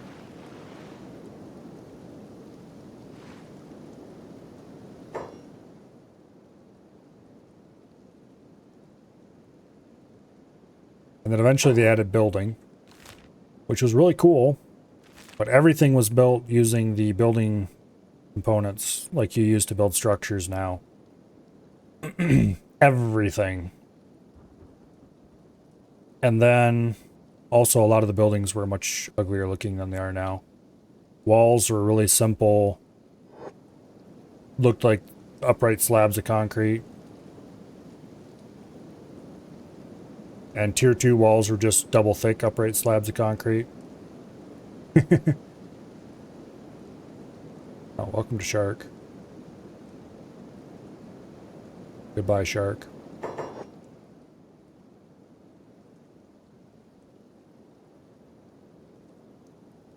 And then eventually they released the new lands update, which actually, if you start Kenshi to this day, its binary is named Kenshi something something new lands or something like that. I think that's what it was. Welcome small town. Goodbye small town. Actually, let me check something here. Yeah, the window name is Kenshi 1.0.55-X64, and then in parentheses after that, new land.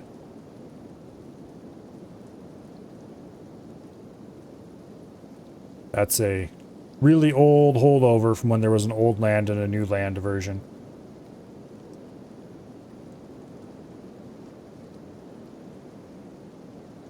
Although that wasn't very long. They ditched the new lands pretty quickly, or the old lands pretty quickly. If I remember correctly, they started out with just a portion of the world, and they added sections as they went. There were sections of the world that you couldn't get to, and then they would add those in, and a big update about, ooh, they added this big thing, and like, okay, more cookie cutter towns and actually interesting terrain.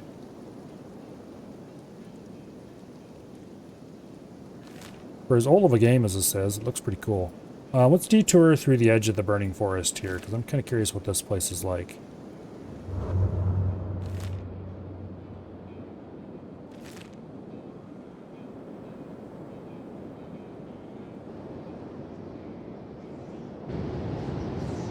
I'm curious what the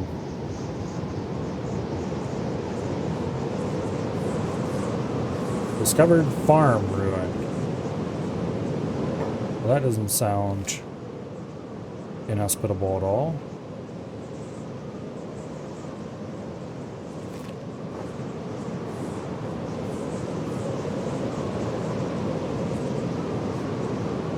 A very loud wind noise. Let's hit up some prospecting here.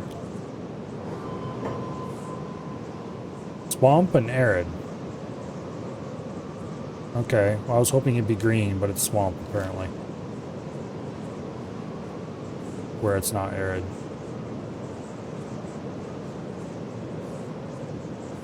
Alright. Our best path is probably to go through the Venge. And then cut across the eye, maybe? Let's go for there.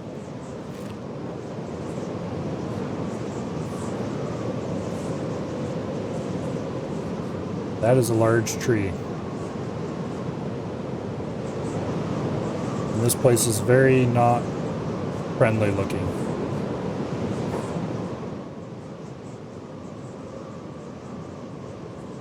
Let's do the old actual try to place a farm. I want to see what this is like.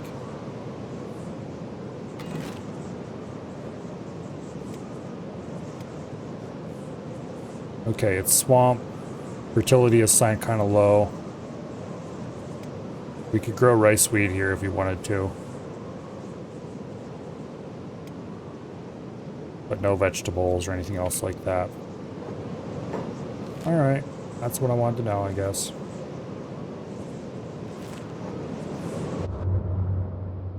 Yeah, not a very nice place.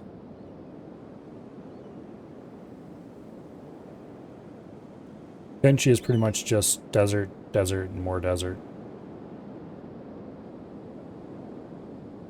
Somehow they've figured out how to make every kind of desert you can imagine without quite getting to monotonous.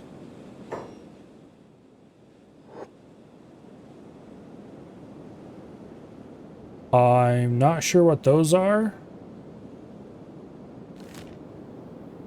And I'm not sure if I want to know what those are. Okay.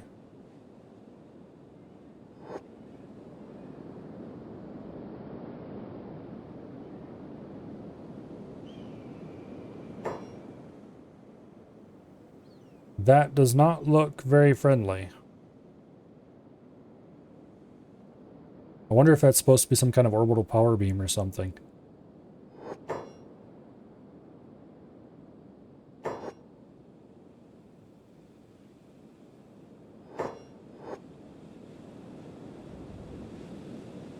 Well, it's definitely not friendly, whatever it is.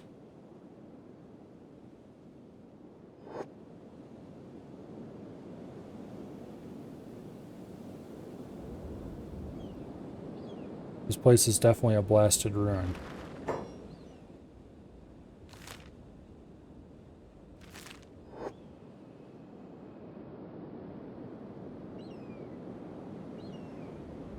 Holy, look at that damage. You better stop and repair yourself, buddy. We are being attacked by...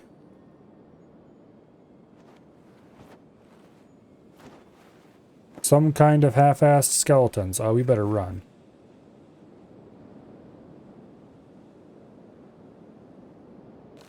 Yeah, we don't want to be in this place at all. Discovered way station. Sure. That looks like a Tech Hunter way station. What's left of one? I'm not stopping to loot it. We'll be on our way. Hopefully we don't get caught in another power beam. There's a copper resource. Okay, we've healed ourselves. Let's get out of this place and into the Grey Desert just as quickly as we can. Hopefully it is slightly less inhospitable there.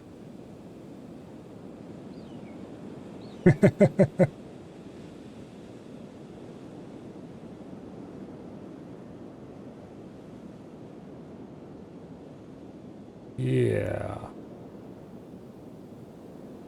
Welcome to the Grey Desert, which hopefully at least doesn't have giant power beams beaming down from... oh wait, no, I guess it does. Oh, there's a way station that's still alive. Oh, we must have got hit by another power beam because we have damage. Okay, let's get to that way station and then repair.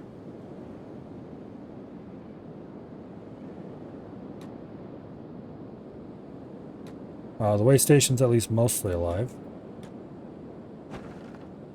There's a watchtower we could buy and rebuild if we wanted to.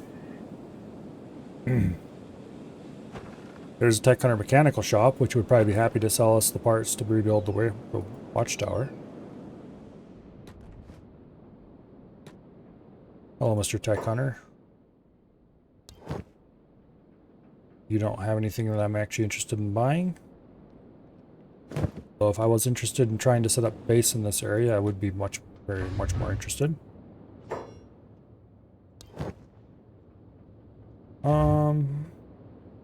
He's got some cool stuff. We don't need any of the things he's selling though.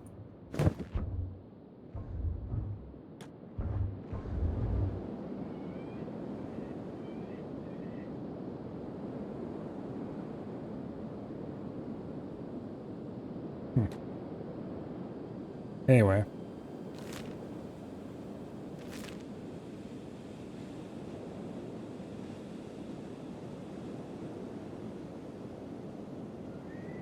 And what is that? That is the eye.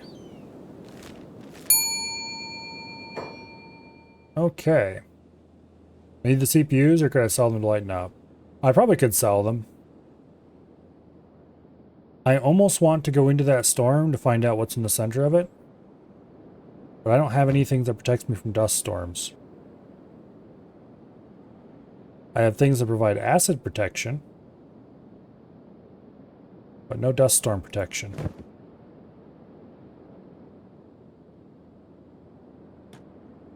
I'm going to head that way anyway.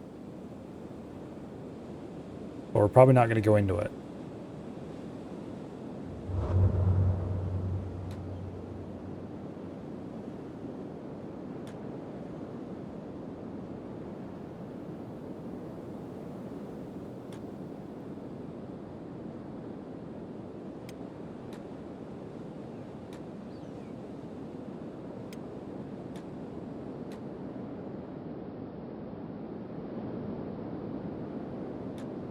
We don't seem to be taking any damage.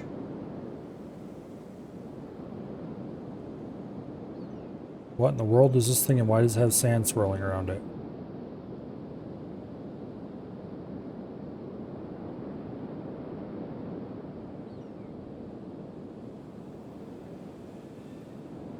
That is very weird.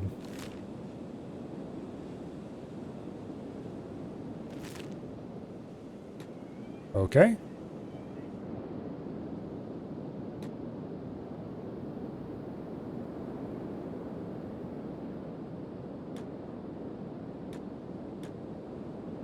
That's a mysterious mystery that we will never solve, but it's cool.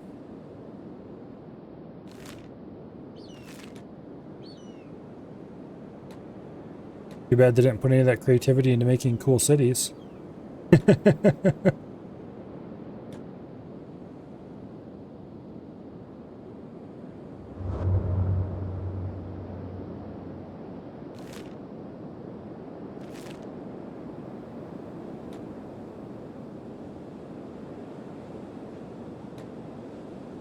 I'm really curious what Kenshi 2 will be like. If they'll actually manage to fix a lot of the problems that Kenshi 1 had. That's the stated reason for making Kenshi 2 is so that they can get away from the old engine and fix all the bugs and stuff that were kind of baked into the Kenshi 1 engine. Anyway, we're almost home. That's one of our regular trading partner cities.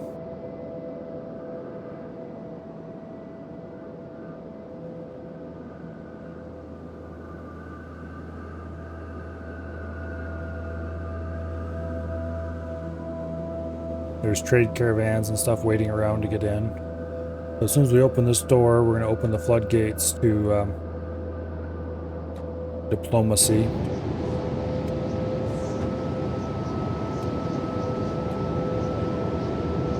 Alrighty. We have stuff to unload. Starting with all these tech bugs.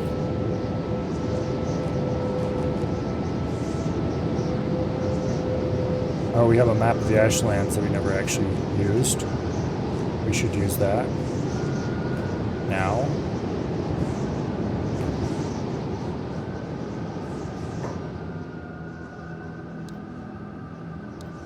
Take your money. Get out of here. These guys don't have anything I'm even mildly interested in. Get out of here.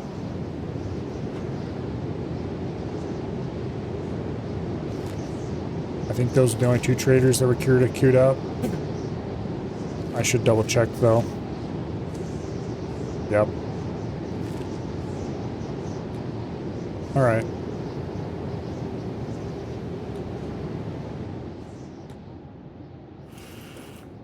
Now.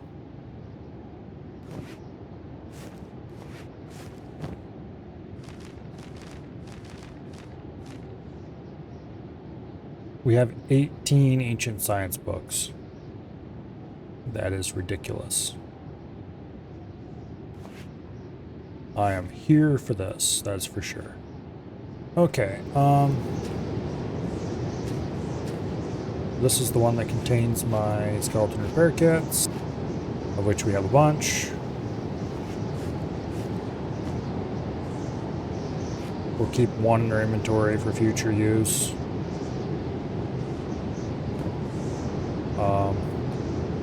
The animal hides have a dedicated container over here that I never thought I would use.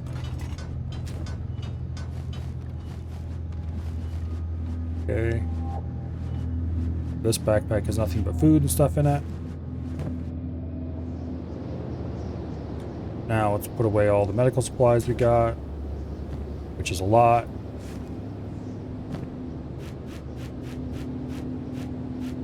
A lot of advanced splint kits and quite a few advanced first aid kits. Those CPUs we probably should just go take and sell somewhere. They're worth quite a lot. I'm pretty sure they're not used for anything.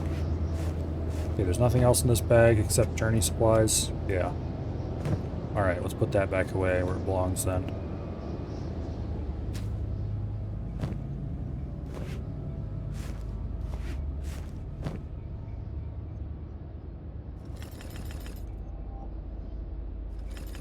Okay, the generator cores are good only to sell. I should look up the power core, because at least some of these bits are actually useful for things.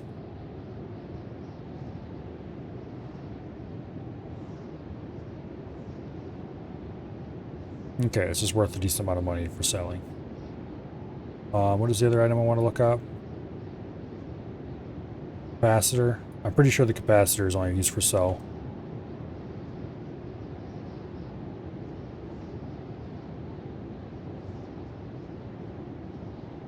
Okay, it's worth money.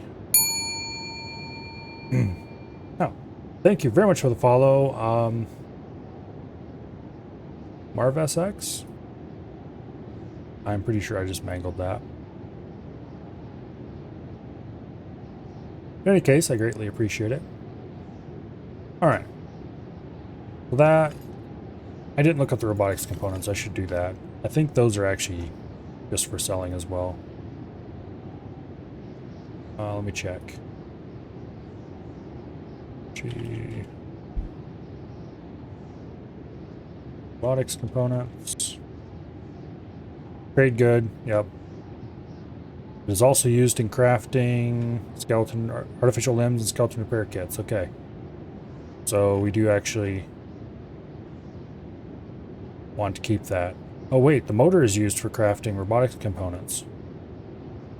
The motor is crafted from electrical components and iron plates.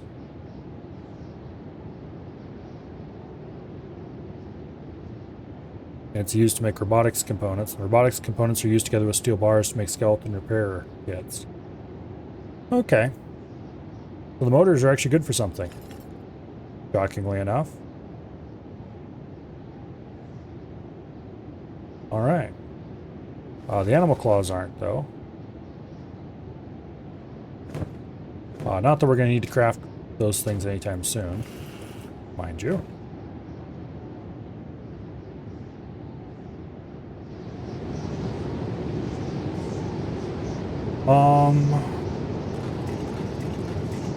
We have a shit ton of armor to sort and sell.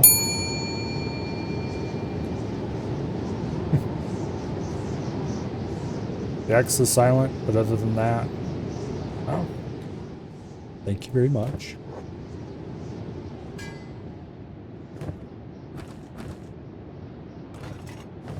Oh, what do we got? Lots of stuff needs to be sold. What about weapons? Quite a pile. Not actually a huge pile. I'm surprised he didn't make more than that while we were gone. The armor was certainly busy.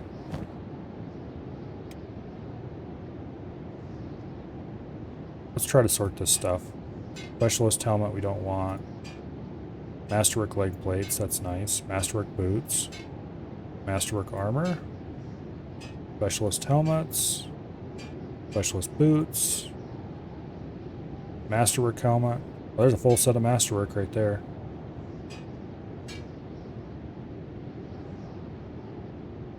Masterwork leg plates. Okay, I think everything else is specialist.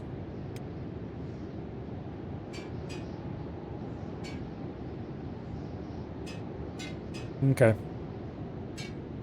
We're going to have to come back for another load. But we have a full set plus of masterwork available when we get back. They'll equip somebody else. Did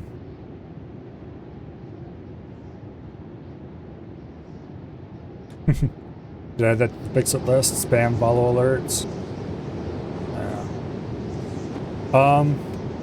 I don't particularly mind because if you want to make that particular sound over and over again, there's an official way to do that already. And if you want to cheat and get it for free, I guess that's fine. I won't complain too loudly. But if it ever becomes a problem, I'll probably put that into the list of things to fix.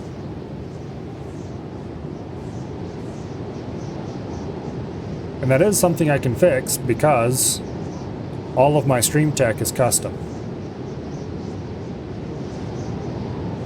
I wrote it all myself 1 week when I was particularly bored.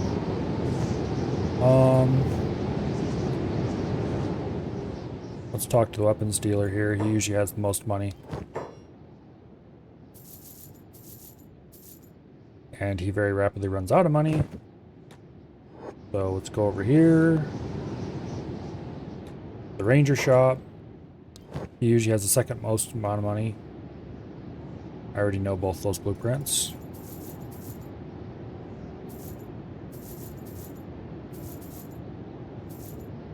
And he is out of money as well.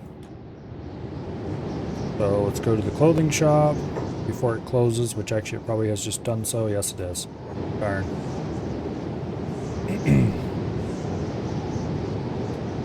Anyway. So like the Twitch bot that announces things is custom. Matter of fact, the Twitch bot is the same program as the bot that displays the overlay.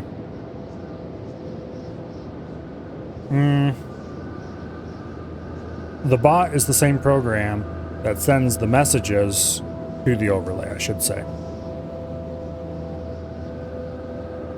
Because the overlay is hosted off the same static web server as hosts my other static websites. That server is kind of a interesting case. There's a an Nginx server that serves as a proxy for everything, and also hosts the any static pages that need to be hosted on that server. And then all the other applications that run all proxy through the Nginx server, because that was the easiest way to handle SSL without wanting to tear my hair out.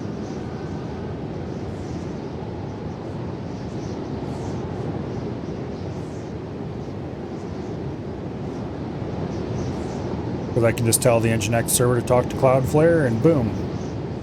Nobody has to worry about SSL. They just speak on port 80, and life is good.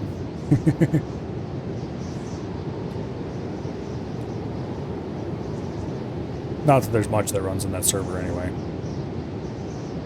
There's just my stream tech, and then there's a little website that is used for tracking RSS feeds.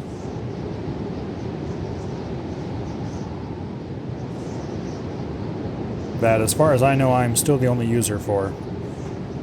Probably because I haven't advertised it And it's not like RSS feed tracking is a in large demand in this day and age. At least not the way I do it.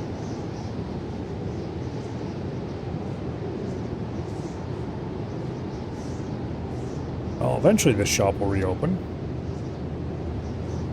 And when it does, how much are these things worth anyway? 5,000. Well, no wonder nobody can buy many of them. We're going to make back most of the money that we lost by buying blueprints everywhere.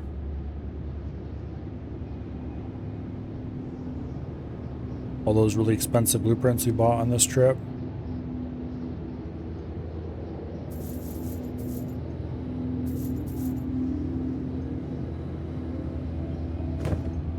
Well, he's got exactly 1 credit left. Let's go talk to the barman. I did not want to use that bed. But anyway.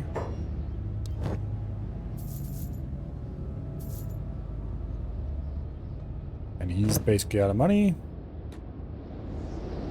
What traders are there even left? Mechanical shop?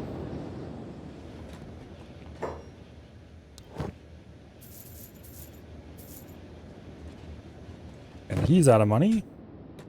I guess we can go over here.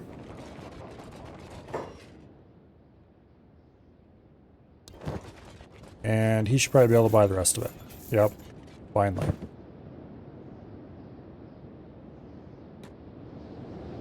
We're now up to back up to 200,000. Don't complain about that. Where's our house base again? Right off this way. I just can't. Oh, there we can see the windmills behind the dust storm.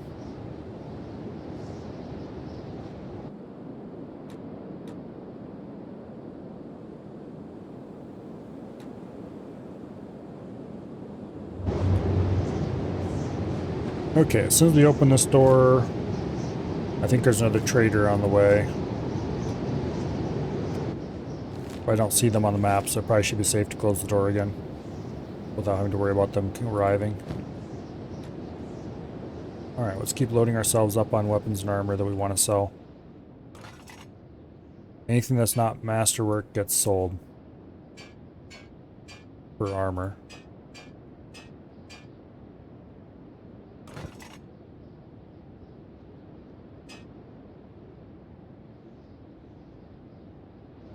Okay.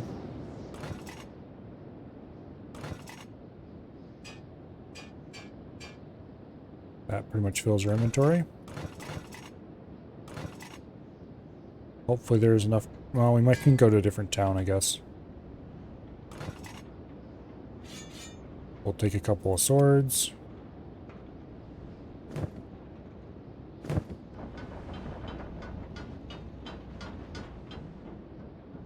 Okay.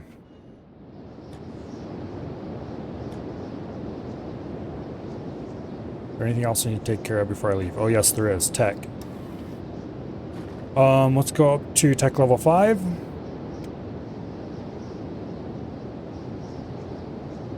And then I think the number one thing I want out of tech level 5 is the improved Mirror columns. I'd really like to get an AI core to get automated mining tech. I want 2 AI cores so I can get automated mining tech and hydroponics whenever that rolls around. But we'll see what's available with the next tech level.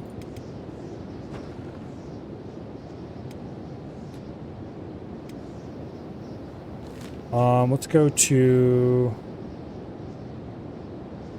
nowhere because the trader is actually arriving now. Which kind of trader is this? Farm trader, okay. He probably doesn't have enough money to buy anything useful then.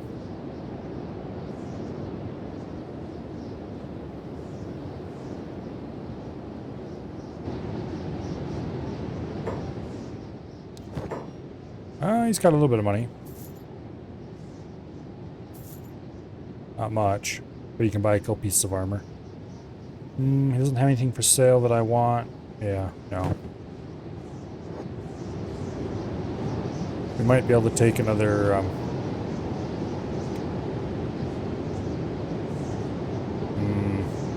I didn't even make enough room to take any extra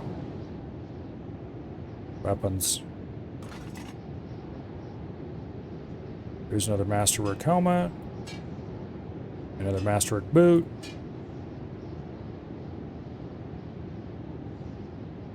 Okay.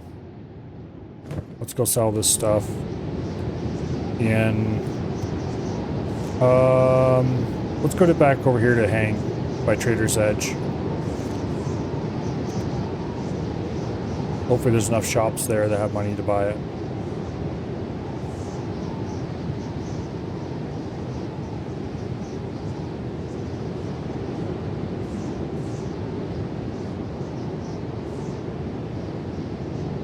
Yeah.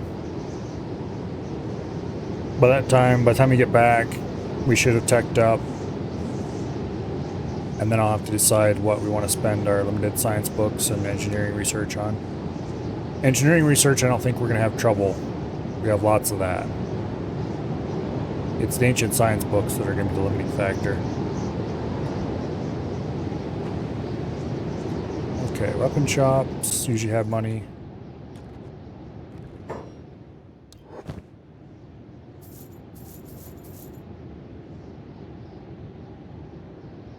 Okay. Adachi we can't learn yet because we require katanas. Sabers we already know. Pole arms. Long swords. A lot of these we can already craft, but they don't show up as things as already being known. And it's worth buying the blueprint just to make that go away. Oh, shut up.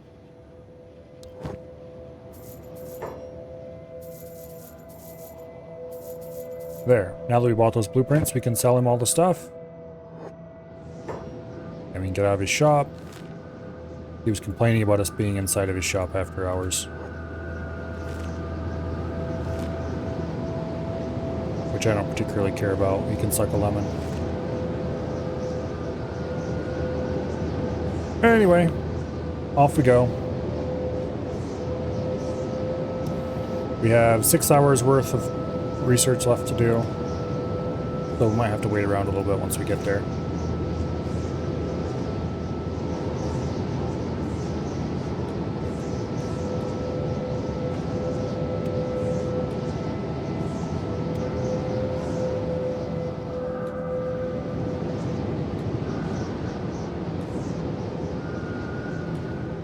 Okay, so I should take this opportunity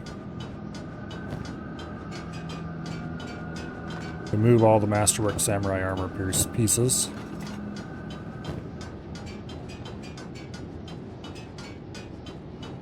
Be one of the chests that otherwise is never used by anybody. And try to lay them out in suits. So I can have some idea of how many we have available. It looks like a lot, as long as we don't count the actual armor part of it.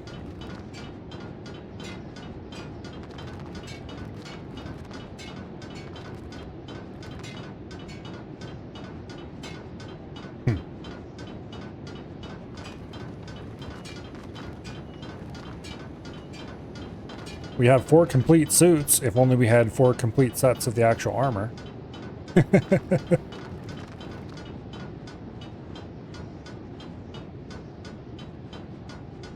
Maybe we should order him to stop making things that aren't... Oh, there's another one.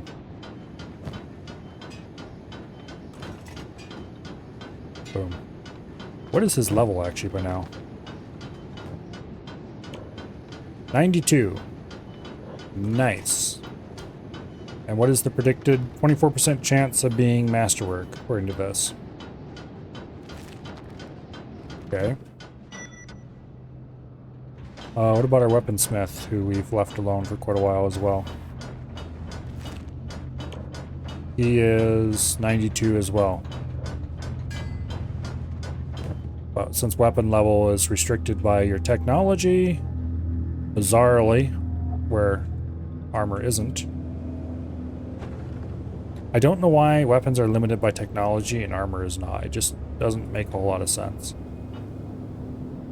I think it's because it might have something to do with how the weapons are.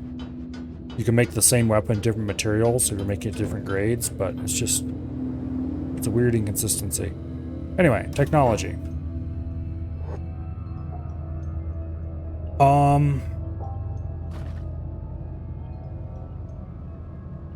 We need 2 AI cores to hit tech level 6. Okay. What's the cost to upgrade? 5 iron plates. That's hardly any cost at all.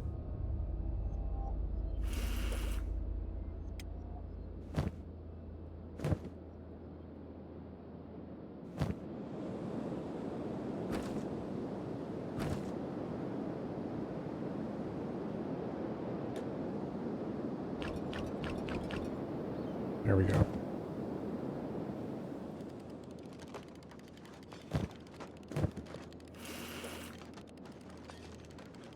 Okay, so this will shortly be done.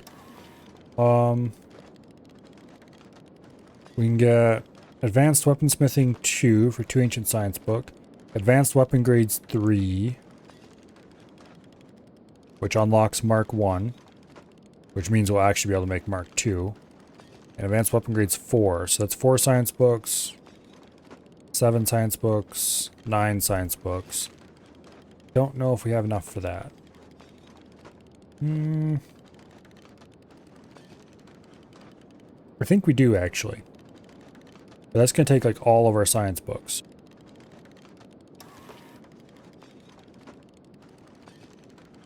That'll get us up to Mark 2, which means we can actually make Mark 3, I think it is. Yeah, we have 10 science books left. So let's get Advanced Weaponsmithing 2. Advanced Weapon Grade 3, Advanced Weapon Grades 4.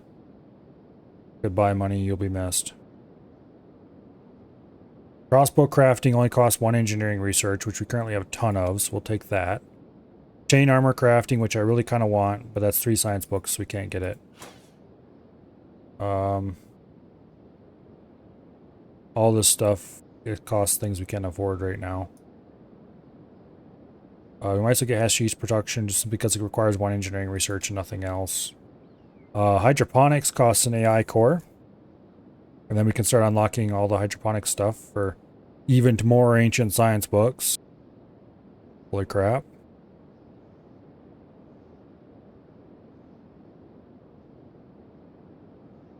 $16 more, no. 18 more ancient science books to unlock all the hydroponics. Yikes. Skeleton repair beds for 2 more engineering research. Sure. Those will come in handy. We can build one of those inside of our hospital. Large defensive walls. We can spend our last 3 engineering research on large defensive walls.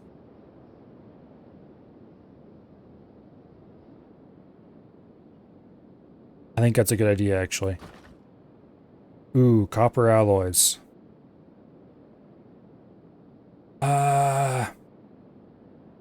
Okay, we're gonna have to go out and get more engineering research, because we're definitely getting large defensive walls. And then we're out of engineering research. And we still need at least 5 more. And I don't really know of any more workshops. I mean, I know more exist, but all the ones that I easily know of and can easily get to have been looted. Because we looted the one here in the grid. We looted the 3 in the Deadlands that I knew of. Or the one, I knew of 1 in the Deadlands, the other 2, I guess I kind of knew of, but I had forgotten about. And then, where was the other one we looted?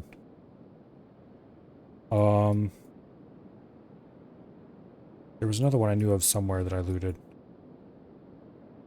I think. I don't know. Anyway, we're out of engineering research. That's what matters.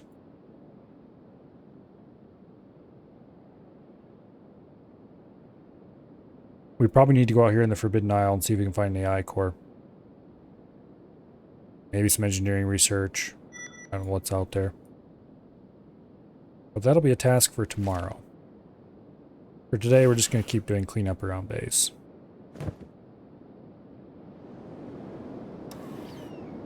Okay, we've got all the weapon stuff. It'll cost us 15 iron plates to upgrade the weaponsmith to weaponsmith 3. Let's do that. I think after this it's going to cost steel to make weapons.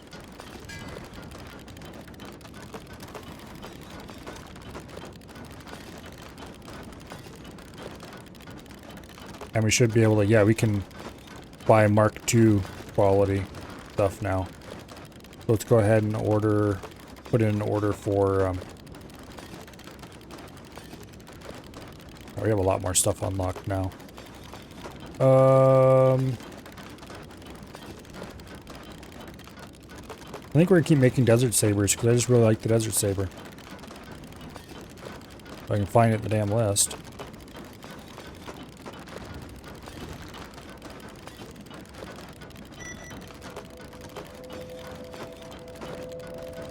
Desert saber, Mark II. The falling sun is also cool. Because it has plus 50% damage versus beak things and leviathans.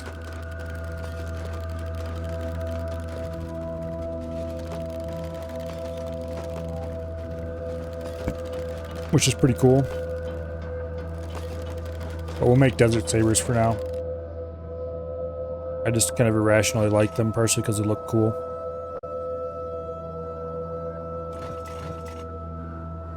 Speaking of which, let's get Slick over here and have him load up on these desert sabers and get them out of here. These are all the old low quality ones.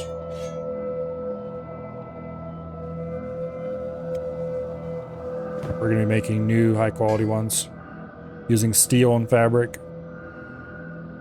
Good thing we have the steel factory set up. It looks like weapon production will slow because the same guy who's assigned to make weapons is assigned to run steel, but we can change that if we have to.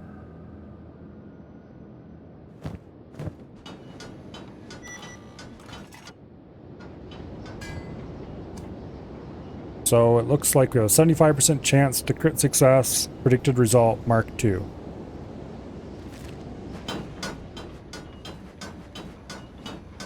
Okay, so we're going to crank out a lot of Mark IIs, and I can't remember if it goes to Mark III or if if it goes straight to Edge Type 1 after that.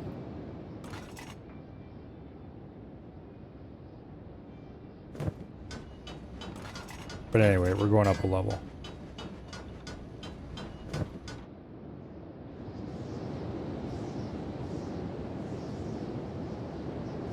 Okay. We can make crossbows now, so we should build the crossbow crafting bench. Don't know if I'm going to equip many crossbow work guys, but it certainly won't hurt anything to have a crossbow bench in this spot I left conveniently open for it.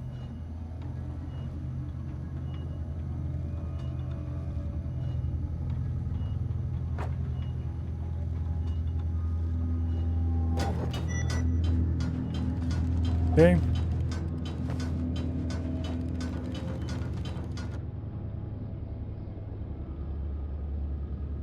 You have a backpack, dude. Just grab the amount of stuff you need instead of one or two at a time.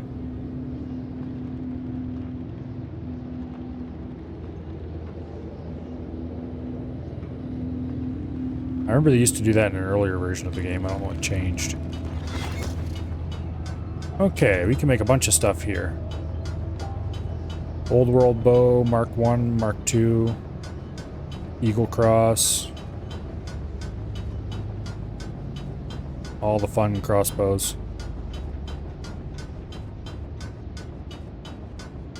We should probably crank out the best thing we can make that doesn't cost too much.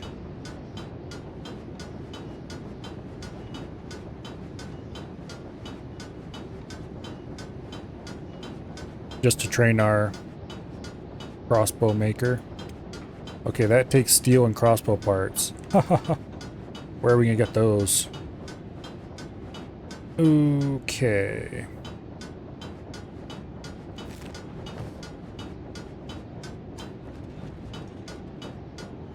Oh, here we go. Crossbow parts. 1 hinge, 1 spring steel. Spring steel is 2 raw iron and a copper. Okay. We should place a spring steel storage as well.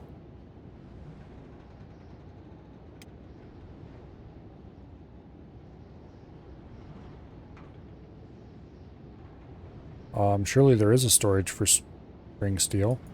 Well, we're gonna need crossbow parts. Storage. We'll put that right here between these two if we can manage it. Boom.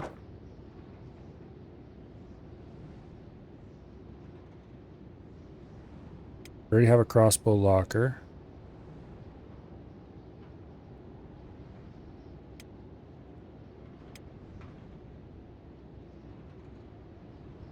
Crossbow parts we just placed.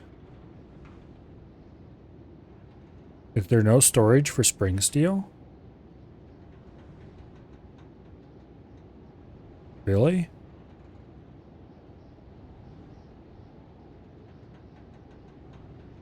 Okay. That could possibly be slightly problematic.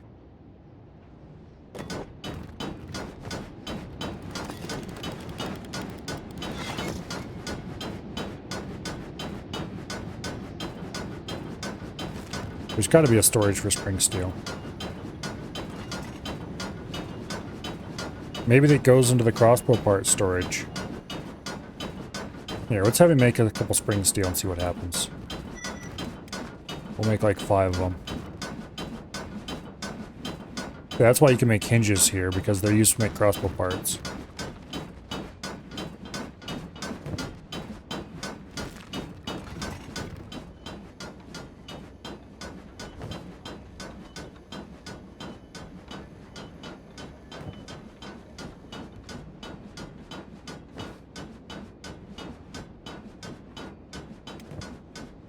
Okay, he is learning crossbow smithing while he's making spring steel, so that's good. But I'm curious where he's going to store this when he's done with it. If he stores it in this crossbow part thing, that'll make me happy. But I'm not going to hold my breath. I'm pretty sure the storage tech... We did get the storage tech for the crossbow parts along with the crossbow making.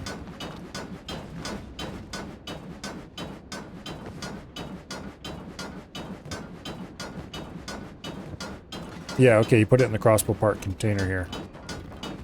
Alright. So we'll make spring steel and hinges. And then crossbow parts.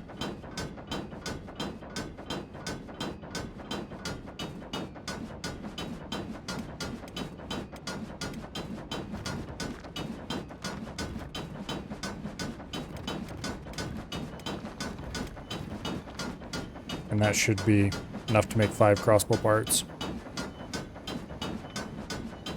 I think. We're probably going to crank out piles and piles of bolts and stuff like that just to train him up, and then we'll make crossbows once he's high level. Because there's no point in wasting the crossbow parts and the steel bars to make shitty crossbows.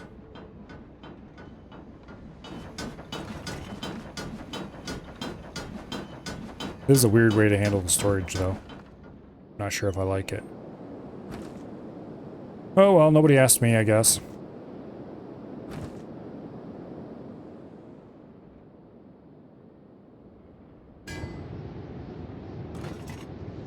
Okay, we have Mark IIs. Nothing past Mark II, though.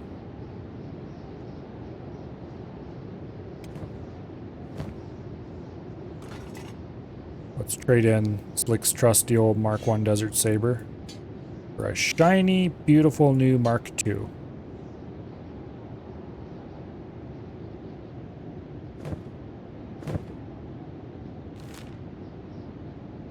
And then let's book it across the desert to sell the rest of these weapons before we get snowed under by huge piles of them. Somebody beat on this door for a little while. I would appreciate if they hadn't done that.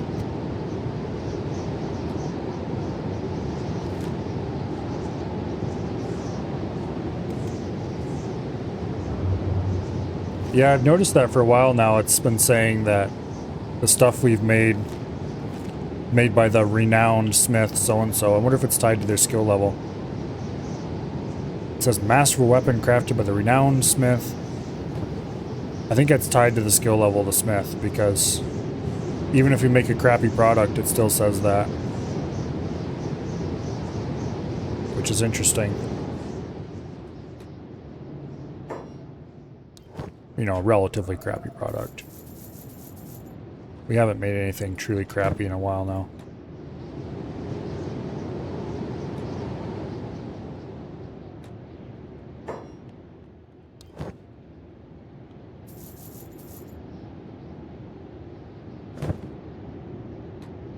Yeah, we're definitely going to want to craft lots and lots of ammo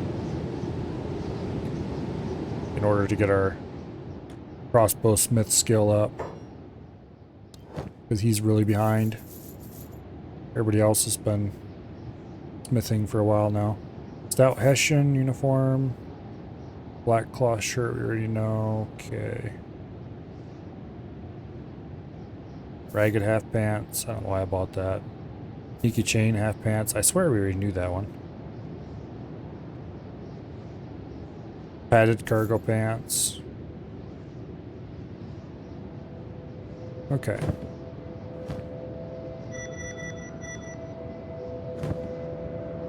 Well, now we have more clothing to add to our collection. And Kenshi crashed. Well, I'm going to load the game back up, despite the fact that it's 11 o'clock. Just so I can get everybody back to base and find out where we had our save.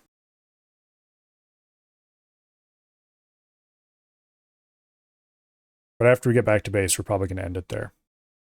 Because it's getting later and later, and yeah. Let's find out where the last autosave was. And so I can have a proper save, yeah. I don't want to find out where my last autosave was as a surprise tomorrow.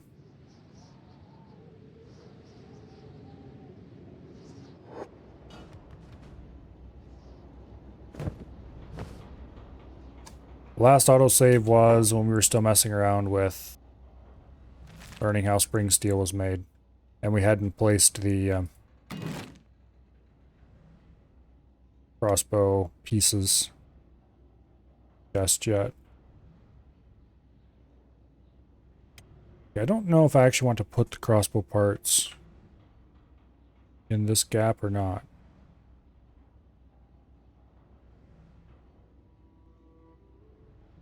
It's a really small gap, and I'm worried about it being stuffed full of stuff, if you'll pardon the expression. So I might stick them out here in the open area between the benches, and kind of close but not jammed right up tight against the large material storages out here. I almost wish the box was larger. It's going to look a little weird out here by itself, but oh well, there it is.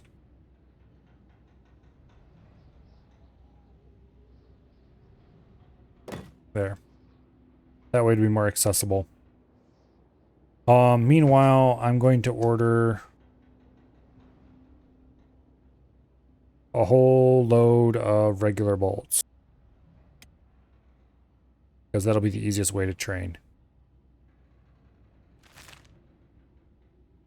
You'll just take iron, crank out regular bolts.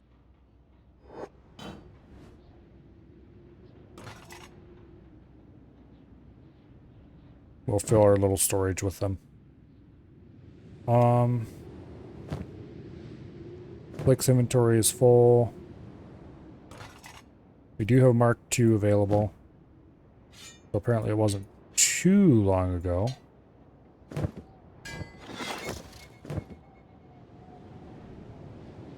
Okay, crossbow part storage is made. Eventually we'll be able to mass-produce spring steel and hinges and all that fun stuff and make crossbow parts. Alright. We're almost done with large defensive walls.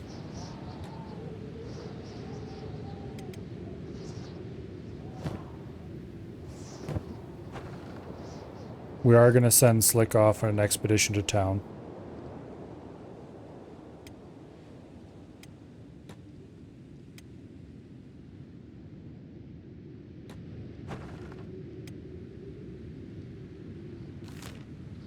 Because we might as well. And hopefully we can buy the blueprints we got last time. And then once we get back, we're going to save the game and we will worry about upgrading our walls and other fun, exciting things tomorrow. Gonna get ready for bed so you can get up, open those buildings tomorrow. Well, see you later, Dread. I'm not sure what I'm going to do on Tuesday yet. Because normally Tuesday would be Red Alert 3. Because that's the current Tuesday game. But normally I also play that in the evening. It would feel weird to play that all day. Because you would almost certainly finish it. Yeah, we got completely different stuff here this time.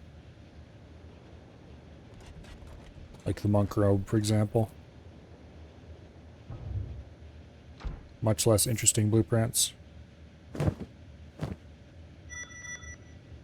A little bit sad, honestly. Oh well.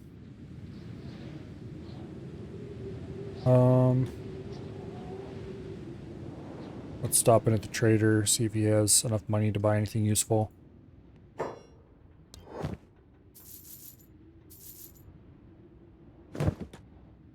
He bought a lot of them.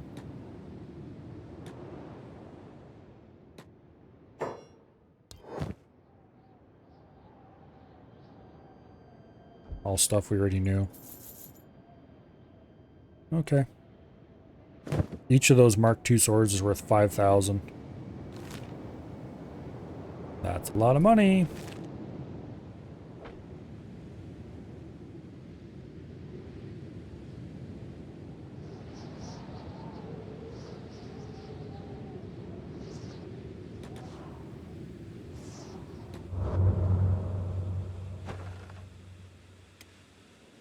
Go inside, close the door. And we're all ready for another trading run tomorrow. Probably to continue to sell weapons, since we have a bunch of Mark 1s available that we need to get rid of. And armor. Most of these are masterwork now, though. I guess not most of them. Some of them.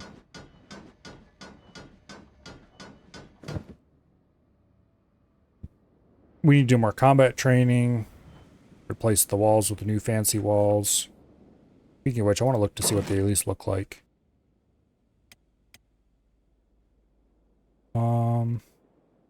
Walls. There we go. Defensive gate 3.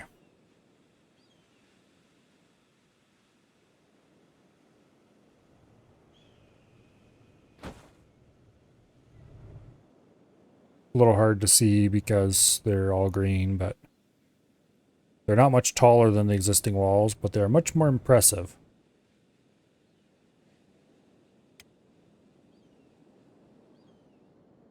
And there's the new wall segments themselves.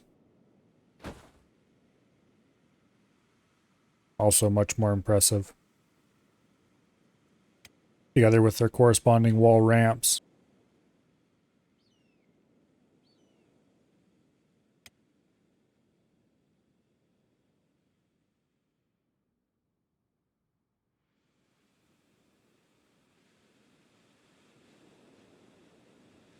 Anyway.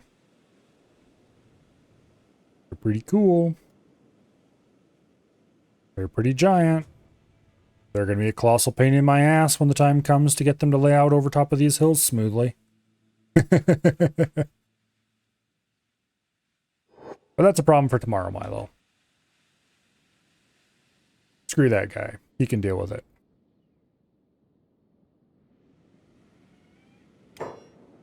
Let's go ahead and save the game. Tomorrow we have more exploring to do, more tech to unlock, more combat training. Oh, wall construction. We need to tear down our old walls, build brand new ones. Gonna suck. The wall building will. Hopefully that'll be the last set of walls we have to build. I don't remember if there's another set that unlocks after this or not. Actually, I think there is at least one more set that unlocks after this. But I can't remember if those can upgrade into the next level or not. These definitely can't upgrade into the next level, which is disappointing, but anyway.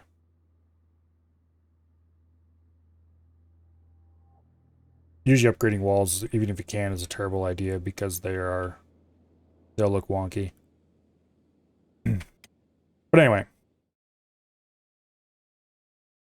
Tomorrow, since I have off work, will be more Kenshi, and I'll try to start as close to noon as I can.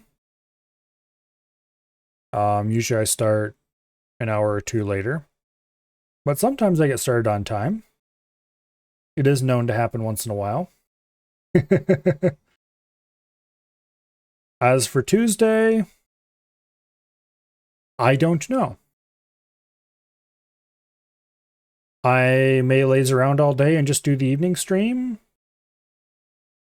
Or I may just start up with some other game and then switch to Red Alert 3 as it gets closer to evening. I don't know. Or I may just push the Red Alert 3 off a day and do something else that all day. I'm going to do Red Alert 3 on Wednesday or something. I'll probably decide tomorrow. Yeah, it could very well be a fourth day playing Kenshi. Make some serious progress. Until then, let's see. Who's doing what right now? It looks like Avi and Wasted are playing MechWarrior 5. I'm guessing together.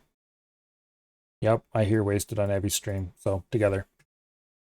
Yeah, there's no way my net's going to cooperate.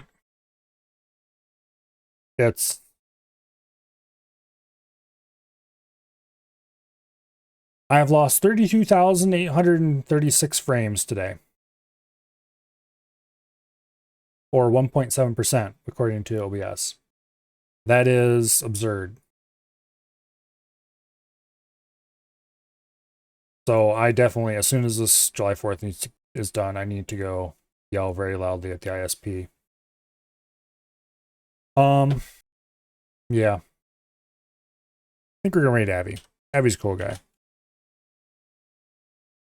He's not as cool of a guy as Af, but don't tell him I said that.